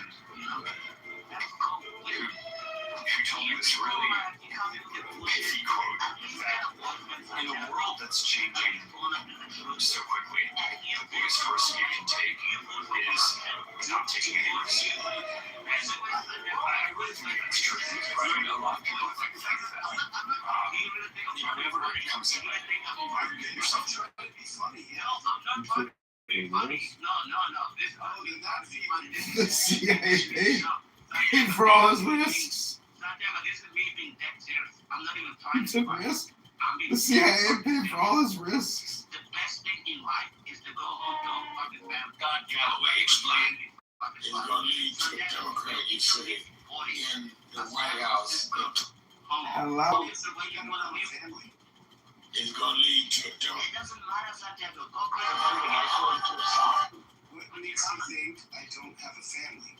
go create a family without trans people. Of course, I was immensely impressed with Churchill. He was quite another thing, you know.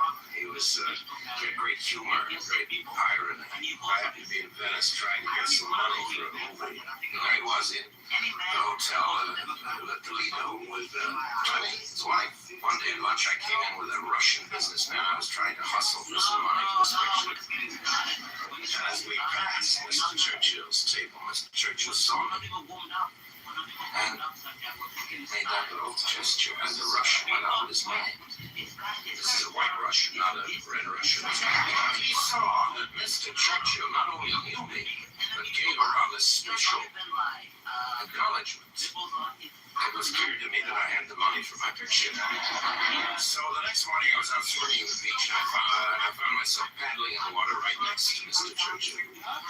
And I hadn't gone up to speak to him there. We were in the water, and I had known him on and off during the war in a humble capacity. And I said, he had to come backstage to see me. And I said, Mr. Churchill, I think you don't know what you did for me. And I told him about how this acknowledgement had meant so much to me with my fiancée. And that day at lunch, I came in with fiancée again. And Mr. Churchill rose and bowed. Is this a check guy? There's no way I would vote for it. What's up, Congressman? What's up, man? Either way, if you're actually saying this stuff, then it means you're projecting. Because you don't know me from anywhere. Let me say something. You don't know me from anywhere, bro. You have no You have no idea who I am. Legitimately. And you are making all kinds of projections. I think you're doing it to be funny, and you think the audience finds you funny? Bro, I've known these people for like fucking 3 years. They know I'm being dead fucking serious. I'm not trying to be fucking funny. A lot about your state of mind. I want to ask my question 1 second, so you know I'm telling the truth. Like, I'm being dead serious. I'm not even trying to be funny here. No, he's being serious. He's not joking. So what is your main point?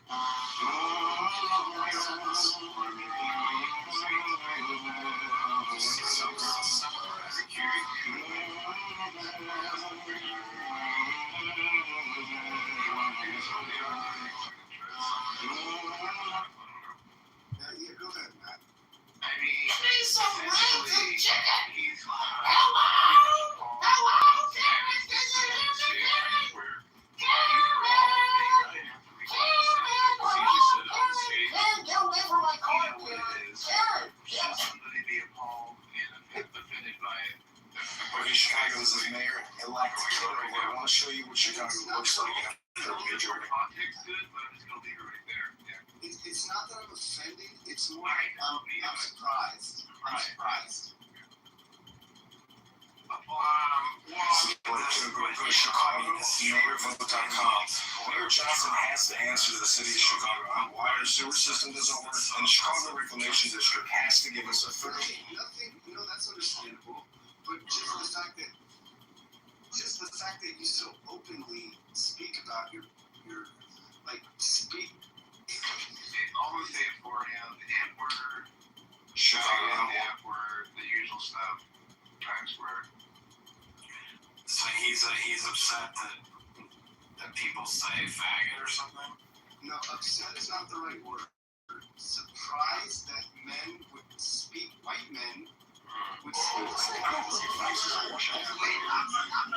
a girl, can you light her cigarette between feet? Because that would be real classy. I might want to leave your boy alone.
Somewhat of a reasonable conversation that's hard to come down. I don't know what rooms you're in. That's what I was wondering. What rooms do you go in where there's not somebody to I've lived in New York for, 15 years. No, he lived in New York. He said what room? Yeah, what rooms are clubhouse? I've traveled across the country, and for This is Mayor-elect Kitover in Chicago. This is what our sewer system, all the buildings we pay for here, the water reclamation district looks like. They don't work. Look, got a drainage in the middle of the street. I've heard a lot of. Chicago, this is Mayor-elect Kitover. I want to show you the crisis that we have with our sewer systems. You're saying we need to spend $20 billion on lead pipe replacement. Our sewer systems don't even work because the environmentalists at the Chicago Reclamation District don't let the water. Chicago, this is Mayor.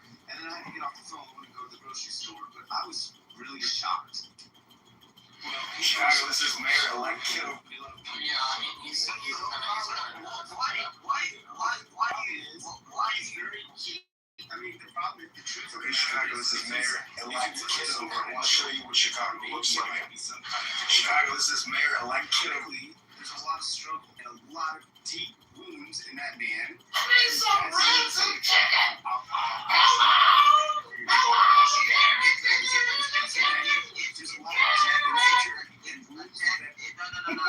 It's a check like a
for a second and heard what I heard, and I was like, oh. It's almost shocking.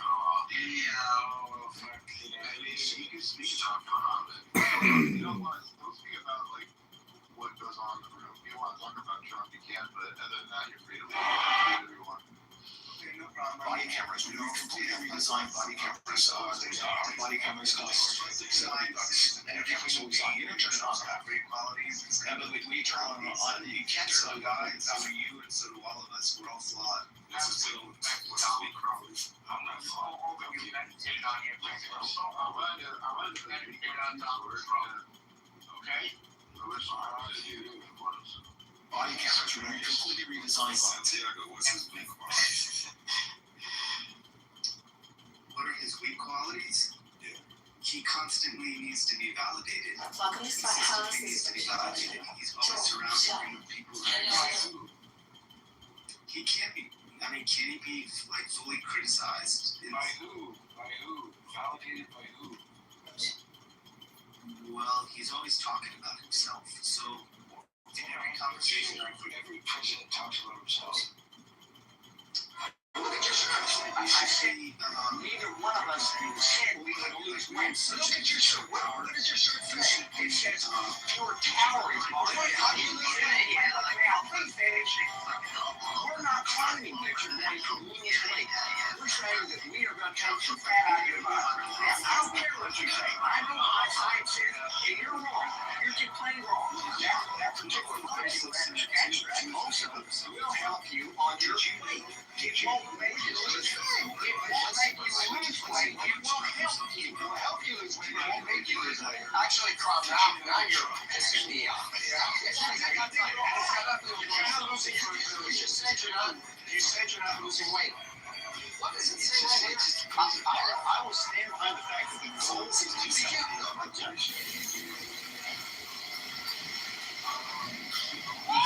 Everybody wants to see how effective this air defense actually is. We are the first Americans to adapt this technology from the Pakistanis, and we actually have enemy aircraft inbound right now. Self-love to not be so needy for positive genetics or the hard work? Yeah, you should see my mom. You should see my mom, yeah. Okay. A little bit of both, I guess. So you won the genetic lottery? Yeah. Won the genetic lottery and have to keep up with it by working out at the gym. There's been threats, maybe from creepy dudes online to the pizza stores. Yeah, we've been getting a lot of phone calls, people calling, asking for me. We have a guy that calls constantly. What was he saying when you picked up? Just like, where's Pizza Girl? There was this one guy that was like, I want to eat Pizza Girl. Like, I've gotten some people. things that he said when I met him both times. And yet here you are criticizing him. No, I'm not. We all have our weaknesses. All of us are criticizing.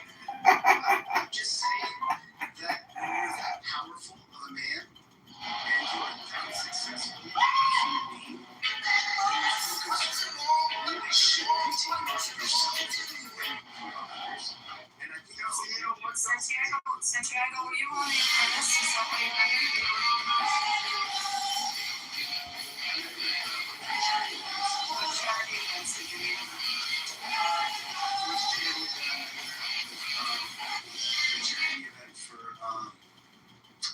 something for children. I don't want to say it right here. But we had I shared with you this table. if you have an idea, but you don't want to talk about it because I was at the event. I wasn't at I Oh, that's great. I liked it. What year? This was in Okay, Chicago, this is Mayor Elect Kitover. I want to show you what Chicago looks like after a major rainstorm. Okay, Chicago, this is Mayor. And then I met him again at another charity event. I met him at another charity event and spoke to him. And I guarantee you ain't gonna come up with all that some shit ass shit you're talking about. I'd like to hear that right in the speaking of equal rights of separate when you're hearing these out, and I think it will work out. But if you was the nicest fella in the world, lemon job, $5, sorry, I'll take cash. You're telling me you have a phone and you're still disabled? Here, continue to talk to me because you find your carbon and you watch this. Type the amount, tag, pay, got it, he was polite. I Pistache? I thought They're usually he was endearing in his own way. and no pistache. I got a Donald Trump story. So I know the guy was What you drank? If you go over the limit, were you really just goofed up? Well, Dave, it was a problem. I don't know what's like. One of the first things I faced was you want to talk about it because you got to change your plan. One of the items, though, I don't have multiple places with cameras over to the same place. So I took my lens off. Everybody else is so distracted. Took like half an hour, came back up, put the same lens on, and then And Donald Trump's trying to put it on things like that. You know, like, it's a great idea, but like everyone's really busy with their own things. Everyone's lives are really busy. So Santiago went down there. And so you can rely on that to protect you. Now, you can pick a few examples from history, like Steve Jobs walking. Could be on the phone. He's on the phone. This guy seems like just kind of a little cocked out, you know. It's like, Well, he ran into Pepe.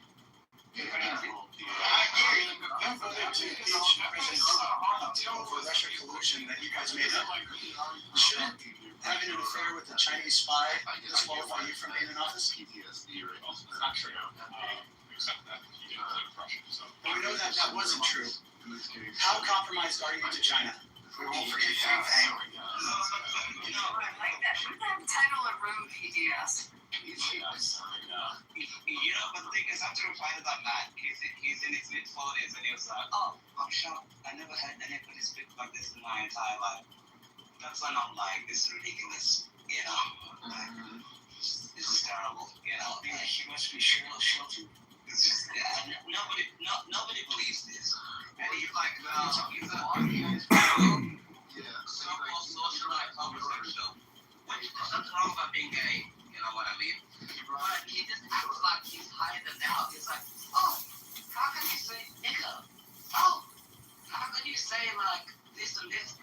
Forgetting the whole fact that what they were saying about people beforehand. It's like, you have to be like, you've been for like 4 years, bro. You know it. AJ, were you there for the whole thing up? Yeah, I was. I was locked my ass off. There was like 4 guys. What happened? What happened? Yeah, that was cool. I was attacking him. Yeah, 4 guys attacking Pepe, so he gave back the heat, you know, that kind of thing. But and the thing is, like, those low guys, I know them from like Black American groups. And the thing about Santiago is like, oh, don't say the N-word. But in the Black American groups, they don't even let Santiago in because they call him a dirty Mexican. And then he comes here shocked. I don't get this like analogy. He's not even allowed in Black American groups himself. And then he comes here, he's like trying to attack Pepe. He's on the phone call. I'll address that when he comes back. But like, he can't even go to Black American groups himself because he's not black enough. And then he comes here, like, I'm like, shut up, bro. It's terrible what they did. horrible.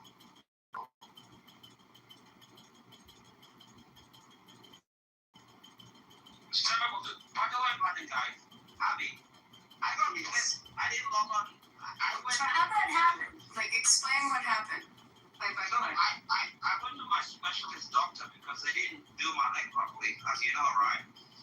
And they fixed my leg, so I was at home resting for like 5 days or what.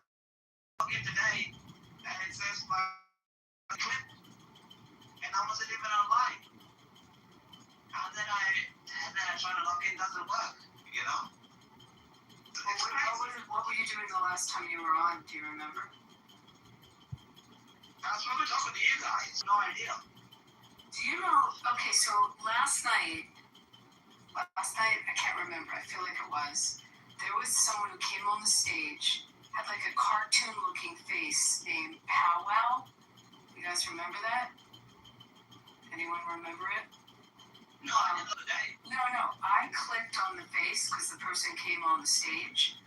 And as soon as this used to happen at least 2 years ago, there would be these accounts you'd click on and your phone would freeze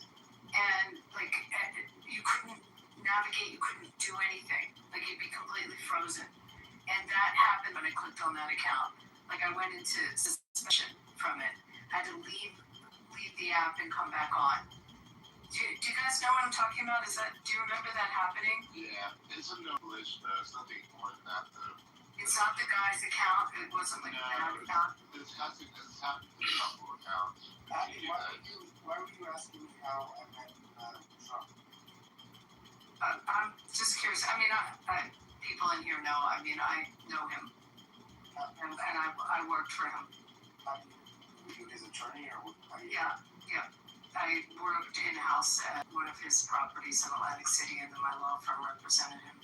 And I know him through I'm in the RJC, and we're active with him. Are you still friends with him, or still? I'm not I mean, I know him to say hello, and but he's obviously the president of the United States now. I don't hang with him. I know. Are you still on good terms? I mean, if I saw him, I'd probably get a hug, and that would be the encounter. The last time I saw him, he was speaking to the president already, so it was a very different encounter. But I've had different experiences with him. What are your experiences? Well, I knew him as a casino owner, and he was married to Ivana then, and his brother Robert was running the property, the one particular property, and so was his wife. I thought she was a nut job and very difficult. He was pretty, what's the word I want to use? He could be adolescent at times. He could be petulant. There was that side. He was very strong in what he wanted. Interesting, the fights he's having now in his role as in government. I watched him go through this with Merv Griffin over the Taj Mahal property. I don't know if you know Atlantic City at all, but they went to war with each other on purchasing that property.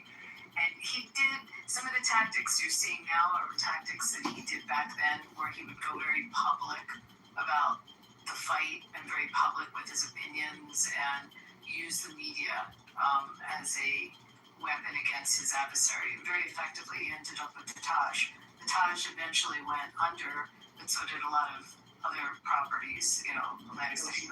He went public with the conflict, but behind the scenes was not that way, or? No, I wouldn't say behind the scenes was that way, but that was definitely part of his approach to a conflicted business deal or an aggressive business deal. I have a question for you, like that. But he was. I have a question for you, because I look at like business. There's different ways you can run business. You can run wise and strategic and smart, and if you take the time to do so, foresight, planning, and he is not. But to use the judicial system and means to basically put people in corners to give to him what he wants is not. I don't call that a considerable, respectful way to orchestrate business in this day, especially in this day and age that we live at today. Well, a lot of people use the legal system as a weapon. I can't. No one said. I wanted to share something else about him. No, Abby, no one said we not to use the legal system. But there is a point when the slapstick lawsuits come into play with these young used based on Roy Cohn. I really don't think it's exceptional. I don't think it's something to be proud of. I don't think that's your opinion. That does pay our mortgages, so we're not really upset about it.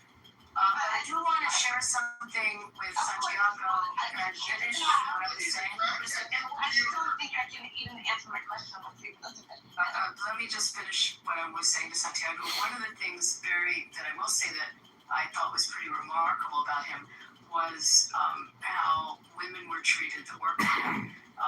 He had the first GM running property of a woman of anyone in the industry. Wait, and it was. Are you talking about President Trump? Can I'm answering? Are you talking about Trump now? you're doing this really advocating?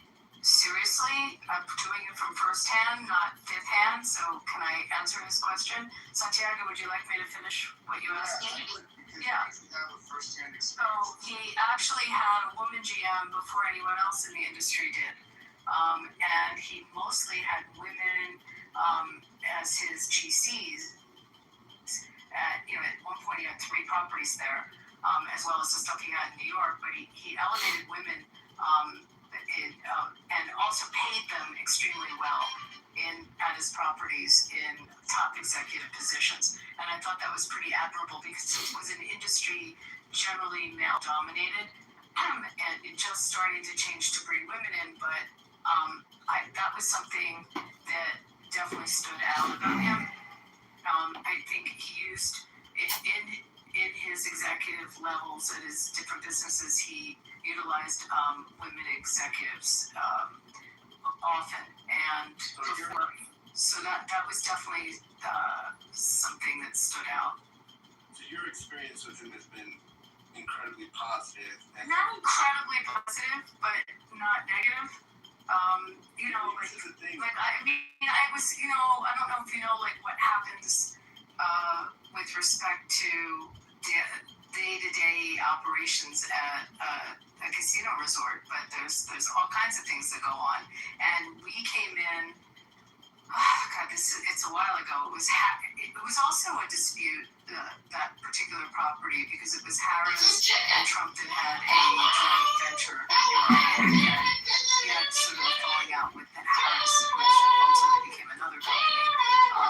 And he ended up with the property, and Harris ended up with a different property. I mean, it was really like Monopoly in a funny way, in the place where Monopoly was invented. And there was a lot of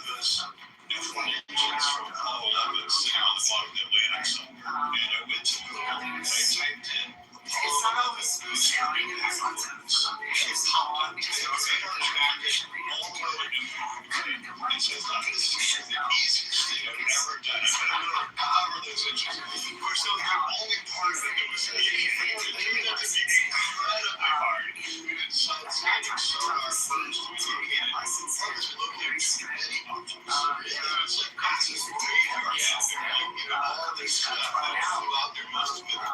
their position because of violations of licensing, and that's a pretty thorough review of him that it didn't connect him in any way with organized crime.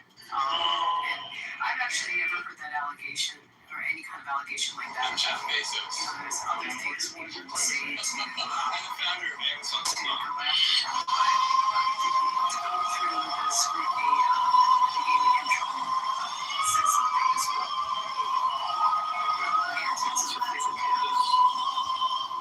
Big things start small.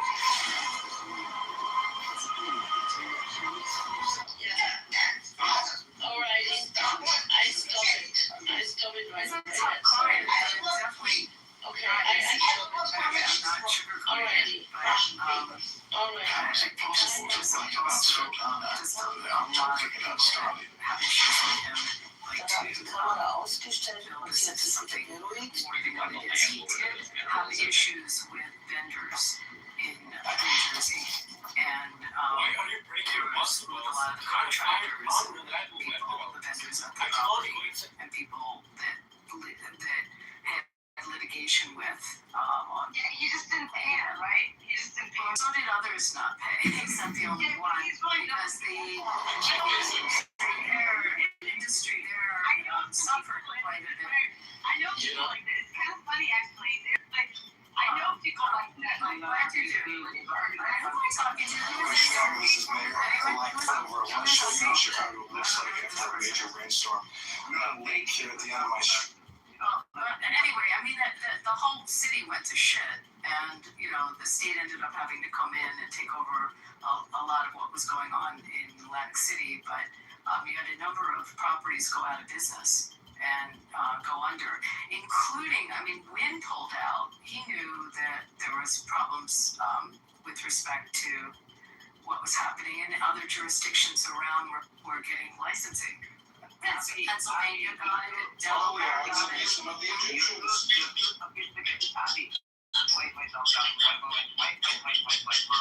You're sophisticated, you're too sophisticated for speed.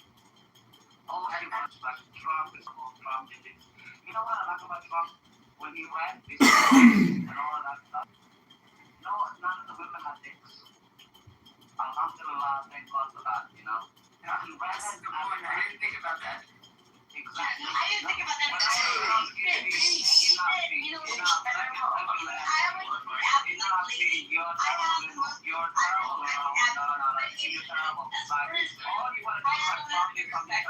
Okay, so now, okay, everyone, Okay, guys, chill out. I'm going to finish up with Santiago still here? Then C gets to go. Oh no, Santiago left. I was going to finish up with the story of his three executives that, so horribly and so just like, no, this was really terrible. It was three of his top executives died in a helicopter crash coming from New York back down to Atlantic City. Three wonderful, wonderful men. And what he did for the family, just and also kept the memory alive. And it's been Mark Ennis, who was, I don't know if you know New York at all, but Mark was Mark Grossinger Ennis from the Grossinger family that had a big resort up in the Catskills. Oh no, the Grossinger family. My father used to work for the Grossinger family. So you know what, that resort. Well, anyway, after the helicopter crash, like he named the auditorium after Mark at Trump Plaza, but he took care of the funerals and made sure that families, there was three really wonderful men. So, I mean, you can trash and say all kinds of bad stuff, but I can also share with you some very menschy things that he did. Yeah, that's well, I like hearing that kind of stuff. Yeah. But, okay, C, go ahead, get off. We need to get off. No, I don't have to fast. Like, I was already entertained. Let's see, why don't you go and read about the helicopter crash at the fountain? You know the problem with people like Steve is when somebody's trying to tell them like a genuine story, she interrupts. And then what that is like, you want to speak Steve so we can all be retarded together. She's like, oh well yeah, I want a minute to say after like speaking for 30 fucking minutes when I was trying to like educate you and give you 2 brain cells at least that can rub together. Seems a terrible person. Yeah, but you do the same thing, Achak. You do it all the time. You do it for the dopamine, Achak. You're a dopamine addict. Wait. You didn't talk for someone else talking. We'll record it for you, YouTube. I don't give a fuck. Abby was trying to give Steve 2 brain cells at least. And it's terrible. She doesn't want to listen. You're a professional hater. You're a liberal. You're a terrible person. And you know what the Godfather used to say? Go buy a cat and a dog. Unfortunately for the dog and the cat, and leave people alone. President Trump is the greatest president since probably like my dad used to tell me about Reagan. My dad loved Reagan. But people like to see these people in their 40s, no children, no hope in life, terrible, just want to hate on everybody.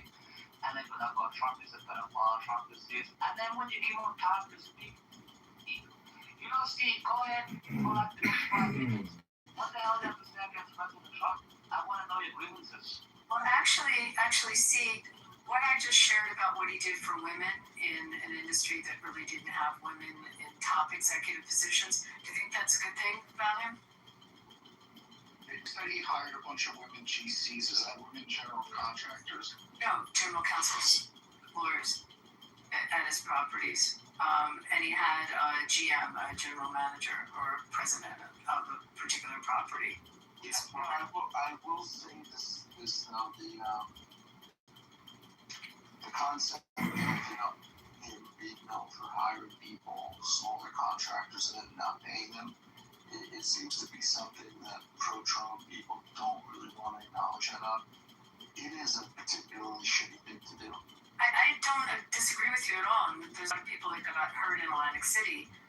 I also know that it's not the only property that went under, and that was there was a continuing problem in that city because business was changing.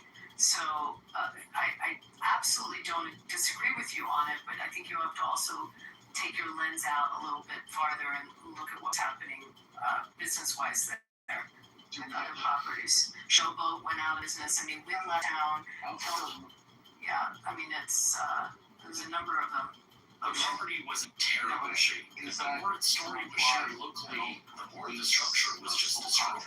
And this was aided by the fact there was no security on the property. And for the owners, well, it didn't seem to matter much since their plans were to erase it from the landscape anyways. In fact, movement on that front was finally made in 2006. I don't know if it was only at that time. I mean, I left there, and I don't know. I would assume things seem to have only gotten worse, not better there, because there was, since I left, there's other properties that went out, and then companies came in and bought it pretty cheap on the dollar. No. So I don't know whether you're going to set this business practice in New York and such. I couldn't tell you. I only knew what happened in New Jersey. So they kind of make it seem like that was an ongoing thing over there.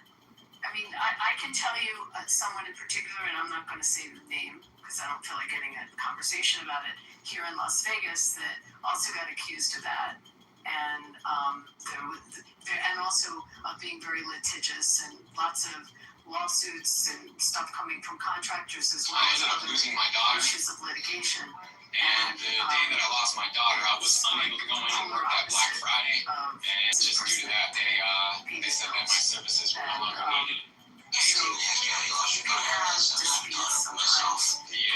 they honestly have no idea what happened to her, and her heart actually just stopped right when she was coming out. They have no idea what caused it. Me and my fiance were planning to get married prior to her getting pregnant, but now since we have one in New Jersey that did that, but I have seen that kind of accusation. I ended up losing my daughter. Business in the same industry in Nevada. It was absolutely not the case with the person, but because there was litigation from contractors, they tried to paint the picture of him being. Okay, Chicago, this is Mayor-elect Kitover. I want to show you the Chicago. I don't know if that answers you, Taco, but. No, I think that's the culture of that industry. I think of all the things I might say about Trump that I might like, that's not even an issue. That's such a practice in that industry. It's not. I always bring up these people want to compete with me for time here. This is like a kid over in Chicago. So, so anyways, I think that's the culture. I don't think that is at all unique to Trump. I think that is a culture of landlords and developers that, he isn't the first to do that, and he won't be the last, and he was probably one of the mill in that regard. That's my 2 cents. On the flip side, people made a shit ton of money in that city that, bought in or owned real estate or owned a parking lot that ended up selling it for $16 million or $18 million, overpriced to the casinos. People that bought in at Resorts International in the beginning and spent, for a few bucks and sold their stock at $350, $380. There's a lot of local people that did very well. So, know that. The other thing I'll say is that token liberal on stage that is kind of, I don't know that it's an endorsement, but it's an explanation.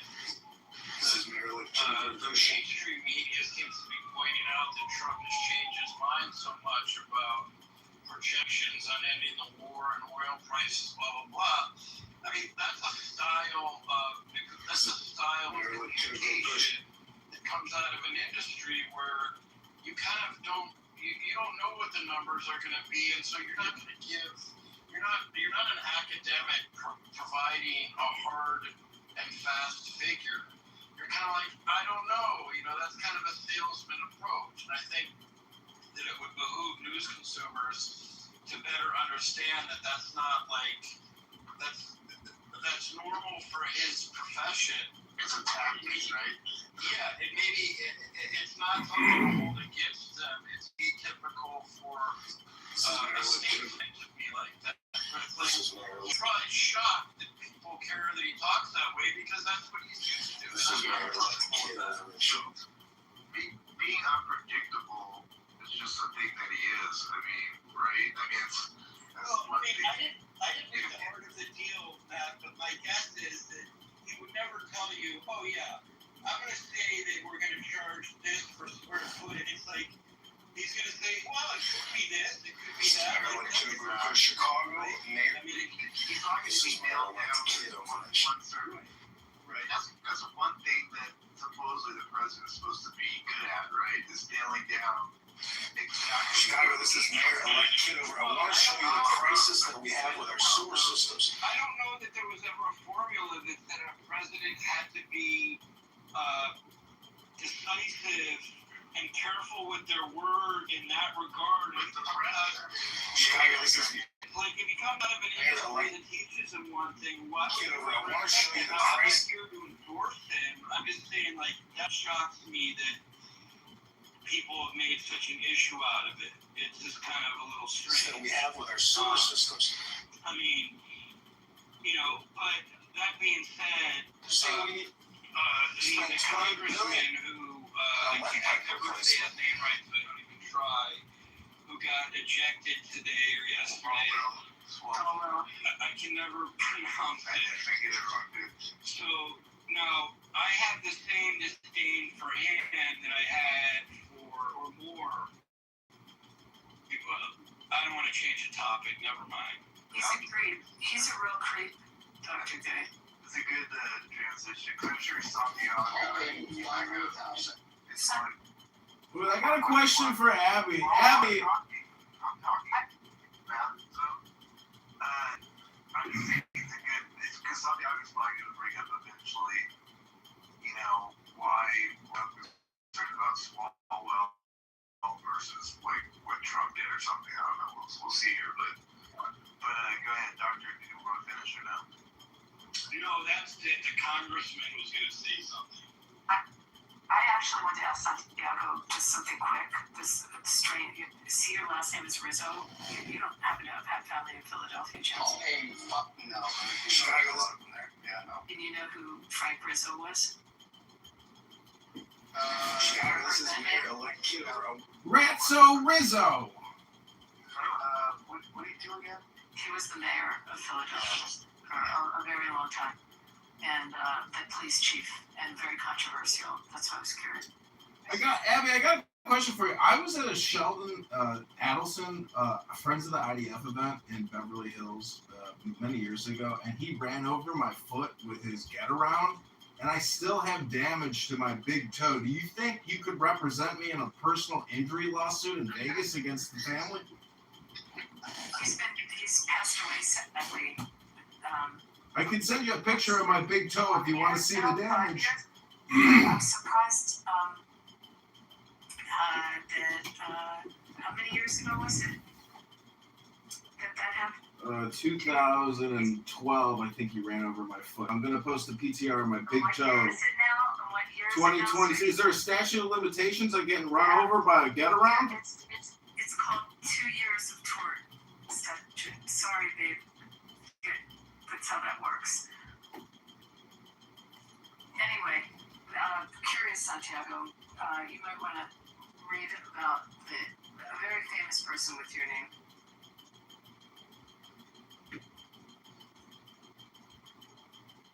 So while he's waiting to go, I think you guys on this stage would be ecstatic to know that I see a lot of liberals going nuts because we're very upset about Swalwell because he's such a hypocrite.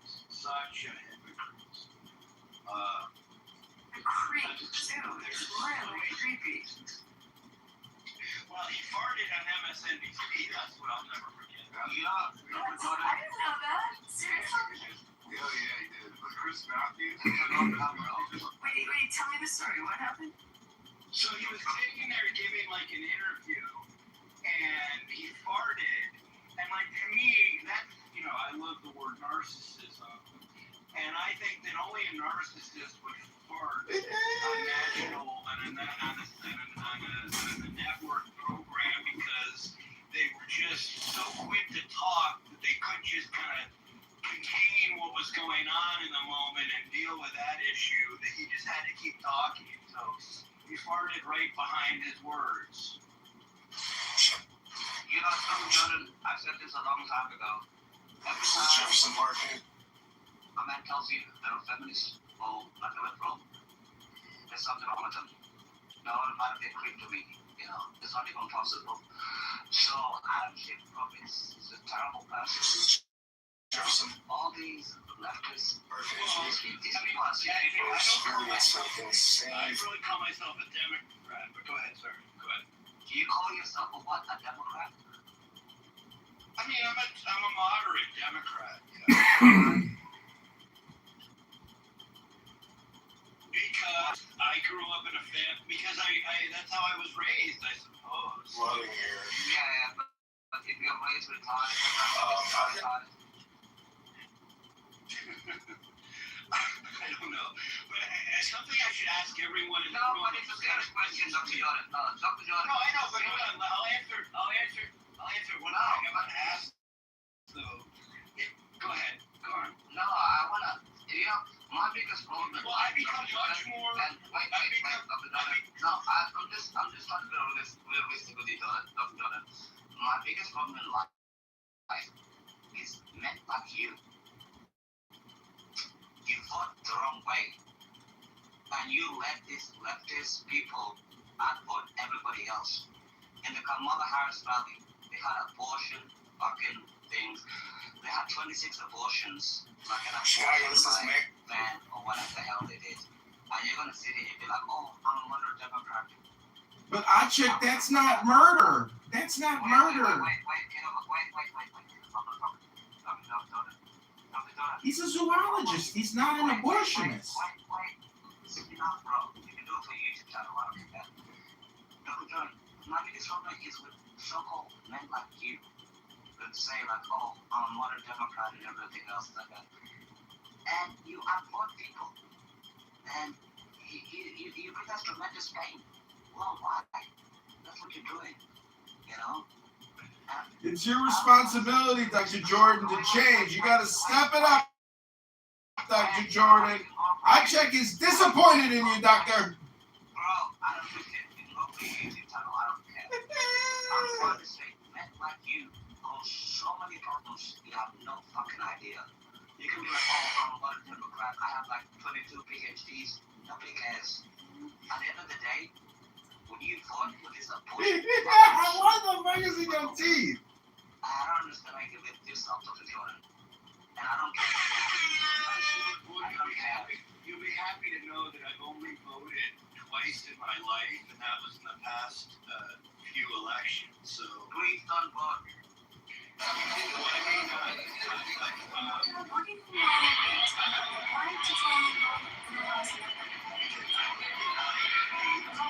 And I never even bothered to register to vote in, you know, like Alaska or Oregon. I mean, it was a pain in the ass.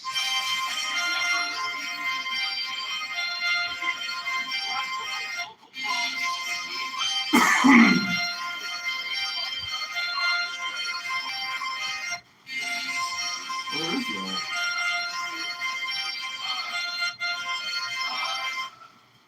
In fact, I hung out with more. Well, This is Maryland Kitover, Chicago, nativeville.com.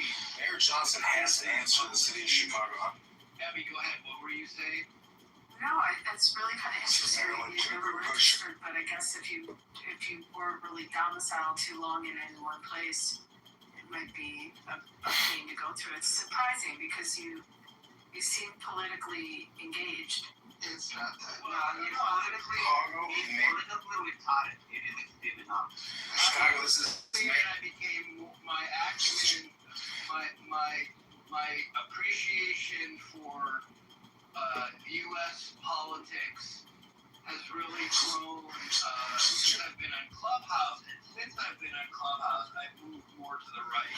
I wasn't even aware, quite frankly, when I first got on Clubhouse, that the progressive agendas were challenging my own interests, right? Like I was wholly ignorant. So I blame or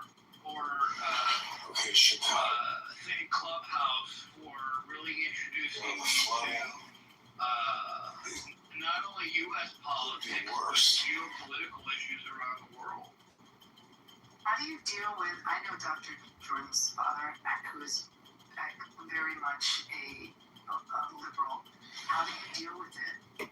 So over here is a sort. No, because I would say what's interesting is my dad's brother is moderate, very much a centrist. I'm not sure what his youngest sister is, but his oldest sister is very MAGA. And so, like, he almost married Senator Messenbaum's daughter and was very involved before he met my mom. So he was very involved in helping Senator Messenbaum early in his career. And so maybe that's where he got very involved in the Democratic Party. And then who's the basketball player? Who's the guy who ran for president? Bill Bradley? No. Was it Bill Bradley? No, the other. This is Jefferson Martinez. We are experienced. There are so many members of my family in the Holocaust.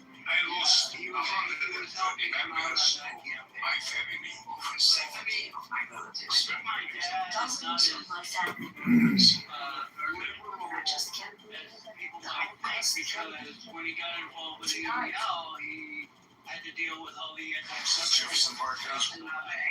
the terrible event. Jefferson Martinez, we are experiencing. Heavenly Father, we thank you tonight for all your blessings. You said in all things give thanks. So we want to thank you tonight for these mighty machines that you brought forth. Thank you for the Dodges and the Toyotas. Thank you for the Fords. And most of all, we thank you for Renos and Yates partnering to give us the power that we see before us tonight. Thank you for GM Performance Technology and RO7 Engines. Thank you for Sunoco Racing Fuel and Goodyear Tires that bring performance and power to the track. Lord, I want to thank you for our smoking hot line. My two children, Eli and our sweetheart, Lord, I pray you bless the drivers and use them tonight. May they come out before us working on this great track. In Jesus' name, look at it, And I saw political identity. The headways that are coming. The headways that are coming. So, like, for me, I understood a different kind of job market. And so maybe things that I thought were fair. The headways that are coming from our nation's capital. His mind, right? I mean, we're all entitled to think differently based on our lived experiences. But I do listen to and learn to my dad because my dad is a person who I often ask Chicago. This is Mayor and like to Kitover. I want to show you what Chicago looks like after a major rainstorm. As I've gotten older, Okay, Chicago, the flooding, it could be worse. Interesting question. So over here is a sewer cap that I try to keep clear. Have a different opinion politically than their family members and how that I try to keep it clear, and you can see the water is flowing into it. Speak to anymore or what happens if Running, so actually it's still flowing in enough.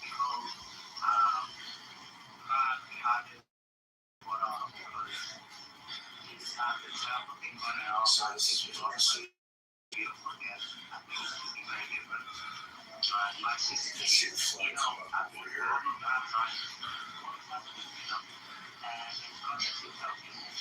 You got music, I hope it's not copyrighted. Okay. So roads really bad over here too. If we go down to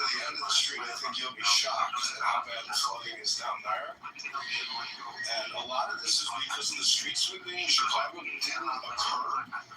And so a lot of these streets have huge buildup from the leaves in the fall. I took it upon myself to take a shovel and a broom and a shovel and clear. You know what I mean? She's dying her head. She's eating the word. She's yeah, she's got the hungry. She's been eating too much. Obviously, Was if I told you there was a place where Jews would never enter? Was if I told you? Was if But she just became so terrible, you know? And everything she was just saying, oh, there's a Jews in this. There's an Israelis in this. Was if I told you? I have a lot of Jews in Israel. But she was like, yeah, I know. And blah, blah, blah. But I think she's rebelling, which is terrible. But she chose to cut herself out on her own life, even last year Christmas. Okay, Chicago, the flooding, it could be worse. She's like, this is like a Zionist family, a Trump family. I don't want to talk about Chicago, this is Mayor-elect Kitover. I want to show you the crisis that we have with our sewer systems. You're saying we need to spend $20 billion on lead pipe replacement. Our sewer systems don't even work because the environmentalists at the Chicago Reclamation District told that the water. Chicago, this is Mayor-elect Kitover. She's good looking again. She took off her hump piercing, whatever bullshit is. Her hands going out. She's going on dates. And now she has a boyfriend. Unbelievable. And then now she's like to become more conservative. You know? I just think like these chicks on men like it's because they're ugly. Bad looking. You don't become a bit for them unless you hate. You know? I'm not trying. I'm gonna be like, yeah, go fuck yourself, but your child is still not a real name, obviously. But it's because she just and she just wants to that's what she puts a bullying, color the hair, gained weight, became a radical Marxist and Israel hater. But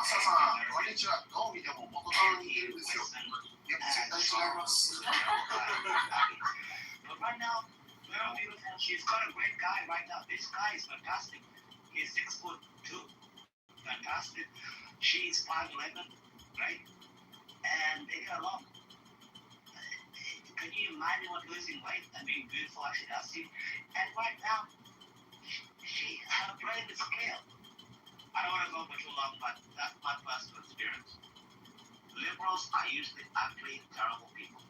And that's why they go to these policies, because they can't win on their own accord. They can't win. That's why they suck. If you win, you're conservative, because you know how it's like paying taxes.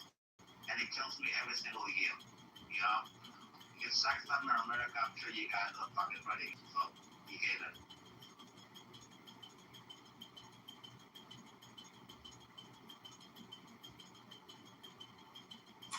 Yeah, there was a study done that men who were borderline liberal, when they went on testosterone treatments, and they found their testosterone was low. And when they went on testosterone treatments, they became conservative. It was an actual study that was done. It's pretty funny. I think that it was Iran is also, I think it was funny, but when it comes to Iran, the mullah is trying to Hold on, Peter, we were talking about Democrats and their low testosterone levels. We need a segue to Iran, Peter. You gotta hold. Hold on. There's a follow-up question to Alan. Alan, do you think if gay men were given testosterone shots, do you think they would become straight? No, I don't think that. It's not about becoming straight. It's about becoming more conservative.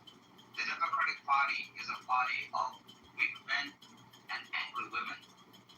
That's when you see in these states, I think like my generation, 18 to 30 years of age, it's the most right-wing generation, I think, it's being recorded. Because we went through COVID, we went through all the fucking bullshit and everything else like that. And that's why we're so right-wing. It's not because we're like, oh, well, yeah, you know. What are we talking about? Because I live in a society where I see like 0.01% right wing. All I see is Democrats and liberals as far as the eye can see. On every dating app, there's nothing but liberal women. There's no such thing as a conservative woman. They don't exist. Are you on dating apps? Why are you in a dating app, number one? Why am I on dating? Because I want to have a social life on a Friday, Saturday. I don't want to sit on Clubhouse listening to you scream with Pepe all night long, Achik. Sorry, you don't tickle my feather, Achik. Achik, hold on. We have to unpack this. John, tell us about your dates that you're on. I just use Hinge and Bumble, the 2 apps.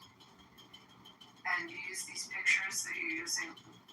Yeah, I use my big toe all the time. Women love a big toe. See the damage that Sheldon Adelson did to it when he ran over it with his get-around? So, John, do you go by your real name when you're on the dating apps? Yeah, of course I do. Now I see Mundo and the somehow animals. I see the user. Peter, we're not talking about the mullahs. Because they are the friends of the Peter, we're not talking about it. Abby, I recently paid a Jewish matchmaking event. She texted me. She said, "Are you sure you want to go? And can you pay?" I said, "Yes, ma'am." So you go on these dates, and do you pay when you go on the dates? Yeah, I always pay. I'm not a cheap, bastard. If I invite a girl out for a dinner, I'm paying for dinner.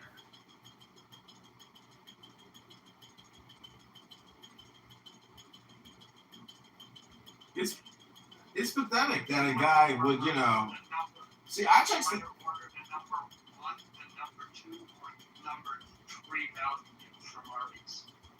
I took this black chick out.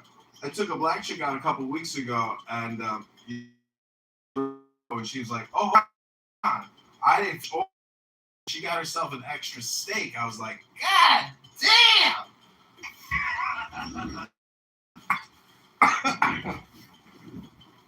What are some of the prompts that you use? I can imagine that your correspondences are... I was doing yoga the other day, and I came up with a brilliant pickup line. And the line is, "Excuse me, this is what I'm going to say this Friday, Saturday night. Can I ask you a question?" Sure. "Do you believe in hypnosis?" No. "Well, you're hypnotizing me."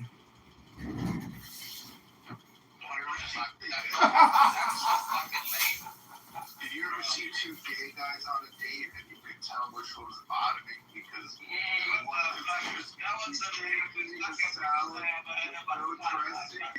guys just multiple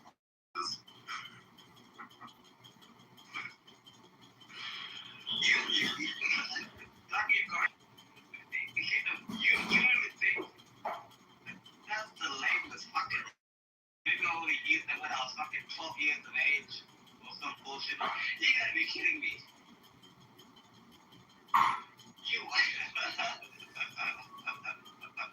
Wait, John, when you finally talk to these girls in the app, what voice do you use? Do you use your regular voice, or do you...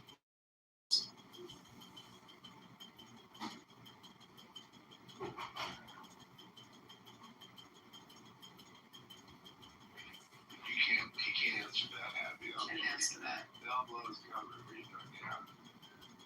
Also, nobody actually also, he can't answer this. Are you streaming them? Also, like when they're around their places and stuff, he will answer that. But yeah, and ask.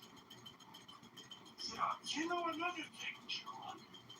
When I was in Amir's room, he was talking about someone had sent him clips of me talking in other rooms. Do you have any idea who that could have been? You fucking John, that's the reason I have a deal count after 4 fucking years, because I got clipped by this terrible person. So bad. Terrible. It's so bad talent. You know that the amount of shit I've talked for 4 years, I never got clipped once until John Kitover started recording groups and other people. Wow. It's fucking wanker. You know? Fucking idiot. And he clipped me, he clipped Beaver, he clipped Pepe, he clipped all of us. And I wasn't even online for like 5 fucking days. And then it went to a music room. And you know what, dude, Kitover? You're not even like Francisco, whatever the fuck you call yourself. Because Ace was the one that told me you don't come. She doesn't even respect you. It's so annoying times like this.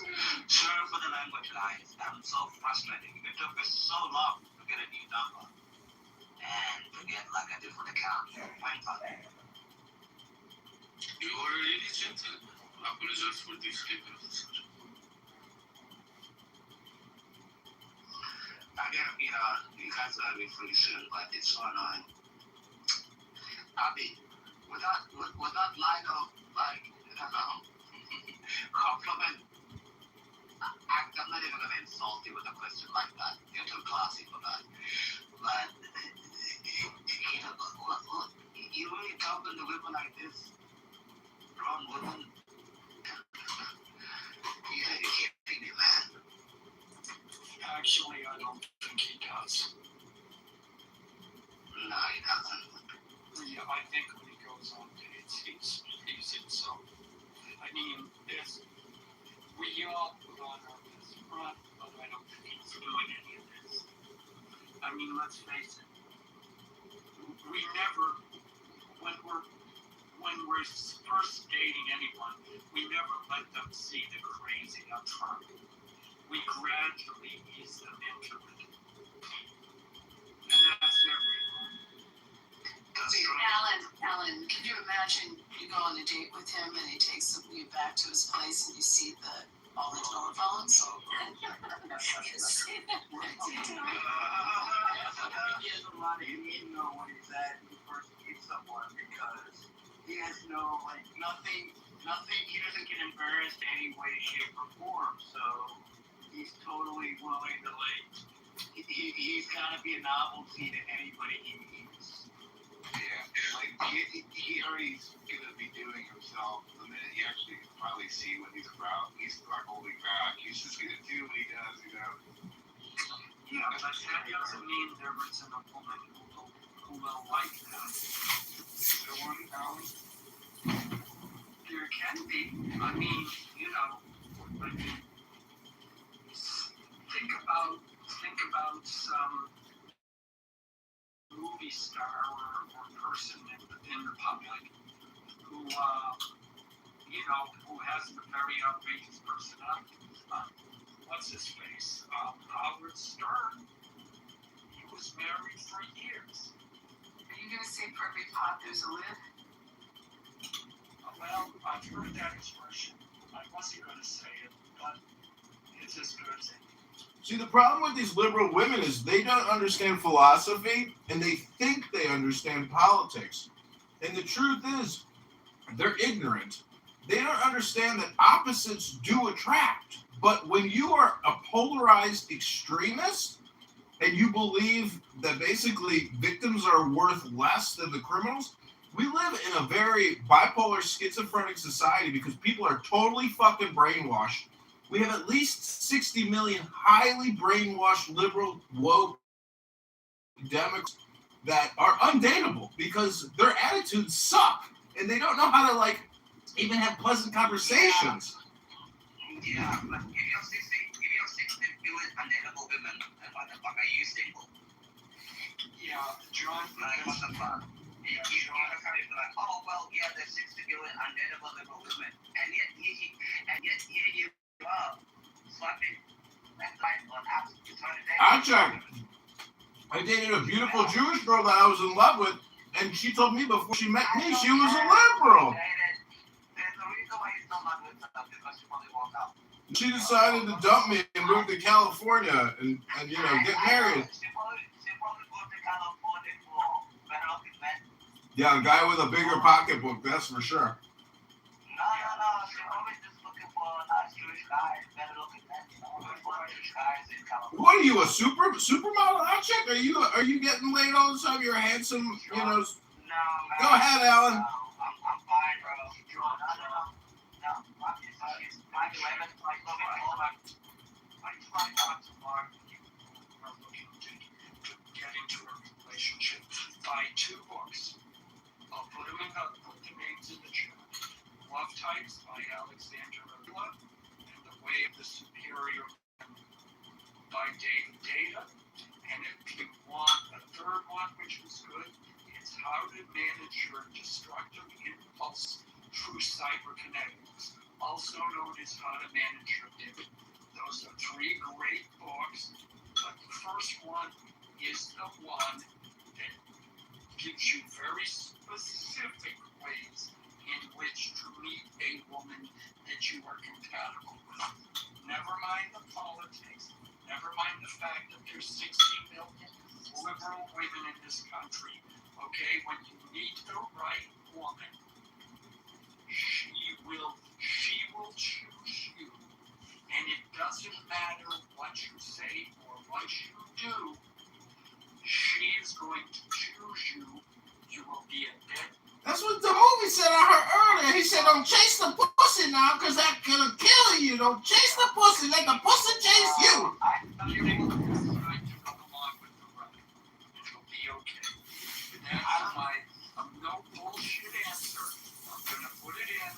You now have the tools with which you find a woman that you're compatible with. It's on you. Stop complaining. It's 100% true. I agree with Alan. Even with my missus, I remember the first time I talked to her, I saw her, like it was like a basketball game. And she was like, oh, do you want to chill? I was like, nah, I'm tired. Like at the time I was finishing my university degree.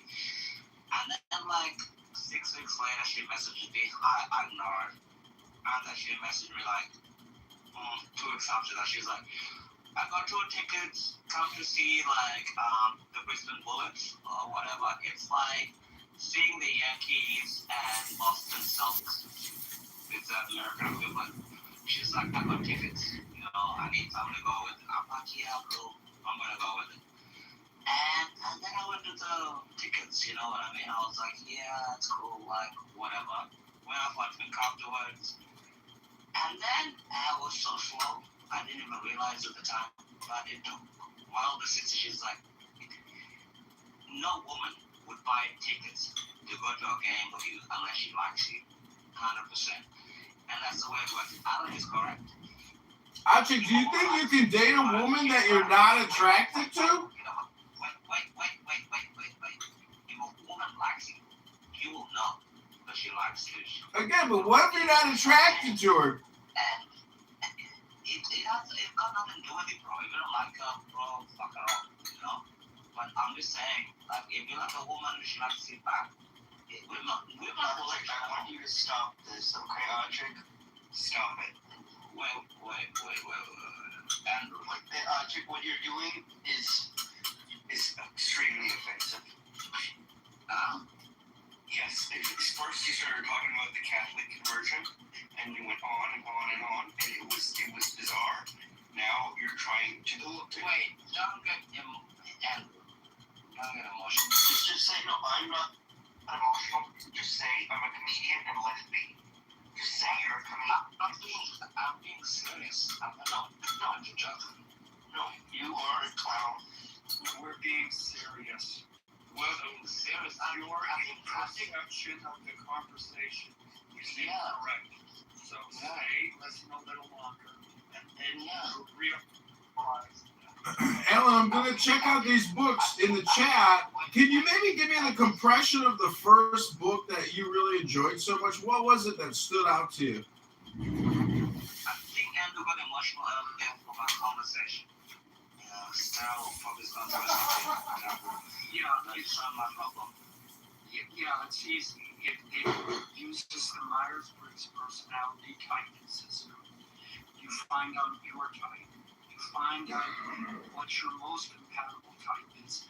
And then it tells you where the most likely place is that you will meet that person. You go there and you have a better chance.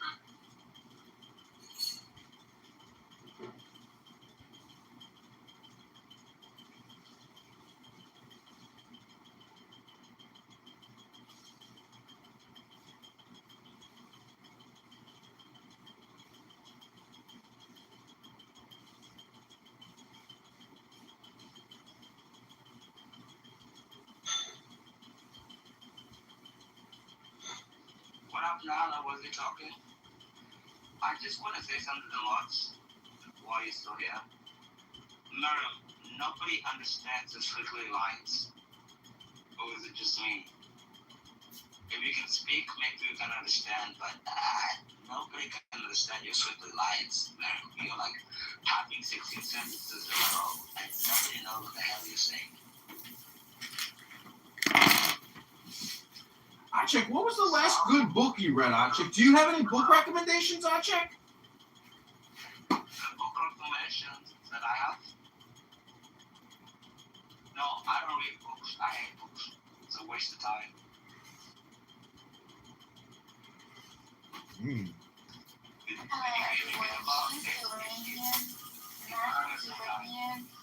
And you can kick her out from the room with a lot of noises. She's just constantly Allahu Akbar. She's anti-Trump and she's with the Islamic regime.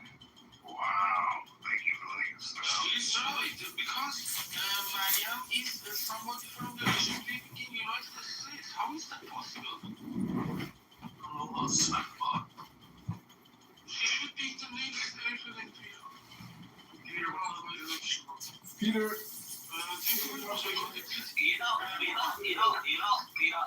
want to ask you a question. Obviously, I want the Islamic regime to die. It's a terrible, just a fucked up country at the moment.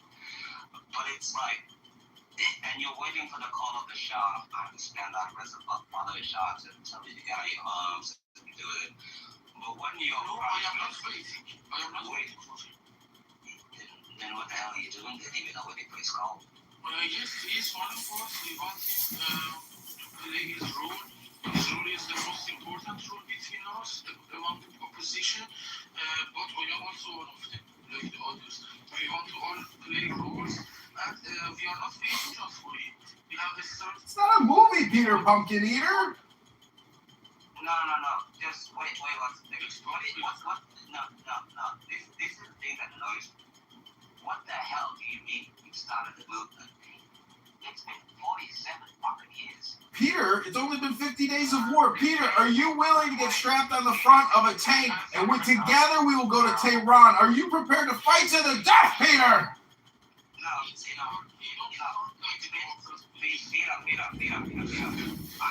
I'm a fan of your conflicts and everything else like that. But I'm asking you, you said, he said, stay inside. And President Trump said to the running people, stay inside, stay sheltered.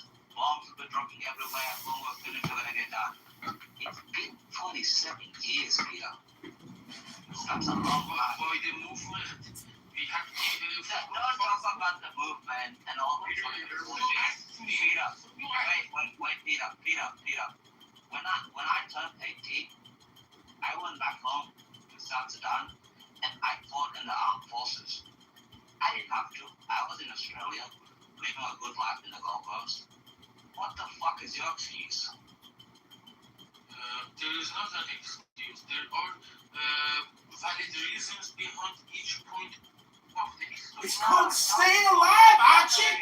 He's not a soldier, Achek.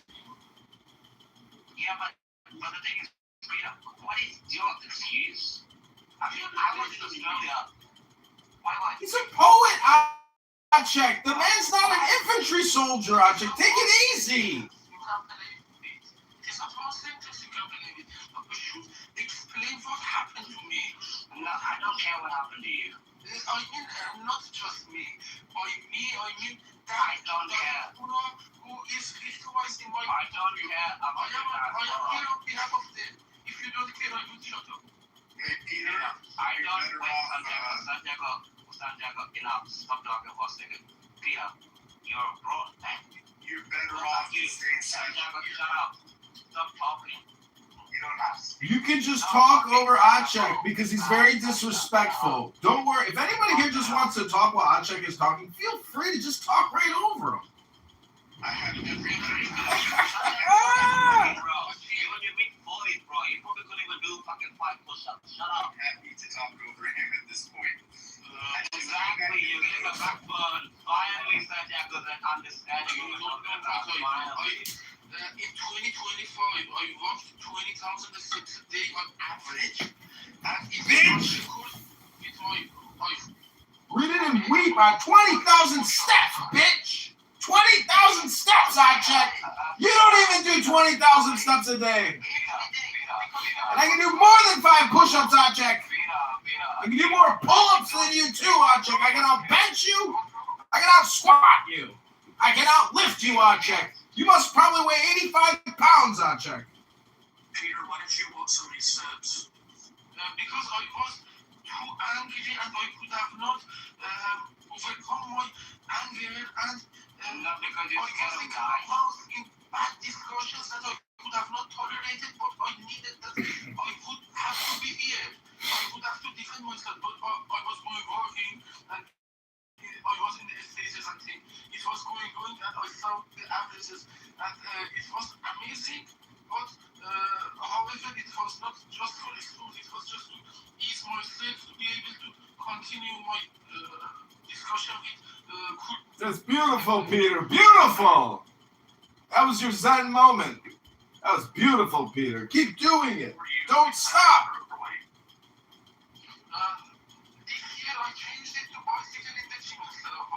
Lay off the pheasant, Peter. Not too many walnuts and feta cheese. No more watermelon, late night watermelon, and drinking that red rose wine, Peter. I got a question. Change the regime by myself. Is there anyone in this room? How much weight did you lose, Peter? I did not weigh myself, but I am thinking around 20, 24. I'm not sure. Have you considered peptides? Is there anyone in this room who is sober?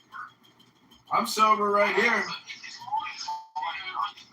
I'm drinking tea. Oh, does cannabis count? Does cannabis count, Santiago? Wait. No, you wait. Wait. You're awful and terrible tonight, Godcheck. You're becoming one of those awful, horrible, terrible people. I don't like the Pepe show, but I really don't like the Godcheck show either. No, stop talking. You asked me a question.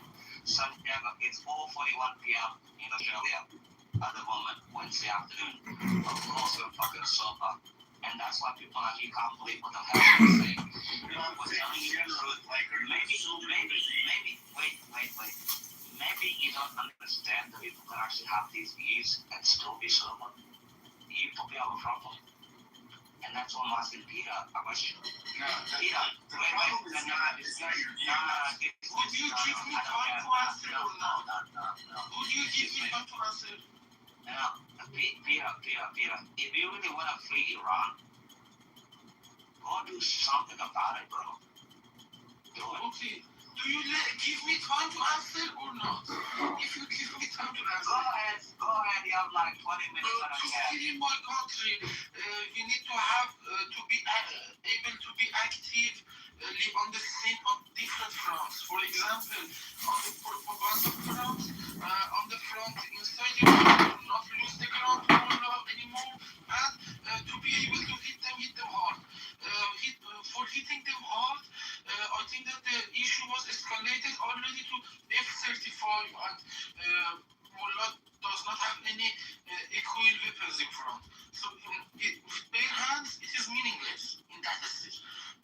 But in the level of propaganda, you need to be free outside country, abroad, and you can be able to defend your side. Peter, do you know what the PLM is, Peter? Do you know what PLM is?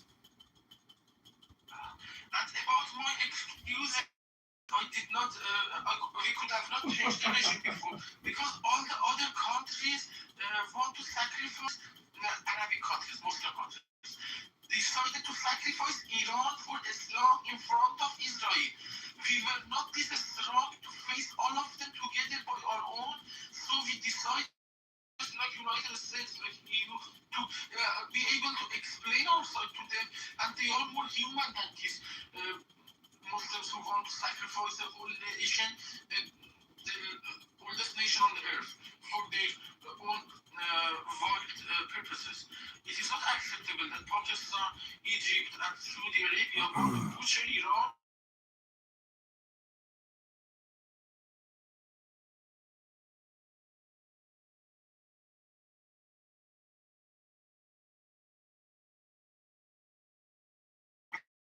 Did they call you Peter Pumpkin Eater in high school? Sacrifice alone, and the food comes from the people. They have population. There's no such sacrifice in Iran. You know that. You don't know the community of Islam. You don't have any idea. Of course I have a fucking idea. What the fuck are you talking about? I am born Muslim. Don't tell me and tell me I don't have a fucking idea coming out of war. You don't have to speak anymore. No. Peter. Shut up. You don't have to speak anymore. No, wait. Peter. When I was a commander in the South Sudanese Armed Forces, I had brothers die in my fucking arms. Don't tell me that I have no fucking idea how to fight and die in a fucking war, you dumb man. He's a very don't sick tell me man. You have more than 90 million people. We lost 3.5 billion people, fighting 46 billion people, and we got independence in 2011. You know what? Every time I hear people speak, you know what? It makes me realize why. You know what, Peter, shut up for a second. Peter, you don't realize Ichek is the Rambo of the South Sudanese Army! Wait. Let me land. I understand why you've been fucking oppressed for 47 fucking years. He's gonna crash. Shut up, you dumb cunt. Because... Is that why he has a party hat? Does he crash out on this app? He crashes out? Wait. The reason why you've been oppressed for 47 fucking years is because of cunts like you, Peter. You men have no fucking balls. Don't come here and talk. We lost... Peter, don't shut up. Peter, shut the fuck up. Peter, you don't have to defend yourself. Peter, we lost 3.5 billion people, and we got independence in 2011. You have 90 million people, and you're letting American bombers and American boys trying to fucking liberate you. Grow some fucking nuts and kill your own fucking bullets. Sonko, fuck out. No reaction is a reaction. I won't make any reaction for you. That's a smart move, Peter. Santiago finally got his balls. Alhamdulillah.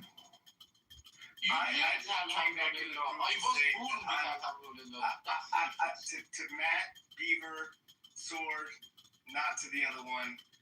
I'm still, like, I took some time, I made a sandwich over here.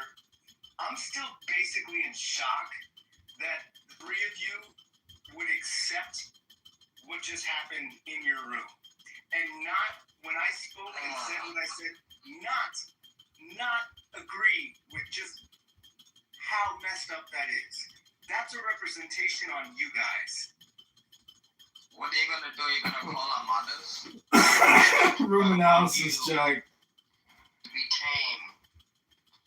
Be tame, my cheek.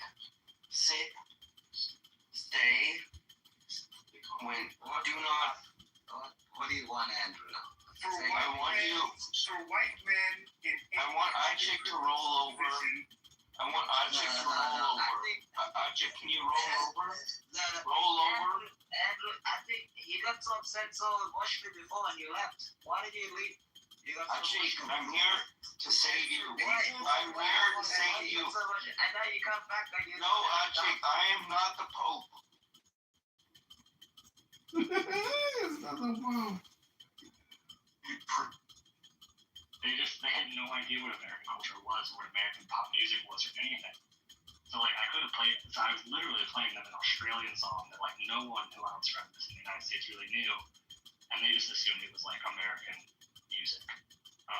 And so it just demonstrates the ignorance that we're around other elements of culture. So those are my three examples of like non-convergence of culture that are all relatively contemporary. They're all in the past 10 years of experience.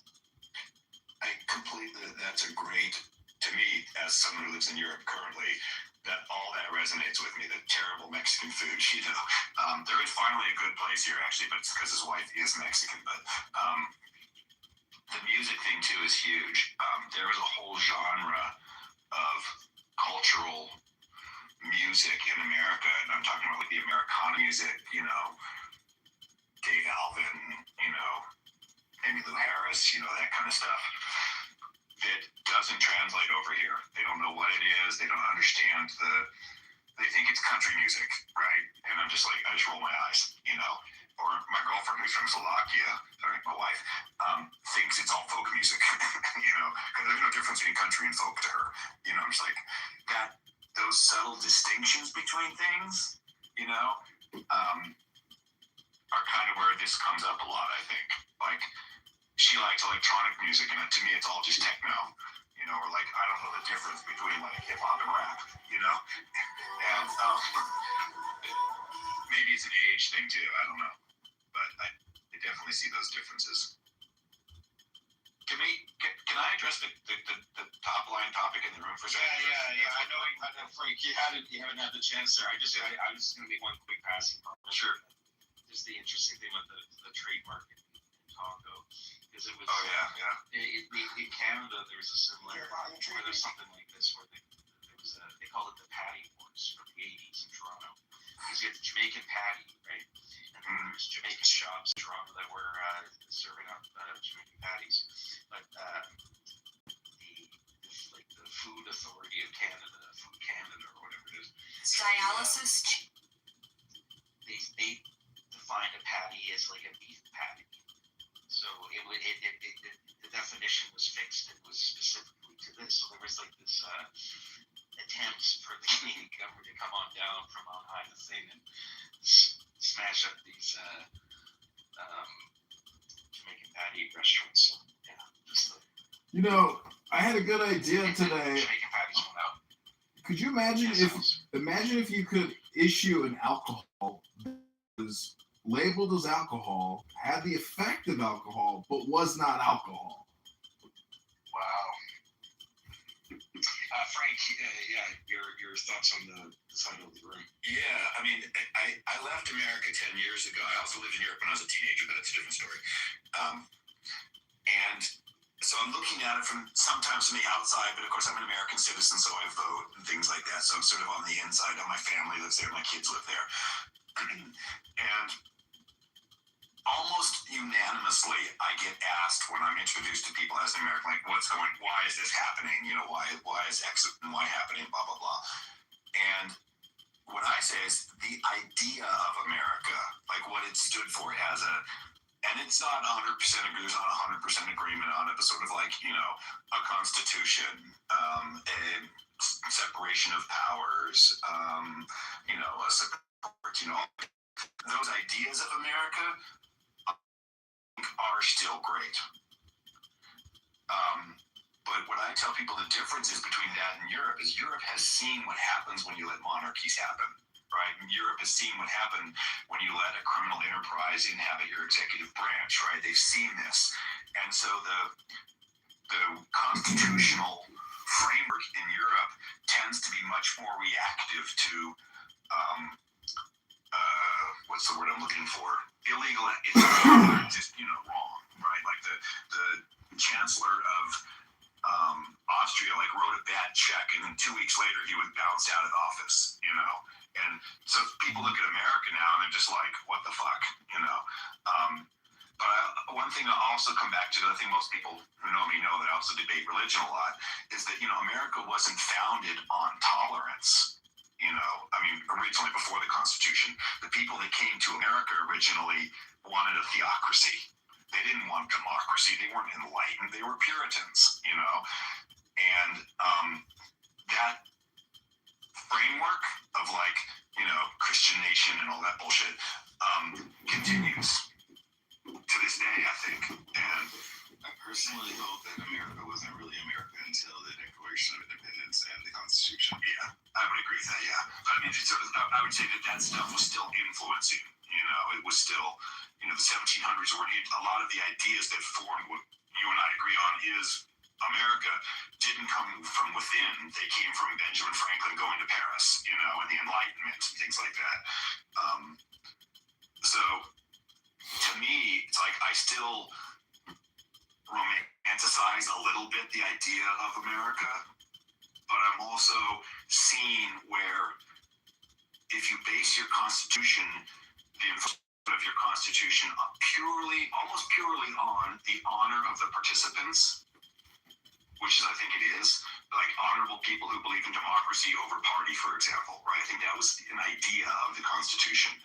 And when that gets ripped away by megalomaniacs, there's no rails anymore. There's no longer a rail which can say, that's not who we are. Voting once every 4 years doesn't cut it, given the damage you can do within 4 years. And that's kind of where I'm at right now with my opinion of America. It's like, I'm glad we're voting this year. I'm glad it's hopefully going to put some rails in place, sort of legislative rails in place. But you do what we say. It's been wholly disappointing as someone who believes in democracy to see America over the last decade. I'm still bad at that. That's not much. It goes on for my thoughts. The society, they just really held together by the vows.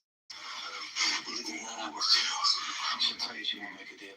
And I think that's the primary issue we have with regards to the current administration is I just the members of the current administration hold their vows to the Constitution. It's like there's nothing, like I'll just give an example this week. Emily was subpoenaed, right? If you and I were subpoenaed, you would be shaking your head, right? And she just said, no, I'm not going. And what can we do about it? Absolutely nothing. Hold her in contempt. Ooh, she's afraid of that, and there's not enough rails because America hasn't seen the trauma that Europe has seen over when you don't have those rails. And I love coalition governments. Even though they're inefficient in many ways, they're bureaucratic in many ways, or the fact that in order to run a country, you have to form a coalition between, the Greens and a conservative party, for example. They have to think about what's common for the country in order to do that. Whereas in America, everything is this fucking winner-take-all system that is just flawed in execution because of what you said. There's nothing forcing you to uphold your vows, right? You can break them. Brett Kavanaugh just lied to get confirmed to the Supreme Court. He lied. And now he's on the Supreme Court for life. What do we do about that? Absolutely nothing. And that's just really frustrating to me. Yeah, there's at least in the past, yes, there's always been some sort of amount of fraudulence, and you always have this with any system with people, right? But I think it's just sort of like become chaotic, like so chaotic. And the norm. It's become the norm, I think. Yes. It's like that. What I think and again, I'm just going to say, what the Republicans learned is that people can lie to take power. Right? If you lie about what you're going to do, if you lie about what you stand for, if you lie about your past, all this kind of stuff, you can lie and still get elected, and still then wield lifetime power from that election. And to me, that is just flawed because the Constitution. I don't think that's what they meant when they wrote the Constitution, but they certainly did include our only rails for a mentally ill president are the 25th Amendment and impeachment, which is impossible. The 25th Amendment isn't going to happen if you surround yourself with sycophants, which is what he's done.